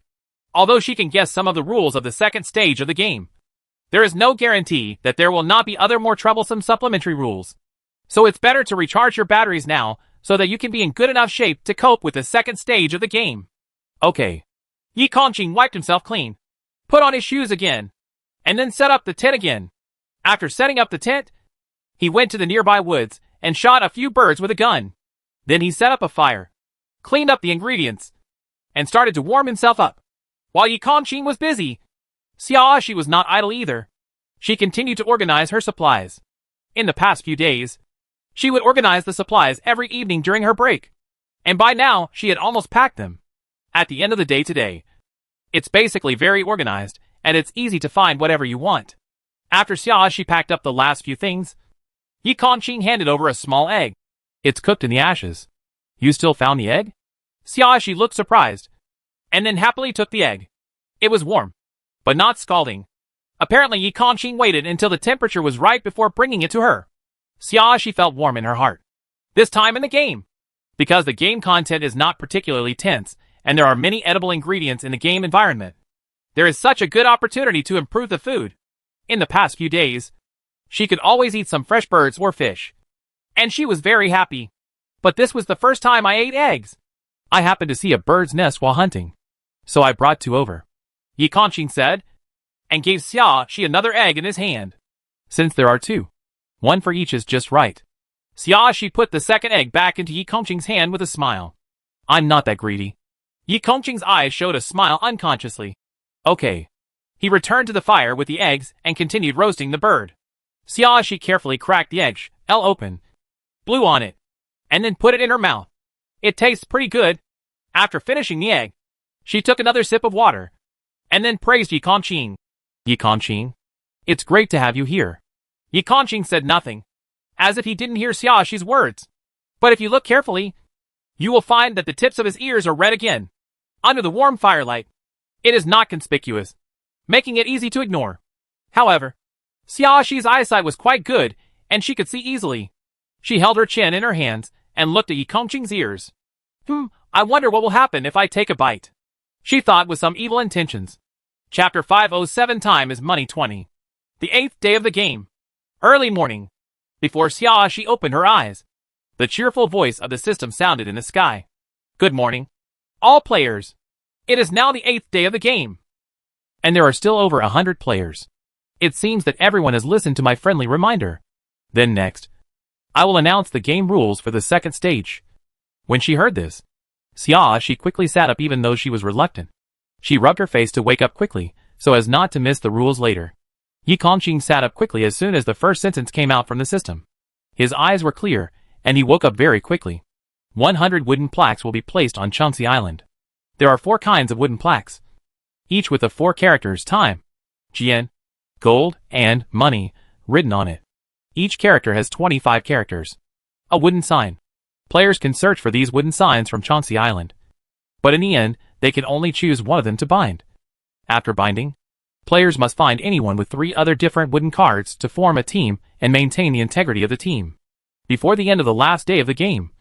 If the 4-player team is complete and each player has a survival time of 15 days, the game can be cleared. If a member of the team dies, players can find a suitable wooden card owner to replenish the team. By the way, in addition to continuing to search for the remaining treasure chests on Changxi Island, players can also make up for their missing time by hunting other players' survival time.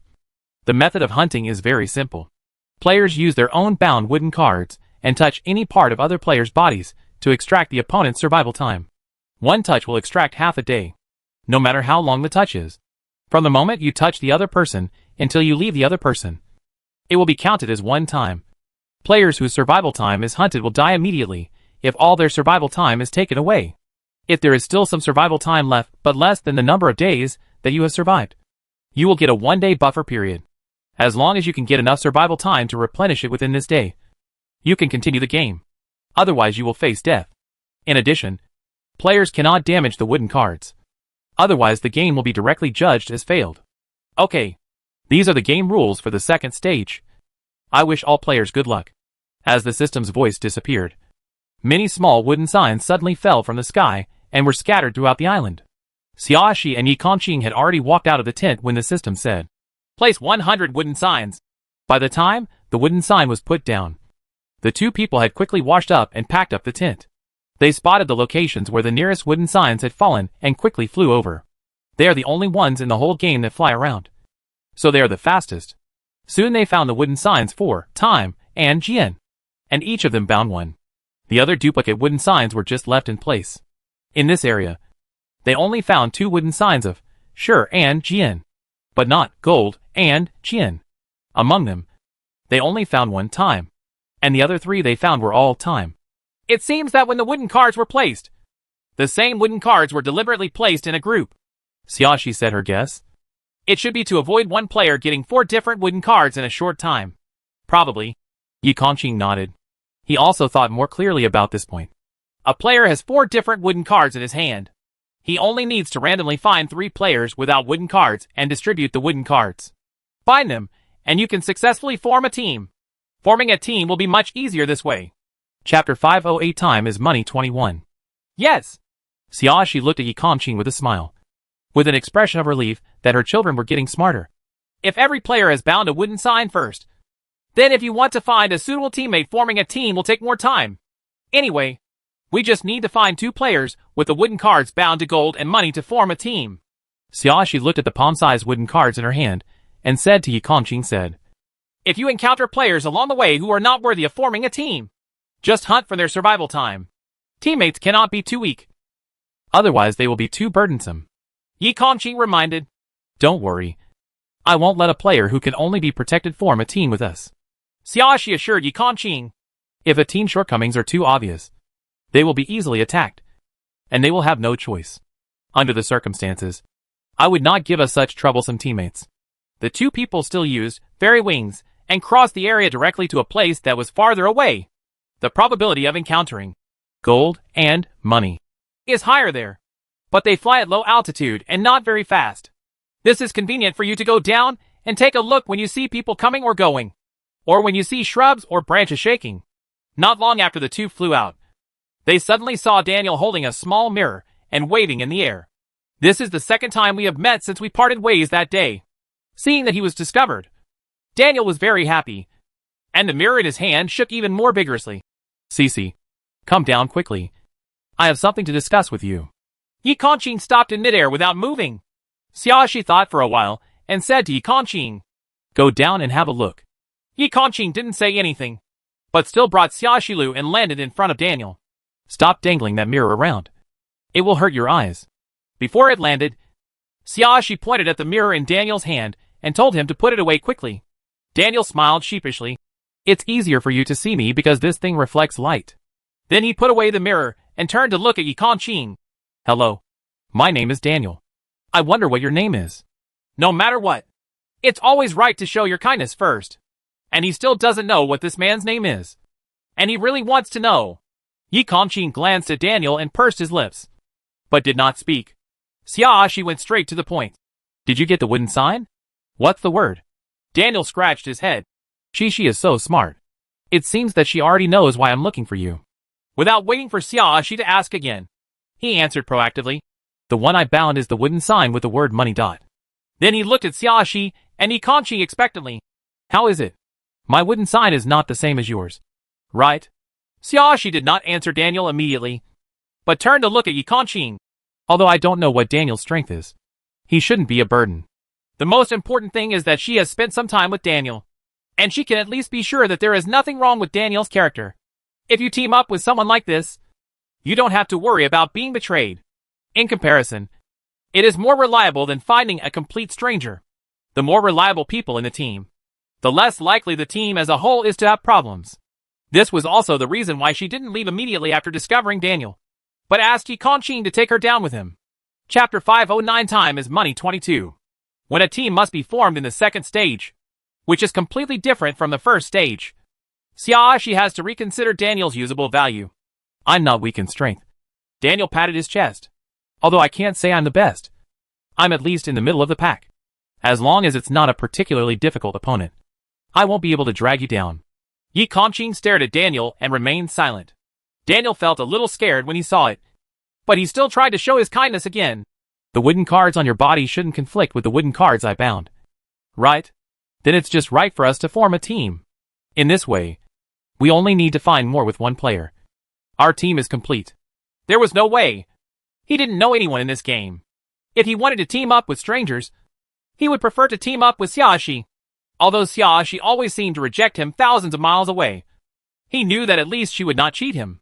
Thinking of this, Daniel said to Xiaoxi, Cici, I really just want to complete the 2nd stage of the game and pass the levels smoothly. I really have no other thoughts. So just agree to let me join your team.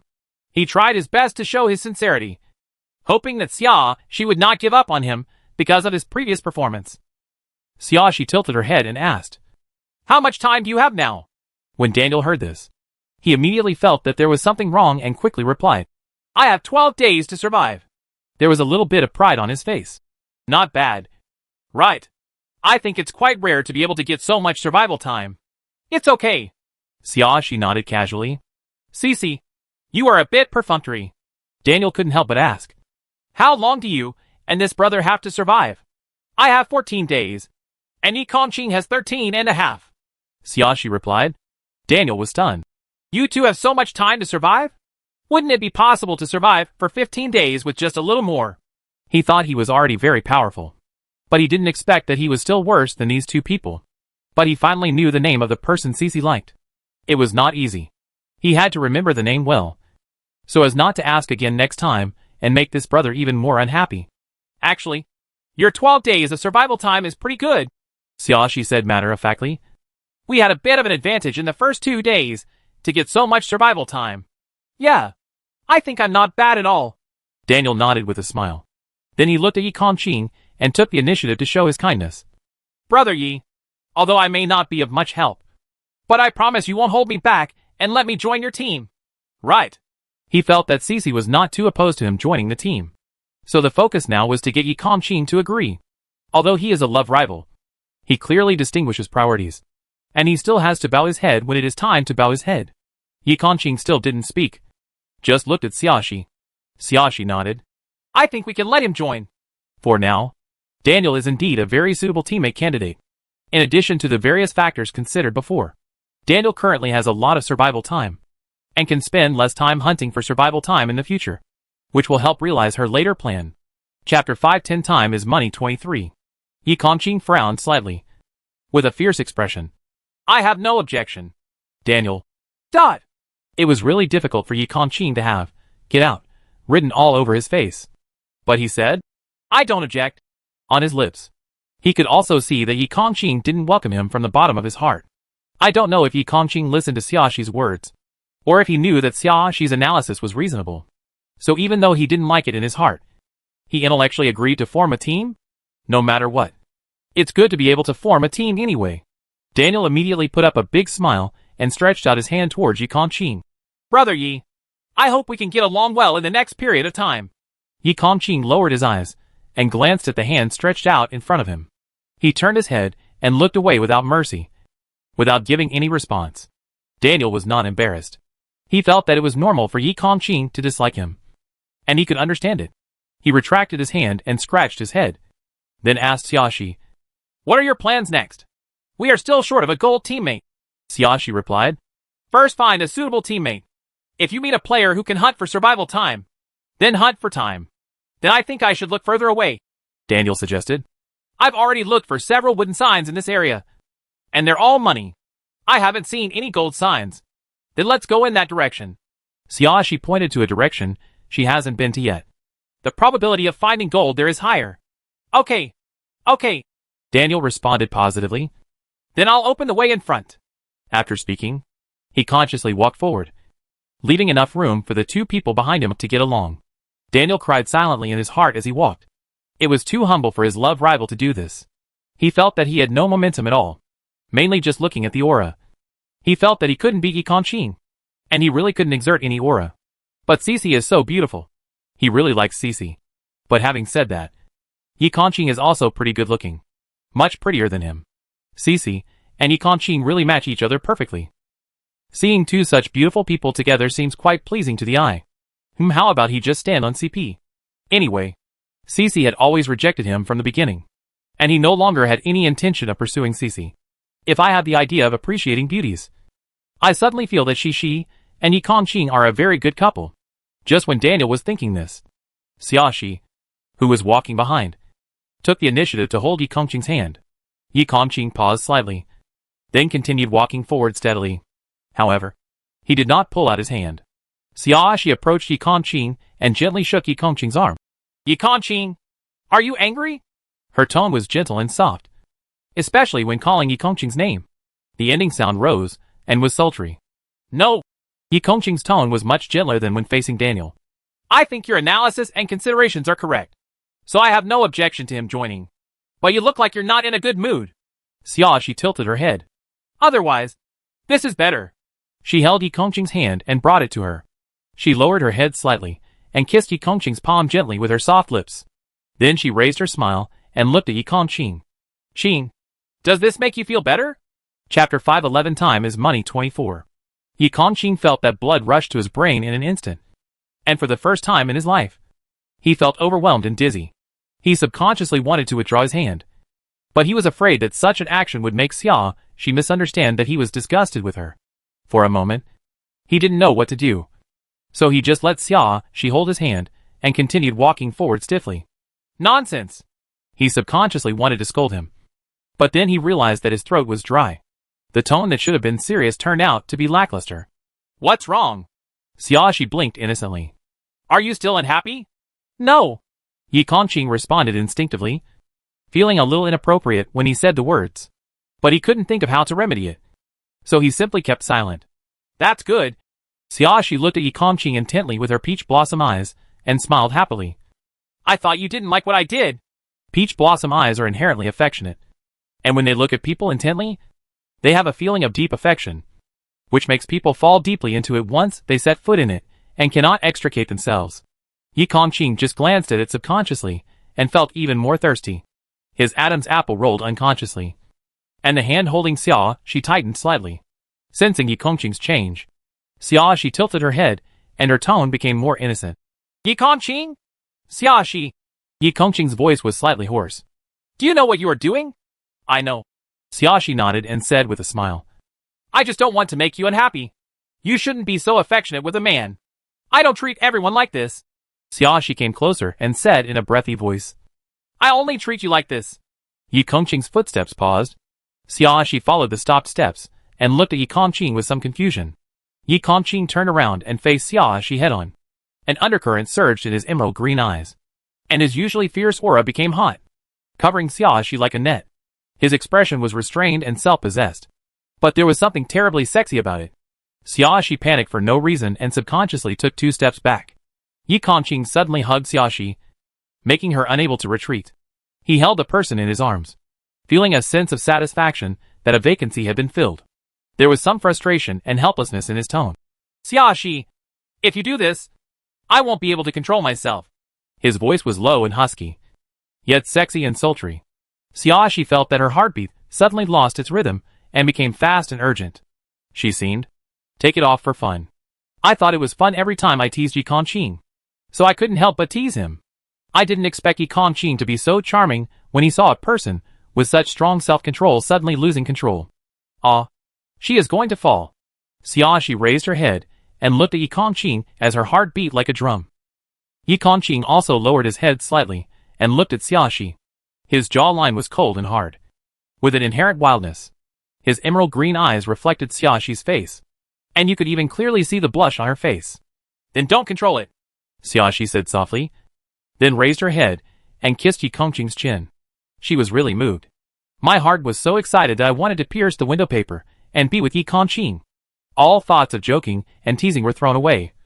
She just wanted to fall in love with him. Chapter 512 Time is Money 25. Yi Kongqing's Adam's apple rolled again, and his hand holding Xia subconsciously tightened. But he was afraid of causing Xia pain, so he quickly relaxed.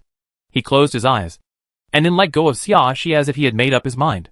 Xia looked surprised. Can you bear this? Yi Kongqing glanced at Daniel, who was already walking far ahead. Xia showed a look of understanding. So is it because someone else is present that you can control yourself? As soon as this idea came to her mind, she suddenly felt a hot breath approaching. And then Yi Kongqing's lips lightly touched Xia's lips. It was only a brief contact, but both of them blushed uncontrollably, and their hearts beat up. Yi Kongqing was still unfinished, so he lowered his head and kissed her gently before pulling Xia forward. He needed a strong willpower to stop himself from being impulsive and to avoid not moving forward for a long time and letting Daniel become aware of the situation here. So even though he was reluctant to let go, he still restrained his behavior. Xia was dragged away by Yi Kongqing in a daze, feeling that her mind went blank for a moment. At this moment, the active and passive relationship between the two people seemed to be reversed. Yi Kongqing lowered his eyes and looked at Xia. Feeling a little uneasy when he saw Xia, she seemed stunned. He didn't want to scare her, so he tried his best to restrain himself. He thought it was good enough that they could maintain the relationship they had now. And he had nothing to be dissatisfied with. But she said, "Don't control yourself." At that moment, the self-control he had always been proud of suddenly collapsed. It was like a spell that unlocked the seal, making it impossible for him to hold his heart back. So, did he scare her? Just when Yi Kongqing was thinking this, Xiaoxi had come to her senses. Her fingers gently scratched Yi Kongqing's palm. Her face turned slightly red, but she did not speak. But her heart was so excited that she seemed to have a happy deer jumping around the world. I didn't expect Yi Kongqing to be so proactive. Although she only tasted it briefly, she was still very excited and loved it. Especially looking at him, who was obviously very impulsive but still restrained. "It's so sexy." Noticing Xiaoxi's little movement, Yi Kongqing turned to look at Xiaoxi again. He found that Xiaoxi's expression had returned to her natural state. But her cheeks were slightly red. But she was not angry or embarrassed. And there was even a bit of smile in her eyes. At that moment, he felt completely relaxed. She wasn't afraid. The scruples in his heart disappeared, and his mood became brighter. If Daniel hadn't been there, he really wanted to hold her for a little longer. Yi Kongqing suddenly felt that Daniel's presence had become very obstructive. But his mood was different from before. Although he still didn't like Daniel, he didn't have such a cold face anymore. Daniel, who didn't notice what was happening behind him at all, was actively looking for wooden cards or players everywhere, hoping that through his hard work, the two people behind him would recognize him as a teammate. After walking like this for a while, Daniel suddenly jumped into a pile of weeds, and after rummaging for a long time, he pulled out a wooden sign. Then he turned around and waved to Xiaoxi and Yi Kongqing in surprise. "Come and see! This is the word gold dot." Before he finished speaking, he saw Xiaoxi and Yi Kongqing holding hands together, and his sunny face suddenly fell a little. Chapter 513 Time is Money 26. Daniel. Dot. At least he is still alive, as a living person. Can you give me some face, and stop being so cruel to the dog? Is it a gold wooden sign? Xiaoxi looked surprised. You actually found it here. Daniel's attention was quickly diverted, and he smiled slightly proudly. I have good eyesight. Right. I saw a wooden sign in the grass at a glance, and I immediately found what we still lacked in the team. That word. Well, keep it for now. Xiaoxi nodded and said to Daniel, in case you encounter a player who doesn't have wooden cards, maybe you can form a team directly. Heroes see the same thing. Daniel smiled even more heartily when he saw that Xiaoxi and he had thought of the same place. He put the wooden sign in his pocket like a treasure. There is no way. This thing cannot be put into the storage compartment. It can only be put on the body. You are a foreigner, but you are very good at using idioms. Xiaoxi couldn't help laughing. Hee hee. I have always liked the culture of your country. Seeing that he was being praised, Daniel scratched his head in embarrassment. I especially like the food. It's so delicious. I like all the cuisines. That's such a pity, Xiaoxi said with a regretful expression. You don't have much chance to eat delicious food now. Do you? Yes. When mentioning this matter, Daniel sighed, looking very helpless. It would be nice to have a full meal. How dare you expect to have any delicious food? Let's go! Yi Kongqing's voice became fierce again. He stared at Daniel with no expression on his face. Daniel was excited and hurriedly continued to lead the way forward. Xiaoxi couldn't help but chuckle. She lowered her voice and said to Yi Kongqing, Yi Kongqing, you look so cute when you were jealous. I didn't. Yi Kongqing turned away and looked into the distance. Seeing Yi Kongqing's arrogant look, Xiaoxi didn't expose it, but just smiled more cheerfully. As beautiful as a little fox that brought disaster to the country and the people. The tips of Yi Kongqing's ears were slightly red, but he still looked ahead expressionlessly, pretending not to hear Xiaoxi's laughter. Even his steps were steady, not chaotic at all, and he looked very calm. Asterisk.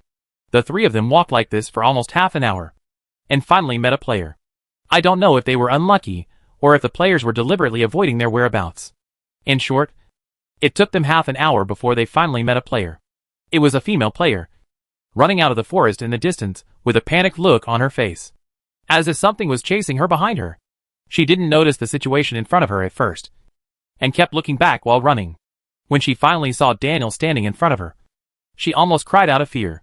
Girl, what's the word on your wooden sign? Daniel's tone was subconsciously gentle to avoid scaring others. He doesn't look aggressive to begin with.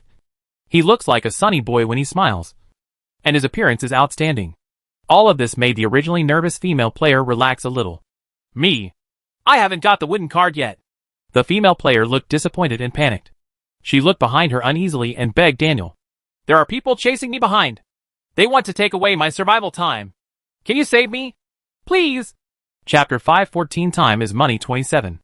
Upon hearing this, Daniel immediately looked behind the female player, but did not see the person pursuing him for the time being. He hurriedly waved to the female player. Then come with me. Those people probably haven't caught up with him yet. So run away now. Thank you. The female player smiled gratefully at Daniel and hurried to Daniel's side. Wait, Xiaoxi suddenly said. Daniel was stunned for a moment. Although he was a little confused, he subconsciously took a few steps back to put some distance between himself and the female player. What's wrong, Cici? When he asked Xiaoxi, he looked at the female player with a more defensive look. Only then did the female player notice that there were two people standing not far behind Daniel. She looked surprised, then took 2 steps back and looked at Daniel warily. You? Are you on the same team? Are you? Are you going to take away my survival time too? Seeing the female player so nervous, Daniel couldn't help but feel some sympathy. However, with Xiaoxi's words in front of him, he was not in a hurry to explain anything to the female player. What I'm more curious about is, Xiaoxi looked at the female player and asked slowly, how did you know that we wouldn't hunt for your survival time like the people chasing you when you asked us for help as soon as you came up? I haven't seen you two before. The female player glanced at Xiaoxi and Yi Kongqing. Her eyes unconsciously stayed on Yi Kongqing for 2 more seconds. And then she continued, I just feel that the man in front of me seemed like a nice guy. So I wanted to ask for his help. At this point, she showed a somewhat angry expression. But now I doubt you. I think I have misjudged the wrong person. You are just like those people before. You all want to harm me. If you think so, why don't you run away? Xiaoxi raised her eyebrows slightly. It's not common for players like us to give you a chance to escape. Why are you standing here stupidly? Are you waiting to die? That's right. Daniel nodded repeatedly, feeling that what Xiaoxi said made sense. He was almost deceived by this woman's pitiful appearance just now. But he didn't notice the logical problem. But now that I have figured it out, the more I think about it, the more I feel something is wrong. This female player asked for help as soon as she came up. He didn't know her at all. How did she get such a high sense of trust? And she was still on the road to being hunted, when she should be at her most vigilant. How could she trust others so easily? The female player looked at Daniel pitifully. I really thought you were a good person and asked for help. Do you doubt me like that, woman? That's what you said. Daniel took a few steps back again until he was close to Xiaoxi and Yi Kongqing before stopping. Of course, I trust my teammates more. This female player actually wanted to sow discord between him and Cici, and refused to listen to the bastards chanting. The female player's face froze, and her originally pitiful and frightened expression could no longer be maintained. She snorted unhappily. Damn! Why are you so unlucky? I met someone who was not easy to cheat in the first place. You are indeed pretending. Daniel pointed at the female player and asked, What do you want to do? Are you trying to take away our survival time when we are not prepared? Chapter 5:15 Time is Money 28. What else?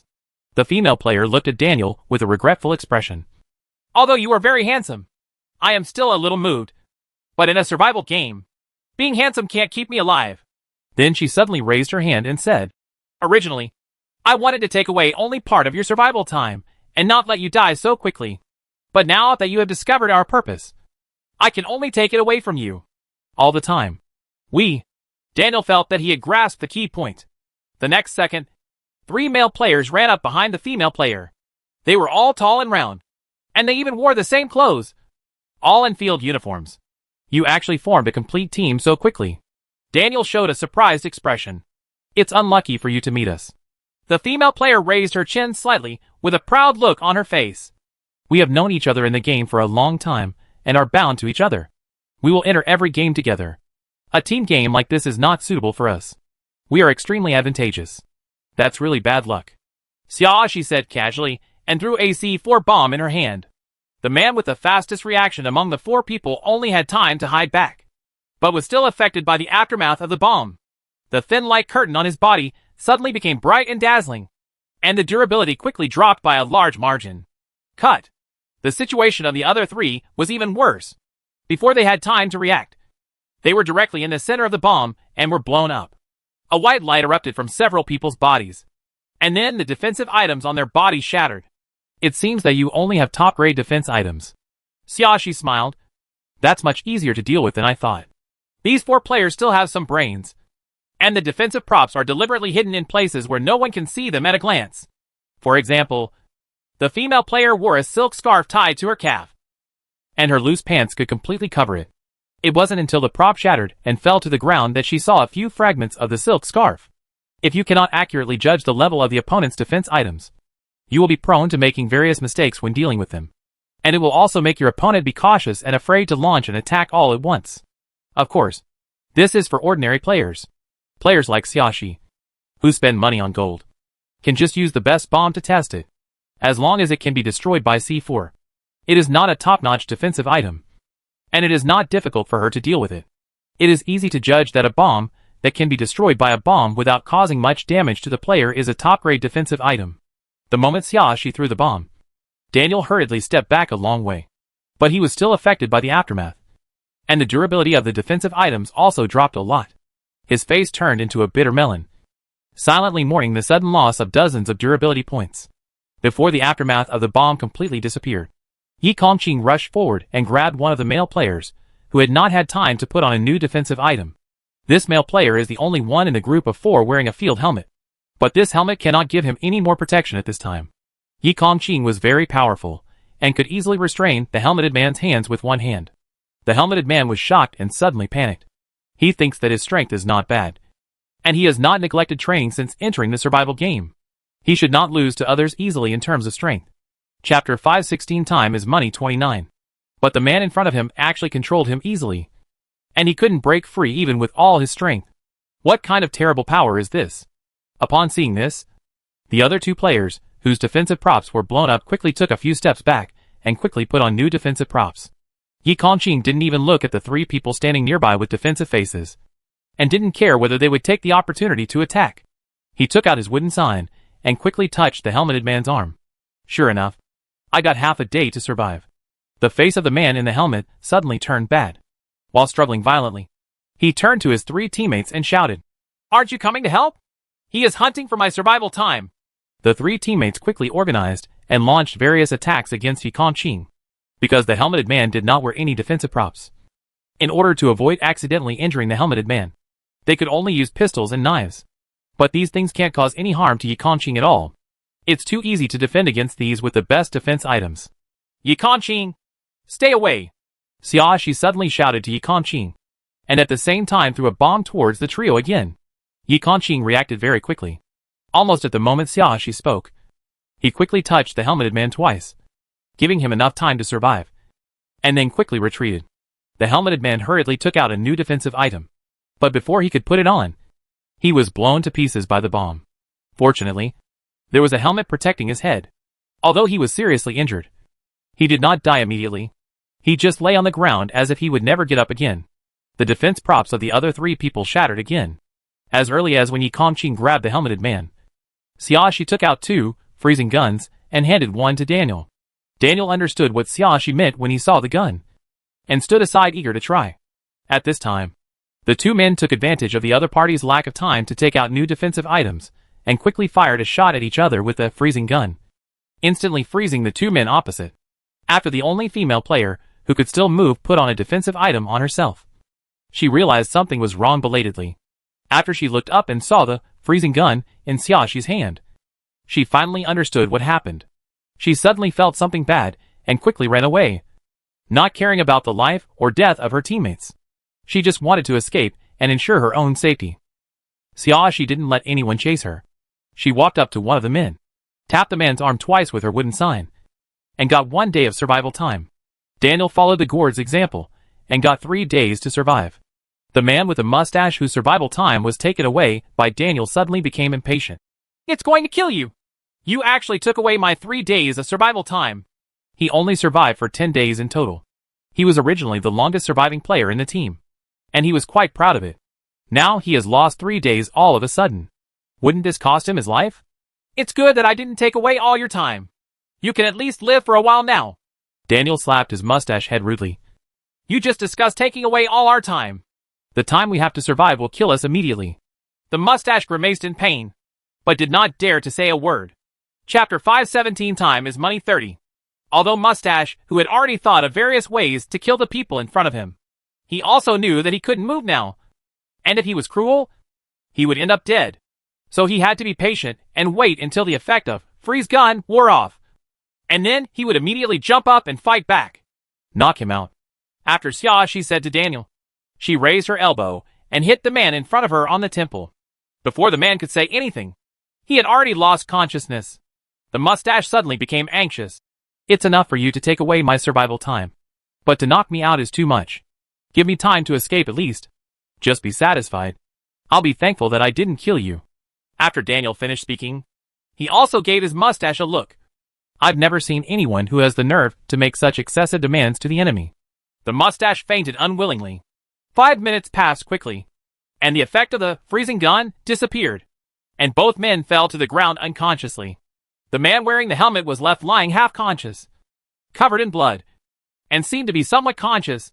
His body would move from time to time, and occasionally he would moan due to excessive pain. Xia, she waved to Kongqing and Daniel. Let's go.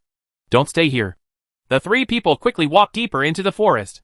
After walking a little farther, Daniel returned the freezing gun to Xiaoxi, and couldn't help but look back. They are fainting there, and they might be hunted by other players to survive. If this really happens, it can only be said that they are unlucky. Xiaoxi shrugged. She doesn't have to kill people when there is no need to do so. But he won't create too much trouble for himself just for a moment of soft-heartedness. Of course she knew that if those players were left alone, the probability of their entire survival time being taken away by other players was very high. But this was out of her consideration. Yeah, of course. Daniel nodded repeatedly. If they dare to cause trouble with us, they will be unlucky. He will not be soft on those people. Even if the worst outcome happens, they deserve it. Now that I mention this, I just happened to think of a topic to chat with Cece. By the way, Cece, why don't you just attack them with a freezing gun? This way you can save 2 bombs. Daniel couldn't help but raise his doubts. You don't know that besides the highest grade defense props, other levels of defense props can't protect against the effects of the freezing gun props? I know. Xiaoxi shrugged. It's just that if I don't divert their attention, it will be difficult for me to hit the target. My accuracy is not good, so I have to find other ways to increase my hit rate. If she attacks directly with the freezing gun, the opponent will know to dodge as soon as they see the gun in her hand. She doesn't have as good a marksmanship as Yi Kongqing. How can she hit someone smoothly? So first use a bomb to blow up the opponent's defense props. This moment makes people feel insecure. In order to avoid being attacked by weapons, they will definitely take out new defense props and put them on themselves as soon as possible. At that time, all their attention was on wearing defensive items, and they didn't even notice that she still had a freeze gun in her hand, which became the best opportunity to attack. Chapter 518 Time is Money 31. Xiaoxi used a bomb to blow up for the first time in order to confirm the level of the opponent's defense items, and also to confirm that she could use the freezing gun to attack. It's a pity that those players reacted very quickly. They put on new defensive items, and formed a defensive formation just after the explosion. If she had taken out the freeze gun at that time, it would have easily attracted the attention of those people, and it would have been difficult to do anything later. So Yi Kongqing rushed forward to divert attention, giving her a chance to quietly take out the gun. Then she exploded a second time, and used the freezing gun again. The hit rate was much higher, and she hit the target in no time. So Cece, you know, Daniel scratched his hair and felt a little embarrassed. I thought I could give you some new discoveries about props, but I didn't expect you already knew about them. Alas, he thought he had a chance to perform, but he was happy in vain. Well, I tried it before. Xiaoxi nodded and asked curiously. Have you tried it yourself? Yeah, Daniel chuckled. I tried it out of desperation once, and found out that players wearing high-quality defensive items can also be frozen by the freeze gun effect. I thought not many players had discovered this secret. Well, now it seems that I may have discovered it too late. After saying that, he scratched his hair again, looking a little honest. Actually, it's pretty good that you can discover this. Not all players will notice it. Xiaoxi encouraged and asked. Then since you have a freeze gun, why didn't you use it just now? My freeze gun was used up in the last game, and I didn't buy it again before entering the game this time. Daniel showed a regretful look. I always feel that I need to keep some points in my hand to feel safe. A freezing gun requires 10 million points. It's not that he doesn't want to buy it, but that he can't afford it. Fortunately, he kept the points on him. If he really used them to buy the freeze gun, he wouldn't be able to survive for a day in this game. That's when it's really over. Xiaoxi nodded, indicating that she understood. She knew very well that players with a lot of points, like her, were rare. Because she has a lot of points, she can make the game a lot easier with Krypton Gold. But for most ordinary players, survival games require careful calculation, risk-taking, and luck. For example, in the last game, because she has 30 freeze guns, she can use the freeze gun in turns to completely incapacitate the Black Ghost and spend the remaining game time safely. If you were an ordinary player and couldn't get enough freezing guns, you would be chased by Black Ghosts for a period of time. If the level of the defensive items was not high enough, the fatality rate would skyrocket. She spent a lot of money to buy herself more chances of survival. But not everyone has a rich family background like hers. That's CC. In fact, my defense props are only high grade, and there are not many of them, Daniel said helplessly to Xiaoxi. So next time, can you give me a hint before you take action? Otherwise my props, it's also easy to be blown up. Then he made a gesture of clenching his fist and raising it, and made a small request. For example, as long as you do this, I will immediately retreat far away. Chapter 519 Time is Money 32. Xiaoxi couldn't help but laugh out loud. Okay, I'll note it down. Both her and Yi Kongqing's defense items were of the highest level, so she never thought of avoiding her own people when using bombs. I forgot to consider the situation of the newly joined Daniel. It was her mistake. Daniel felt relieved, grinned happily, and showed his big white teeth. Someone is running over. Yi Kongqing suddenly stopped and warned. Xiaoxi and Daniel also stopped and looked forward together. After a while, I saw a young boy running over in a panic. It can really only be described as a boy. He is short, sallow complexion, thin, and his face does look like that of a miner. The boy ran headlong, looking back from time to time, not paying attention to the situation ahead. Behind him, a fat man who seemed to weigh more than 200 kilograms was struggling to catch up. The obese man is not very tall, but he is extremely fat. From a distance, he looks like a ball bouncing forward on the ground. The boy seemed to have run with all his strength, but his weak body prevented him from running too fast. But the obese man's ball-shaped body moved slowly, and couldn't move any faster. For a time, the two people formed a delicate balance, always maintaining a distance that was neither far nor close. The boy could not completely escape the pursuit of the obese man, and the obese man could not catch up with the boy. It seemed that one of the two people had to exhaust his energy in order to end the chase. Looking at the boy running closer and closer, Daniel muttered, "This familiar scene cannot be another prearranged acting." He almost suffered a loss just now, but now is the time to be most vigilant. As soon as Daniel finished speaking, the boy looked up and saw Xiaoxi and others standing in front of him. The boy's eyes showed a look of despair for a moment, but then his expression became firm again, as if he had made up his mind. He suddenly accelerated his sprint and quickly climbed up a thick tree. The tree was not far away from Xiaoxi and the others, and you could clearly see the defensive expression on the boy's face. He was on guard against the fat man running towards him, and also on guard against Xiaoxi and the other three who were standing still. "It doesn't look fake," Xiaoxi whispered. "This child's despair and defensiveness are very real, and when faced with the reactions of strangers, they are also quite real.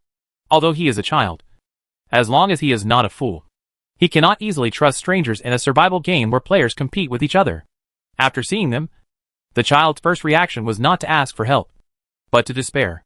He probably felt that there was a wolf in front of him and a tiger behind him, and the probability of escaping was too low.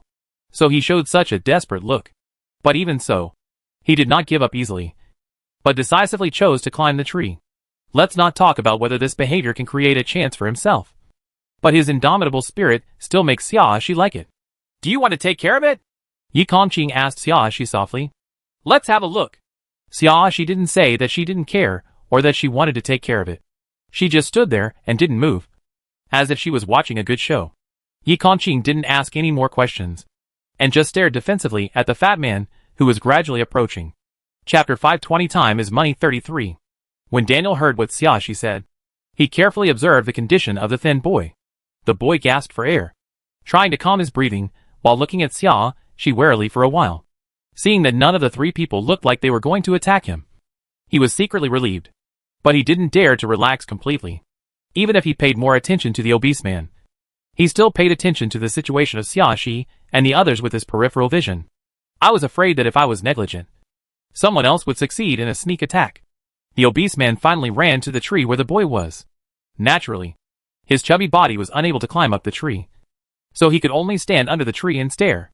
He took out a gun, pointed it at the boy and said, "Little rabbit, bastard, hurry up, give it to me, get off."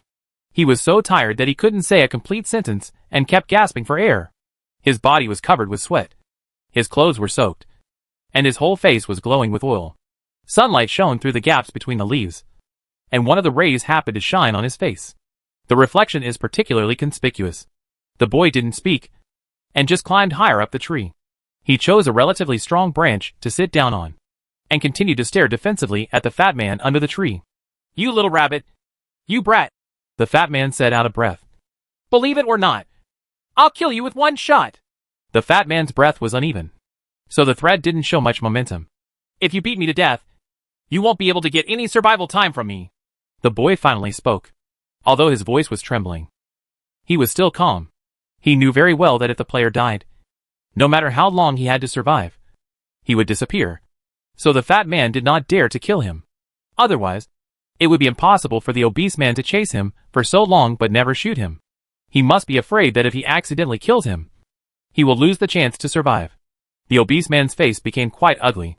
I don't know whether he was too angry to speak or was thinking of other ways. He fell silent for a while. While calming down, he took a look at the surrounding environment, and then he discovered the existence of Xiaoxi and the three of them belatedly. He was startled. "When did you show up here? I was there before you chased me." Xiaoxi replied with a smile. "It seems that excessive obesity has reduced your eyesight a lot, and you didn't notice the three living people not far away from you." Her eyes glanced at the fat man's eyes. Extreme obesity makes the man's eyelids become much thicker. The fat around the eyes pushes against each other, leaving only a small gap in the eyes. Under such conditions, the line of sight becomes extremely limited, and it is easy to understand that you cannot notice people. The obese man had a look of displeasure on his face when he heard Xiaoxi's words, but he didn't dwell on the topic. He just warned, "This bastard in the tree belongs to me. Don't try to snatch it away. We didn't say we wanted to rob." Xiaoxi spread her hands. "If we wanted to rob, how would you have the chance to stand here for so long?" With this fat man's slowness, he could only bully the thin and short boy in the tree. Any adult might not be able to deal with him. Chapter 521 Time is Money 34. Obese men not only move slowly and react slowly, but also have poor eyesight. If it were a normal adult, it wouldn't be too troublesome to escape or fight back. Even if this fat man has good defense items and his counterattack cannot be successful, at least it will be easy to escape from his hands. It's no wonder that he keeps staring at this boy. If he misses this prey, it will be difficult for him to find another suitable person to attack. The boy quietly stood up while the fat man was talking to Xiaoxi. He glanced at another tree that was not too close to him, then at the fat man under the tree, and then quickly made up his mind. He didn't even do much mental construction for himself, and he already used the standing long jump method to jump towards the tree next to him with all his strength. When the fat man heard the noise and looked up, he saw the boy struggling to hold a not very thick branch on another tree, moving closer to the trunk of the tree little by little. Fortunately, the boy was thin and light.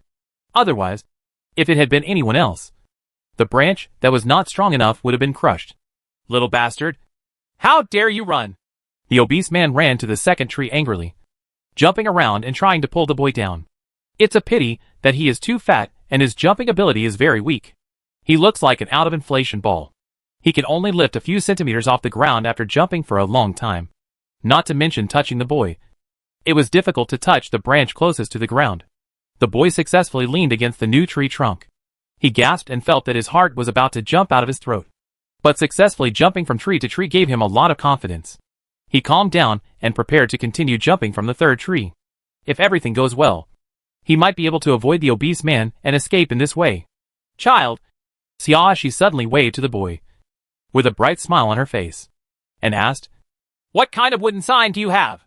When the boy heard Xiaoxi's words, he immediately subconsciously hugged the tree trunk tightly and hid behind the tree trunk defensively. After realizing what Xiaoxi asked, he hesitated for a moment and then carefully answered, "I haven't gotten the wooden sign yet." At the beginning of the second stage of the game, he was targeted by this fat man. And then he ran away all the way without any chance to find the wooden sign. Look! We happen to be missing a teammate here. Xiaoshi pointed to the two people around her and said to the boy. And we happen to have an extra wooden sign that no one has bound yet. Do you want to consider joining us? Form a team? The boy poked his head out from behind the tree trunk, with a dazed look on his face. You? You want to team up with me? His tone was full of disbelief. He has experienced many survival games and knows that children, like himself, will always be disliked by other players. Once there is a team task, he will definitely be the one given up. And once there is a task of fighting each other, he will definitely be the one who will be targeted and bullied. Because he looked weak and easy to deal with. Everyone thought that he could not be a useful teammate and could only become an easy prey. This was the first time someone offered to team up with him. After getting used to the previous treatment, he felt a little at a loss when he was invited now. Chapter 522 Time is Money 35. In addition to this, the boy was still defensive in his heart. Perhaps this was the other party's way of confusing him, to make him let down his guard, and to trick him into getting down from the tree. When he goes down, it may be a dead end. With such scruples, the boy did not dare to move at all. The fat man became anxious upon hearing this. Didn't you agree not to steal prey from me? We are not trying to steal prey from you. Daniel immediately helped. We are looking for teammates. You are looking for prey. And our needs are different. Fat man. Dot. The needs of God's horse are different. So that's not just one person to grab. No. Since you are missing someone, wouldn't it be better to team up with me? The fat man changed his strategy and began to introduce himself. I am a mature adult after all, and I am much more useful than that little kid who only makes trouble. No. Xiaoshi refused quite simply, without any hesitation. You're too ugly. This fat man should have bound a wooden sign. Otherwise, he wouldn't have been chasing the boy. She didn't know what the obese man's wooden sign meant. But the uncertainty was too high. And she didn't like the obese man. So she was even less willing to consider forming a team with him. The obese man suddenly became angry. You are discriminating against appearance, Xiaoshi said to the obese man in a considerate tone. I'm mainly afraid that someone as ugly as you will feel inferior standing next to three of us good-looking people. The fat man choked instantly. Even though he was furious, he couldn't go against the facts and insist that the three people in front of him were not good-looking. Isn't it amazing to look at? It really pissed him off. That little brat isn't that good-looking either. The fat man pointed at the boy in the tree unconvincingly. Compared to you. Xiaoshi looked the fat man up and down seriously. He is pretty good. What do you mean? You must choose this little brat? The fat man's face looked extremely ugly. He originally thought that being able to join a team and gain the little brat's survival time at the same time was a perfect way to kill two birds with one stone. But this woman wanted to go against him and had to abandon him to invite the little brat to form a team. In this way, he not only lost the opportunity to form a team, but also lost the little brat's survival time. Wouldn't it be in vain that he had been chasing for several hours? Yes. Xiaoshi nodded with a smile and admitted frankly. I like him more. She liked the boy's unyielding efforts to survive. Even if there was a glimmer of hope, the boy never gave up. If she had to choose someone to form a team with, she would be much more comfortable choosing a boy than a fat guy. After listening to Xiaoshi's words, the boy asked cautiously, You? Didn't you lie to me? Little brat. Your question is a bit silly. Xiaoshi showed a funny look. If I lied to you, I can't admit that I lied to you. Although this kid is not stupid and has a strong character, he still tends to show his innocent side despite his young age. How can you get a valid answer to this kind of question? Unless it's someone like her who can tell whether the other person's expression is true or false. The boy was stunned for a moment and realized that the question he asked was a bit silly. Hey, I'm still here. Can you take me seriously? The obese man was a little dissatisfied with being ignored. Chapter 523 Time is Money 36. The obese man was still working hard to fight for his rights. But this group of people seemed to treat him as if he didn't exist and had already begun to lobby the little brat to form a team. This was obviously the prey he found first. Why should it be snatched away by others? Yikanqing. Xiaoshi turned to look at Yikanqing and said coquettishly, This fat uncle is so noisy. Can you shut him up? With that said, she took out a freezing gun and handed it to Yikanqing. The fat man saw that the momentum was wrong and quickly turned around and ran behind the tree. Okay. Yikanqing responded and shot the fat man neatly. The obese man ran so slowly that he was hit by a gunshot before he could hide behind a tree. He was instantly unable to move in place. Then, Yi Kongqing took out a towel from the storage compartment and stuffed it into the fat man's mouth, leaving the fat man speechless. Xiaoxi showed a satisfied look. She looked up at the boy again and said, "As you can see, we actually have very good props. If we want to catch you, we don't need to deceive you with the reason of teaming up with you. We can directly just catch it, and that's it." The boy glanced at the motionless fat man, and he knew in his heart that the elder sister opposite was telling the truth. In order to avoid the fat man's pursuit, he ran all the way with great difficulty. But they used a prop to make the other party incapacitated. If they really wanted to attack him, it would probably be as easy as squeezing an ant to death. By deceiving him, it would be a waste of time. After understanding this, the boy plucked up the courage to show his head. I'm willing to team up with you, but I'm not very good. Maybe, as long as you are willing." Xiaoxi interrupted the boy, pointed at the fat man with a smile, and said to the boy, "Come down quickly, while the effect of the prop is still there. Hurry up and replenish your survival time."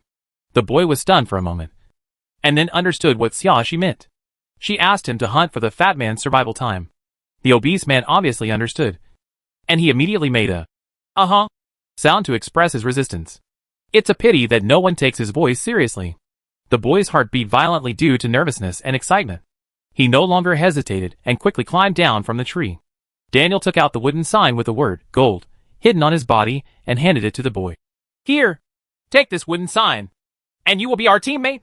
The boy took the wooden sign with trembling hands and quickly completed the binding. Although he felt that his whole body was numb due to excessive excitement, his mind was quite clear. He knew very well that time was tight and could not be wasted. So after binding it, he immediately turned around and patted the fat man many times. It wasn't until the obese man showed a horrified look and let out a louder roar that the boy finally stopped. The boy retreated quickly to prevent the fat man from regaining his mobility and attacking him after the effect of the freeze gun wore off. The fat man stared at the boy with anger in his eyes, and then died. The boy was stunned for a moment, obviously not expecting this result. He looked at Xiaoxi nervously, and tried to explain like a child who made a mistake. I didn't want him to die. I just wanted to live a little longer." He was afraid that the eldest sister in front of him would think that he was cruel and seeking revenge, and would kick him out of the team. He really didn't mean it. Chapter 524 Time is Money 37. "How long do you have to survive now?" Xiaoxi asked calmly, with a calm expression, not like she wanted to be held accountable. 13 days. The boy replied softly. "How long did you have to survive?" Daniel couldn't help but interjected and asked, "Why is it that you have captured a person's entire survival time, and it's not enough? It turned out that I only had 8 days to survive." The boy looked at his feet, not daring to look up at all. "So, this fat man only has 5 days to live?" Daniel looked puzzled. "That's not right. If he only had 5 days to live, how did he survive to the 8th day? The fat man must have been hunted by others for his survival time." Xiaoxi has already figured out the cause and effect. "The rules of the game make it very clear that players who have been hunted for their survival time can get 1 day of survival time as long as they have remaining survival time. Buffer period. If you can get enough time to replenish it within a day, you can continue the game. For example, it is the 8th day of the game, and the fat man only has 5 days left to survive. So he must get at least 4 days to survive until the 9th day of the game. As long as he doesn't survive long enough, he will die after today." No wonder the fat man was so anxious to catch the boy and refused to let go. Don't give up when facing the 3 of them. For a fat man, a boy is indeed his last straw. However, with the strength of the fat man, even if the boy's survival time is obtained, it will be difficult to add more survival time later, and the probability of clearing the game is low. "Sister." The boy lowered his head as if waiting for the verdict. "I really didn't mean it. I don't blame you." Xiaoxi raised her hand and rubbed the boy's head with a gentle tone. "But your survival time is not enough. We have to find someone else." Hearing this, the boy's eyes widened, first in disbelief, and then his eyes showed joy and excitement. "Thank you, big sister." He thanked Xiaoxi repeatedly, and then politely thanked Daniel and Yi Kongqing again. Seeing how well-behaved the boy was, Daniel couldn't help but pat the boy on the head. "We will be teammates from now on. What's your name?" "My name is Mao Mao." The boy answered honestly. "Where's your name?" Daniel asked with a smile. "My surname is Mao Mao." The boy explained seriously.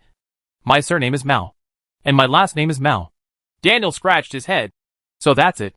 He thought Mau Mau was a nickname, but he never expected that the name would be given so casually. Out of politeness, Mau Mau also asked the names of Daniel, Yi Kongqing and Xiaoxi. A group of 4 people walked away while chatting casually.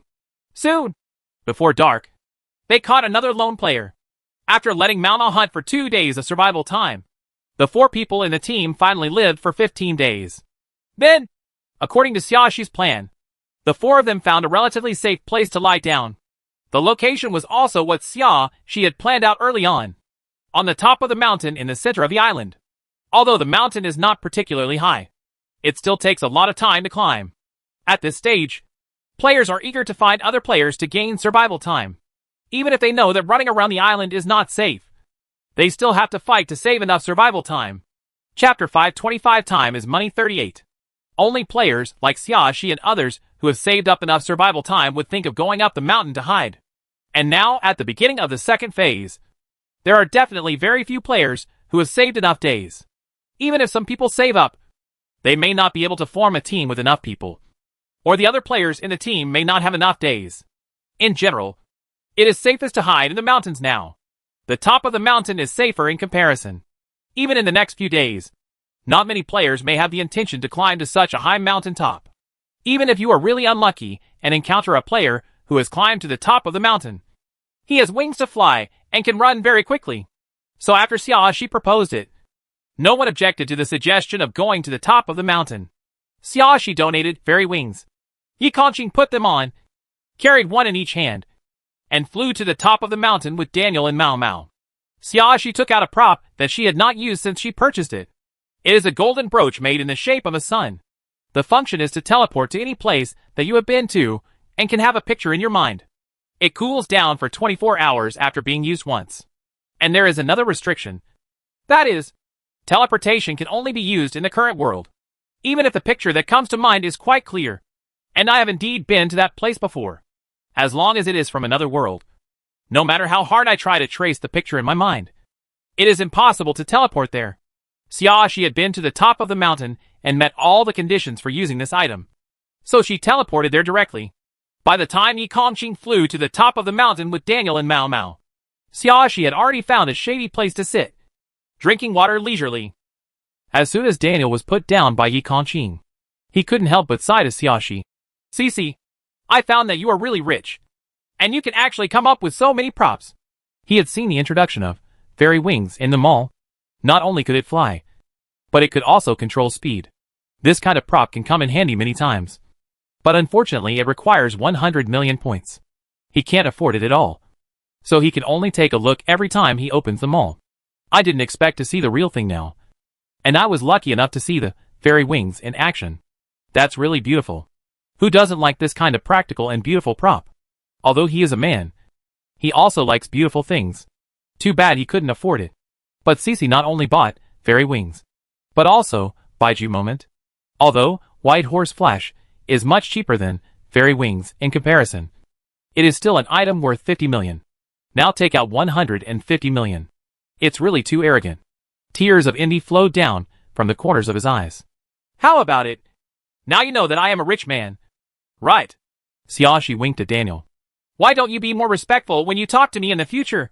After Mau Mau landed, she stood aside obediently and quietly, listening to Daniel and Xiaoxi joking with each other. There was envy in his eyes. But he was not as direct as Daniel, and was embarrassed to say it. Who wouldn't envy others who have money and live a good life? But envy was envy. And there was no jealousy in his heart. It's just that he wants to work harder to be recognized. He hopes that he can take this opportunity to be as useful as possible and gain a backer for himself.